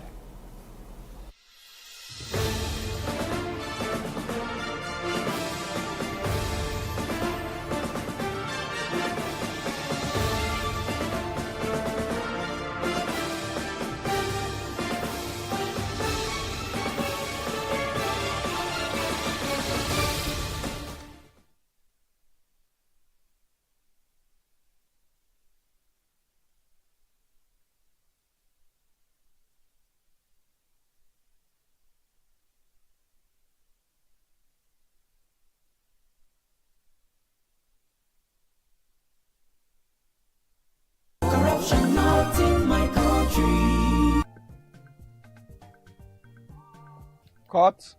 All right. What's your name again? Kemi? Yes, sir. Good. Are you ready for us for next week? Yes, sir. Next. No, sir. No. What? Look, what we need here is one who can...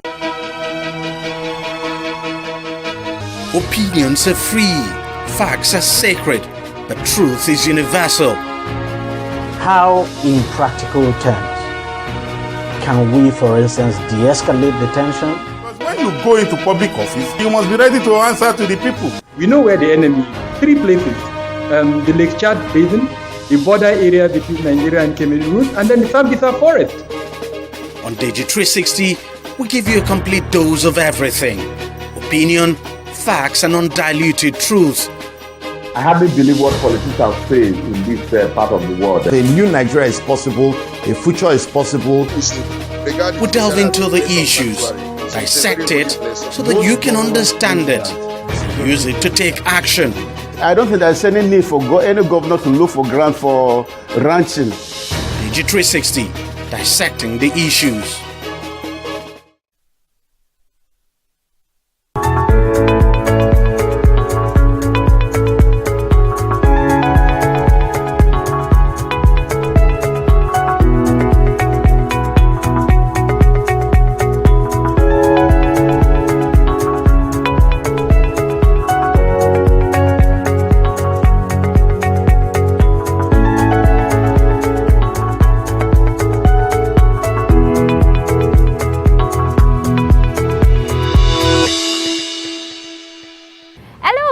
And subscribers, welcome to another episode of Startups, and on this episode we'll be looking at fashion in two different perspectives. In the world of e-commerce, few platforms are as dedicated as shaping the future of online shopping, just like Dex Stitches. Since its inception, Dex Stitches has redefined the way Nigerians shop for fashion, focusing not just on convenience but on meeting the real needs of its customers. But with growth comes challenges, particularly when it comes to customer satisfaction, product availability, and navigating the complexities of online retail. In this episode, we explore how Dex Stitches is evolving in this competitive industry and the strategies it uses to prioritize customers' happiness while managing the hurdles of business expansion.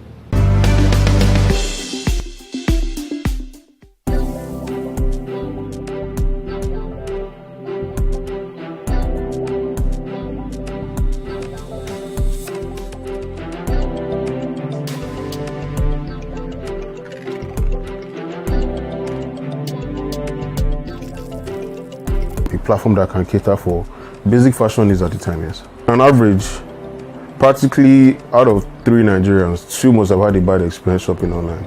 You know, initially it was a phase of there was practically no available, sophisticated online platform for people to shop fashion.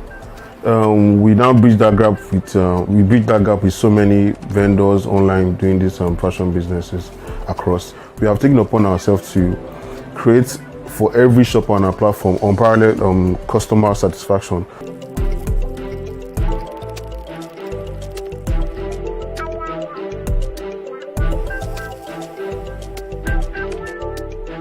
My name is Olawale Ismail and I'm the founder of Dex Stitches.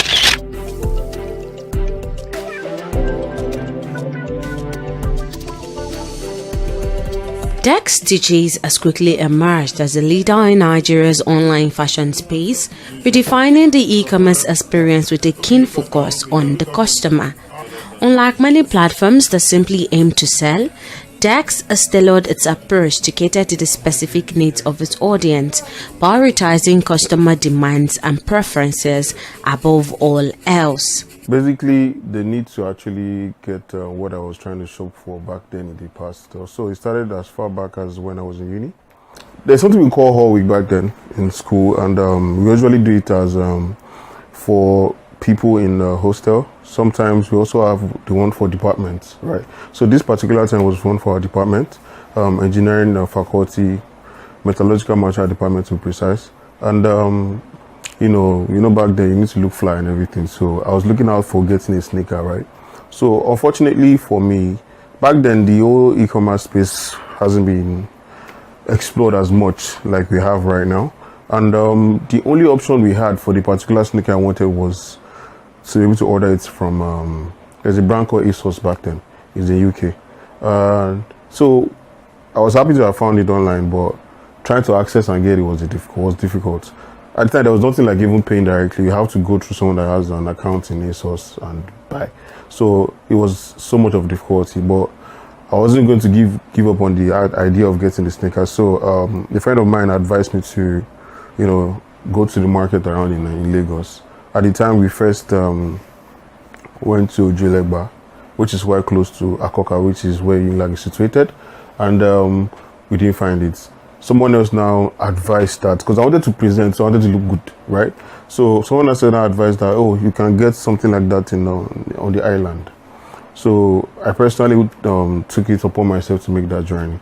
On getting there, my God, I saw like countless versions of the item, and I eventually got to meet someone that actually has the exact.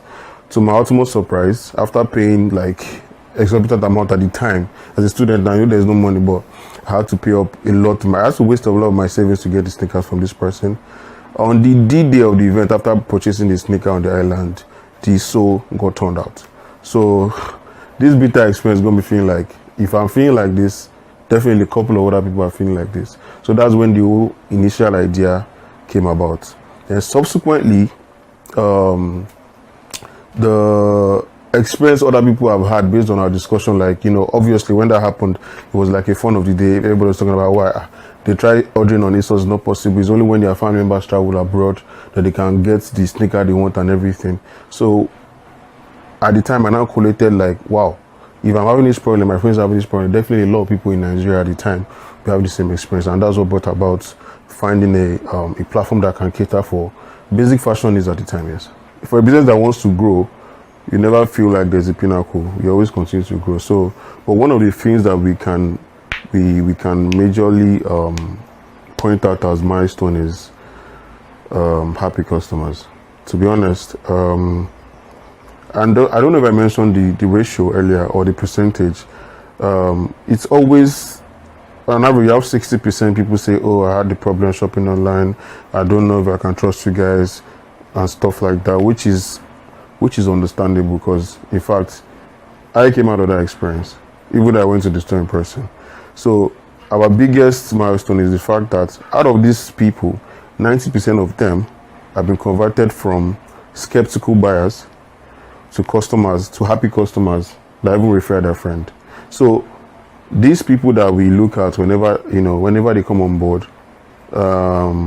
and eventually turn to be happy customers and even give us reviews, those are our actual milestones, and we keep going on them.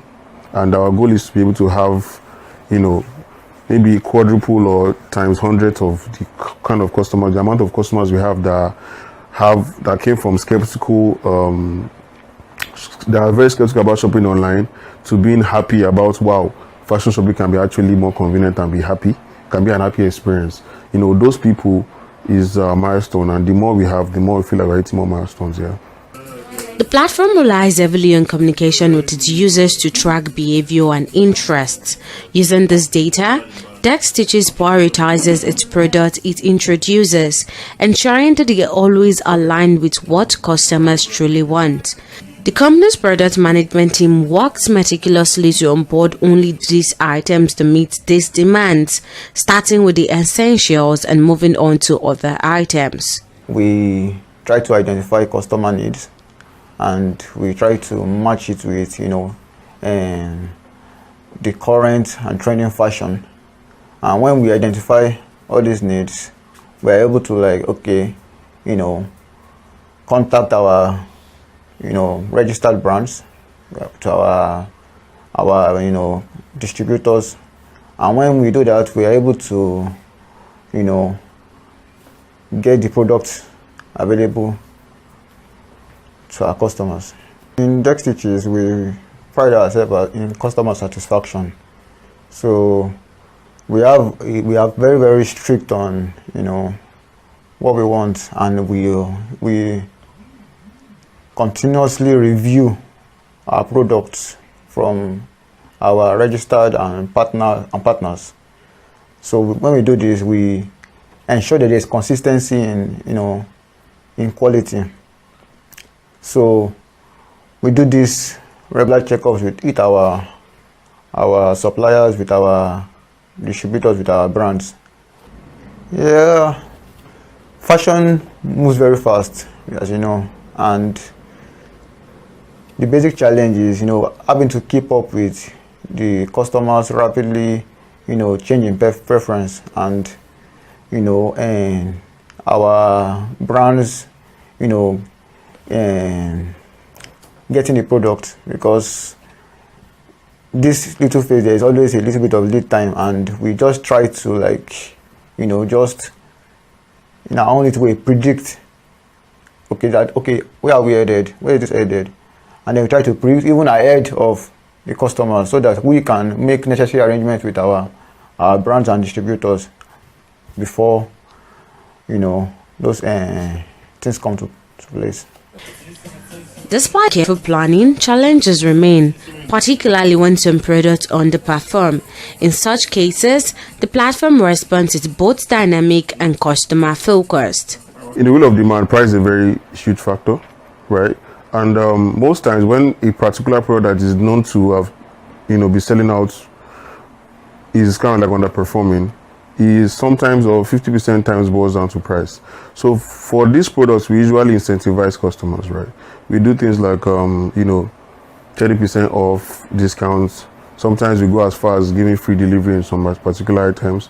And this actually nudges customers to eventually purchase those products. And it's also possible, a product might be a trend, but we don't get carried away with it. A trend today is a trend tomorrow. Dexit is here to stay forever, so we don't like remove them from the platform. They are still there. What we do is add more variety and add newer trends. In this case, backpacks, for example, if black is no longer selling, we'll nudge them with incentives like, order one, get two for free. We can also say take 20% off. We can also go as far as saying free delivery. If all those strategies is not working, then we know that the problem is not more the price. It's more or less like, people that are seeing this don't want them. Then we start adding more varieties to the products assortments. Yeah. One of the biggest order that Dexit faces, like many e-commerce platforms, is the unpredictability of suppliers and manufacturers. There have been times when a supplier failed to deliver product on time despite high demand. In this situation, Dex ensures that it only partners with brands that have the capacity to meet customers' demand. Unlike many other platforms, I don't want to mention names, we don't just onboard brands or partners. We go through a stringent process that they align with our process, our principles, which is customer needs first. If while processing onboarding a brand, we realize that they might not have the capacity of what the customer might need, we don't bother onboarding them.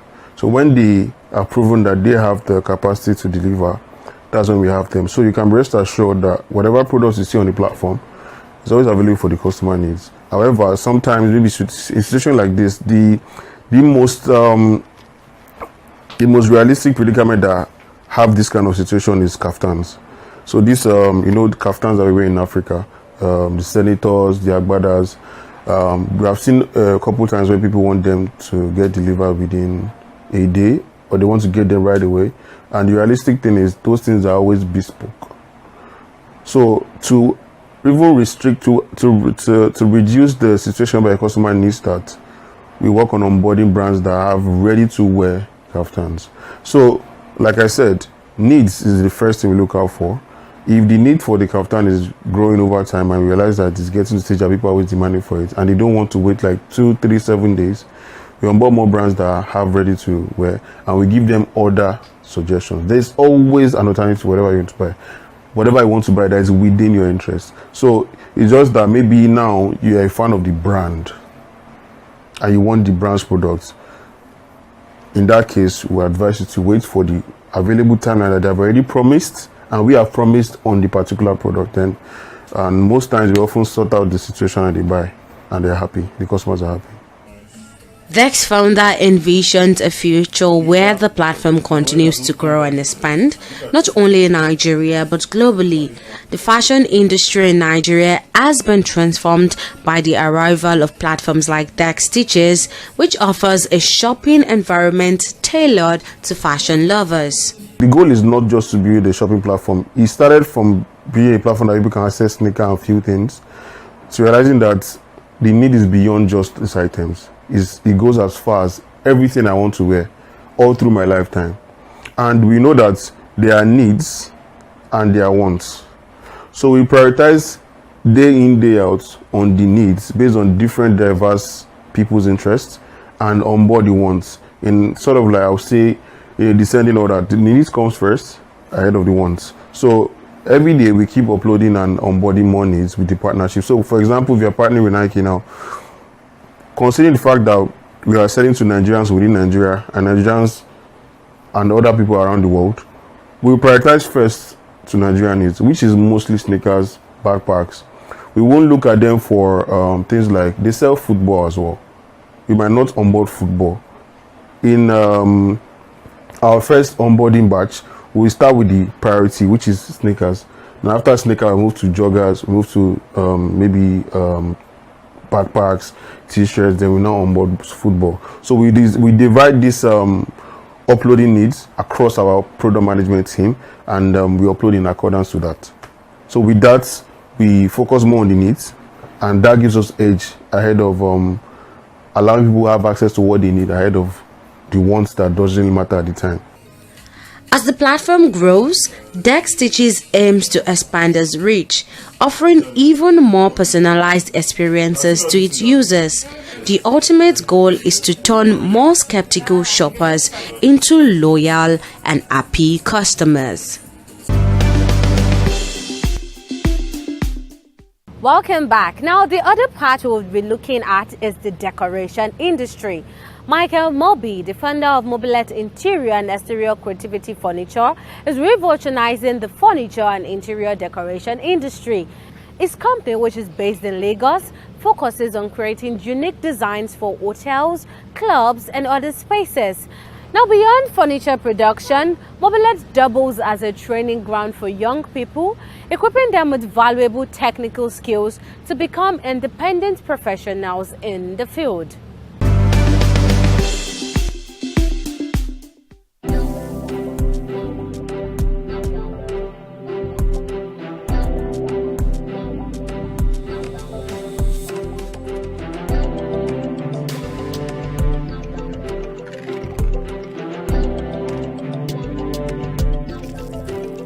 We do creativities such as full hotel creative, clubs. That's why I have it interior and exterior. And extend that one, I change it to become like a school, so I can empower the youth.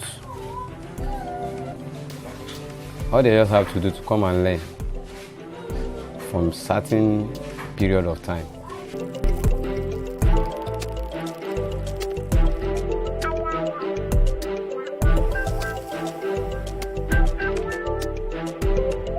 My name is Michael X Moby.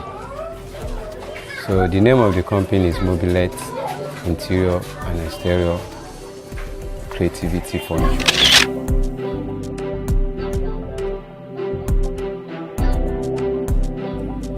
Michael Moby's journey into the furniture business began as a family tradition. Growing up, he learned the craft from his father, combining his artistic talents and education to innovate in the furniture and interior design sector. While traditional carpenters often focus on basic furniture such as chairs and tables, Michael took a different path by blending creativity and technical skills to produce bespoke designs. We do creativities such as full hotel creative, clubs. That's why I have it interior and exterior. And extend to that one, I change it to become like a school, so I can empower the youth. All they just have to do to come and learn from certain period of time. After that one, they will be a master on their own. When asked how he carved a niche for himself in the competitive furniture industry, Michael attributed his success to the quality and uniqueness of his designs. This actual furniture work is my father's work. So whenever I come back from school, I sit with him and learn from him. But with my education background, I decided to take it from another angle. That is why I find myself in creativity aspects, because actually I can sketch. I'm gifted by drawing. This is eyesore. It's not hidden. The creative in me, by you seeing the kind of product I've made so far, you will know that this boy is creative. I've worked in many places which they don't even believe I can do it, which lead me to this level I am now. For instance, the way back then we build a bed is totally different from today. We can start some bed from scratch That the finishing, if you see it, you won't believe it's that bed. This one you're seeing here, right here now, is my bed. But when I finish it, you will see how the outcome will look like.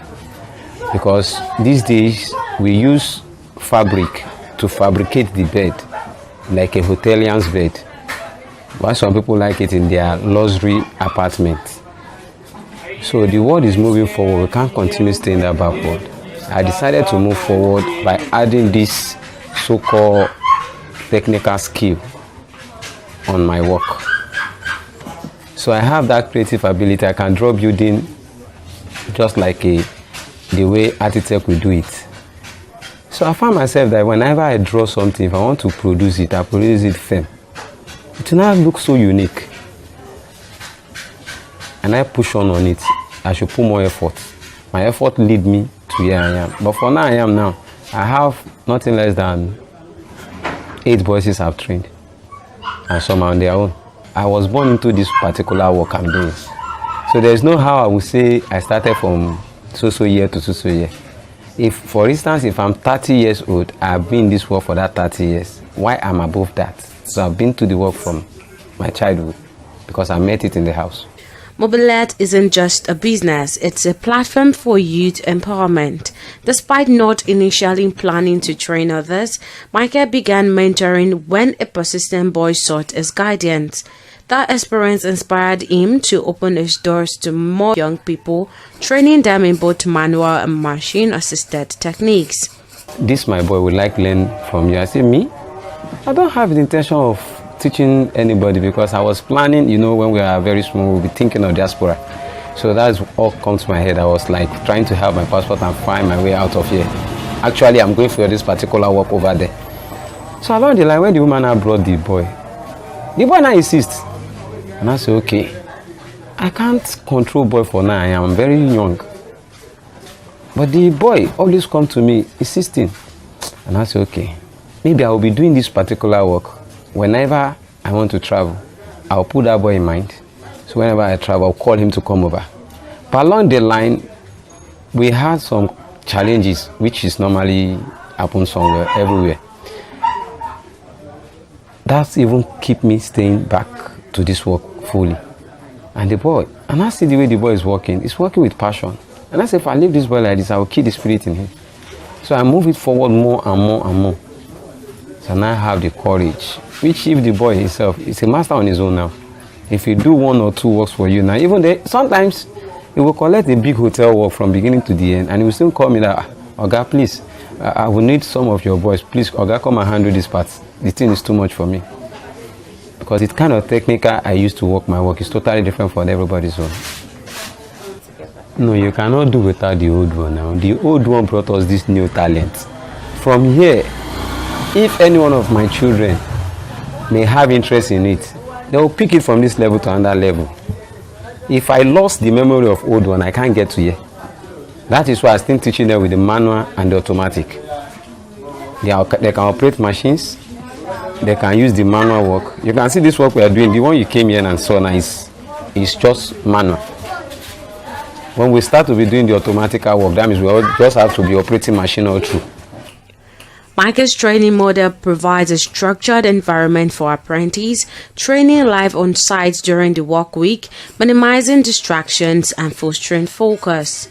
These days, now when we make a TV board, for instance, a big TV board, there's how we pass lines through it. If you don't know how to do that, how can you come up with that same design?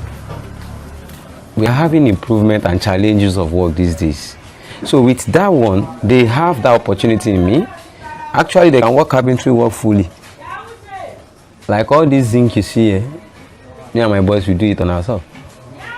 We didn't go and call another person outside. We can clamp zinc, actually we can come down, still work. So just like there are being a couple of 5 works together, interior furniture itself, upholstery. Upholstery is the covering of the chair and all these things included.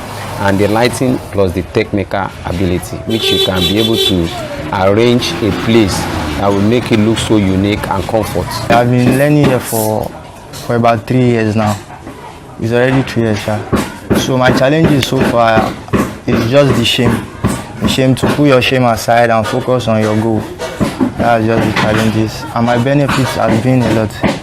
Like I used to be a very shy person. Like how will I even put it? I don't think too far. I'm a lazy type, but since the time I came here, I'm very hardworking. Even from home self, my mom used to testify it. So that's the benefit so far, and my skill so far too has improved. Running a creative business like Mobilet comes with significant challenges. One major issue is delayed payment from clients. We have big challenges in our world. First and foremost challenge I could tell you we used to have is that, we don't have backup. Backup in terms of if you work for someone, for them to pay your balance is the big challenges. After receiving the work, that might be giving you a kind of complaint that I don't have money now, I will pay you, which you can't even you end up not collecting anything. That one is the total challenge that is not even giving us morale to forward over it. They don't encourage us by doing it, because once I'm expecting, like for instance, my balance like 10K, and the person asks me to come back, and other work is there that you can work a day, you will have 3K. That 3K, when you multiply it by that 4 or 5 days as you are waiting, you think that one should be more better than this your handle. So people are not encouraged us in doing the work. In business aspect, there's no how you will not have your challenges. Sometimes you might trying to go to the market and get a material which you expect that the money is cheaper. When you now get there, the money will be more higher. Then I cannot return the money back to the who sent me the work, which is the owner of the work. That shows too low of you, that maybe you are not professional enough. So those are the challenges we spent our money on. Despite these challenges, Michael views his achievement with pride. After starting the business from his father's home, he has expanded to a larger space, complete with accommodation for trainees. I've been the one that is encountered myself and my family and some other siblings. Because immediately my father late, the thought that just come on my head is that face this work and start doing it yourself. Then carry your brothers along. And which was what I did. This is not my first place of working. This is part of the achievement I've achieved. I started in my father's house. That was the place we started the company. And all my brothers are there, working all together. Along the line, when the place is no more conducive for us, I decided to go to a bigger place, which I got here. So here now, I think I have a room self for the boys, which they can pass their night, because immediately they come on Monday, they have to return back home on Saturday evening. I don't give them that time of moving around, because the challenge on those boys is even more harder than the real work I'm doing. They don't want to learn these days. They don't just want to learn, but they can give their time for other things. For me, I prefer working from this work. I can create more business. It's not only this work I can depend on. As time goes on, I can still move forward. For Michael Moby, the ultimate reward lies in the success of those he has trained. His work continues to inspire a new generation of craftsmen, providing the traditional skills. When combined with innovation, it can also lead to remarkable achievements. And that is all we have on this episode of Startups. I'm Tamilore Akinkolye. See you again next time.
Hello and welcome to today's program. I am Ogejuku Ukegwe. The Federal Executive Council has approved a 4.8 billion naira fund for the procurement of 150,000 HIV treatment packs, ensuring continuous care for those living with the virus. The decision, announced after the FEC meeting on Monday, is part of the government's effort to strengthen domestic funding for HIV treatment. It comes amid concern over the potential impacts of the recent U.S. policy shifts on the President's Emergency Plan for AIDS relief, which has been a major source of HIV funding in Nigeria. Speaking on the approval, the Coordinating Minister for Health and Social Welfare, Ali Pate, emphasized the importance of sustaining HIV treatment efforts, particularly as international AIDS dynamic shifts. The second major approval is approval for the presidential treatment program for HIV patients, 150,000 treatment packs, total of 4.8 billion naira to be delivered over 4 months. That is an important statement that the federal government is making to ensure that those who are already HIV infected, even though we have partners that are supporting the treatment, but federal government is already putting its resources to contribute. And we see that that is a signal that the support that the government is providing to those who are vulnerable to reduce the cost and to ensure that life-saving treatment is available. The third element is a discussion that Council had regarding the recent U.S. government's policy pronouncements on development assistance and the implications on health of Nigerians, HIV, TB, and malaria. And while we significantly appreciate all the contribution of the U.S. government over the last 20 years, and we continue to look forward to a constructive partnership with the U.S. government in the period ahead, Nigerian government under the president is looking towards transforming the sector that is nationally owned, using national systems, and using our domestic financing as well as other sources of financing to ensure that those who are on treatment do not lose the treatment that they are already on. We'll take a break now and the program will resume shortly.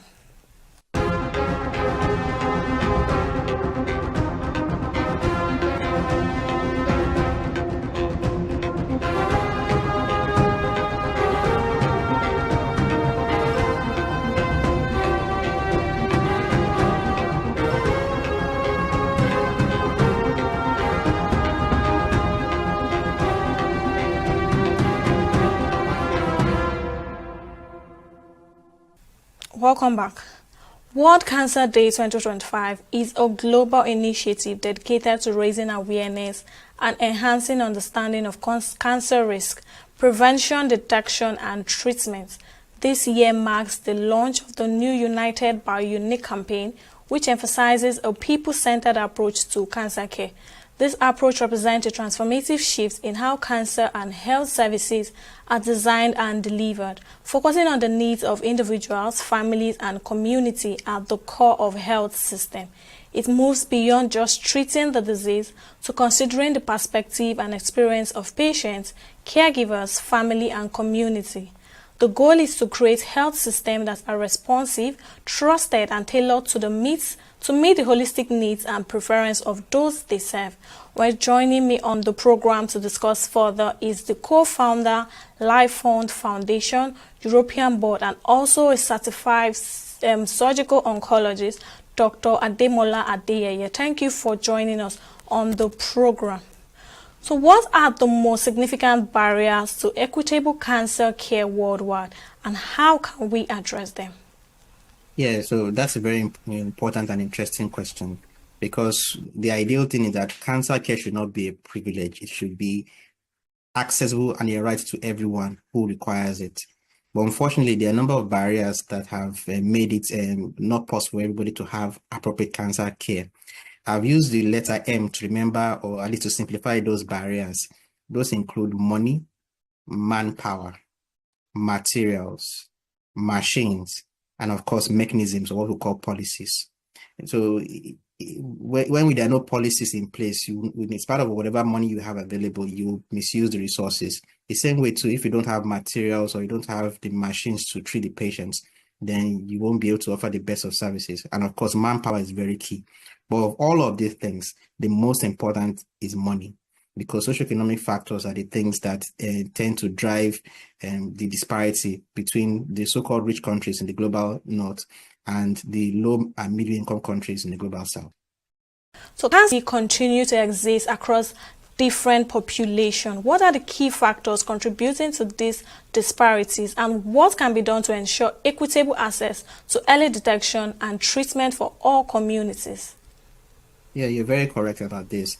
The WHO did a study about 10 years ago where they showed that the most important factor that determines long-term outcome and survivorship in cancer is not the stage of the cancer, and it's not even the type of the cancer, but actually where the person lives. So, and it's all about access.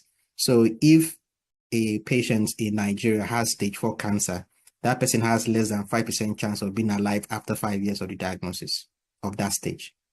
Whereas if you have the same patient in a high-income country like in New York, in the United States of America, where they have some of the top cancer centers in the world, that person has between 33% to 50% chance of being alive after 5 years. So the main important ingredient is access, and not just access, accessibility, availability, and affordability. So it all revolves around the bottom line, that when there are socioeconomic factors in play, it tends to drive that disparity. So in a struggling country that doesn't have the finances to even put lights on in the streets and put food on the table, trying to take care of different conditions like cancer becomes a very tall order. And so if we're able to readdress and find ways, ingenuitive ways of addressing that socioeconomic gap, it can actually help to bridge that disparity between the high-income countries and the low and middle-income countries. How does access to early detection and screening impact cancer outcome, and what can be done to make these services more accessible to undeserved populations? Very important question too. So we've known a long time ago that screening and early detection is probably one of the most important factors that helps in improving cancer outcomes. And it's best to treat cancer either in its precancerous stage or at the earliest stage possible. And we've seen many examples in conditions like breast cancer and even colorectal cancer. And that's why in a country like Nigeria, where we do not have a framework for community screening of some of these important conditions, we tend to see the patients appear at very late stages, and that causes a very poor outcome. Whereas in countries where they have a structured approach to screening and early detection, they tend to have very good survivorship.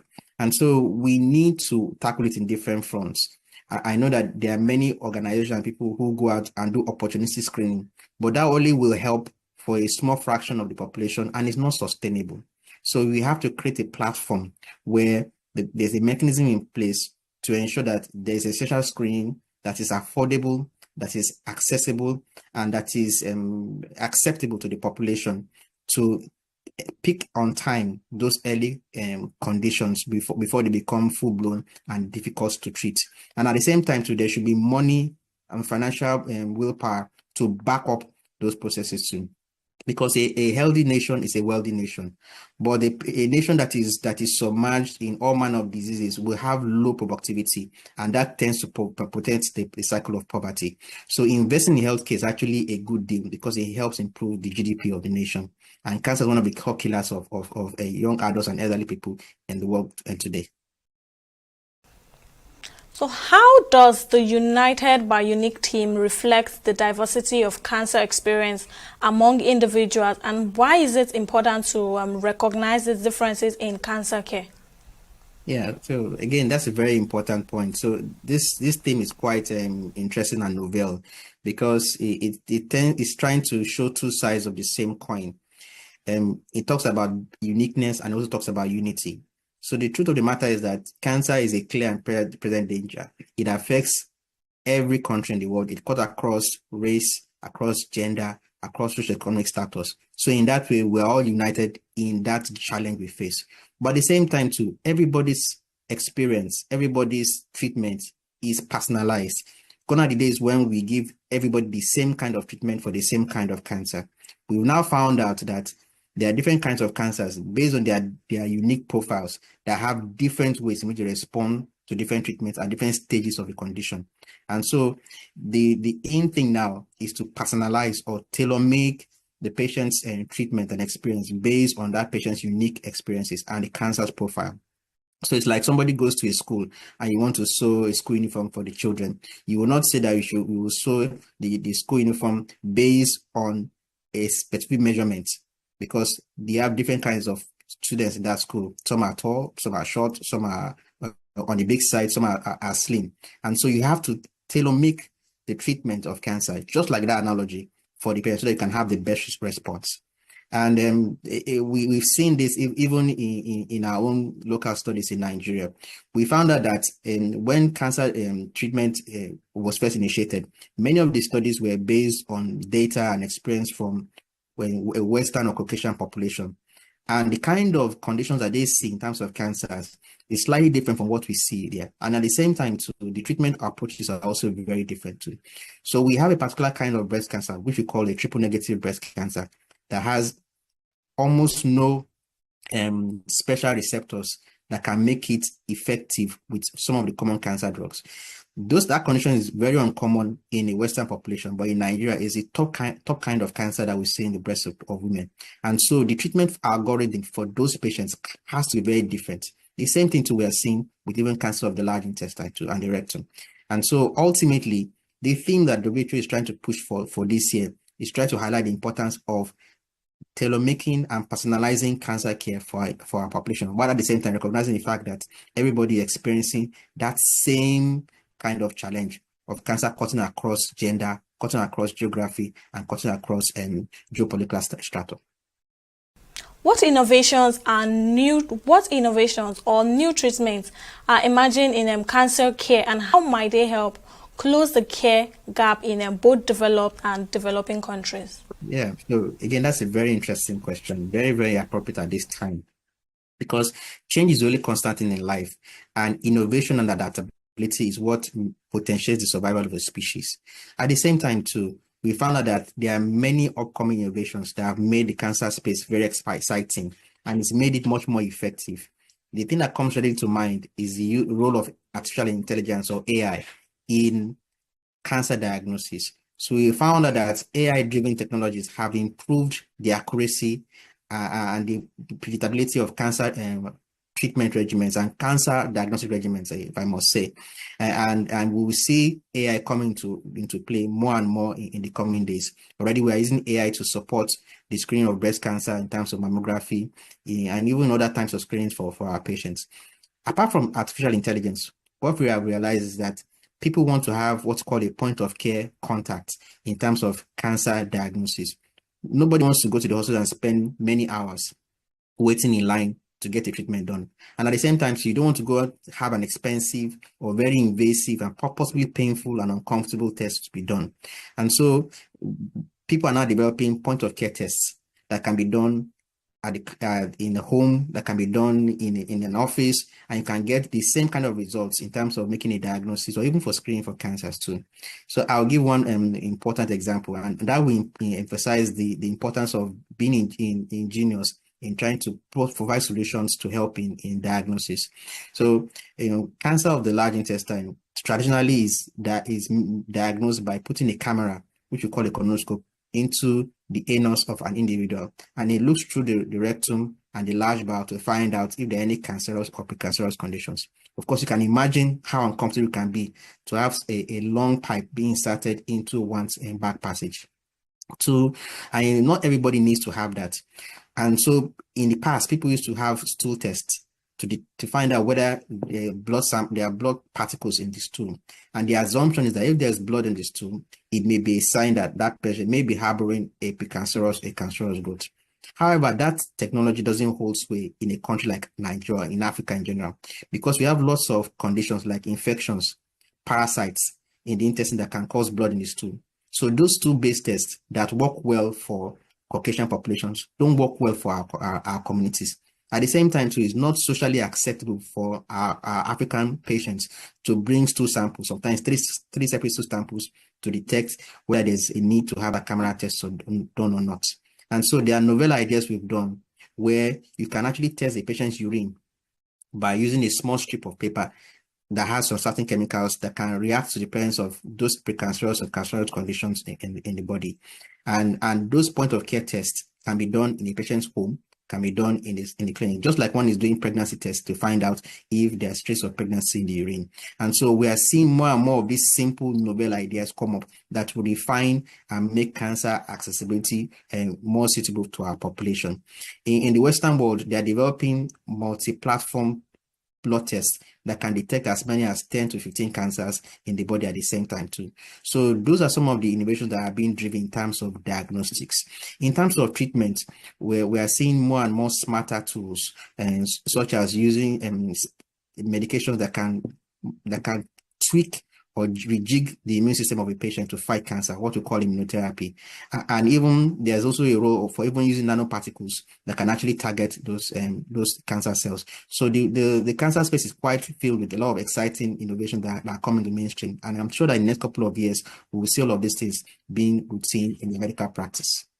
In what way can global cancer advocacy efforts celebrate our shared experiences while recognizing the unique challenges that different communities face? Yeah, so again, this is a very strong point. Cancer care is not a one-man show. It requires advocacy. It requires collaboration. It involves the participation of stakeholders such as healthcare practitioners, the patients themselves, patient advocacy groups, researchers, policymakers, and other umbrella bodies to come together to drive that advocacy. What we have now are people going about doing their own thing and operating in silos, but we cannot operate in silos in this. We all have to come together to collectively put our efforts together to drive that initiative. And that's why we talk about cancer care being more of a multidisciplinary team approach rather than a solo approach. So if we have a platform where people come together to collaborate, to communicate, and to push forward different forms of advocacy from the level of prevention and screening up to diagnosis, up to even treatment and even palliative care for those who have end-stage conditions. All of these things coming together with advocacy can actually push forward and change the narrative of cancer care. And ultimately, that will help overall in our patients. Because what we have now is fragmented approaches to the same problem. People trying to reinvent the wheel and not learning from other people's mistakes.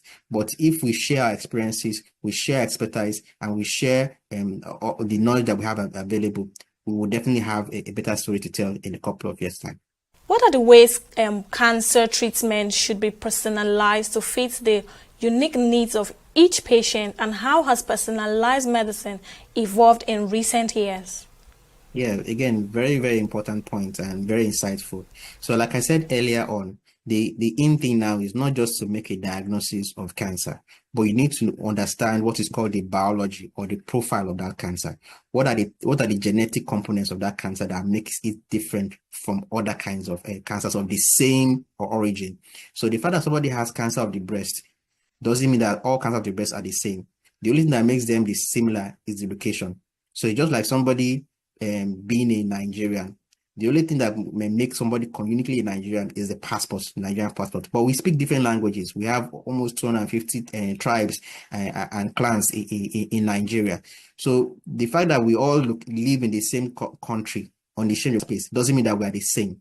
So in the same way too, we need to determine what language does this cancer speak, and what way can we address cancers? And that comes to the level of what's called molecular profiling.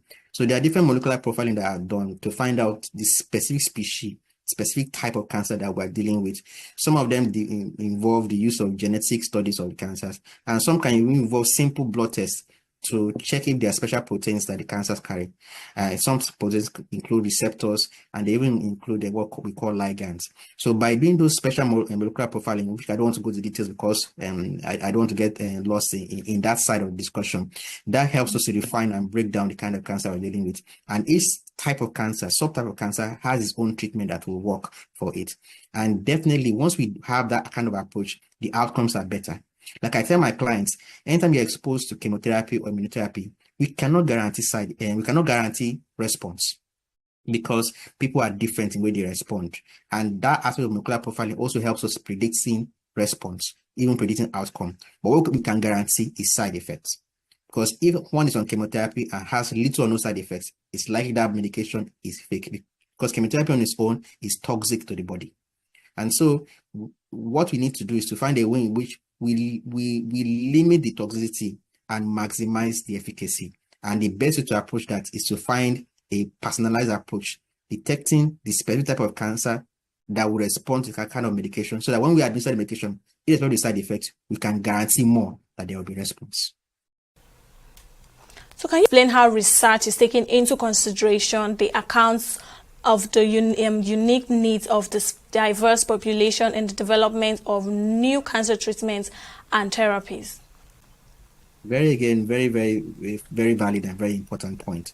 So like I mentioned at the beginning, the earlier studies of cancer treatment and cancer drug development were biased towards the Western and Caucasian population, because many of those studies were conducted in areas where there were very little representation of Blacks, Asians, and other ethnic minority groups.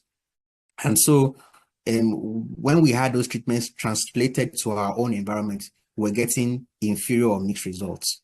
And later on, when more studies were done, incorporating the reality on ground, incorporating more ethnic backgrounds, we now found out that there were different kinds of conditions of the same type of cancer that we needed to highlight, and that influenced therapy. And so more and more research now is being done to make sure that we identify those gaps where underdeserved and underrepresented populations in previous studies now get a say, and we have more studies to show about it. So research has been able to drive the innovation that we see in the cancer sphere. The research has made us realize that there are different types of therapies that will probably give a Black person that has cancer. For example, let me give an instance now.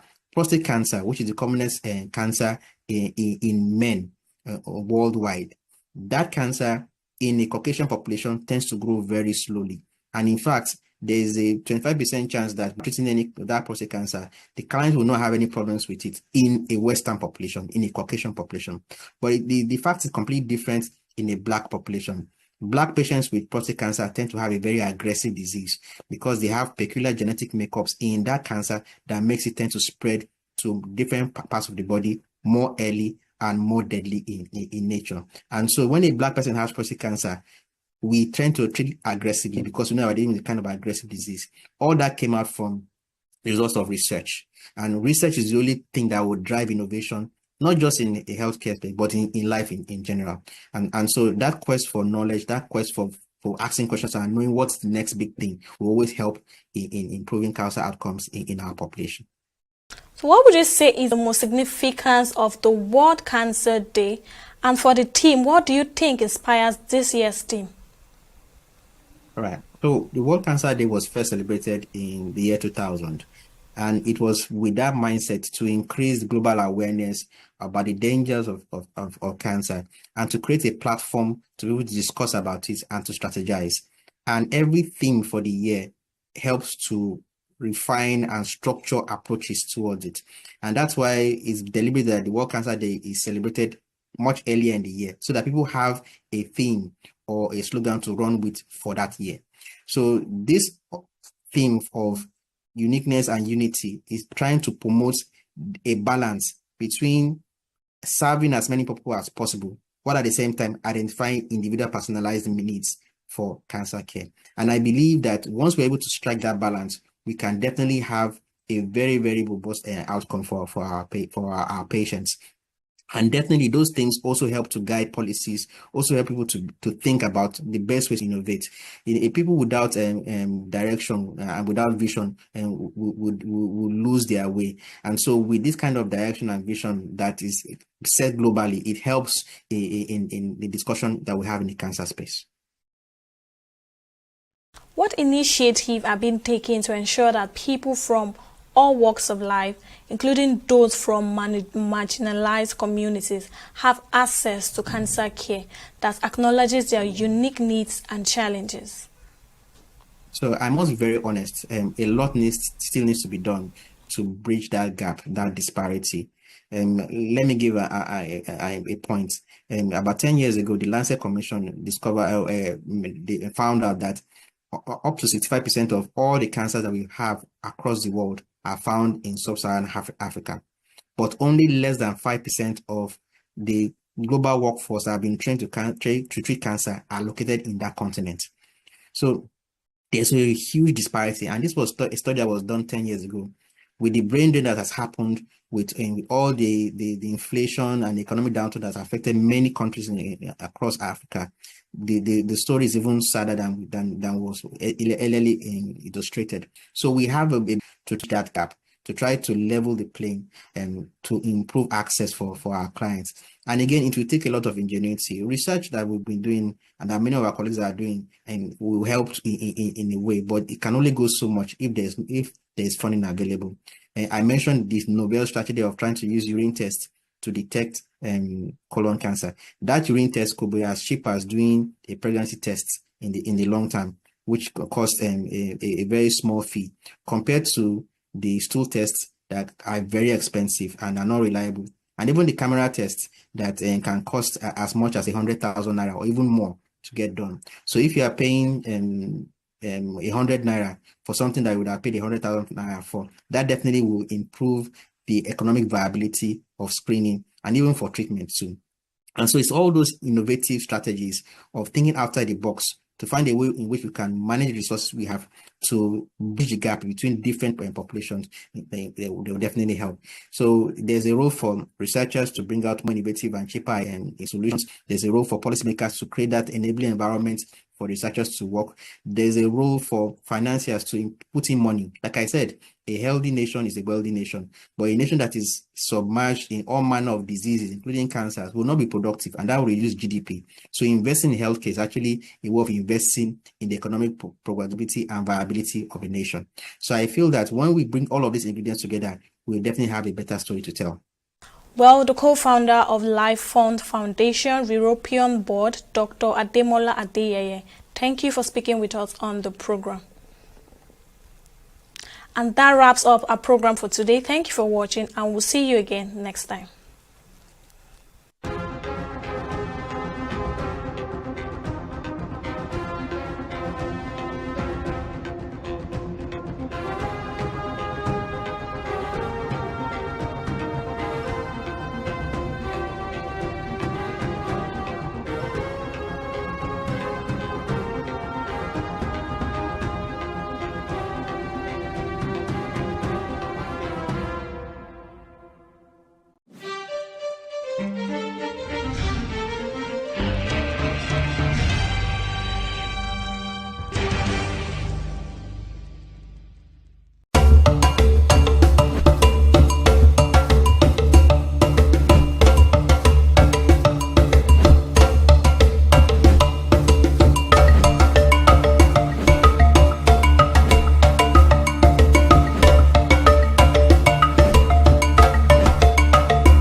I am Seidoa Linus Yemia. I'm a professional artist. I'm a curator as well. But I'm more of the artist now.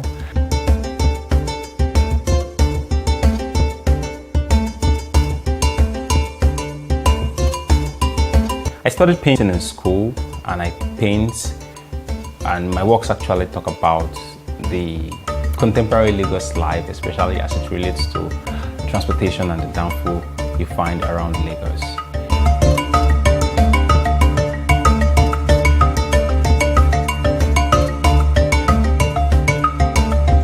I'm trying to tell the downfall story in a new way, in a better way from what I think people have been saying, and I'm trying to create a new sense of understanding or appreciation for this popular culture we all live with in Lagos. So that's why I paint today, and that is what my works basically talk about. Lagos and Lagos Downfall.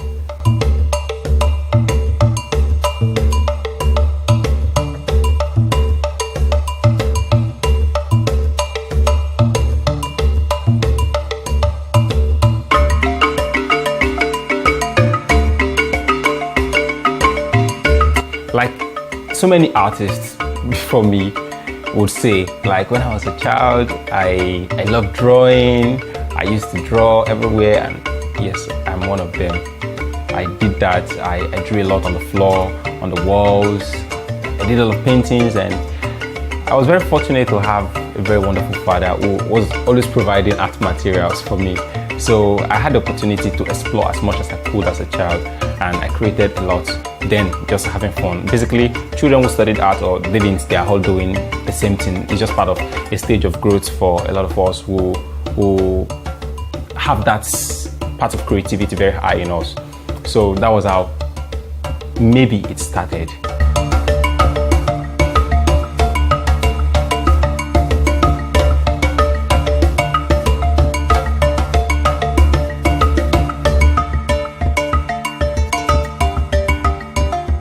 I grew for so many years. I lost my dad quite early, so I didn't have all the feeling. I still loved this thing. When I got to SS2 or SS3, yeah, it wasn't clear what I wanted to do. Like, I wasn't sure at all. Was it going to be arts? Was it going to be this? I also love history. Like, I love history a lot. And I was thinking I was going to be an historian. I was saying it that day, I would be an historian. But later, I loved art again. So it was revolving around the two, and eventually I felt like, man, this is me, this is what I like doing, this thing gives me joy, let me do it. So I wasn't fortunate to be in a school that was teaching art at that time, so I have to go to a different school to meet the art teacher. I went to his evening to learn from him. Like, I took classes, and I wrote it in my WAEC, I wrote it in JAM, and I gained admission into art school. But something happened within the period of my SS classes. Or one of the things that happened was I encountered a book that has a collection of a lot of portraits, and I loved the portraits, like beautiful paintings of so many people, and I was like, oh, I would like to do this too. So it reinforced my love for this thing, and I felt like, oh yeah, this is what I would do. And I decided pretty fast about it, and I got myself into art school, and yet today I am painting and I'm enjoying doing it because it gives me joy. That's the key thing.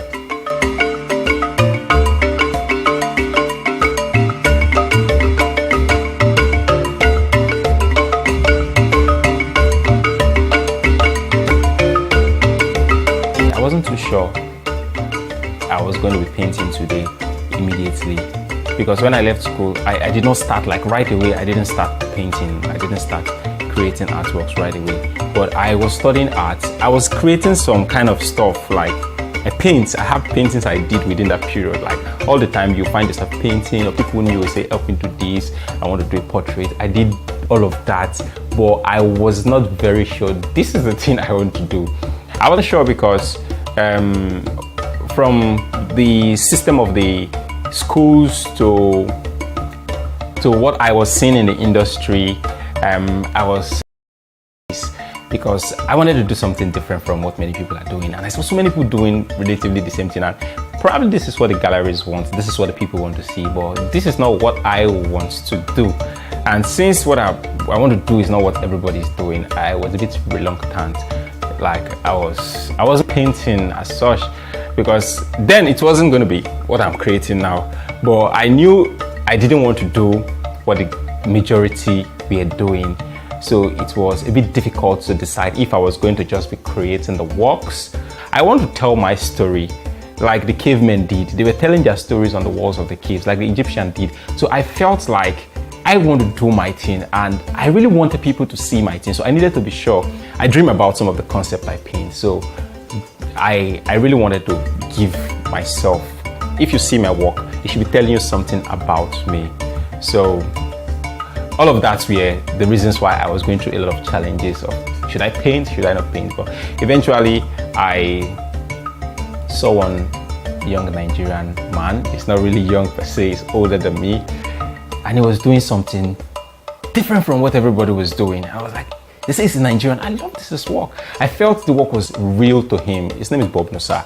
So I was like, I want to be like this person. I sent him a message on Facebook, like, I love your work, like, they're fantastic. This is unique, this is different. I felt this guy was sincere to himself. And eventually we met. I told him I loved what he was doing. And when I saw what he was doing and he spoke with me, I picked the same book. He said he didn't read any book, but he has had the conviction in him right from time. So after speaking to him, we became friends. We started talking. I had this encouragement, like the motivation to, yes, you go do your own thing. Don't care about the crowd. Close your ear from them, do your thing, and they will come. And well, we thank God today, we're painting and people are enjoying the works today.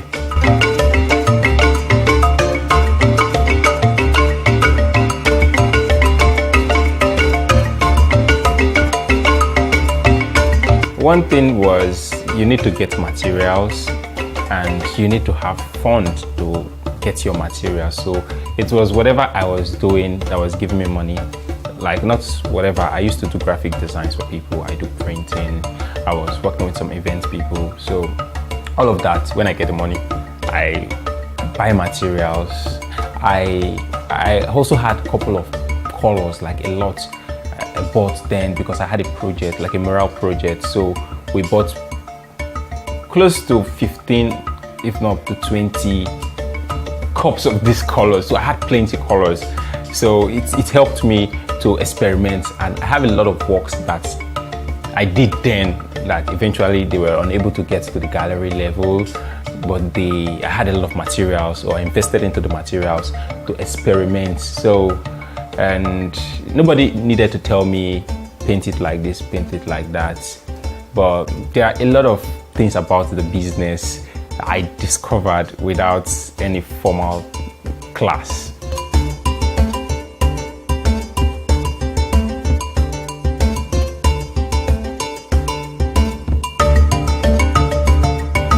I listen to people a lot, very much. I listen to people, and mostly older colleagues. I read, I'm a lover of YouTube.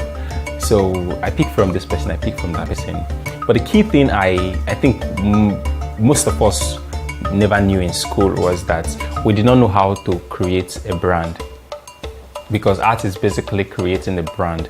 You can't tell me this today, you tell me that tomorrow. Even if you're telling me this today and telling me that tomorrow, is there a connection between yesterday and today? Are you talking about your time, or you're talking about a time that doesn't concern you? Or even if you're talking about yesterday or maybe 200 years back, are you relating to the people of this time the way they will understand it, or you are relating 200 years ago the way it was represented 200 years ago?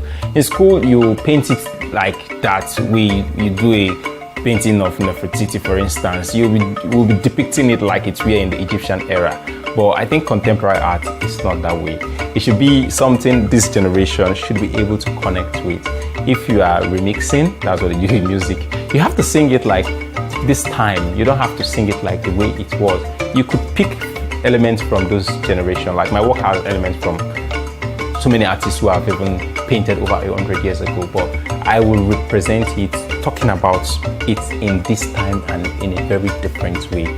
Funding and getting your branding right are the key things. Like, I know I learned from the whole process of trying to grow up. So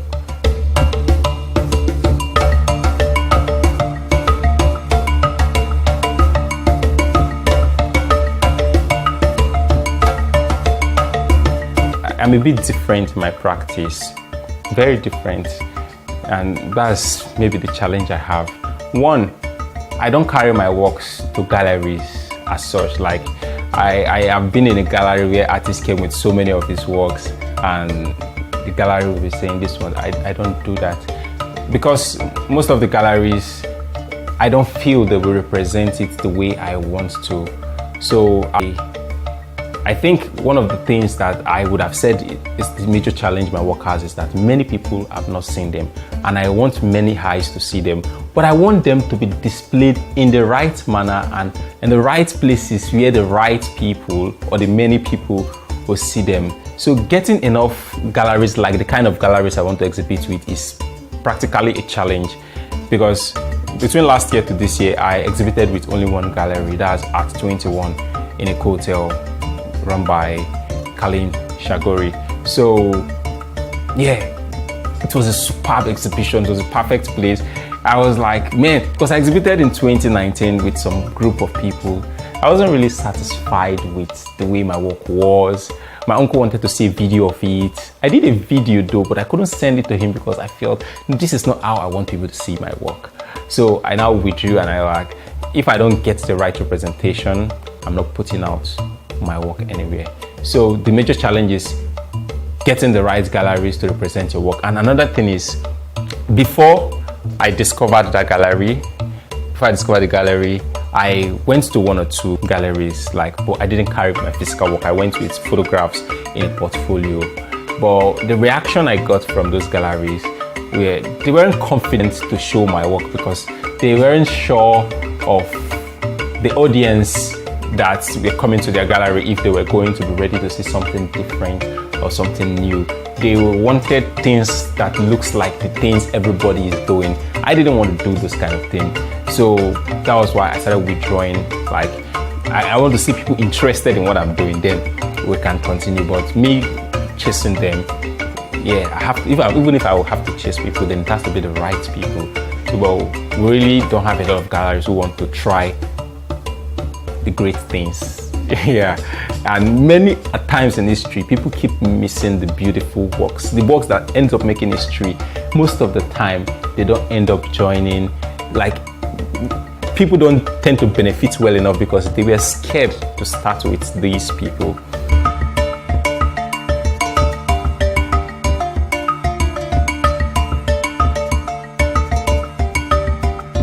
After I exhibited with at 21, I have had 3 other galleries that have approached me.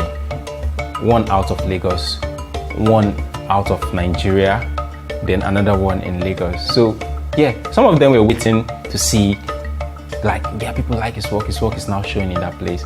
But not everybody wants to start you when you want to build the brand. So it's just those who really believe in it. This guy has something, this is what we need.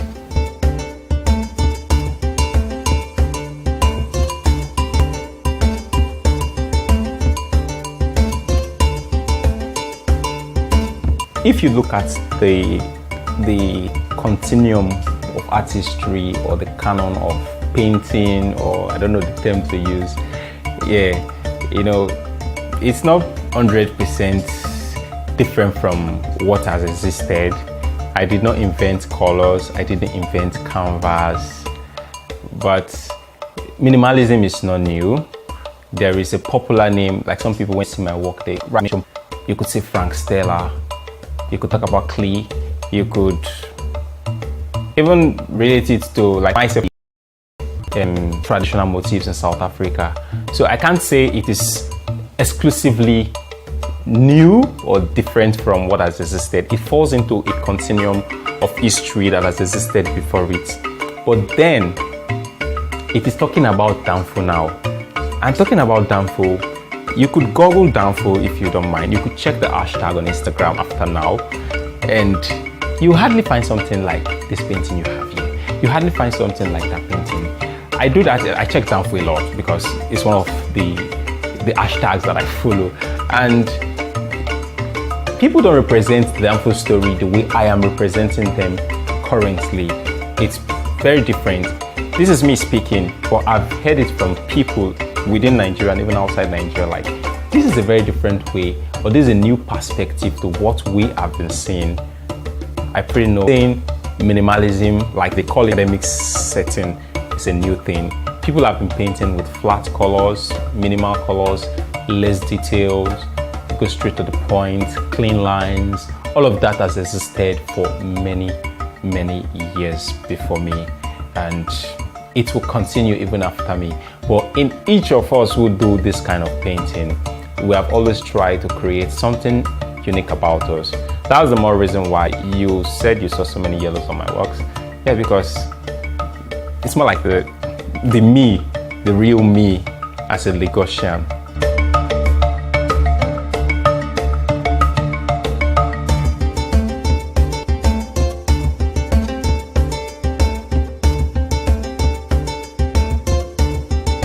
Of course, I'm referring to the yellow Danfo bus you saw on your way coming here and everybody is seen all around. It is that Danfo. The first thing about most people who depict Danfo, they pick out the 2 black lines on the yellow bus. That one is very common and it will continue. Then the second thing is, tell people to paint Danfo, they will pause for you. If you look at my gallery on my phone, you see those 2 lines on the bodies of those Danfo buses.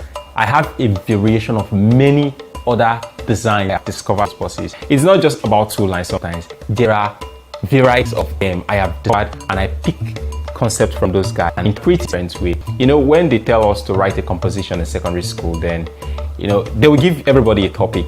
But by the time we all write our compositions, they come out in different ways because our thought processes are different. So I get this information. When it goes into me, my brain processes it differently.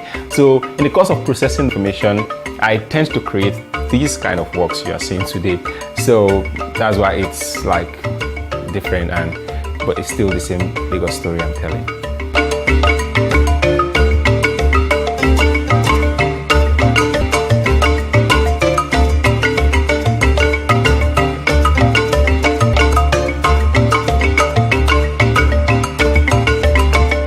Talking about the process of my work, most of the time it starts from observing and listening to the streets. I listen to people a lot, I observe what's happening a lot, and I pick ideas from there. Before I created this works, okay, let me just explain from the titles of some of the works here now. The first work up is Okada Man.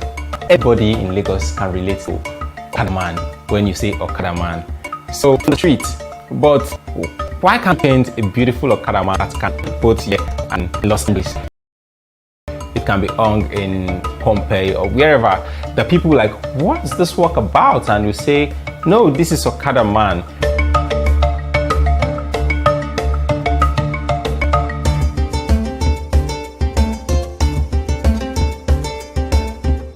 In this generation where we have Okada today. I am talking about this time, I'm documenting this time, but I'm presenting it in a way that even people outside here would want to know more details about this. If you are new in Lagos and you first encounter my work and I tell you this is Johnny Just Come, and you're like, what is Johnny Just Come? You can Google it, then you'll understand, oh, something like this can happen. Then you will know how to relate to the people, because you could be a victim to people who take advantage of newcomers. So, like this other one now, I titled it Owoda. Yeah, sorry, I'm sorry though, but not really sorry as such. The reason why the black line shouldn't even be on the yellow is because it shouldn't just be straight to the point sometimes. It should be like, why did you put the 2 black lines on the white place? Yeah, because I believe we can purify the concept of, or we can redefine the concept of collecting tax or collecting money from people in Lagos. You see the way I grow, like, hey, you know, all this kind of stuff. And I feel there can be a better way, even if I have some idea how it can happen. But I want to make people discuss this topic, or it should be part of discussions. So I'm trying to say it can be pretty organized the way my work looks.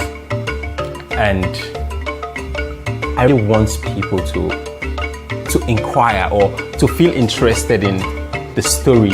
So it's more of the story for me.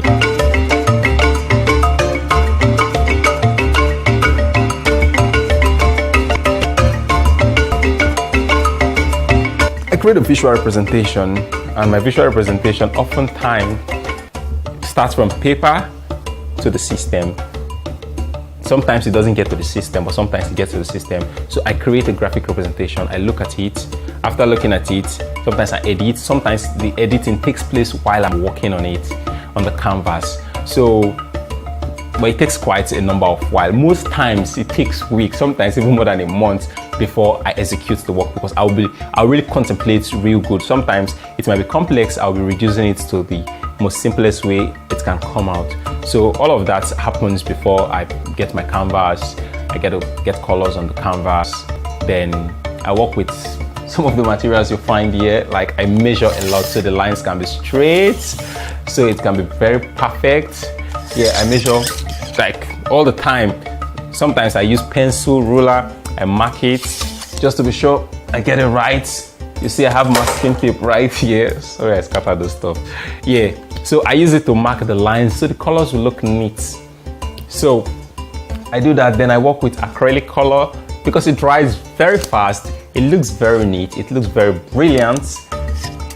And I think that's it for now. I apply my colors with brushes. Like you can see, I have my brushes here.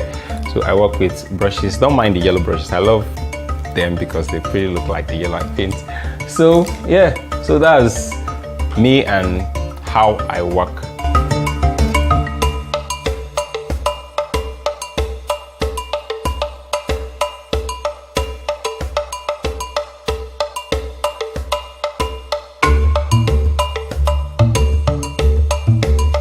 Well, since I started painting and professionally practicing, I've been very fortunate. Yeah, let me put it this way.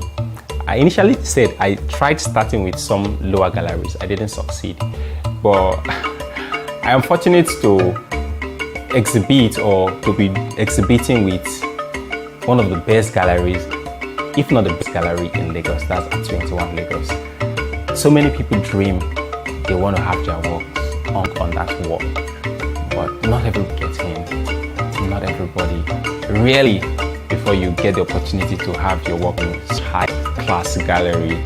So, me exhibiting or to have exhibited with such a gallery, it's a big one for me, because even people who I feel this guy is high in the industry, I really wish I can exhibit in that gallery. But it's not easy to get in there. So yeah, that's pretty one. Then last year, Artex Lagos, I don't know if you know about Artex Lagos, is the biggest art fair in West Africa.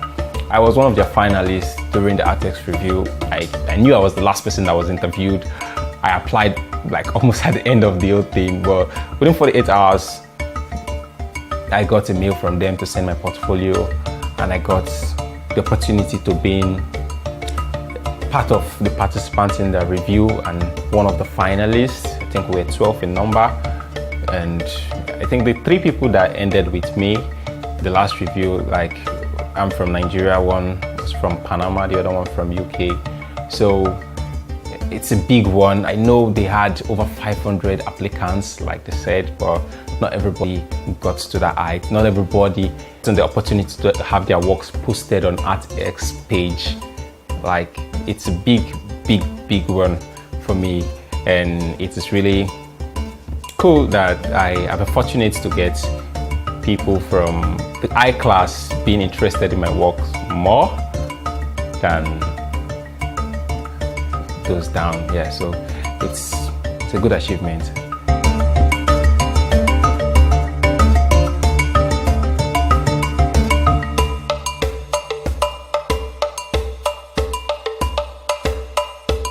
The value of a work of art is not quantified by monetary value we place on them. A lot of times it's not by that. And the value, oftentimes, mostly in the secondary market, is not even defined by the art. Yes, I kind of have some prices I tag my work with when I want to sell them. Like, I say this one is 250,000 naira. Yeah, it's not because of the work is this size or is that size. I value it by what I perceive the creativity I've put into its words. So that's how I do it for myself. Then a lot of time in the market, in the primary market, like in the galleries, the size of the work contributes to what the work should cost or what it's going to cost. The name of the artist, like how well or how good is that brand being bought.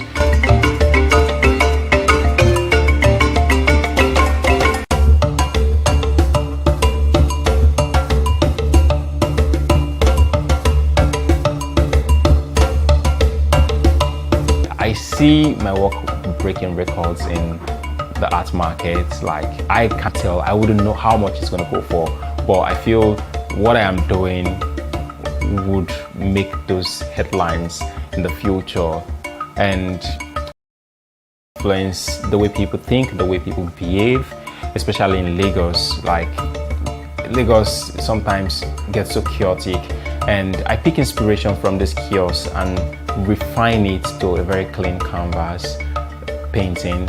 And I really want to see this clean canvas painting influencing the people who inspired me again. So I envisage it's going to bring discussion that will make Lagosians look at if these are lifestyles or these old kiosks could make somebody say, I want people to move in straight lines, to move clean, to have a clean environment, to have a more structured way of going about doing things.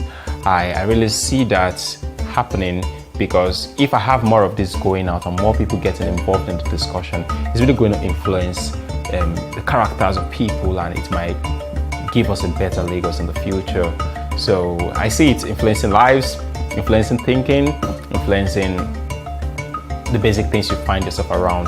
Like even the car, someday you'll be picking somewhere from my work to paint your car, and it's going to look pretty unique from all the rest cars on the road. So that's really what I see my work doing in the future.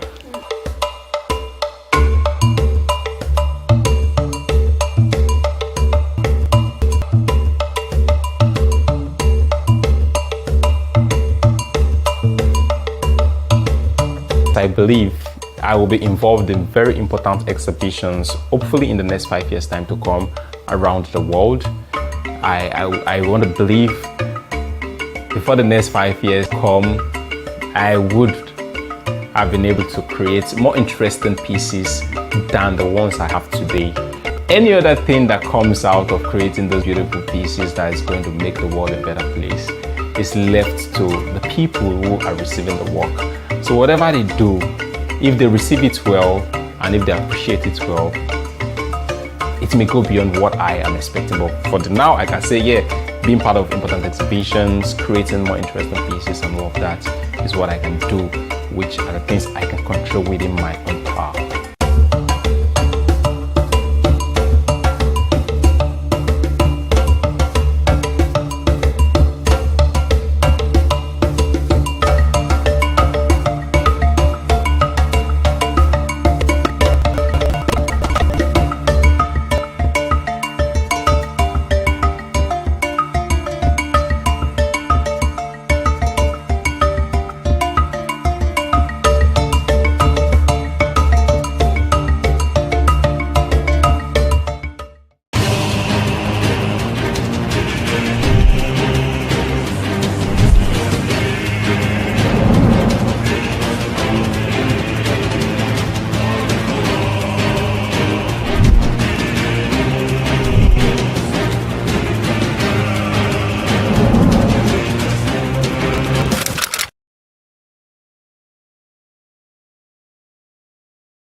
On the news, the federal government denies scrapping junior secondary and senior secondary schools in Nigeria.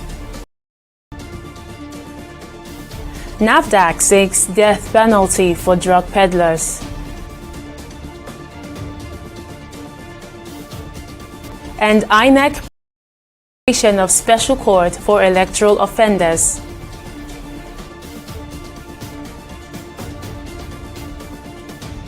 It's a pleasure to have you join News Now on TV360 Nigeria. I'm Joy Uchejim. The Nigerian government has clarified that it has not scrapped junior secondary school and senior secondary school, but has proposed a 12-year uninterrupted basic education model. According to a statement by the Director of Press at the Federal Ministry of Education, Folashade Boriowo, the proposal was presented by the Minister of Education, Tunji Alausa, during an extraordinary National Council on Education meeting in Abuja. The ministry emphasized that the proposal still under consultation and aims to retain the while eliminating barriers between JSS and SSS for a seamless transition of students without external assessments at that stage. The ministry further said the final decision about the reform will be made at the October 2025 National Council on Education meeting and urged to disregard false reports suggesting that JSS and SS have been and the National Agency for Food Administration and Control, NAFDAC, has called for the death penalty for drug peddlers in Nigeria, particularly those whose lead to children. The Director General of NAFDAC, Mojisola appealed during an interview on Friday. She revealed instances of falsified medicines, including a children's drug that contained no active ingredient, leading her to advocate for harsher penalties. She also highlighted the inadequacies of current penalties, such as light prison sentences or with repeats. The NAFDAC boss called on the judiciary and the National Assembly to support the implementation of stricter measures, including life-threatening penalties, to combat the circulation of substandard and falsified medicines. Now, joining me to discuss NAFDAC call for death penalty for drug peddlers in the country is legal expert Evan Sufeli. Thank you so much for joining us. Now, what is your take on this proposal by NAFDAC, and what are the current penalties for drug peddling under the Nigerian law? Well, I agree with NAFDAC on the issue of making the punishment more severe for those who are offenders or those who have been found guilty for drug peddling or fake drugs production. And the end result of fake drug production and distribution across the country is that those who consume those drugs, their situations that get worsened or they die in the process. So those who now are involved in this act properly.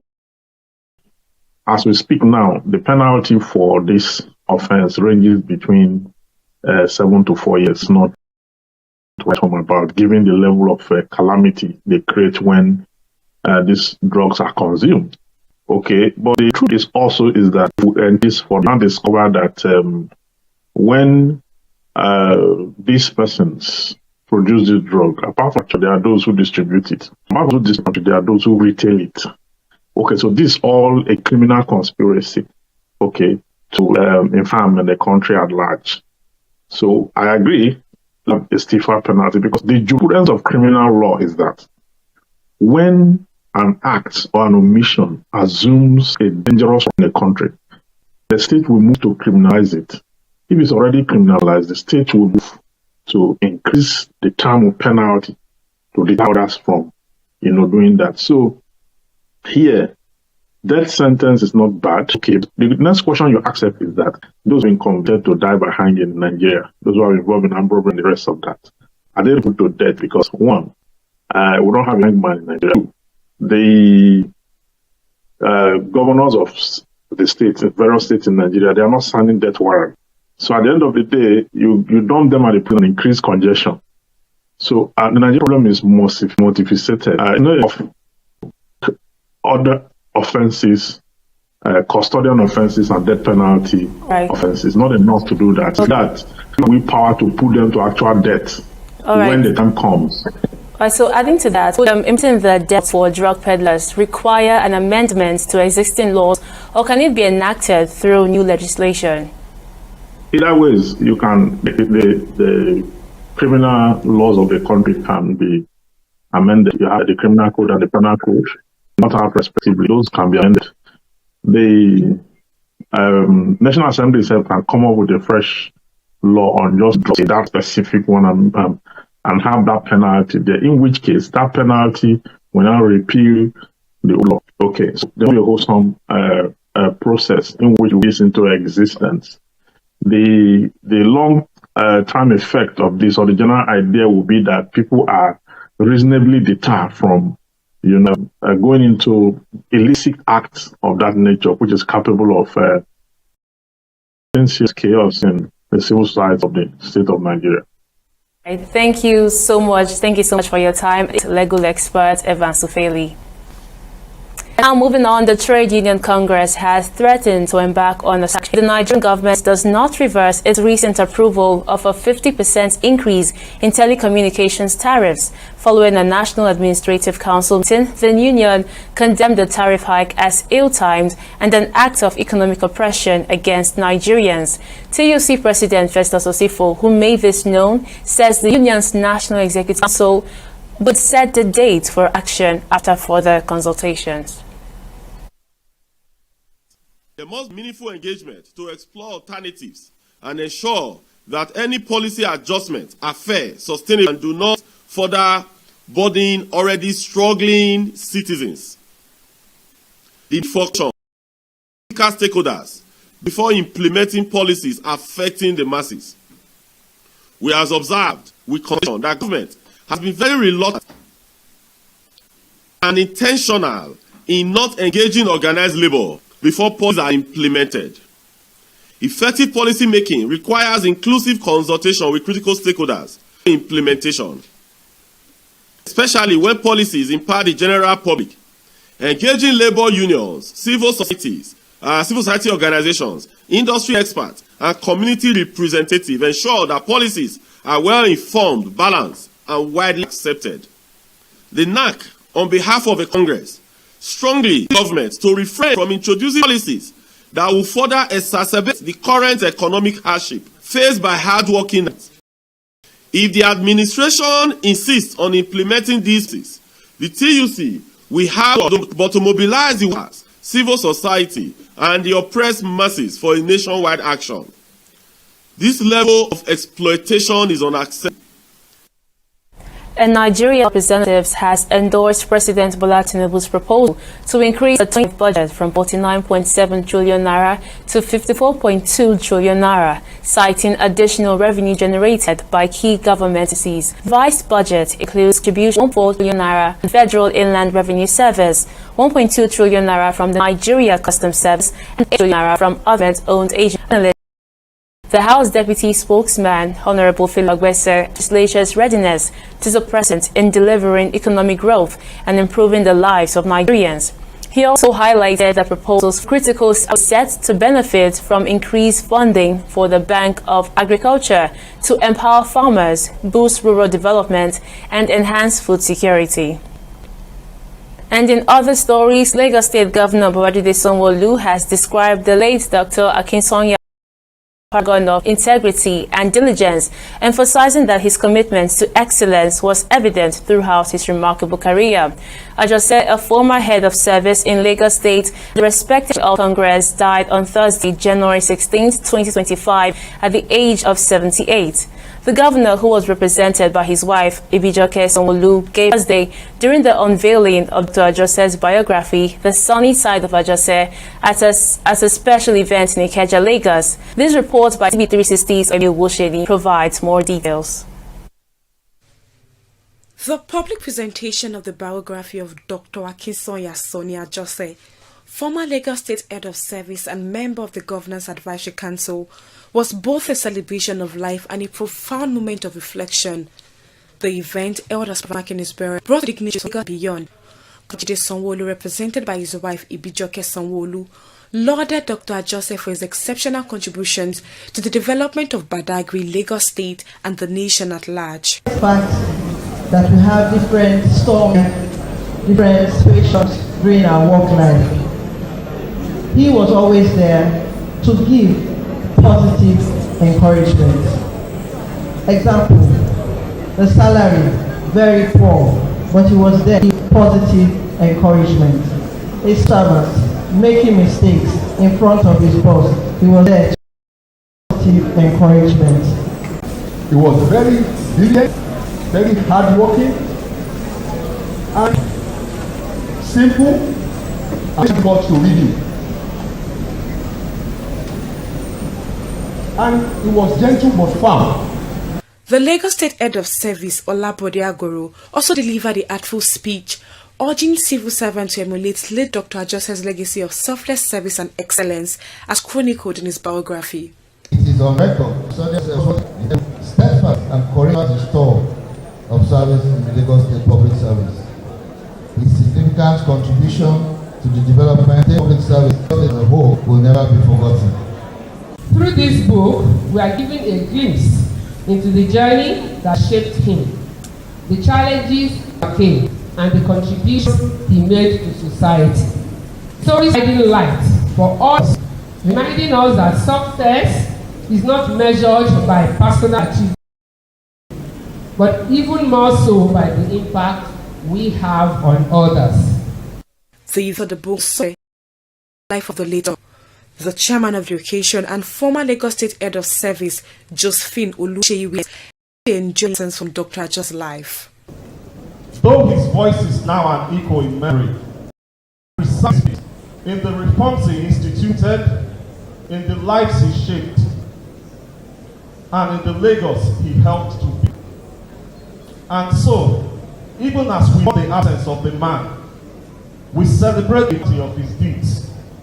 Let this book stand as both a testament and a torch, a lighthouse for those who would walk the noble path of public service, integrity, vision, and unflinching dedication. Other dignitaries at the event noted that his legacy remains an indelible mark on the Lagos State Public Service, offering timely lessons for future generations.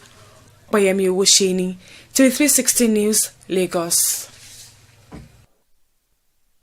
And in security matters, as part of efforts to combat cybercrime and financial fraud, Nigeria Police Force says it has arrested 84 suspects in 2025 alone.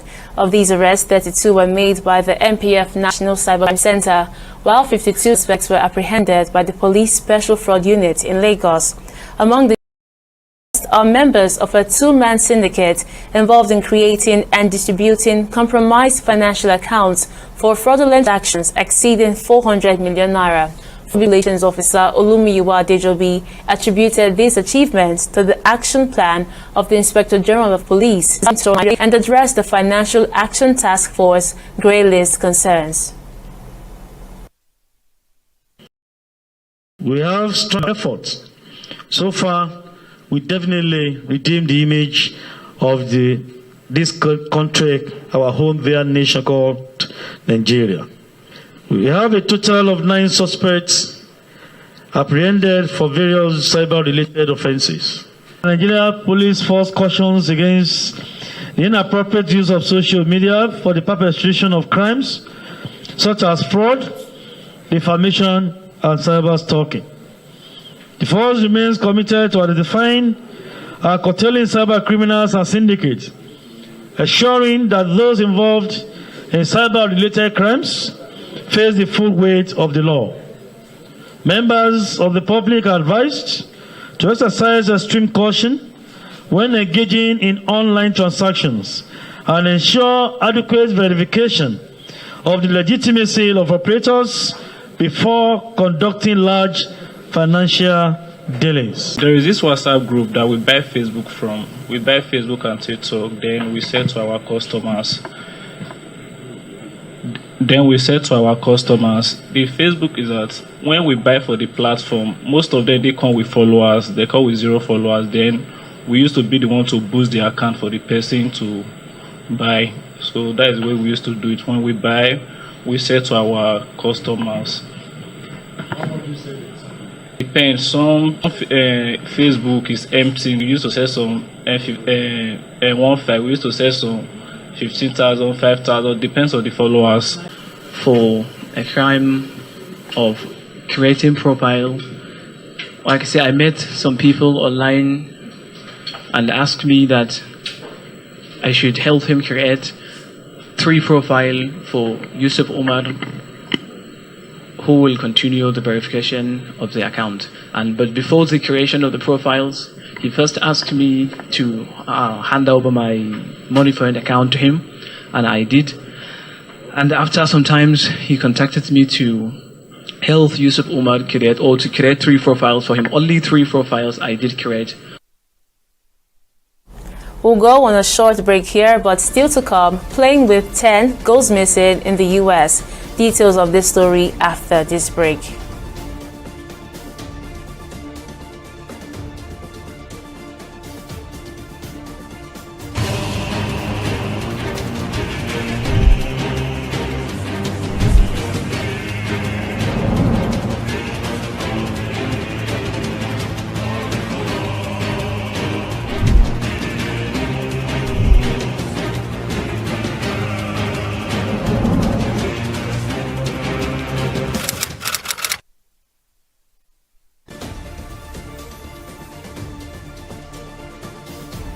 Welcome back. Here's a recap of our top stories. The Nigerian government has clarified that it has not scrapped junior secondary schools and senior secondary schools, but has proposed a 12-year uninterrupted basic education model. The ministry added that the final decision on adopting the reform will be made at the October 2025 National Council on Education meeting and urged the public to disregard false reports suggesting that JSS and SSS have been abolished. We also informed you that the National Agency for Food and Drugs Administration and Control (NAFDAC) has called for the death penalty for drug peddlers, particularly those whose actions led to the death of children. Citing alarming cases, the Director General of NAFDAC, Mojisola Adeyeye, revealed instances of falsified medicines, including a children's drug that contained no active ingredients, leading her to advocate for harsher penalties. And in case you missed any of our news bulletins or for more updates, you can catch us on Limex World TV and ABO TV, or log on to our website on www.tv360nigeria.com. You can also follow us on our social media platforms on Twitter, Instagram, and YouTube at TV360 Nigeria, or download mobile app on Google Play Store, Huawei App Gallery, and Apple Store. On Facebook, we're at TV360 Online.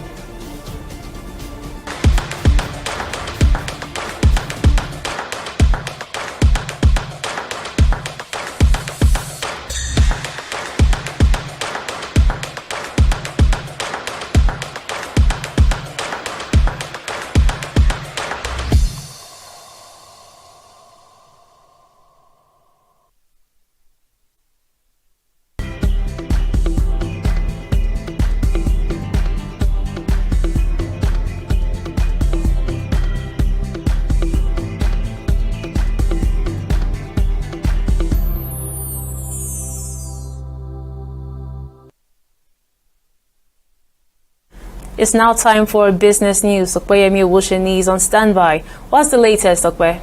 Well, Joy, the House of Representatives has directed the Nigerian government to halt all divestment processes by international oil companies such as Shell and Total Energies under their environmental and social liabilities to host communities are fully addressed.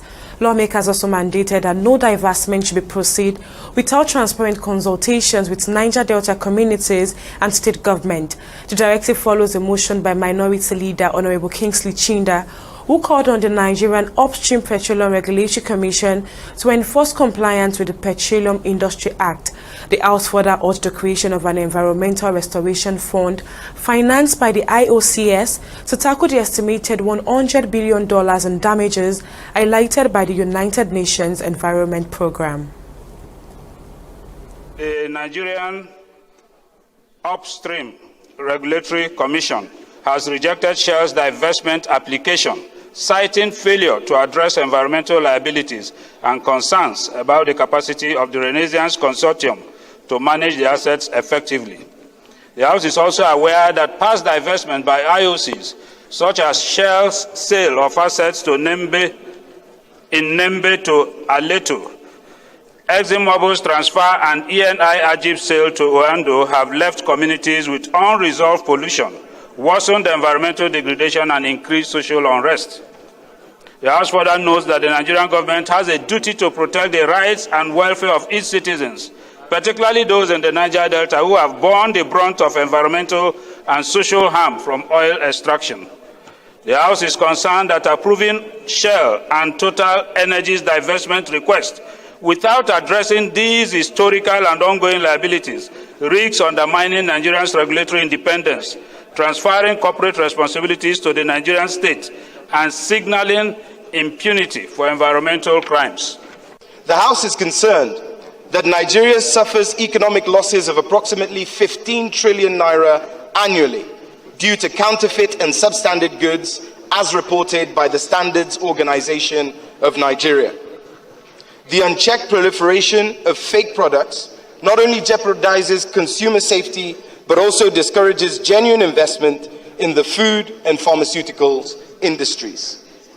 The House is further concerned that despite existing regulations, weak enforcement mechanisms, corruption, and the absence of stringent penalties for offenders have emboldened perpetrators to continue endangering public health. We'll take a break now and be back with updates from the stock market.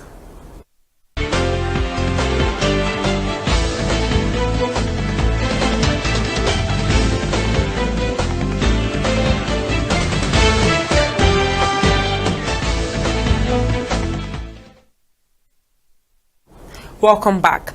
It's been a rollercoaster week on the Nigerian equities market, and the excitement just keep building. With 5 consecutive days of gains, the market wrapped up the week on a high note, jumping 0.48% on the final day of trading. And guess what? The market capitalization has rocketed to an impressive 65 trillion naira. Talk about a market on fire. Now, in total, a lively 127 listed equities took part in the trading frenzy, with 40 stocks dancing their ways to the gains, while 19 struggle to keep up with the market's orbit tempo. Cadbury Nigeria is on a winning streak, leading the chart for the second day in a row with a sparkling 9.93% surge in its share price, closing at 29 naira 35 kobo per share. Not far behind, we see Academy Press following closely, adding to the day's exciting market moves. Talk about consistency and some serious market momentum. Now, on the final trading day of the week at the Nigerian Stock Exchange, a whopping 381 million shares exchanged hands across 12,793 deals, with a market value hitting 9 billion naira. Today's trading numbers took a bit of a step back compared to Thursday, February 6th, with a 29% drop in volume, a 60% dip in turnover, and a 17% decrease in the number of deals. Globally, the mood was a bit gloomy, with all our major indices, that's the UK FTSE, the US Dow Jones, and Japan's Nikkei taking a dip and wrapping up the day on a bearish note. It's like the global market hit the pause button while the Nigerian market held its ground. Now, in the foreign exchange market, the Naira experienced one of its strongest recoveries in recent months at the black market, as the Naira traded at 1,565 Naira to the dollar, 1,980 Naira to the GBP, and 1,630 Naira to the Euro. That's up our business and stock market report. Over to you, Joy, for the rest of the news. Thank you so much, Akpayemi. And on the foreign scene, crews in Alaska, United States, have been searching for a small commercial plane that went missing with 10 persons on board. According to Alaska State Police, the Bahrain air caravan carrying 9 passengers and 1 pilot was reported overdue on Thursday after its flight from Unalakleet to Nome, which was scheduled for 4 p.m. local time. Nome's volunteer fire department disclosed the pilot had informed Anchorage Air Traffic Control that they planned to enter a holding pattern while waiting for the runway to be cleared, but the plane then disappeared from radar. The department also confirmed that the U.S. Coast Guard had deployed a C-130 aircraft to assist ground crews in the search for the missing plane. Meanwhile, the International Criminal Court has condemned Donald Trump for imposing sanctions on its staff, which it said were intended to harm vital work to investigate the world's gravest atrocities, including crimes against humanity and genocide. The U.S. president had signed an executive order on Thursday authorizing aggressive economic sanctions against the ICC and travel bans on its staff, accusing the body of illegitimate and baseless actions targeting the U.S. and its ally Israel. Trump's order cited an ICC-issued arrest warrant for Benjamin Netanyahu for alleged war crimes relating to the Gaza war as the reason for the decision. Responding on Friday, the ICC called on its member states to stand up against sanctions, describing Washington's move as an attempt to harm its independent and impartial judicial work. And on sport, Nigeria Super Eagles stars will fly directly to Kigali, Rwanda from their respective bases for the crucial 2026 FIFA World Cup qualifier against the Amavubi of Rwanda. The Super Eagles are scheduled to open camp for the encounter in Kigali on Sunday, March 16th. The national team are yet to record a win in the qualifiers, with 3 draws and 1 defeat. Rwanda will host the 3-time African champions in a matchday 5 encounter at the Amahoro Stadium, Kigali, on Friday, March 21. And former Manchester United player Paul Parker has warned his old club against re-signing their former player Paul Pogba. Parker believes bringing Pogba back to the Red Devils will be a regressive step for the Premier League club. He, however, urged Ruben Amorim's side to focus on recruiting players with the right mentality instead. Pogba is set to return to football in March after his 4-year doping ban was reduced to 18 months. The 31-year-old is now a free agent after his contract with Juventus was terminated.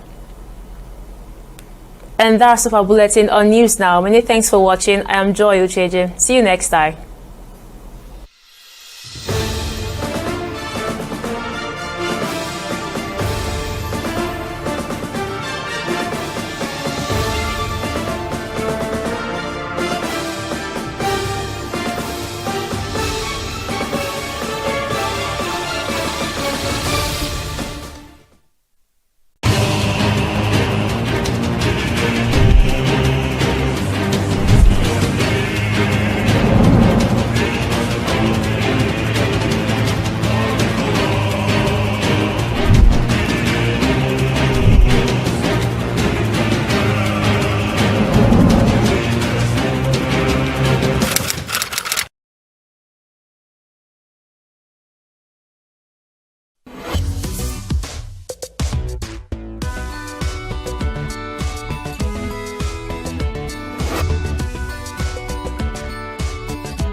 Hey guys, welcome back to your favorite show, your one-stop show for everything you can think in the world of entertainment. It is good to have you guys back on our faces.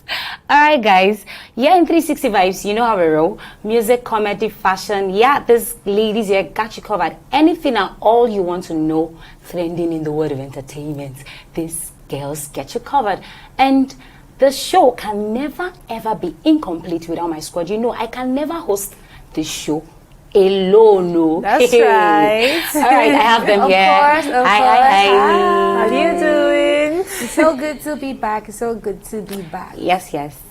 Hi, Joy. How are you?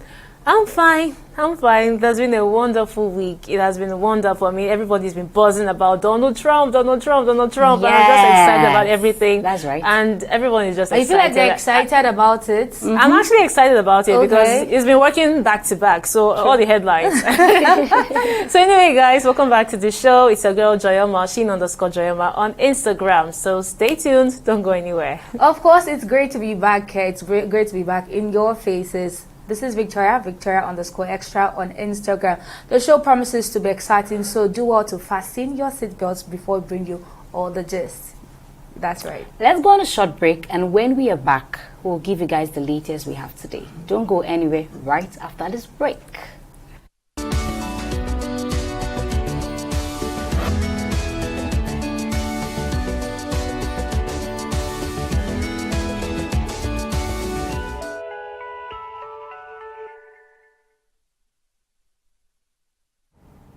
Welcome back, guys. Joy, what is the latest in the world of entertainment? Okay, so we're going to be taking some gists from the entertainment news. And first off, we're starting with our very own Darlington Okoye. You know him as Speed Darlington. He has been released and he's now a free man after 2 months in detention. So now we had something like this before. We discussed about how Cubana Chief Priest said he was going to work on releasing Speed Darlington, and then about 2 weeks after, we're seeing that he's released, even though Cubana Chief Priest has not claimed any credit. Apparently the lawyer, our celebrity lawyer, activist lawyer Deji Adeyonju has said that they filed a case and finally got Speed Darlington to be arraigned in court, and then he was released. So now we're seeing that, okay, this whole arrest started with when Speed Darlington allegedly defamed Burna Boy by saying he was connected to Sean Diddy Combs, and that led to all this whole saga of him being arrested and in jail for 2 months. So now, guys, what do you think about this? Do you have anything to add to this whole Speed Darlington release and how it's coming out now?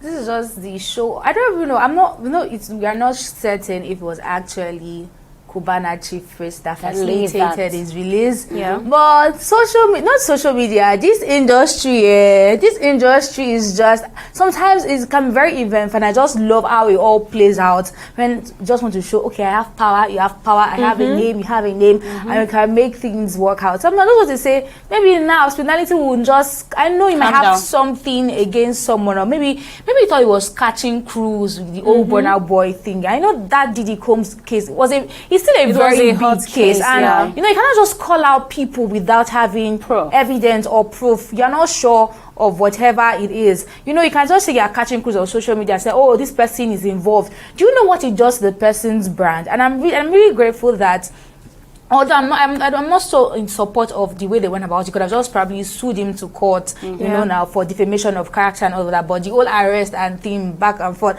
I think we need to be teaching people lessons sometimes. That it's not everything you will say because you do not have proof. Don't ruin people's source of living or source of income because you just want to trend. It is a no-no for me. And welcome back home. I think they are still going back to court on the 27th. Yeah, so now let's just see officially. To so I think that is the right thing to do than just to be arrested and just be languishing behind bars. Nothing at all. So whoever was able to pull this card and get him released, thank you. But let's see how the whole court case is going to play out. Exactly. All right. So just as Victoria rightfully said, it's good to say what you know.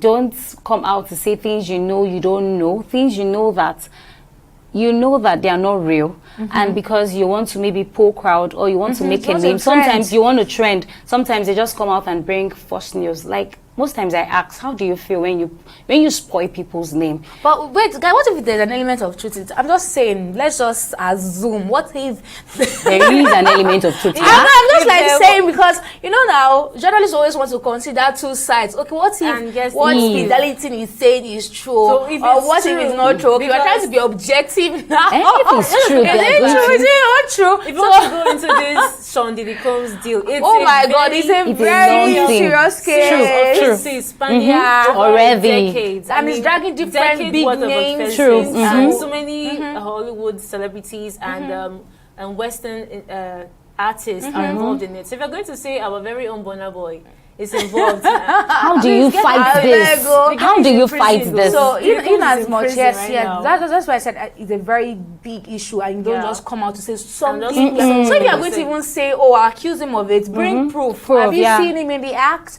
Do you have evidence? Do you have like video evidence or pictorial evidence? Or so that is just So I think this is a lesson, just as you rightfully said. It will make some persons shut their lips. Like you will know when you want to talk. You will know what you should say. You don't just come out and then you throw people, you throw words to people, and then you hurt people's feelings. It may be back in our face soon. Knowing the fact that you don't have evidence. I feel like it hasn't really helped in any way, because let's say Speed Darlington was arrested 2 months ago, and since then we've still had these social media trolls targeting celebrities. It's as if they never learn, just because of this anonymous nature we have in social media. You're not a celebrity, nobody knows you, nobody cares about you. So people still do this. People still troll people online. I don't even like the fact that when people get called out for trolling, they now start playing the victim card. No, why would you want to arrest me? Yadi yadi yadi. You're infringing my human rights. You don't know that. So you know that you have human rights. You went to say you infringe somebody else's rights. You're also infringing someone else's rights. Don't you know? Also, defaming another person. You're infringing another person's right too. So what you know you cannot take, my darling. Do not throw it on people. Because don't dish it out to people. So still on the entertainment scene, our very own veteran actress, no other person than the Ngozi Ezeonu, she had to call out some people. Apparently, these two ladies, my gender, they went for an audition. You know, Ngozi Ezeonu, she's an actress, so casting calls, to cast actors and actresses for a movie. And these girls, they went with their, I don't know if I'm allowed to say this, but they went dressing inappropriately.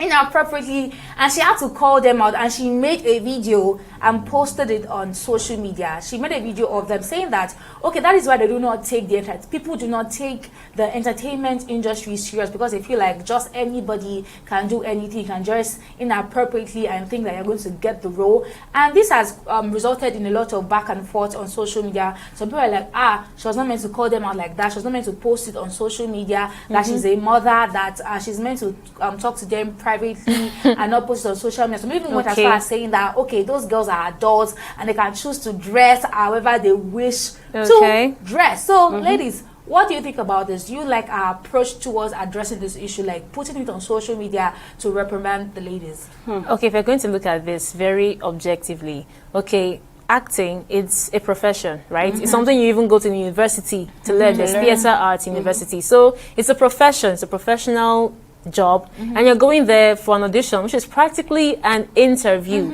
and you're going there dressed in crop tops without wearing the appropriate things inside, and then you're expecting them to just be like, oh, you're good for the show. Like, what is that? What is that? If you're going for a job interview, maybe in a bank, won't you kit up, won't you put on your blazers and your corporate outfits and then dress classic? Or you want to meet Tinubu or somebody. Even forget Tinubu, if you're going to meet your governor, even your local government chairman, guy, you still dress properly, but just because it's just an acting, you shouldn't look down on any profession. You know what you're going there to do. So unless, of course, they were going there to play a role where they're supposed to dress in appropriately. Unless that's, well, nobody asks you to dress in character. It doesn't exactly make sense. But I don't think there's any reason for anyone to start trolling Ngozi in any way. Because even if she posted it online, they knew what they were doing. They were going to act. Basically, they didn't mind dressing that way on social media, so they shouldn't feel embarrassed. So why is it a problem? They obviously don't mind. If you have ladies that post things like that, worse things than that. Things on that on social media, but people are like saying, oh, their image and the protection and everything, about she posts it like that, yada yada yada. It's never a bad thing. For me, I'll say she didn't do bad. Now, I don't know why young people just fancy going half naked. And the truth is, no man will love you. Some men will. Some men will love you for that look. But the truth is, out of 100%, you just find 10% of men that will love you dressed in that look. Now, the 90% will always want to see a decent lady, a corporate lady. Now, I know there are some persons that love their girls, their ladies to dress on that hotty look. But then, it shouldn't be on a day of an interview. You don't dress that way. See, you know that they usually say you're dressed the way you want to be addressed. So you cannot go for a job interview dressed that way. Come on, ladies, let's get this fact that I should be properly dressed regardless of how I like to dress. Some persons like to go on this skimpy outfit and all, but then you should dress properly. Going for an interview, this should be a very sensitive thing. Everybody should buy into. Okay, so we all know that first impression goes a long way. It lasts longer, because I don't know how you want to change that impression of yourself. Like you said, now you're going for a major interview and you're not properly dressed, or probably you have your shirt rumpled. Like your interviewer is like, this person will be a very unserious person. How would you come in a rumpled shirt? So that kind of scenario. But now you said Toyudo. Because I'm just trying not to say that word. You try to just wear something very revealing to that interview because you feel like it's an audition. No, please. In as much as you might want to dress like that somewhere else, but there are different outfits for different occasions. You can choose what you wear to the beach.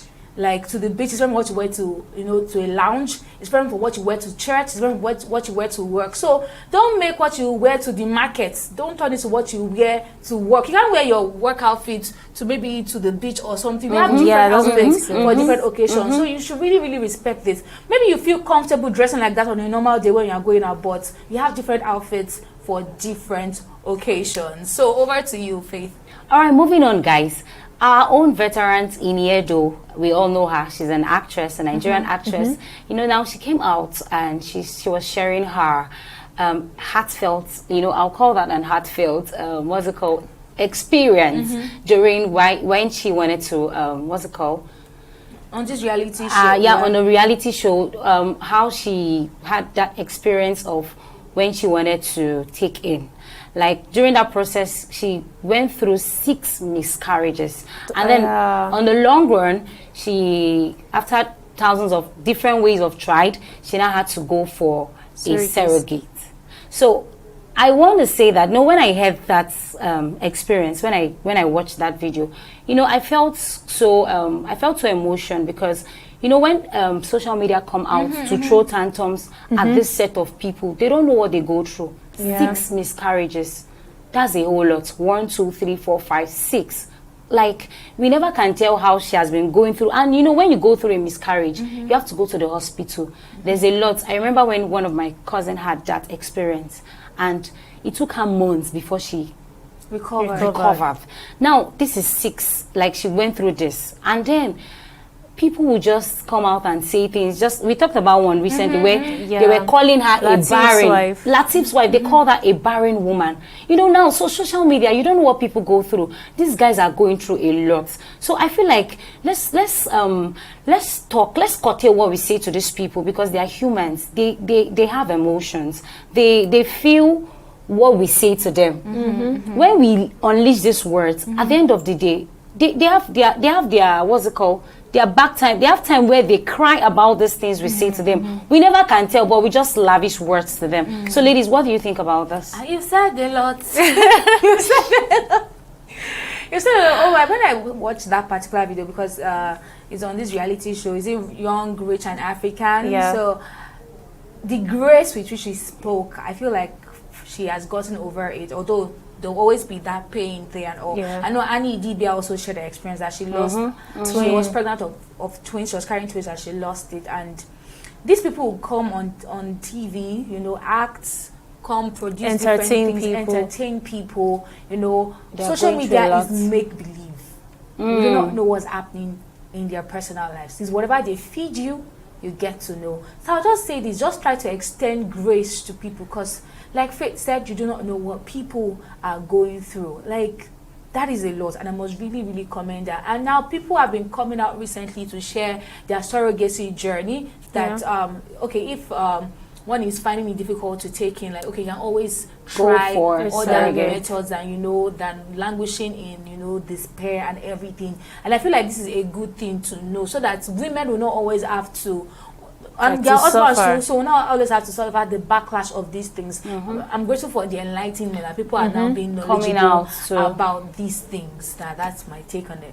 Exactly, because one thing you notice about this social media of a thing, just like you said, everyone has an opinion. That's the thing about this social media.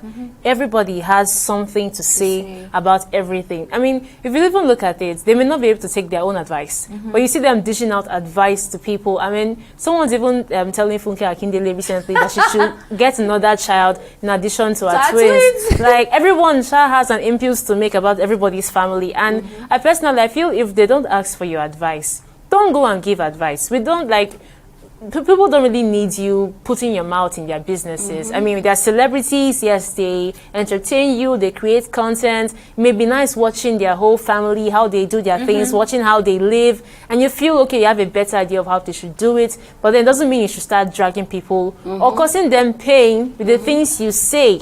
I mean, these Iniedo and Idibia had to heal before they came out with this. If they had not healed, they would not have told you this. So people are going through different pains, and they won't tell you because it's not really your business. So you don't have to really start digging into this. What will you even do? Exactly, you can't help. Their love emojis will not do anything. Did you just say pity party? Your love emojis will not do anything. Do you get?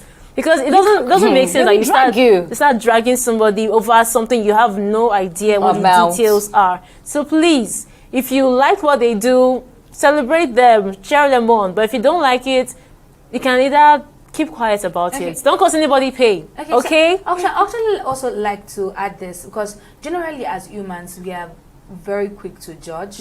So you said something earlier that we should not have an opinion about something. You know, we actually, 3 of us right now, we have opinion about these things. We are actually dishing out our opinions on these things. So humans are very quick to judge, and I think this is one thing I've learned over the years. I just calm down before you go about dishing your opinion about things. Try to know what exactly happened. Try to know the backstory. Try to know everything that happened before you just go and make a mistake sharing your opinion. Like, I should have known and said anything though. That didn't happen. You would have just said that, no, this person is this person is that. Oh, why would you do that? And by the time you hear the whole story, when the whole story unfolds, you begin to feel bad. bad. You hear the other person's side of it. So maybe two people are in a dispute, then you hear one person's side. You've not even heard the other person's side where they started giving advice. As much as the one, I'll do this. But by the time you hear the person, I'm like, no, you should have done this different. So I feel like as humans, we should also always calm down sometimes to hear both parties, basically.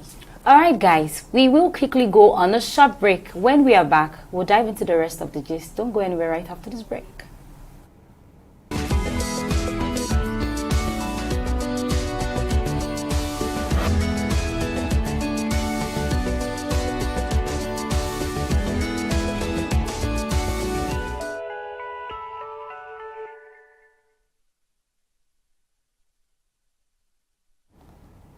Welcome back, guys. Victoria, what do you have for us? Okay, so we are going straight to all this. Will I call it Instagram bans or Instagram? I don't know. We're gonna change all these blogs.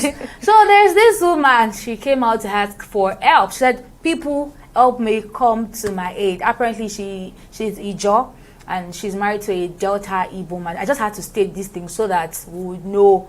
So according to her mother-in-law wants her to name her child Night Witch in quotes. So I think the surname is Oporoko, and according to her, Oporoko means witch. I don't know. I'm asking you people, the Ijo and Delta Igbos, if this is right, because I am Yoruba. So according to her, Oporoko means witch, and Keme means night. So if you're going to call the child, it will be Keme Oporoko, which means night witch.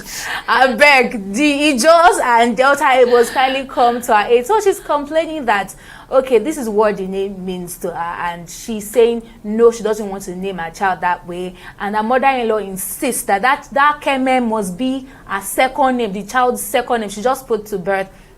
And now her husband is also saying, you have to go by my mother's instructions. We have to name the child. And the mother-in-law said she's not going to come for the naming if the lady doesn't name the child Keme. And she's like, okay, what does she want to do? That she loves her husband. Her husband is a good man, but the surname is just the problem that she even had issues with taking that surname. So you need to see the comment section. Like I had a good laugh. And I also learned a couple of things while going through the comment section. So, ladies, what do you think? Do you think she should go on to name her child according to the mother-in-law? Or should she just stand her ground and no? I gave birth to my child. Guys, I carried her for 9 months. No mother-in-law will tell me anything. The last time I checked, that name Oporoko means stockfish.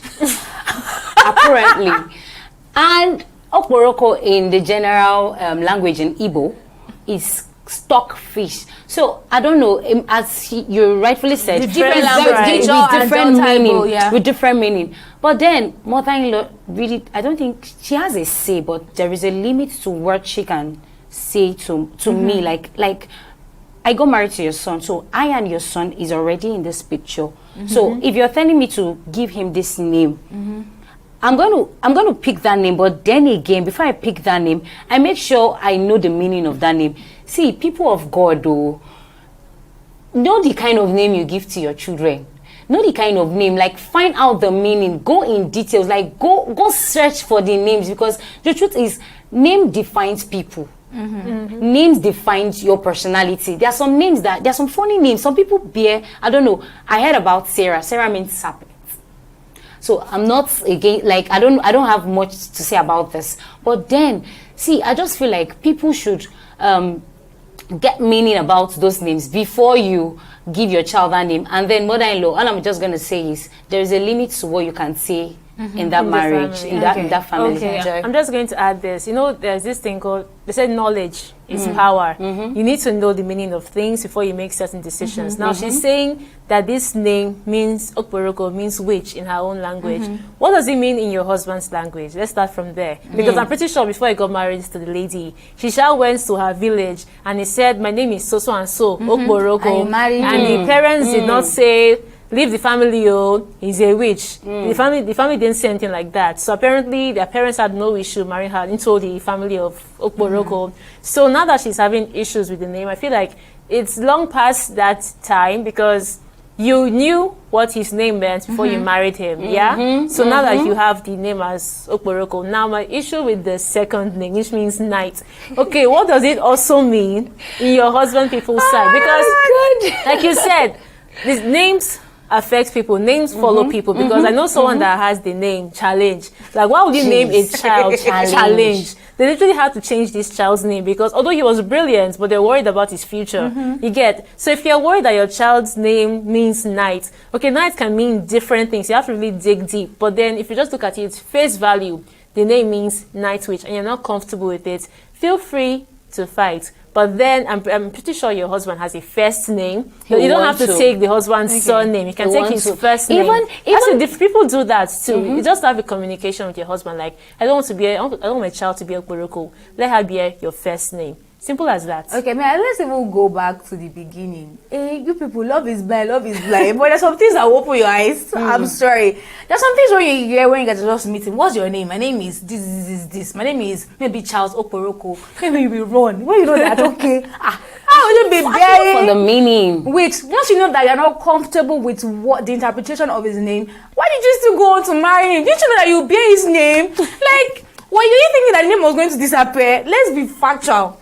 Love is blind, love is blind. Do you think the name was going to disappear? The name would not disappear. I am sorry. The name would not. This was like something you could have addressed. Like, okay, I'm sorry. At that early it's stage. A big issue for me. I cannot come and be bearing. And it's you are right. If you don't want to bear a particular name, if you don't want to take on the particular name, you have every right not to. Nobody is going to force you. And then I also have like the opinion that, okay, now the deed has been done. Your mother-in-law is involved. They're upset with you. Wisdom is profitable to direct. Okay, collect the name.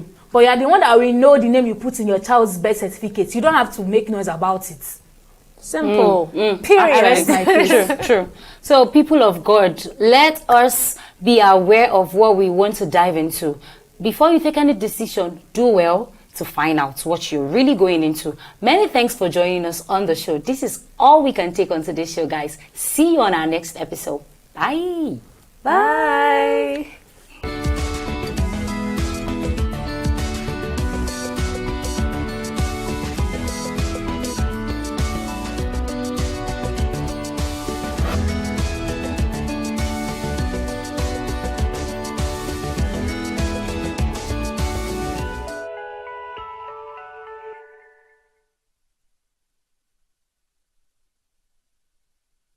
Even though it is considered that we have a so-called disability, we really are able persons with different abilities.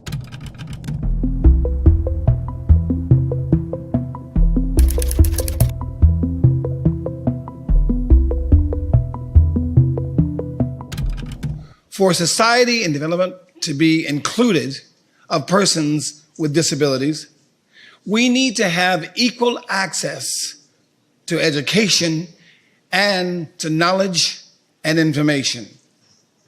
Yet, out of millions of publications each year, fewer than 5% are made available in accessible formats for visually impaired persons.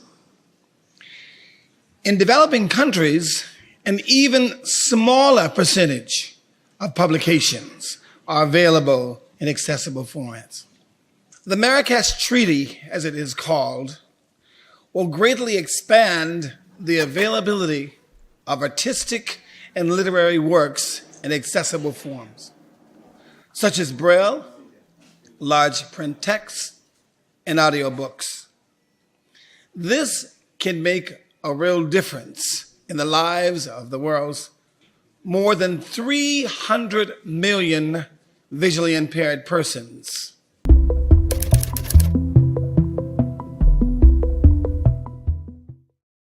At the end of the day, we must come together and make however and where we are in the world be a place of unification, because me being blind visually doesn't mean that I have to be blind spiritually.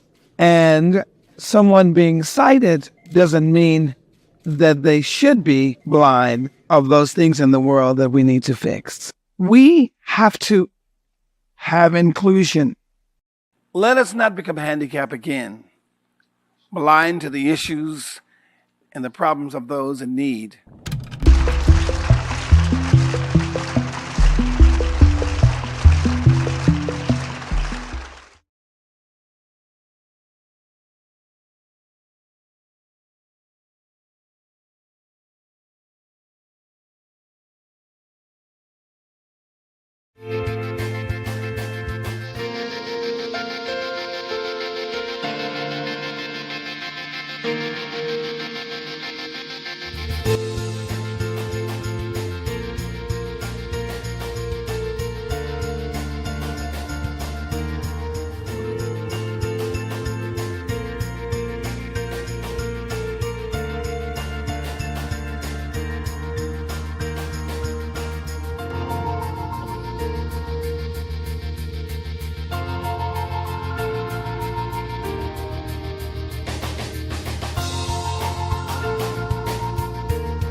On the news, the federal government denies scrapping junior secondary and senior secondary schools in Nigeria.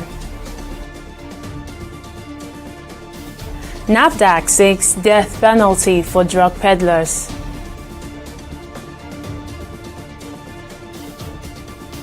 And INEC proposes creation of special court for electoral offenders.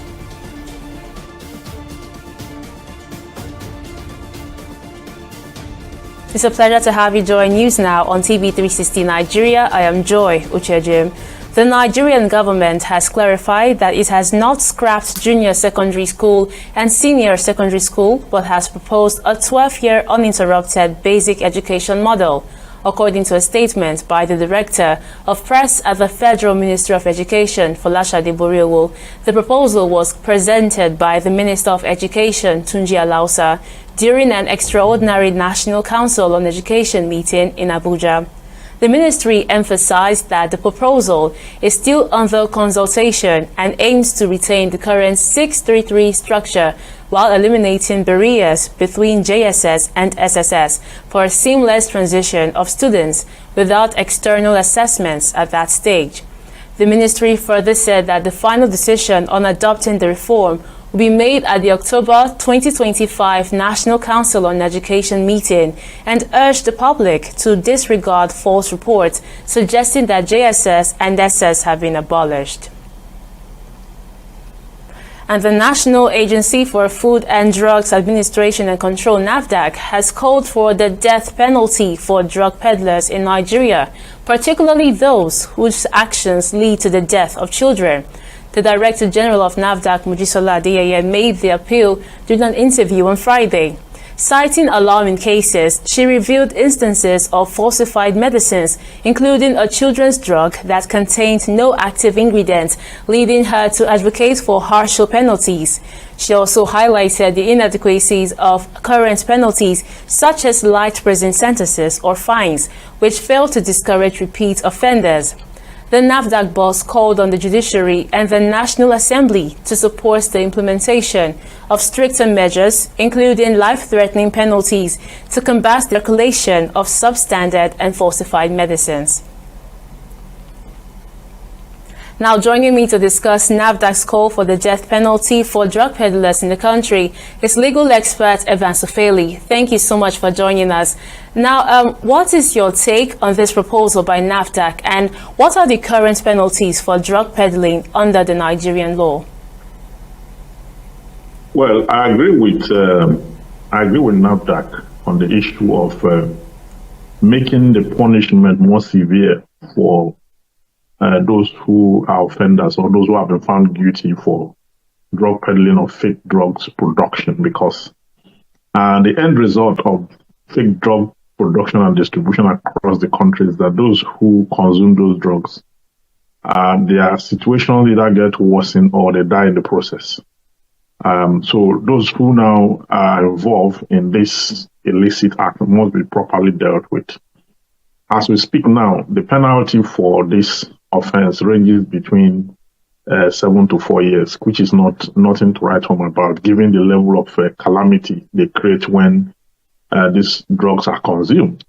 Okay, but the truth is that if we entrench this further, you now discover that when these persons produce this drug, apart from those who manufacture, there are those who distribute it. And apart from those who distribute it across the country, there are those who retail it. Okay, so this is all a criminal conspiracy, okay, to inflict harm in the country at large. So I agree, let's have a stiffer penalty, because the jurisprudence of criminal law is that when an act or an omission assumes a dangerous proportion in a country, the state will move to criminalize it. If it's already criminalized, the state will move to increase the term of penalty to deter others from, doing that. So here, death sentence is not bad. I mean, it's okay. But the next question you ask yourself is that those who have been convicted to die by hanging in Nigeria, those who are involved in armed robbery and the rest of that, are they really put to death? Because one, we don't have a hangman in Nigeria. Two, the governors of the states, various states in Nigeria, they are not signing death warrants. So at the end of the day, you dump them at the prison and increase congestion. So the Nigerian problem is multifaceted. It's not enough to make other offenses, custodian offenses and death penalty offenses. Not enough to do that. If you do that, do you have the willpower to put them to actual death when the time comes? So adding to that, would implementing the death penalty for drug peddlers require an amendment to existing laws, or can it be enacted through new legislation? Either ways, you can. The criminal laws of the country can be amended. You have the criminal code and the penal code for the North and the South respectively. Those laws can be amended.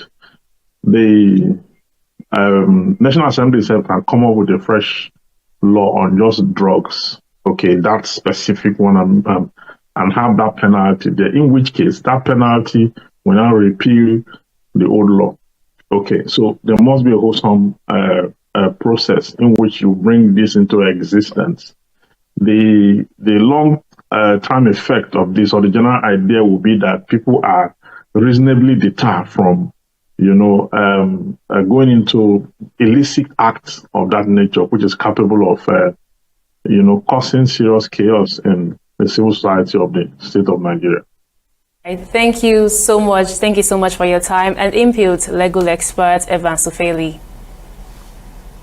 And now moving on, the Trade Union Congress has threatened to embark on a strike action if the Nigerian government does not reverse its recent approval of a 50% increase in telecommunications tariffs. Following a National Administrative Council meeting, the union condemned the tariff hike as ill-timed and an act of economic oppression against Nigerians. TUC President Festus Osifo, who made this known, says the union's National Executive Council would set the date for action after further consultations. There must be meaningful engagement to explore alternatives and ensure that any policy adjustments are fair, sustainable, and do not further burden already struggling citizens. The need for consultations with critical stakeholders before implementing policies affecting the masses. We have observed with contestation that government has been very reluctant and intentional in not engaging organized labor before policies are implemented. Effective policy making requires inclusive consultation with critical stakeholders before implementation, especially when policies impact the general public. Engaging labor unions, civil society organizations, industry experts, and community representatives ensure that policies are well informed, balanced, and widely accepted. The NAC, on behalf of the Congress, strongly advises the government to refrain from introducing policies that will further exacerbate the current economic hardship faced by hardworking Nigerians. If the administration insists on implementing these policies, the TUC will have no choice but to mobilize the working class, civil society, and the oppressed masses for a nationwide action. This level of exploitation is unacceptable. And Nigeria's House of Representatives has endorsed President Bola Tinubu's proposal to increase the 2025 budget from 49.7 trillion naira to 54.2 trillion naira, citing additional revenue generated by key government agencies. The revised budget includes contributions of 1.4 trillion naira from the Federal Inland Revenue Service, 1.2 trillion naira from the Nigeria Customs Service, and 1.8 trillion naira from other government-owned agencies. Addressing journalists in Abuja, the House Deputy Spokesman, Honorable Philip Agbeser, expressed the legislature's readiness to support the President in delivering economic growth and improving the lives of Nigerians.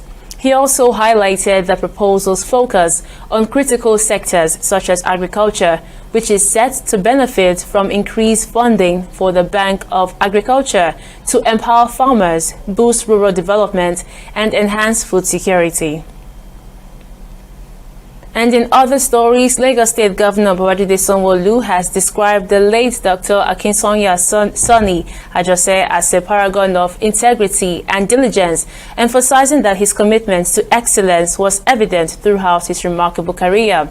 Ajose, a former head of service in Lagos State and a respected chieftain of the All Progressives Congress, died on Thursday, January 16, 2025, at the age of 78. The governor, who was represented by his wife, Ibijoke Sanwo-Olu, gave the tribute on Thursday during the unveiling of Dr. Ajose's biography, The Sunny Side of Ajose, at a special event in Ikeja, Lagos. This report by TV360's Okpeyemi Wosheni provides more details. The public presentation of the biography of Dr. Akinsonya Ajose, former Lagos State Head of Service and member of the Governor's Advisory Council, was both a celebration of life and a profound moment of reflection. The event, held as part of activities marking his burial, brought together dignitaries from across Lagos State and beyond. Governor Babajide Sanwo-Olu, represented by his wife Ibijoke Sanwo-Olu, lauded Dr. Ajose for his exceptional contributions to the development of Badagry, Lagos State, and the nation at large. Despite the fact that we have different storms of life, different situations during our work life, he was always there to give positive encouragement. Example, the salary, very poor, but he was there to give positive encouragement. A civil servant making mistakes in front of his boss, he was there to give positive encouragement. He was very diligent, very hardworking, and simple, and very sometimes difficult to read him. And he was gentle but firm. The Lagos State Head of Service, Olabode Agoro, also delivered a artful speech urging civil servants to emulate late Dr. Ajose's legacy of selfless service and excellence as chronicled in his biography. It is on record that Chief Sunny Ajose was trustworthy, dependable, steadfast, and courageous throughout his tour of service in the Lagos State Public Service. His significant contribution to the development of the state public service and Lagos State as a whole will never be forgotten. Through this book, we are given a glimpse into the journey that shaped him, the challenges he overcame, and the contributions he made to society. His story serves as a guiding light for all of us, reminding us that success is not measured by personal achievements alone, but even more so by the impact we have on others. The event saw the book launch of The Sunny Side of Ajose, which portrayed the life of the late doctor. The chairman of the occasion and former Lagos State Head of Service, Josephine Oluseyi Williams, echoed similar sentiment, emphasizing the enduring lessons from Dr. Ajose's life. Though his voice is now an echo in memory, his story remains preserved in these pages, in the reforms he instituted, in the lives he shaped, and in the Lagos he helped to build. And so, even as we mourn the absence of the man, we celebrate the immortality of his deeds. Let this book stand as both a testament and a torch, a lighthouse for those who would walk the noble path of public service with integrity, vision, and unflinching dedication. Other dignitaries at the event noted that his legacy remains an indelible mark on the Lagos State Public Service, offering timeless lessons for future generations. Okpayemi Owosheni, TV360 News, Lagos. And in security matters, as part of efforts to combat cybercrime and financial fraud, the Nigeria Police Force says it has arrested 84 suspects in January 2025 alone. Of these arrests, 32 were made by the NPF National Cybercrime Center, while 52 suspects were apprehended by the Police Special Fraud Unit in Lagos. Among the key arrests are members of a two-man syndicate involved in creating and distributing compromised financial accounts for